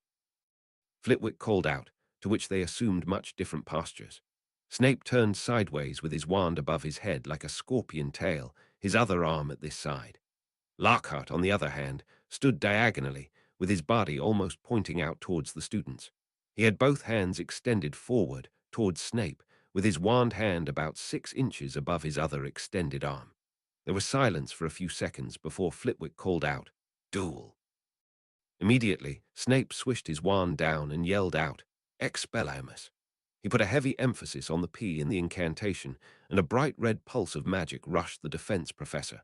Not moving at all, as the magic descended on him, he called out a spell of his own, Rubio. It wasn't clear what Lockhart had cast, as the red magic from Snape washed over him at nearly the exact moment he cast his spell. Nothing seemed to happen to either of the teachers, but Flitwick called out, "1 point to Professor Lockhart." Snape was confused, then looked down to see red paint splattered on his uniform. Lockhart's smile sparkled for a moment before Snape fired another spell, without an incantation or wand movement, made of swirling orange and black magic, which knocked the defense professor into the air, and would have crashed through the window behind him if the wards didn't catch him like a fly in a spider's web, suspending him in midair. 1 point and victory to Professor Snape, Flitwick called out. Total of 8 points for the victor, 0 points for the loser. Lockhart unstuck himself from the wards and dropped to the floor as the students cheered. "Professor Lockhart, please explain what you just did for the students." He gave a bow to Flitwick before addressing the students. "I'm sure most of you recognized Professor Snape's first spell, the disarming jinx. It is designed to create a pulse of magic between a person and whatever they might be holding on to. It works for anything, from a wand to a bouquet of flowers, and everything in between. If cast strongly enough, it can act like a knockback jinx on your opponent, and if done with enough precision, it can return their wand directly to your hand." He assumed the stance that he had been in at the start of the duel and dropped his wand from the top hand to the bottom. "However, if there's nothing in your hand when the spell hits you," he trailed off as he turned his hands over and dropped the wand between them again. "The spell has no effect." There was a lot of murmuring from the students as they were in awe of such a well-timed defense. Snape's face seemed to alternate between annoyance and being impressed. Flitwick went into more detail in an explanation. "This is a very dangerous defense, but if you have the skills, can work out quite well. The type of dueling platform we are using does not allow for a lot of dodging, and using a shielding spell can waste time that you could use for an offensive spell. Additionally," Lockhart buted in, "many adults are unable to cast proper shield spells. Some magic is more difficult to cast than others for each person. However, everyone has their own strengths and weaknesses. If you find you can't do one thing very well, find another you are good at. I can barely cast a shielding spell myself, but I am quite adept at a few other things instead." Snape said nothing, and just started to remove the paint that had stained his usually immaculate black robes. "We have 7 dueling platforms for all 7 years, Flitwick told the room. "Just have fun today. Winners stay on for the next duel. If you happen to win 5 times in a row, move to the next platform. If you make it 5 rounds on the 7th year platform, go teach shielding spells to the younger students." There was a mad dash for the platforms, as everyone wanted to be the first students up for each year. It took everyone a minute to realize that they could only get through the wards at the very end of each platform. Colin managed to make it up first with Flora Caro on the first-year platform. A small red light in the middle of the platform flashed 3 times before changing to green, signaling them to start. Colin swished his wand and yelled out, "Culcitus."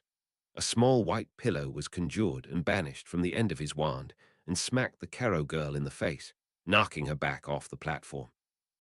All the first years cheered, and the number 9 appeared on Colin's shoulder, while as soon as Flora got up, it appeared on hers. Colin managed to last 2 more rounds before he was unseated by Ginny, who managed to tag him with a knockback spell. Lyra took his spot. When their duel started, she immediately flooded her end of the platform with a smoke spell. Ginny fired Jinxes blindly into the smoke, while a well-aimed knockback spell from Lyra hit Ginny in the arm, throwing her off the side of the platform. A lot of the other students were hesitant to challenge the Black Princess, and Harry was pushed onto the platform to fight his sister. Before they started, Lyra called out, "Don't use your stupid shield." It was kind of a cheap move, but he had nothing to use to defend himself from her fire, so he yelled back, "Only for fire, okay?" She nodded, and they both assumed their stances. When the red light went off, Lyra unleashed a storm of fire down the platform which Harry shielded against. He kept the shield moving to stop the drain on his magic, and eventually she stopped and obscured her position with smoke before firing knockback jinxes down the platform.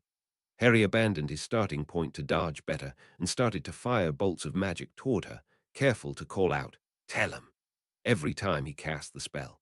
When he got tired of missing her in the smoke, he called out, "Tell him, Maximus," and shot off a large pulse of magic to wipe away all the smoke. His magic cleared all the smoke, but his sister was lying flat on the ground, which stopped her from being knocked away too.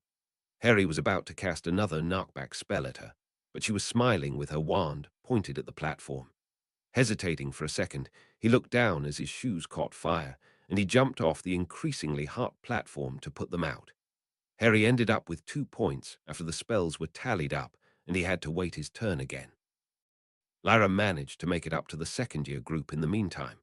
A seventh year who had managed to win 5 in a row joined the first and second years to instruct them on the shield spell. They all gathered around as he started speaking. This spell is more about timing and intent than anything else. The intent is to shield yourself, of course, but depending on how much you want to avoid being hurt compared to the attacker's desire to hurt you is what makes the real difference. Someone intent on causing you harm will likely have a stronger spell than yours. It is also theorized that this is one of the reasons why the killing curse is unblockable with magic, but that's a conversation for another time. He shushed all the students talking as whispers of the killing curse started, and people were looking toward Harry. The incantation is protego. The wand movement is just a straight line and doesn't matter what direction you use. The pro should be said before you start the movement, while the te will be right at the beginning of the line and the go at the very end. He lifted his wand and spoke the incantation while slashing his wand downward. A translucent golden disc appeared in front of him. He cancelled the shield and repeated the spell from different angles and made the shield different sizes each time. The line of your wand movement shouldn't go all the way across your body. Ideally, it should stop at the exact point where you intend on intercepting a spell, or at the center of your body if you're putting the shield to defend yourself before someone casts against you. The spell will drain your magic the longer you keep it active, and will typically absorb only one spell before it breaks. Spread out and start practicing, and I will come around to correct you on your technique. Everyone spread out and started to cast spells, shouting out different pronunciations of the incantation. Harry was pretty sure he heard someone yell out, "Potato," among the others. When he had gotten a small shimmer of gold in the air, someone poked him in the back and told him it was his turn on the dueling platform. This time, without his sister to oppose him, he managed to get 5 wins very quickly and move up to the second-year group. He continued to practice the shield spell until it was his turn and found himself squaring off against Blaze. Both boys gave each other sinister grins as they squared off against each other. When the green light went off, neither of them made a move to cast a spell. They both just stared at each other for nearly 10 seconds as other students started yelling at them to fight. Finally, Blaze whipped his wand around and called out, "Serpensortia." A white snake that looked like an ashwinder, nearly 2 feet long, exited his wand and flopped down halfway across the platform. Harry just smiled and said, "He looks lonely. Maybe he wants someone to play with, Serpensortia." A 3-foot cobra jumped out of Harry's wand and landed near the white snake. It reared up and spread its hood before they both lunged at each other and started to fight. Most of the crowd watching moved towards the middle of the platform to watch the 2 snakes fight, while Harry leaned out of the way to avoid a stinging jinx aimed at his head. The 2 boys started firing a combination of stinging, knockback, and other small spells at each other. Harry was pretty sure he had intercepted one of them with a shield, but couldn't be quite sure under the torrent of spells. Eventually, Harry got tired and yelled out, "Tellum Maximus," before casting a large pulse to knock Blaise off the platform. He tried to mimic Lyra by diving flat onto the platform, but was too slow, and the pulse knocked him high enough to be tagged by a knockback spell in the air from Harry that he followed up with, and he flew off the platform into the wards. Harry rushed over to check on him as the others applauded. Blaise was fine, but he did get someone to cast some minor healing charms on him as he waited for his next turn. On Harry's third fight on the second-year platform, he got to square off with Ron Weasley. While chess might have been his strong suit, he didn't seem that adept with something that didn't have turn-based combat. He was able to dodge Harry's first few spells, but didn't have an adequate response before Harry hit him with a tickling charm and a knockback. There was a bit of a debate about who would fight him next, and with a bit of hesitation, Hermione stepped up. She fidgeted a bit and asked, "Go easy on me." Harry nodded and smiled. The light turned green and they stared at each other without casting. Hermione looked down towards Blaise, who just gave her a smile and a nod. Looking back towards Harry, she called out, "Serpensortia," and a bright blue snake, less than a foot long, shot out onto the dueling platform. Harry listened to the voice of the snake for a few seconds, and it sounded like a child wondering why it existed. Harry smiled at the little snake and conjured his 3-foot-long cobra which stared down at the little blue snake like a joke. However, just a moment longer, Hermione called out, "Engorgio." Her second spell hit the snake, and it swelled in size until it was nearly twice as big as Harry's snake. He stared in shock as the giant snake went to strike Harry's, but missed completely. One thing that was important in conjuring was the knowledge of how a snake moved and acted as you were making your knowledge of the animal part of the spell. Harry was much better versed in that as he had grown up with the usurper and flare. Harry just let the two snakes fight and didn't cast more spells until both snakes had bit into each other while tangled up in a knot. Then the fight started again between him and Hermione. Her shields were very strong, and he kept her on the defensive for most of their fight. From the seventh-year student's explanation of intent going into the shield spell, he assumed that being a victim of Vincent's attack made her intent on defending herself against others stronger than normal. She managed to hit him with a shrinking charm on his robes that caught him off guard and knocked him over before hitting her in the feet with a knockback charm and launching her off the platform. As soon as she was off, he ripped off his robes to keep them from choking him, and the duel was called. Luckily, he was wearing a t-shirt and trousers underneath his robes, so he wasn't without clothes, though that uniform was ruined. After checking to make sure Hermione was okay, he returned to his position to wait for his next challenger. He didn't have to wait long, as Draco stepped onto the platform in front of him. The boy didn't walk to his starting point, and instead stood off the starting mark and tried staring him down. It seemed a bit strange how so many people tried using this kind of thing as an intimidation tactic. Harry yawned and stretched his arms a bit, then said, "Are you sure you want to do this again? In front of witnesses as well?" Draco smiled, though it wasn't quite a sneer, just a smirk. "Truthfully, I was hoping you'd lose to the mudblood." He flinched slightly from the cursed agreement he had signed, as there were gasps from students watching the duel. "I know at least one of you had something to do with Vincent's situation." Harry stuffed down his surprise at Draco's comment and kept on his face the feeling of relaxation in the hot springs. "Yeah, because if the Auras couldn't prove it, then a spoiled little boy must be able to figure out the truth. We both know that Vincent must have gotten a memory wipe to get through his testimony. We'll never know now, since you've somehow petrified my friend. When I'm able to prove it, Vincent's father will take pleasure in seeing you sent to Azkaban." Harry noticed the boy was getting a bit frustrated that Harry wasn't rising to his bait, so he just gave Draco the same smirk that he had been getting and said, "You know, I think I need a break. I forfeit this match." "No," Draco yelled. "Get back up here, you coward." However, it was too late, as Harry hopped off the platform and Draco was awarded 5 points. He would have gotten an additional 3 for not leaving his spot, but he had never entered the starting point. He continued to call after Harry as a large group of other students gathered around him. One of the Weasley twins pushed many of them out of the way. "Or, why'd you have to do that? We had already started collecting bets for the duel." Jake gestured over to his fellow twin Elwood, who was passing money back to students who had placed bets on the match. "I'll do it." Lyra stepped past Harry and up onto the platform to face off against Draco. There was a brief hush as Lyra reached into one of her pockets and pulled out her wand, which had black smoke trailing out of it and pooling on the floor at her feet.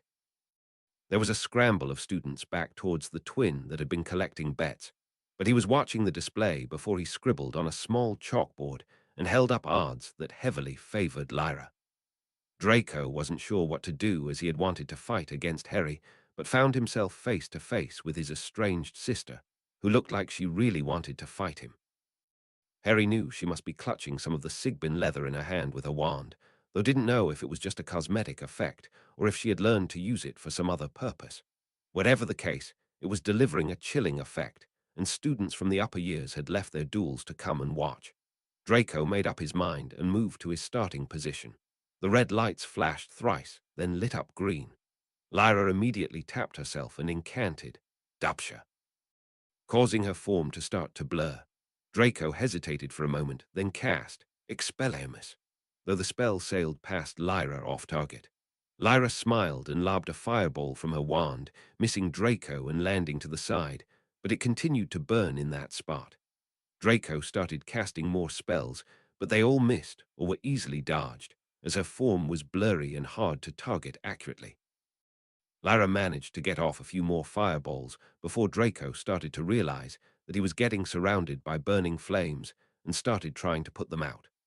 Lyra took advantage of his lack of attention by casting a flurry of stinging and tickling jinxes toward the boy, peppering him with small stings and jabs. The tickling charm only tickled if you were aiming for spots that were sensitive to that. If not, it just felt like nails on your skin, and Lyra was aiming for his face and chest. There were too many fires for Draco to jump off his end, so he just called out, "Help!" Snape came running over, but before he could get there, Draco regained his footing and seemed to channel the surrounding fire to his wand, casting a large fireball straight at Lyra. Distracted by his call for help, the ball of fire splashed over her, engulfing her in flame as many students cried out at the sight. Harry tried to break into the wards, but they held him back. However, after a second, the fire broke to reveal Lyra still standing with nothing but her hair on fire. She looked over herself casually, as if she was only slightly surprised that she hadn't been burnt to a crisp. Satisfied that she was fine, she reached down and picked up a handful of shadows that had been pooling at her feet. Holding her wand inside the inky blackness, she pointed it towards Draco and incanted, Incendio Orbis. Harry just smiled and waved goodbye towards Draco's position as an enormous ball of fire, twice as large as the one that he had just used, now tinged with inky blackness, shot towards the boy. After the momentary shock wore off, and since the fire on his end of the platform was gone, Draco took a diving leap off the platform, crashing into the ground and crying out in pain from the impact. Half a second later, the fireball exploded against the wards, with the black smoke swirling out into little twists before dissipating. Snape broke through the wards and picked up Draco, who looked like he had a broken arm from his fall. Lyra jumped off the platform, causing everyone near her to scatter. An older student pulled out his wand and yelled, "Your hair is on fire." "Oh, sorry," Lyra remarked. She focused for a second and the fire went out, with just a bit of smoke remaining. Harry gave her a big hug, saying, "That was awesome. What happened with Draco's fireball? It didn't feel dangerous, so I didn't dodge." Lyra thought for a moment, then told him and the dozens listening in, "I think it didn't do anything because it was my fire he threw at me." "What about the black smoke?" Dean Thomas asked from the side. Lyra didn't look like she wanted to answer it, so Harry did for her. "She won't even tell me. All I know is it is some kind of family secret." That seemed to answer the question as someone whispered, "Black magic for the Black family." All the other duels had stopped, and Professor Lockhart called out, "I think that's enough excitement for today. All of your rankings are being posted in your common rooms as we speak. We will meet again next Saturday and learn more techniques before holding another tournament. Remember, no duels outside of the club." Back in the common room, the scores were posted for each year. Standings for first-year students. A asterisk indicates the student advanced to the next year. Lyra Black, SC. 74 points Harry Potter, SC. 71 points Ginevra Weasley, GR. 52 points Lloyd Hickory's, Ra, 49 points Colin Creevy, SC, 34 points, and the list went on for the rest of all the first-year students. How did I do better than you? A very surprised Lyra asked her brother. It was the last duel against Draco. You hit him with so many little spells, and he couldn't touch you, Harry explained. Any further communication between the two of them was stalled, as most of their housemates nearly carried off Lyra to interrogate her about the duel with Draco. Left alone, Harry just took Whispers for a bath before heading to dinner. Arriving at the Great Hall with a fluffy demiguise was no longer something that drew interest, as so many students were now clustered around his sister, asking about her duel and the shadow magic she employed. Seeing Blaise and Tracy sitting together at their table, Harry joined them. He walked by a sneering Draco, who had gotten his arm fixed up in the last hour, but refused to look at him. Whispers jumped onto the bench next to Tracy, who started scratching his fluffy head as he reached for food. Impressive display there, Blaise smiled. Not just your sister beating the pants off Draco, but your forfeit was also noteworthy. Honestly, I just didn't want to move up to the third-year students, Harry shrugged. Beating Draco would have been my 5th win again. It's nice that it also really annoyed him. Blaise let out a barking laugh. So you would have done it for anyone, Harry nodded. Well, looks like it worked out even better this way. When did you learn the snake summoning spell? Harry asked. Snape teaches it to all the second-year students, he replied. Though they all start out small, I just managed to get one large enough, and with venom so I can join the fight club the older students run. I'd say you should join, but we have it in our dueling room, inside the common room. Harry smiled. First, I would have to find it. Does it have a portrait or something I should be looking out for? He said that a bit louder than necessary. Tracy smiled and said, Yeah, it's behind the portrait of Salazar Slytherin on the 4th sublevel. There's a 4th sublevel, Harry replied in faux surprise, channeling his occlumency to try to appear genuinely surprised by the idea of another lower level. Not that you'll ever find the secret bookcase that the stairs are behind, Blaise added in. Bollocks, Harry muttered, then reached for a serving fork to retrieve some meat. By the end of dinner, Lyra was still engaged in various conversations with other students, so Harry told Whispers to go join her and started making the trip up to their training room to practice his knife forms by himself. He had his hand on the doorknob when he heard someone call out, Stupefy. His vision went red, then he collapsed onto the floor. Chapter 93, The Air. Chapter text. Harry's thoughts were blurry and his vision dark. It felt like he was waking up after a long night's sleep, or when his legs fell asleep after spending too much time studying and developed tunnel vision on the book in front of him. He opened his eyes slowly, expecting to see the ceiling over his bed, but instead saw just grey walls all around him. It was at the same time he noticed that he wasn't lying down either. He was propped up against a wall. He tried to move but found his arms and legs restrained. His pouch, wand, and even his shoes were nowhere to be seen. As he struggled, he tried to flood his magic to do something, but saw the metal clasps around his wrists and ankles light up with blue runes. They were the same cuffs he had to wear on the plane and at the funfair, but these were holding him in place, not just keeping him from casting any magic. It slowly came back to him that he had seen a flash of red, accompanied by the incantation of the stunning spell he had heard from the auras in the past before he blacked out and ended up here. Someone had stunned him, abducted him, and restrained him. Anyone there, he called out. I need help. Looking at the manacles, he remembered how he felt waking up in the washing machine box inside the container, but now he was in Lyra's position, chained to the wall. Before the memories came to him, he felt them. His occlumency training enabled him to identify an incoming emotion before he experienced it, and each one felt different. Now he felt as if something was chewing its way into his head.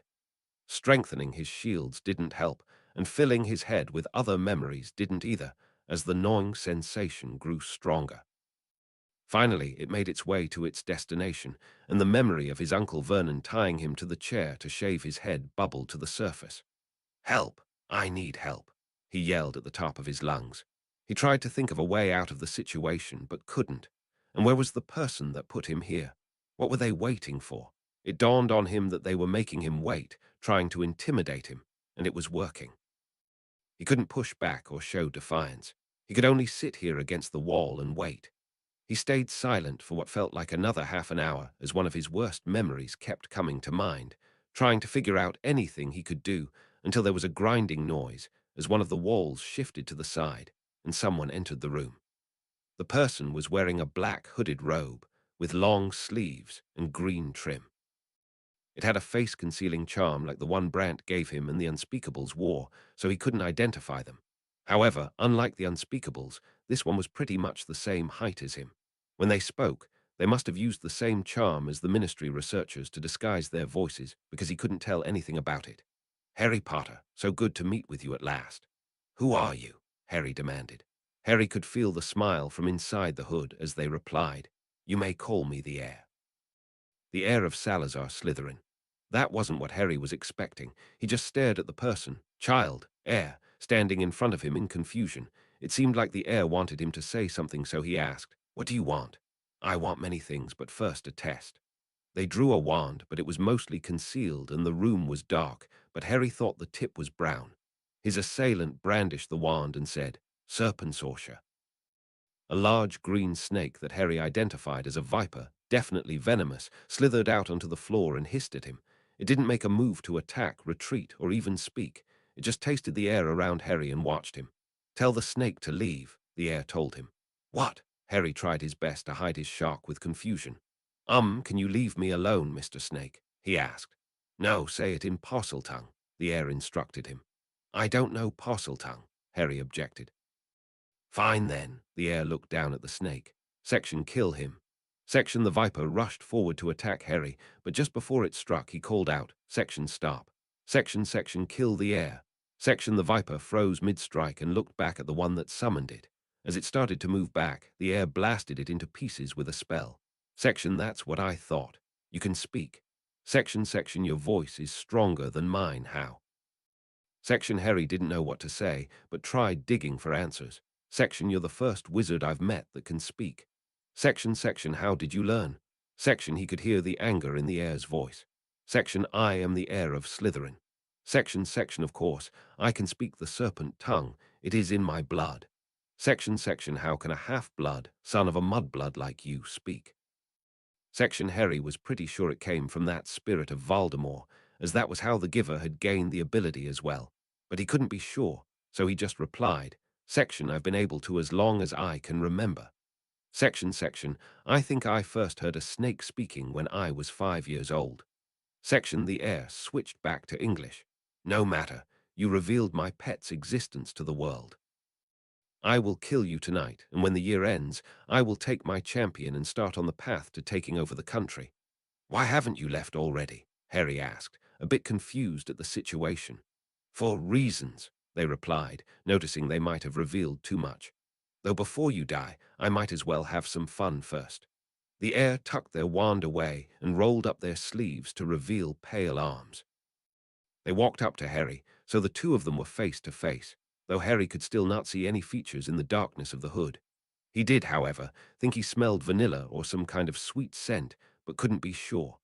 He also didn't have time to analyze it as the heir took a step back and punched him in the face. It hurt, but not as much as he thought it would. That thought must have shown on his face, as the heir growled and took another swing, and another, and another. They mostly swung for his face, but occasionally switched it up for hits to his stomach. They continued until Harry felt blood on his face coming from his mouth and nose, maybe other places too, but he was losing consciousness again from the repeated attacks. A tooth felt loose, and he spat it along with a lot of blood onto the floor. The heir was out of breath when they took a step back. "I think that's enough. I'm satisfied now. I'll go fetch the basilisk and let you have a face-to-face conversation with him." "Don't go anywhere." The heir walked back towards the wall they had come from and placed a hand on one of the stones, with the wall sliding away, giving them a path to exit the room, and then it returned into place once they were gone. As much as Harry thought he would survive a staring contest with the basilisk based on what the usurper had told him, it was still a giant, venomous snake. Its eyes were the least of Harry's concerns. No amount of struggling was going to get him free, so he delved into his memories to see if there was anything in there that would help him get out. He felt like he was running a race through his head to try to think of anything related to the cuffs. On every path he took through his memories, he also encountered Uncle Vernon holding ropes, or the trimmer, or even himself tied to the chair and crying. It was exhausting to keep seeing that memory, but he only had 2 experiences with the restraint cuffs, so he got to what might help very quickly. Before the funfair, Brant had told him that wearing one cuff wouldn't seal his magic completely, it would just keep his accidental magic from flaring. If that were the case, one cuff would have a limit to its effect. He was wearing one on each limb, but if one had a limiting effect, then 4 just had a larger limiting effect. He just needed to flood them with so much magic that it couldn't contain it all. Harry focused on everything he had, remembering when he spent hours on the giant Wiggenweld for Severus, combining that with the hatred he had felt for Vincent, and now for whoever was trying to kill him. He started to channel magic into his arms and legs. He couldn't move them like stirring a potion, but a glance down, and he could see the runes on the cuffs glowing blue. After 5 minutes of concentration, they were glowing brighter, and he could feel them getting warmer. When it was close to 10 minutes, the cuffs were so hot that he could feel them burning, but he pushed on, gritting his teeth in pain. Nearly a minute after he started to smell his flesh burning, there were 4 small pops as the cuffs all broke off simultaneously. Harry screamed in pain as he fell off the wall and onto his knees. He looked at his wrists and saw the skin was charred and blistering, and just assumed it was the same on his ankles. He tried to stand up, but his legs buckled under him, and he crawled to where the door was. With an obscene amount of luck, just placing his hand in the same spot as the air opened the door, and he crawled into the darkness. Just outside the door, his luck continued, and he found his pouch, wand, and shoes. He ignored the shoes and grabbed his wand, stuffed it in the pouch, and retrieved his staff. Using it for support, he pulled himself to his feet, and the antler illuminated just a little of the hallway. He had no idea where he was. This wasn't any part of the castle he had been in before. The hallway was narrow, and the ceiling was short. At one end of the hall was a spiral staircase going down, and the other side just seemed to stretch forever. Harry scratched at the lamashu tooth to give him some strength, but his ankles and wrists felt even worse as he stood up straighter. Before he could make up his mind, from down the endless hallway he heard, "Section, don't worry, my pet. Section, this one you may eat." Section, then he heard a terrifying voice. "Section, thank you, master." Section, deciding that wasn't the direction to go, Harry hobbled towards the staircase, moving down it as fast as he could. When he could see a doorway ahead, he heard a scream from the air somewhere above him. "Section, Harry Potter. Section, where have you run off to?" Section, the voice caused him to stumble and fall. He rolled down the stone stairs, bursting through the door at the bottom, then fell what felt like another 6 feet onto the stone floor. His staff was still glowing, and when he looked around, he realized that he was in the library somewhere. Above him was a shelf containing an oversized book, with the cover open where he must have fallen out. It was dark everywhere, and he needed to get to the infirmary. Harry pounded on the floor with his fists, which didn't show him the way back to the circulation desk. Borrowing more strength from the lamashu's magic, he painfully got to his feet and stomped his feet, sending reverberations of pain up his legs with each stamp and revealing the path back to the center of the library. Not hearing the air or the basilisk, he pointed his wand at the open book to close and lock the cover, then started to trudge after the glowing footprints. It took him nearly 30 minutes, constantly about to pass out, on the verge of physical and mental exhaustion, with his arms and legs burning, until he saw the main tower of the library catalogue ahead of him. It must have been very late, as no one was there. All the lights in the library were off, and the main doors leading out were shut. With no energy left, he limped towards the circulation desk, rang the bell by the checkout station, and fainted. Lyra was woken up while it was still dark out, and before Luna's alarm woke up the other girls in the room. It took her a moment to realize that Tina Scamander was gently shaking her shoulder. When her eyes were open, Tina said quietly, "I need you to come with me now." Lyra saw the urgency on her face and put on some slippers before following her quickly out of the room. When entering the common room, Lyra called out quietly for Whispers, who bounded down from his favorite tree to follow after them. Once they were in the hallways, Tina cast a quick sunlight charm at the rooster cages around them, and a chain of crows echoed through the castle. As they started moving, Tina told her, "Harry's in the infirmary. He was attacked sometime in the last few hours. Lyra started to run, but Tina caught her, and they just walked briskly together to the hospital wing. They entered to find Dumbledore and Newt standing near a bed, while Pomfrey was running her wand over Harry and Snape was administering a salve on his ankles. He was unconscious, but they could see his face was heavily beaten and bruised, and there were burn marks on his wrists and ankles. Lyra was about to cry, though she knew she shouldn't shout in the infirmary. Newt came over to the two of them to explain. "Do you know where Harry went last night? He was found in the library less than an hour ago." Lyra shook her head as she watched her brother being treated. "He has severe magical exhaustion. It looks like someone beat him up, and he has magical burns on his arms and legs." "Is he going to be okay?" Lyra asked in a way that was almost begging. "Yes, he should be fine," Madame Pomfrey spoke up. "I'm most concerned about the burns. It looks like they were caused from both inside and out simultaneously. They look familiar, but I think I'll need Harry awake to confirm my suspicions." He was also missing a tooth and his shoes, Snape informed her as he started to apply the salve to Harry's wrists. Whispers had snuck around behind Harry and started to touch his face. "Who hurt Harry?" "That's what we shall find out, Whispers," Dumbledore addressed the demiguise. He turned to Lyra. "The two of you are welcome to stay here for the rest of the night, though you will need to stay out of the way." Lyra and Whispers crawled into the next bed as Madame Pomfrey called, "Elf." A young elf popped into the room. "Give them a mild sedative." Turning to Lyra, "It will put you to sleep, but just enough so that we can wake you without issue." The elf climbed up on the bed and pulled a small eyedropper out of its apron containing a blue liquid and motioned to Whispers, saying, "Open, ah." Whispers opened his mouth and got 2 drops of the potion, then Lyra had her turn. After a long yawn from both of them, they cuddled together and fell asleep. From the position of the sun when she woke up, Lyra thought it was sometime mid-morning. The large doors to the infirmary were closed, something she hadn't seen before. They had always been open for students to come in if they needed help. Looking over to Harry, Whispers was cuddled under the blanket on the bed with him, dozing away. The swelling on his face and cuts on his lip could barely be seen now. The smell of food drew her attention to the foot of the bed where a full English breakfast was there on a tray. However, before she was able to pick up the fork, she spotted a shimmering light in the corner. Not taking any chances, she snatched her wand from her holster and yelled, "Incendio orbis."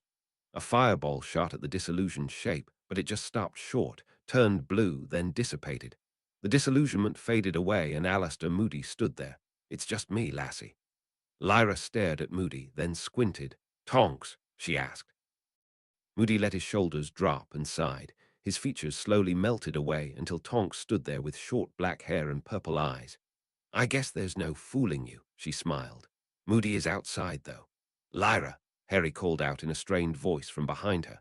Lyra turned around and ran to his bedside as he was slowly opening his eyes. Whispers was waking up too, touching Harry's face in the places that used to be cut and bruised.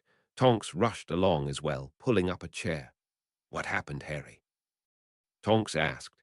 Harry seemed to have a hard time remembering, then said, "A kid stunned me and said he wanted to get the basilisk to kill me." "Who was it?" Lyra demanded as her hair started to catch fire. "Calm down, Lyra," Tonks told her. "I'm going to call the others so Harry can tell it only once." Tonks stood up and cast a Patronus spell. Her spectral jackrabbit appeared in front of her, and she instructed it, "Go to Moody, tell him Harry's awake, and to bring the others." After a few minutes, while Lyra tried to get Harry to eat something, the doors opened and a whole procession of people came in. There was Dumbledore, Snape, the Scamanders, Moody, Yaxley, and the 2 Auras from his questioning after Vincent's attack, Auras, Lamb, and Morrow. Yaxley sneered at Tonks as he passed by her. "Make your eyes normal, cadet. Purple isn't professional." Tonks muttered unhappily a bit but changed them to brown. "Good, you're awake, Mr. Potter," Dumbledore commented. "Can you tell us what happened to you?" Harry was about to respond when he felt pressure on his occlumency shields. When he looked around, the pressure increased as he looked at Yaxley, so he raised the strength as much as he could and deployed the spikes. The eagle-faced Aura yelped in pain and covered his own eyes as he fell to the floor. Aura Lamb drew his wand and pointed it at Harry. "What did you just do?" Before he could respond, Yaxley yelled, "He attacked me. You were trying to read my mind." Harry yelled back. Dumbledore stepped forward as Yaxley got back to his feet, reaching for his wand. A small trickle of blood was running out the corner of his left eye.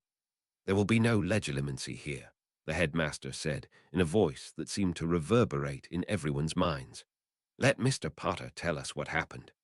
Tonks was pushing Lyra's wand to the floor as she had started to raise it toward Aura Yaxley. Harry looked around at the expectant faces and stared Yaxley in the eyes, daring him to try again, though his attention was drawn to Alistair, standing behind the man with his wand half raised towards the Aura's back. Yaxley frowned, saying, "It was just a passive scan. Make sure he is telling the truth." Tina sat down in a chair next to Harry's bed and helped him sit up straighter. "Go ahead, tell us what happened." Harry launched into his story, that he was stunned on the way to his training room, then woke up manacled to a wall with the magic absorption cuffs he wore before on the plane flight. He gestured to his wrists and ankles that were bandaged where they had been before. He told them how he waited for his assailant to show up, and when they did, they looked like a miniature unspeakable with their face hidden and voice changed. "Talk to the DOM," Newt told Moody. "See who has access to their spells, or who has children who do." "Anyone can do that," Aura Morrow interjected. "The hoods you can get enchanted in a dozen places in Diagon, and the voice thing is just a simple spell." She made a complicated wand movement near her throat and began to speak in a voice that disguised her voice completely. "It's easier to just get an enchantment put on a necklace." "It's true," Snape added. "I learned it when I was at Hogwarts, but as an adult, I found my normal voice to be much more intimidating." "So that's a dead end," Dumbledore mused. "Please continue, Mr. Potter." The person identified themselves as the heir of Slytherin. If there was a way to quantify silence, there would have been a great deal of it from those in the room. "What?" Harry asked, breaking the silence. Moody replied seriously. The last person to claim they were the heir of Slytherin was Voldemort. Most of the people present flinched at the name, and Yaxley admonished Moody, "Do not say the Dark Lord's name." Moody just stared back defiantly. "Why do you care so much, Corbin? Afraid he might manifest himself in the middle of the room." "Voldemort, Voldemort, Voldemort." The other auras, and Snape to a lesser degree, flinched as Moody repeated the name, with Yaxley turning his wand towards Moody. Though just as he started to move, the wand was yanked from his hand by Moody's empty one and thrown to the other side of the room. "I guess we can't trust you to keep a level head while I say a dead man's name. If you go fetch your wand, you can spend the rest of your time at Hogwarts unconscious." Moody smirked at the man who just growled back but did not move from his place. The reactions from the others were mixed. Snape smirked briefly before looking angrily at Moody. Lamb and Morrow were just staring in shock, while Tonks was grinning without care. Dumbledore and the Scamanders just rolled their eyes like they were watching children fight. "So what does this mean?" Aura Lamb asked. "Did you know, who have a son?" All eyes were drawn to him in horror at the suggestion.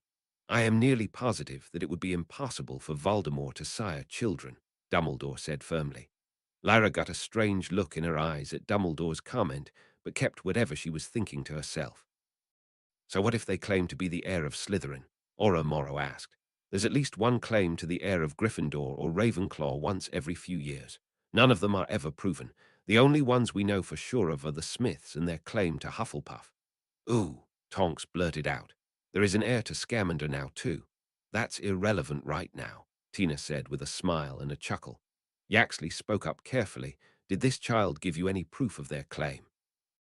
Harry tried hard to think of a way to phrase his answer without revealing that he had the same gift as the heir of Slytherin. "They conjured a snake and spoke to it.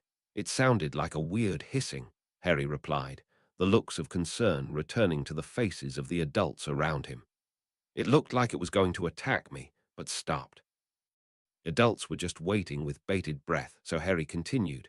"When it didn't attack me, the heir said they were going to have some fun and started to punch me in the face. I think she was a girl," Harry told them. "Why do you think that?" Aura Lamb replied.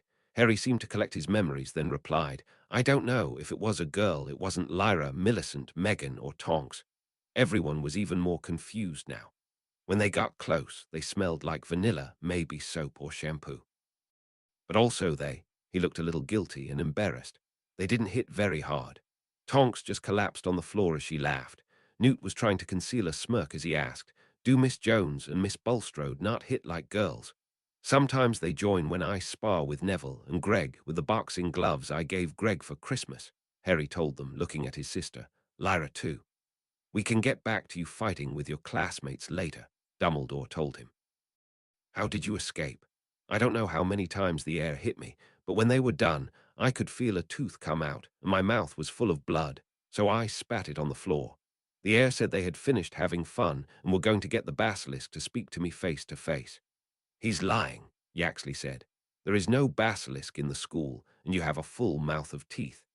Harry wiggled his tongue up to the spot he remembered losing a tooth and found there was a tooth there.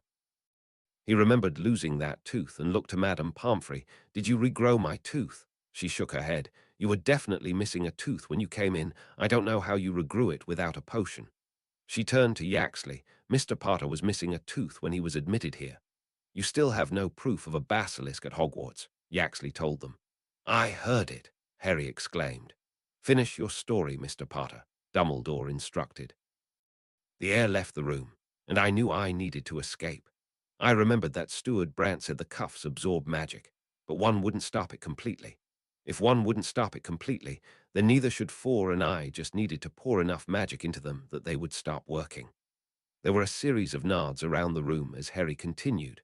So, just like when I infuse magic into the recipes when I brew potions, I tried putting as much as I could into the cuffs.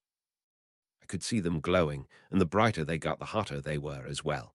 I smelled the burning skin, but I continued to do it for a long time until they all broke and I fell to the floor. Again, I believe the boy is lying, Yaxley said. He is a first-year student. He doesn't have the magical reserves or the training to be able to overcome a single magical restraint, let alone four. Shut up, Corbin, Moody told him. Next thing you'll say is he didn't kill Voldemort when he was a baby. The stern-faced man grimaced at Moody's use of the Dark Lord's name, so as soon as the man looked back towards Harry, Moody whispered in his ear, Voldemort, causing him to jump and try to draw his wand, forgetting it was still on the other side of the room. Madame Pomfrey ignored the two old men acting like bickering children and approached Harry, muttering as she ran her wand over Harry's wrists, then his ankles. After a minute she faced the group. These burns were caused by magical restraints. Before Hogwarts, I did my apprenticeship as a healer with the DMLE and treated numerous wounds from adults that tried to overcome the restraints but stopped as soon as they burned their flesh.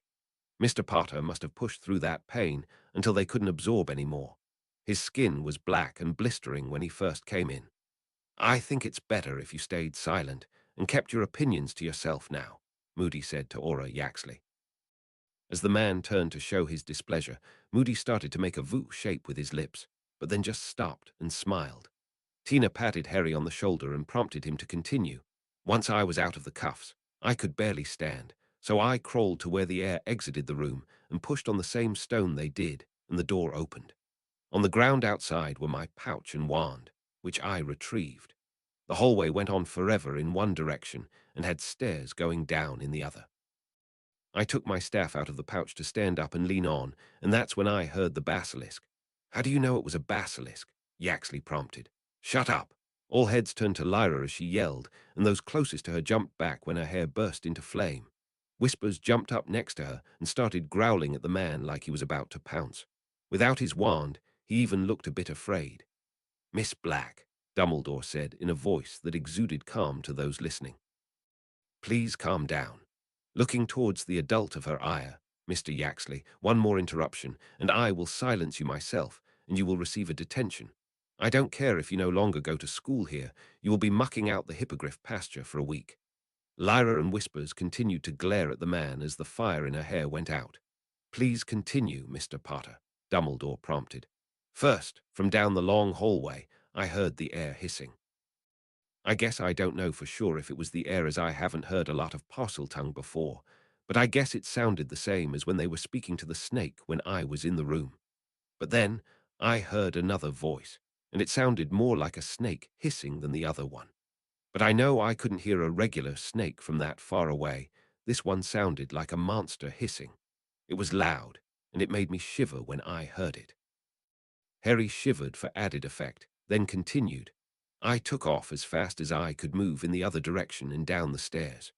When I was almost at the bottom, I heard the air call out for me, probably discovering I had escaped, and I lost my footing and rolled down the remaining steps and out the door. When I went out the door, I fell even further, like the door was above the ground. When I looked around, I realized I was in the library, and I had just fallen out of a large book, higher up on the shelves. I performed a larking charm on the cover of the book to close the passage and stumbled back to where I think you found me. There was silence as the adults took in everything in Harry's story. There were glances between everyone who wasn't Yaxley, Lamb, and Morrow. Harry shared a look with his sister and leaned over to whisper in her ear, Legilimency. After a few moments, Lamb asked, So what's happening now? Dumbledore turned to Moody. Alastair, I need you to get Amelia and visit Minister Fudge. Headmaster Dippet's portrait can tell him that the last time there were petrifications, he suspected that the Chamber of Secrets had been opened. Now we have someone claiming to be the heir of Slytherin who assaulted Harry Potter and told him that he was going to kill him with a basilisk.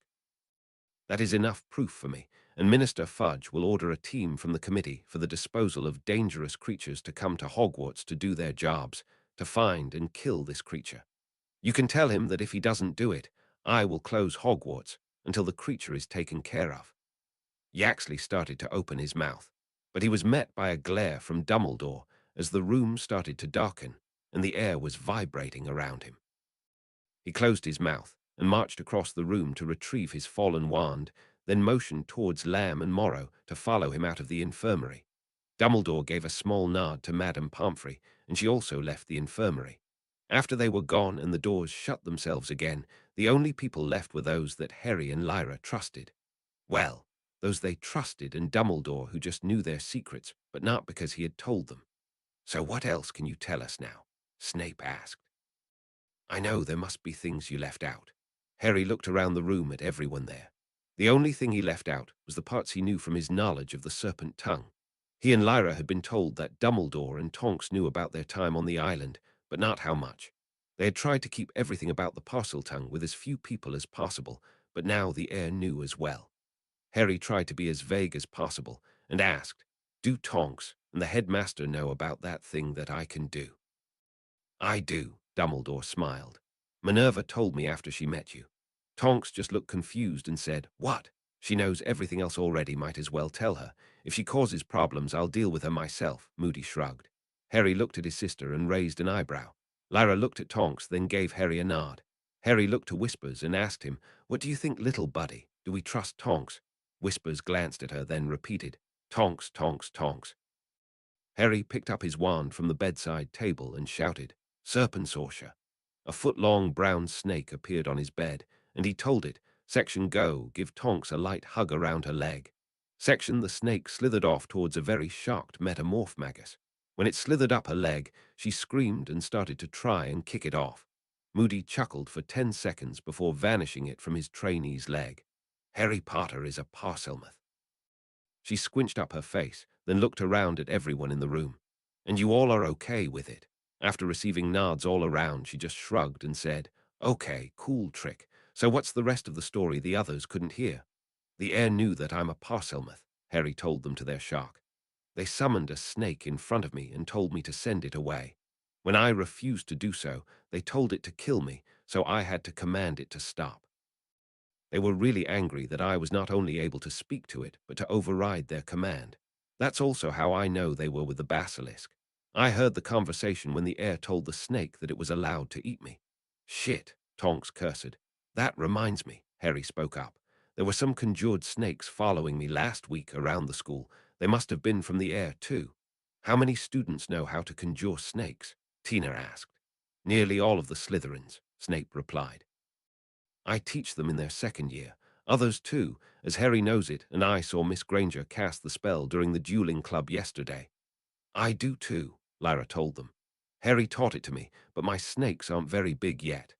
Well, then that's another dead end, Tina shrugged. Until we hear back from Fudge, I suggest a stronger curfew with a head count before bedtime. No extracurriculars without a teacher supervising. Newt and I will monitor the students in our house, but we may need a nighttime patrol from the other prefects to pass by our common room. It will be arranged, Dumbledore told her. I will go speak to Brant to inform him of what has transpired, Newt told them. Let me first inform Arcturus, Snape added. He will probably want to join our conversation with Brant. We need to find a way to get the usurper here quicker. It was only extremely urgent before, now it's worse. You're talking about that giant snake in the pictures, right? Tonks asked. Oh, yeah, Miss Tonks, Newt addressed her. We're about 90% sure that roosters can't kill a basilisk. It needs to be that thing. Ooh, Godzilla fight, Tonks said with wide eyes and a smile. Hopefully it won't need to come to that, Moody said. Come now, we're off to get Director Bones and go yell at Fudge.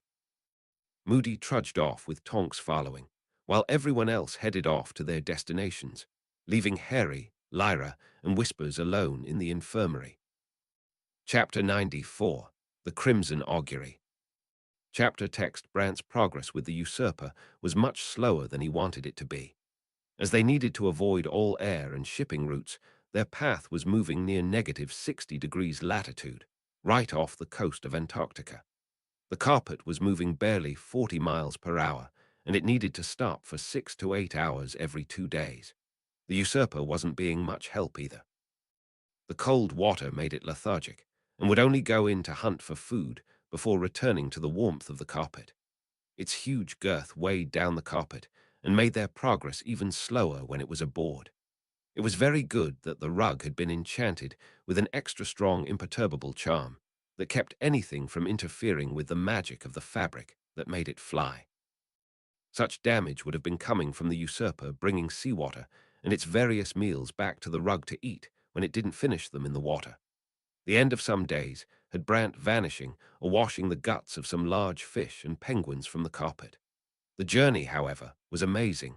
He already had 2 nights where he was able to witness the aurora australis, the southern lights. Waves and ripples of red and purple lights streamed through the night sky. Even the usurper was perplexed by the sights above, craning its neck to look towards the heavens. It was a bit lonely, and Brant found himself having conversations with the magical serpent, receiving hissing in return, though he was pretty sure it couldn't understand him either. His camera was always hanging around his neck to take pictures of the sights he saw along the way. There were plenty of birds in the sky, and some would direct him to small rocks that would allow him to rest and recharge the carpet, not knowing when they would get another opportunity. There were also other birds, like the albatrosses that would just ride the wind currents endlessly without needing rest. Halfway through the journey to the Atlantic Ocean, they stopped at a wizard settlement on Isle Kerguelen, off the coast of Antarctica, almost directly south of Madagascar. This was one of the locations where wizards raised Aurora sheep. While the usurper went to find food, Brant made landfall to pick up provisions and speak directly to human beings for the first time in nearly 2 weeks. Today was also Lyra's birthday, and despite being told she couldn't have a new broom, she had asked for one. So now he needed to find an alternative gift for her. He had come prepared for the cold weather with a coat he had made at Durmstrang after the successful hunt of a Nordic moon fox. It was one of his most difficult hunts as part of his survival class, not only due to the danger from the animal, but the elements as well. The moon fox was an all-white magical canine, the size of a bear, that would lead those that hunted it into traps. It was incredibly wily and enjoyed tricking those who would come after it to their demise. Its fur allowed the fox to blend in perfectly with the snow and only could be seen clearly on a night with a full moon. Not just that, it also lived across the Barents Sea on the island of Svalbard, and that far from the school, any kind of injury he couldn't treat would mean certain death. To catch it, Brant had trapped 47 Arctic hares and rigged them with runic tracking bracelets. He monitored them on the tundra and went after every one of them that ended up dying until he found the fox. When he finally laid eyes on it, he was barely able to tag it with a tracking charm before it smiled at him and vanished. From there, it took him on a chase through the cold and unforgiving landscape for another 2 whole weeks. He was missing all his other classes that month, but to be the first student to catch one in the last 6 years would be worth it. During the hunt, he almost died twice, once nearly falling through the ice into freezing water from a trap set by the fox, and a second time when it hid near a sleeping polar bear which Brant didn't notice until he was right on top of it, and it woke up. Finally, on the night of the full moon, when it was unable to hide, Brant was able to take it down with a killing curse. There was no way he was going to use any other spell and ruin the pristine pelt of the creature. When he finally made it back to the mainland and the Durmstrang hunting large, there was a celebration for his killing of the fox. Along with the pelt of the polar bear that almost killed him, he paid another student he knew to help him craft a wonderful hooded jacket with the bear fur on the inside and the fox on the outside that would keep him warm and near invisible in the snowy landscape. The jacket also helped him to be recognized as a professional hunter and survivalist as he approached the wizard's settlement on the island and waved down the nearest shepherd. The man, who was even more bundled up than he was, spoke in French. "Not many come down here. You're not with one of our regular wool buyers, are you?" Brant's French wasn't great, but replied as best he could. "I'm just stopping briefly to let my carpet rest, maybe pick up some wool and a present for my cousin." "Your French is horrible," the man replied in the same language, but didn't offer to speak anything else. Brant just shrugged and started to follow the man back to a larger building on the edge of a pasture. From his travels, he found that the French were a lot like Americans, always defaulting to their own language out of pride and demanding others to speak it too, even while abroad, though it was always more likely that an American didn't know another language anyways. To each their own, but he made a mental note to undergo a language learning ritual for French and other languages, especially with Hogwarts hosting that international tournament coming up in a few years. Once inside the building, there were large amounts of aurora wool ready for use on one side of the room. They were all separated by colors, some in large baskets and others already on spools. Typically dry wool would be hard to color, but these already had color as part of the magic. Other side of the room contained a large selection of garments ready to wear. Wandering around the room, he picked out large spools of wool in red, purple, pink, yellow, blue, and green. Then from the other side of the room tried to estimate sizes for Lyra and took a wool poncho in pink and a sweater in purple. He wanted to make sure it was a bit larger so she could wear it for longer. "Do you have a way to process the wool?" the man asked him, still in French, and with a slightly condescending voice. "One of my charges has a contract with a clothier in London," Brant replied without elaborating. "Do you also have any living sheep for sale? Any raw meat too?" He looked a bit strangely at Brant, then said, "Only mundane ones, none of the Aurora sheep." Brant paid for his purchases and packed the meat and wool into a trunk, then shrunk it to fit in his pocket. The shepherd led him out to the pasture and pointed out the 3 sheep he would be able to sell to Brant. He had no experience being able to tell whether sheep were good or bad, but they looked healthy, so that's what mattered. He drew his wand and pointed at each of them in turn, casting Imperio. Taking over the mind of a non-magical herbivore was a piece of cake. It was part of the instruction in his 6th year dark arts class. Carnivores and muggles were taught at the beginning of the 7th year and were much more difficult, but needed to pass the class, so it wasn't impossible for a student. The instructor had informed them that goblins and some other half-breeds were even easier than muggles, but he didn't want to test that theory and fail. They were also, by the instructor, warned to never try the curse on any kind of were animal, as their curse was highly resistant to others. While commanding the sheep to follow, he led them back to the carpet outside the settlement and left the Frenchman to his flock.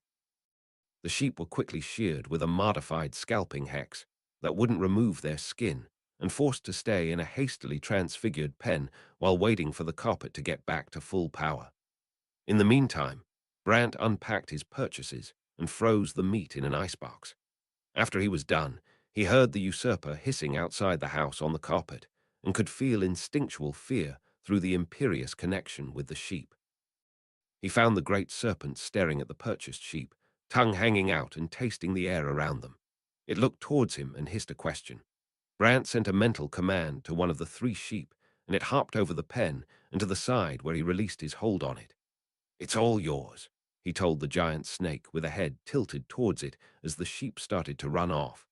It felt like the usurper hissed a thanks before chasing after the fleeing mutton and seconds later ate it whole.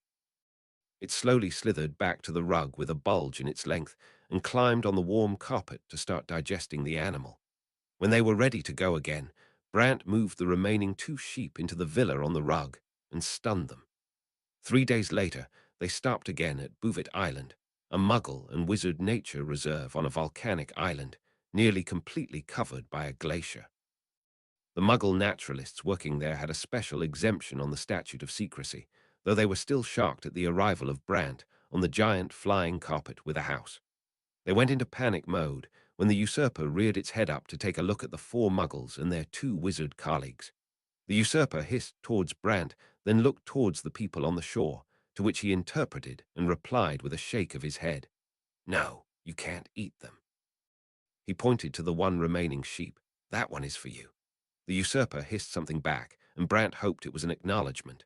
As they landed, a woman with long, bright orange hair waved to him, speaking in Norwegian. "Brant, what the hell are you doing here? And what the hell is that thing?" Norwegian was one of the languages spoken at Durmstrang, and many spells taught there also originated in an old dialect of the region. Brant squinted at the woman in front of him and smiled. "Kaja, what are you doing here? You first, also that thing can't come here. There are too many protected species here." "Sorry, I'm on a secret mission. Anything else will require a promise from you and your friend not to reveal anything. I'm also going to memory charm the Muggles regardless." "Hey, wait just a second." One of the Muggles told him, and the others looked a bit nervous. Brant just rolled his eyes and turned back to Kaja. She looked over to the dark-skinned wizard with her and said in English, "What do you think, Busar?" The man looked warily at the giant snake and said, "I guess if I can learn about whatever that is, I'll take it. It's not like we don't modify the memories of these four now and then anyways." "What, you do?" the one who had spoken up before said. Busar turned to all four of them and pointed a 2-foot scepter, incanting, "Futukili." The four Muggles seemed to space out for a moment, then started to wander off. "So what do we need to swear in the oath?" Kaja asked. Brant jumped down from the carpet onto the ground, "Just not to reveal anything about my visit until I permit you to, I guess," he said with a shrug. "I was planning on being here for just a few hours, but I figure I can stay for the day to catch up." Kaja and Busar swore simple oaths. Then Kaja introduced Brant. "Busar, this is Brant. We went to school together at Durmstrang. Last I heard, you had kicked your last name and were working for that old lord in Britain, right?" "That I did. He's technically my uncle, and I'm going to be regent for the family in a few years. He's also helping me get my mastery in the dark arts." "Ooh," Kaja whistled. "Nothing like a true master of the dark.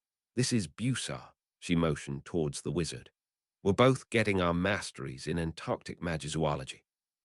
Our professor checks in once a month on our studies. I'm working quite a bit right now with Newton Scamander and his wife." Brant smiled, watching their faces light up. "Maybe I could see if they want to check in on what you're doing over the summer." "You could do that." Busar jumped on the bait. "You have that much pull with him?" Brant nodded. "Is that why you have whatever that thing is on your rug?" he asked, pointing to the snake that was just staring down at them. "Sort of," Brant told them. "It's kind of an experiment. We have some circumstantial evidence that roosters can't kill a basilisk. The original text that pointed to the bird only specified that the creature that could kill the king of serpents had a red crest, a golden mouth, and crows." "Crows?" Kaja asked. Brant looked up at the usurper monitoring their conversation and raised his hands over his head and made a trilling scream at the snake. It looked as confused as a snake could look, twisting its head back and forth. Brant put his hand on his head like a big crest and screamed again. The usurper twisted its head again, but then raised its red crest and let loose its chilling cry into the sky. The two magizoologists had the same reaction as Nestor. "Whoa," they said simultaneously. "This thing eats faster than I thought it would, and we only have one sheep left for our trip," Brant told them. "It's fine with eating out of the water, but seems happier when I feed it. Anything on this island that isn't endangered." "You could probably take a few mundane seals," Busar shrugged. "You should take a look at the other stuff we've got here too," Kaja told him. "We've got bighorn seals, one of the only habitats in the world. Then there's a colony of tyrant penguins and a nest of vulcatras." "What is that last one?" Brant asked curiously. The name sounded a bit Norwegian and related to a volcano, which meant firebird. Kaja confirmed his suspicions. "It's our local flame avian. Looks like an albatross, but much larger and has feathers of dark red on its wings. We're never able to get a good look at them except at a distance. That's what both of us are here to study for the main focus of our mastery. We want to write the first book on them exclusively. Something else I might be able to help you out with." Brant smiled. I have a cousin who flies with hoo-hoos and likes to cuddle with them. It looked like they didn't believe him, so he retrieved a photo album from the office on the rug and opened it to the pages that contained the animated photos of Lyra's flight with the birds. Both of them were entranced by the pictures, though Busar asked, I can understand the hoo-hoos being on fire, but why is the girl burning? She'd have to tell you, Brant told them. When I get back to England, I'll try to see if she can make it out here over the summer. The three of them continued to speak for an hour before, with the usurper just coiled up near the edge of the rug, with its head hanging over the side, appearing to try to follow the conversation. Suddenly the usurper jerked upward and started hissing, looking towards the villa on the carpet and back towards Brant. At the same moment, Arcturus's piranha patroness appeared next to him, saying, Brant, get to the bowl now. Brant ran across the carpet towards the house as Kaja exclaimed, A piranha patroness. How cool is that? Brant entered the office and took out the blood bowl as he heard Harry, presumably, hissing from the other side while he heard Arcturus call out, Are you there?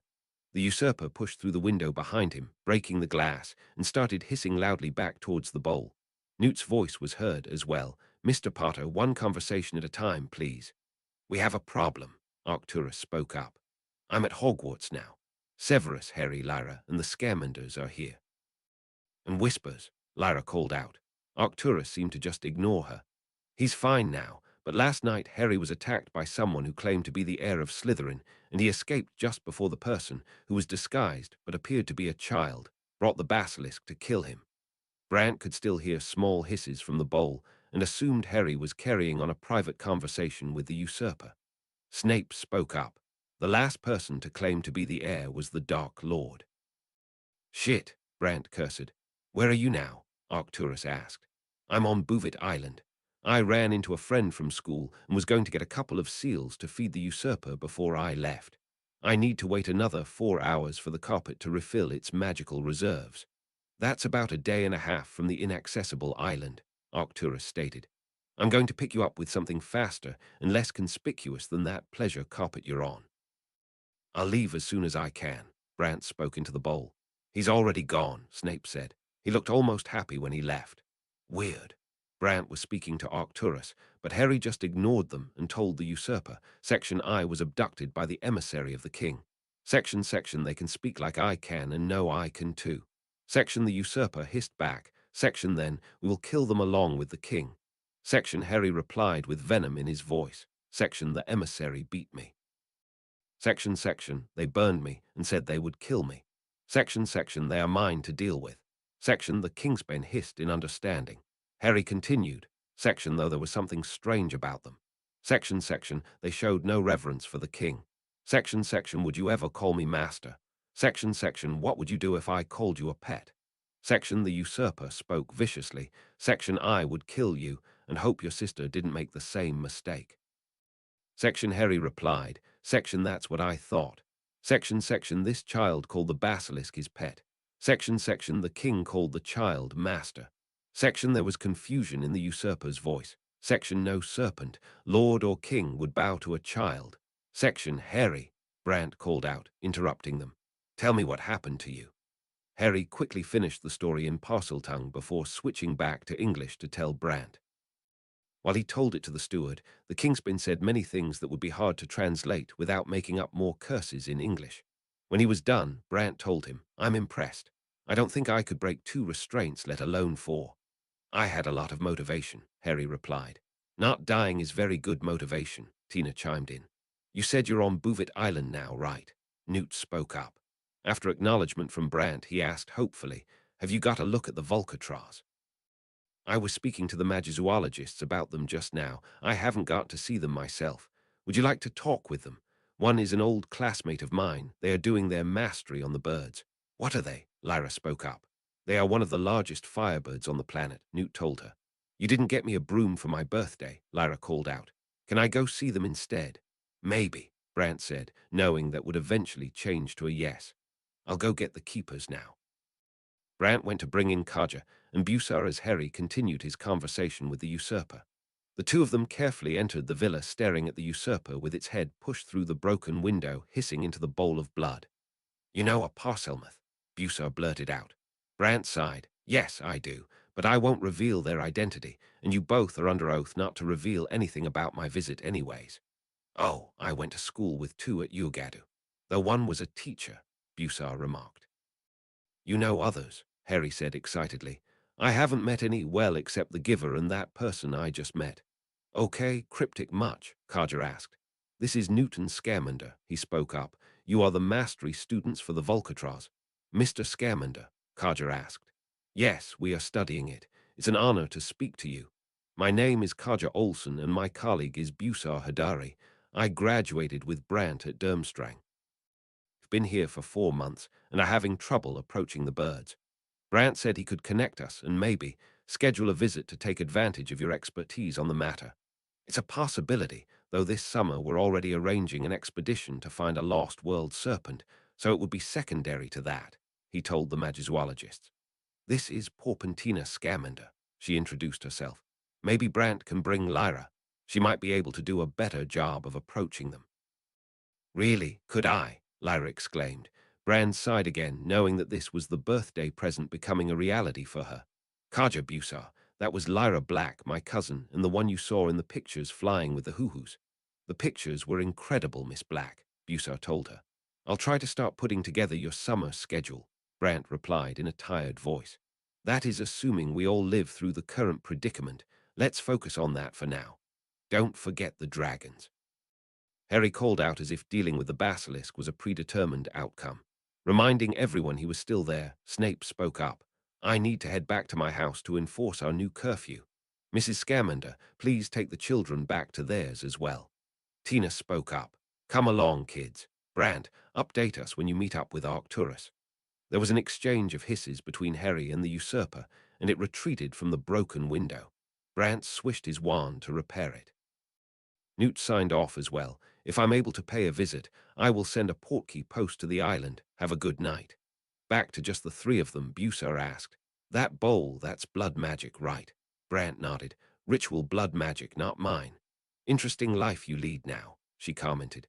It would have been good for your parents to see what you've done with yourself. Brant nodded non-committally and said, Do you mind if I round up a few seals and start heading out? I can send you a patronus if I'm able to find time this summer to come with Lyra. You can cast a patronus, Kaja asked incredulously. I thought you were mastering the dark arts. They aren't exclusive, Brant shrugged. I'm pretty sure I could get one to you too. Kaja blushed a little and winked. What would your happy thoughts be? I'm betrothed now, he said with a fond smile. I have a few newer memories to draw from. He stood up and whipped his wand in a grand motion, incanting firmly, Expecto Patronum. The light of the spell coalesced into a shining silver fox. Hey there, he told it. Go tell Kaja that she used to look good with short hair.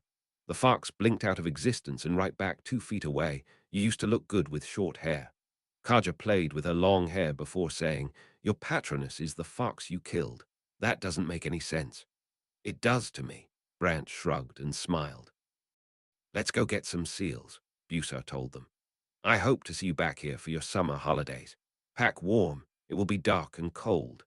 It took nearly 2 days to reach the inaccessible island.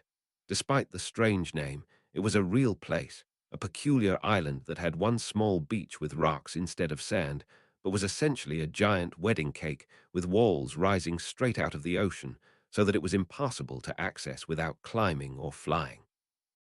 No one had bothered settling there, and the only interesting thing about the island was a small, non-magical, flightless bird that lived nowhere else in the world. Wizards hadn't bothered with the island either, and despite the volcano on the island, there was no sign of firebirds making their nest there. Brant had brought along 4 seals to feed the usurper, and it seemed to enjoy the taste, but it was clear it liked the mutton more.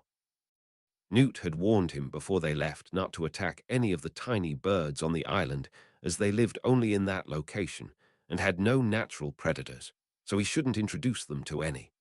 He landed the magic carpet on the north side of the plateau and waited.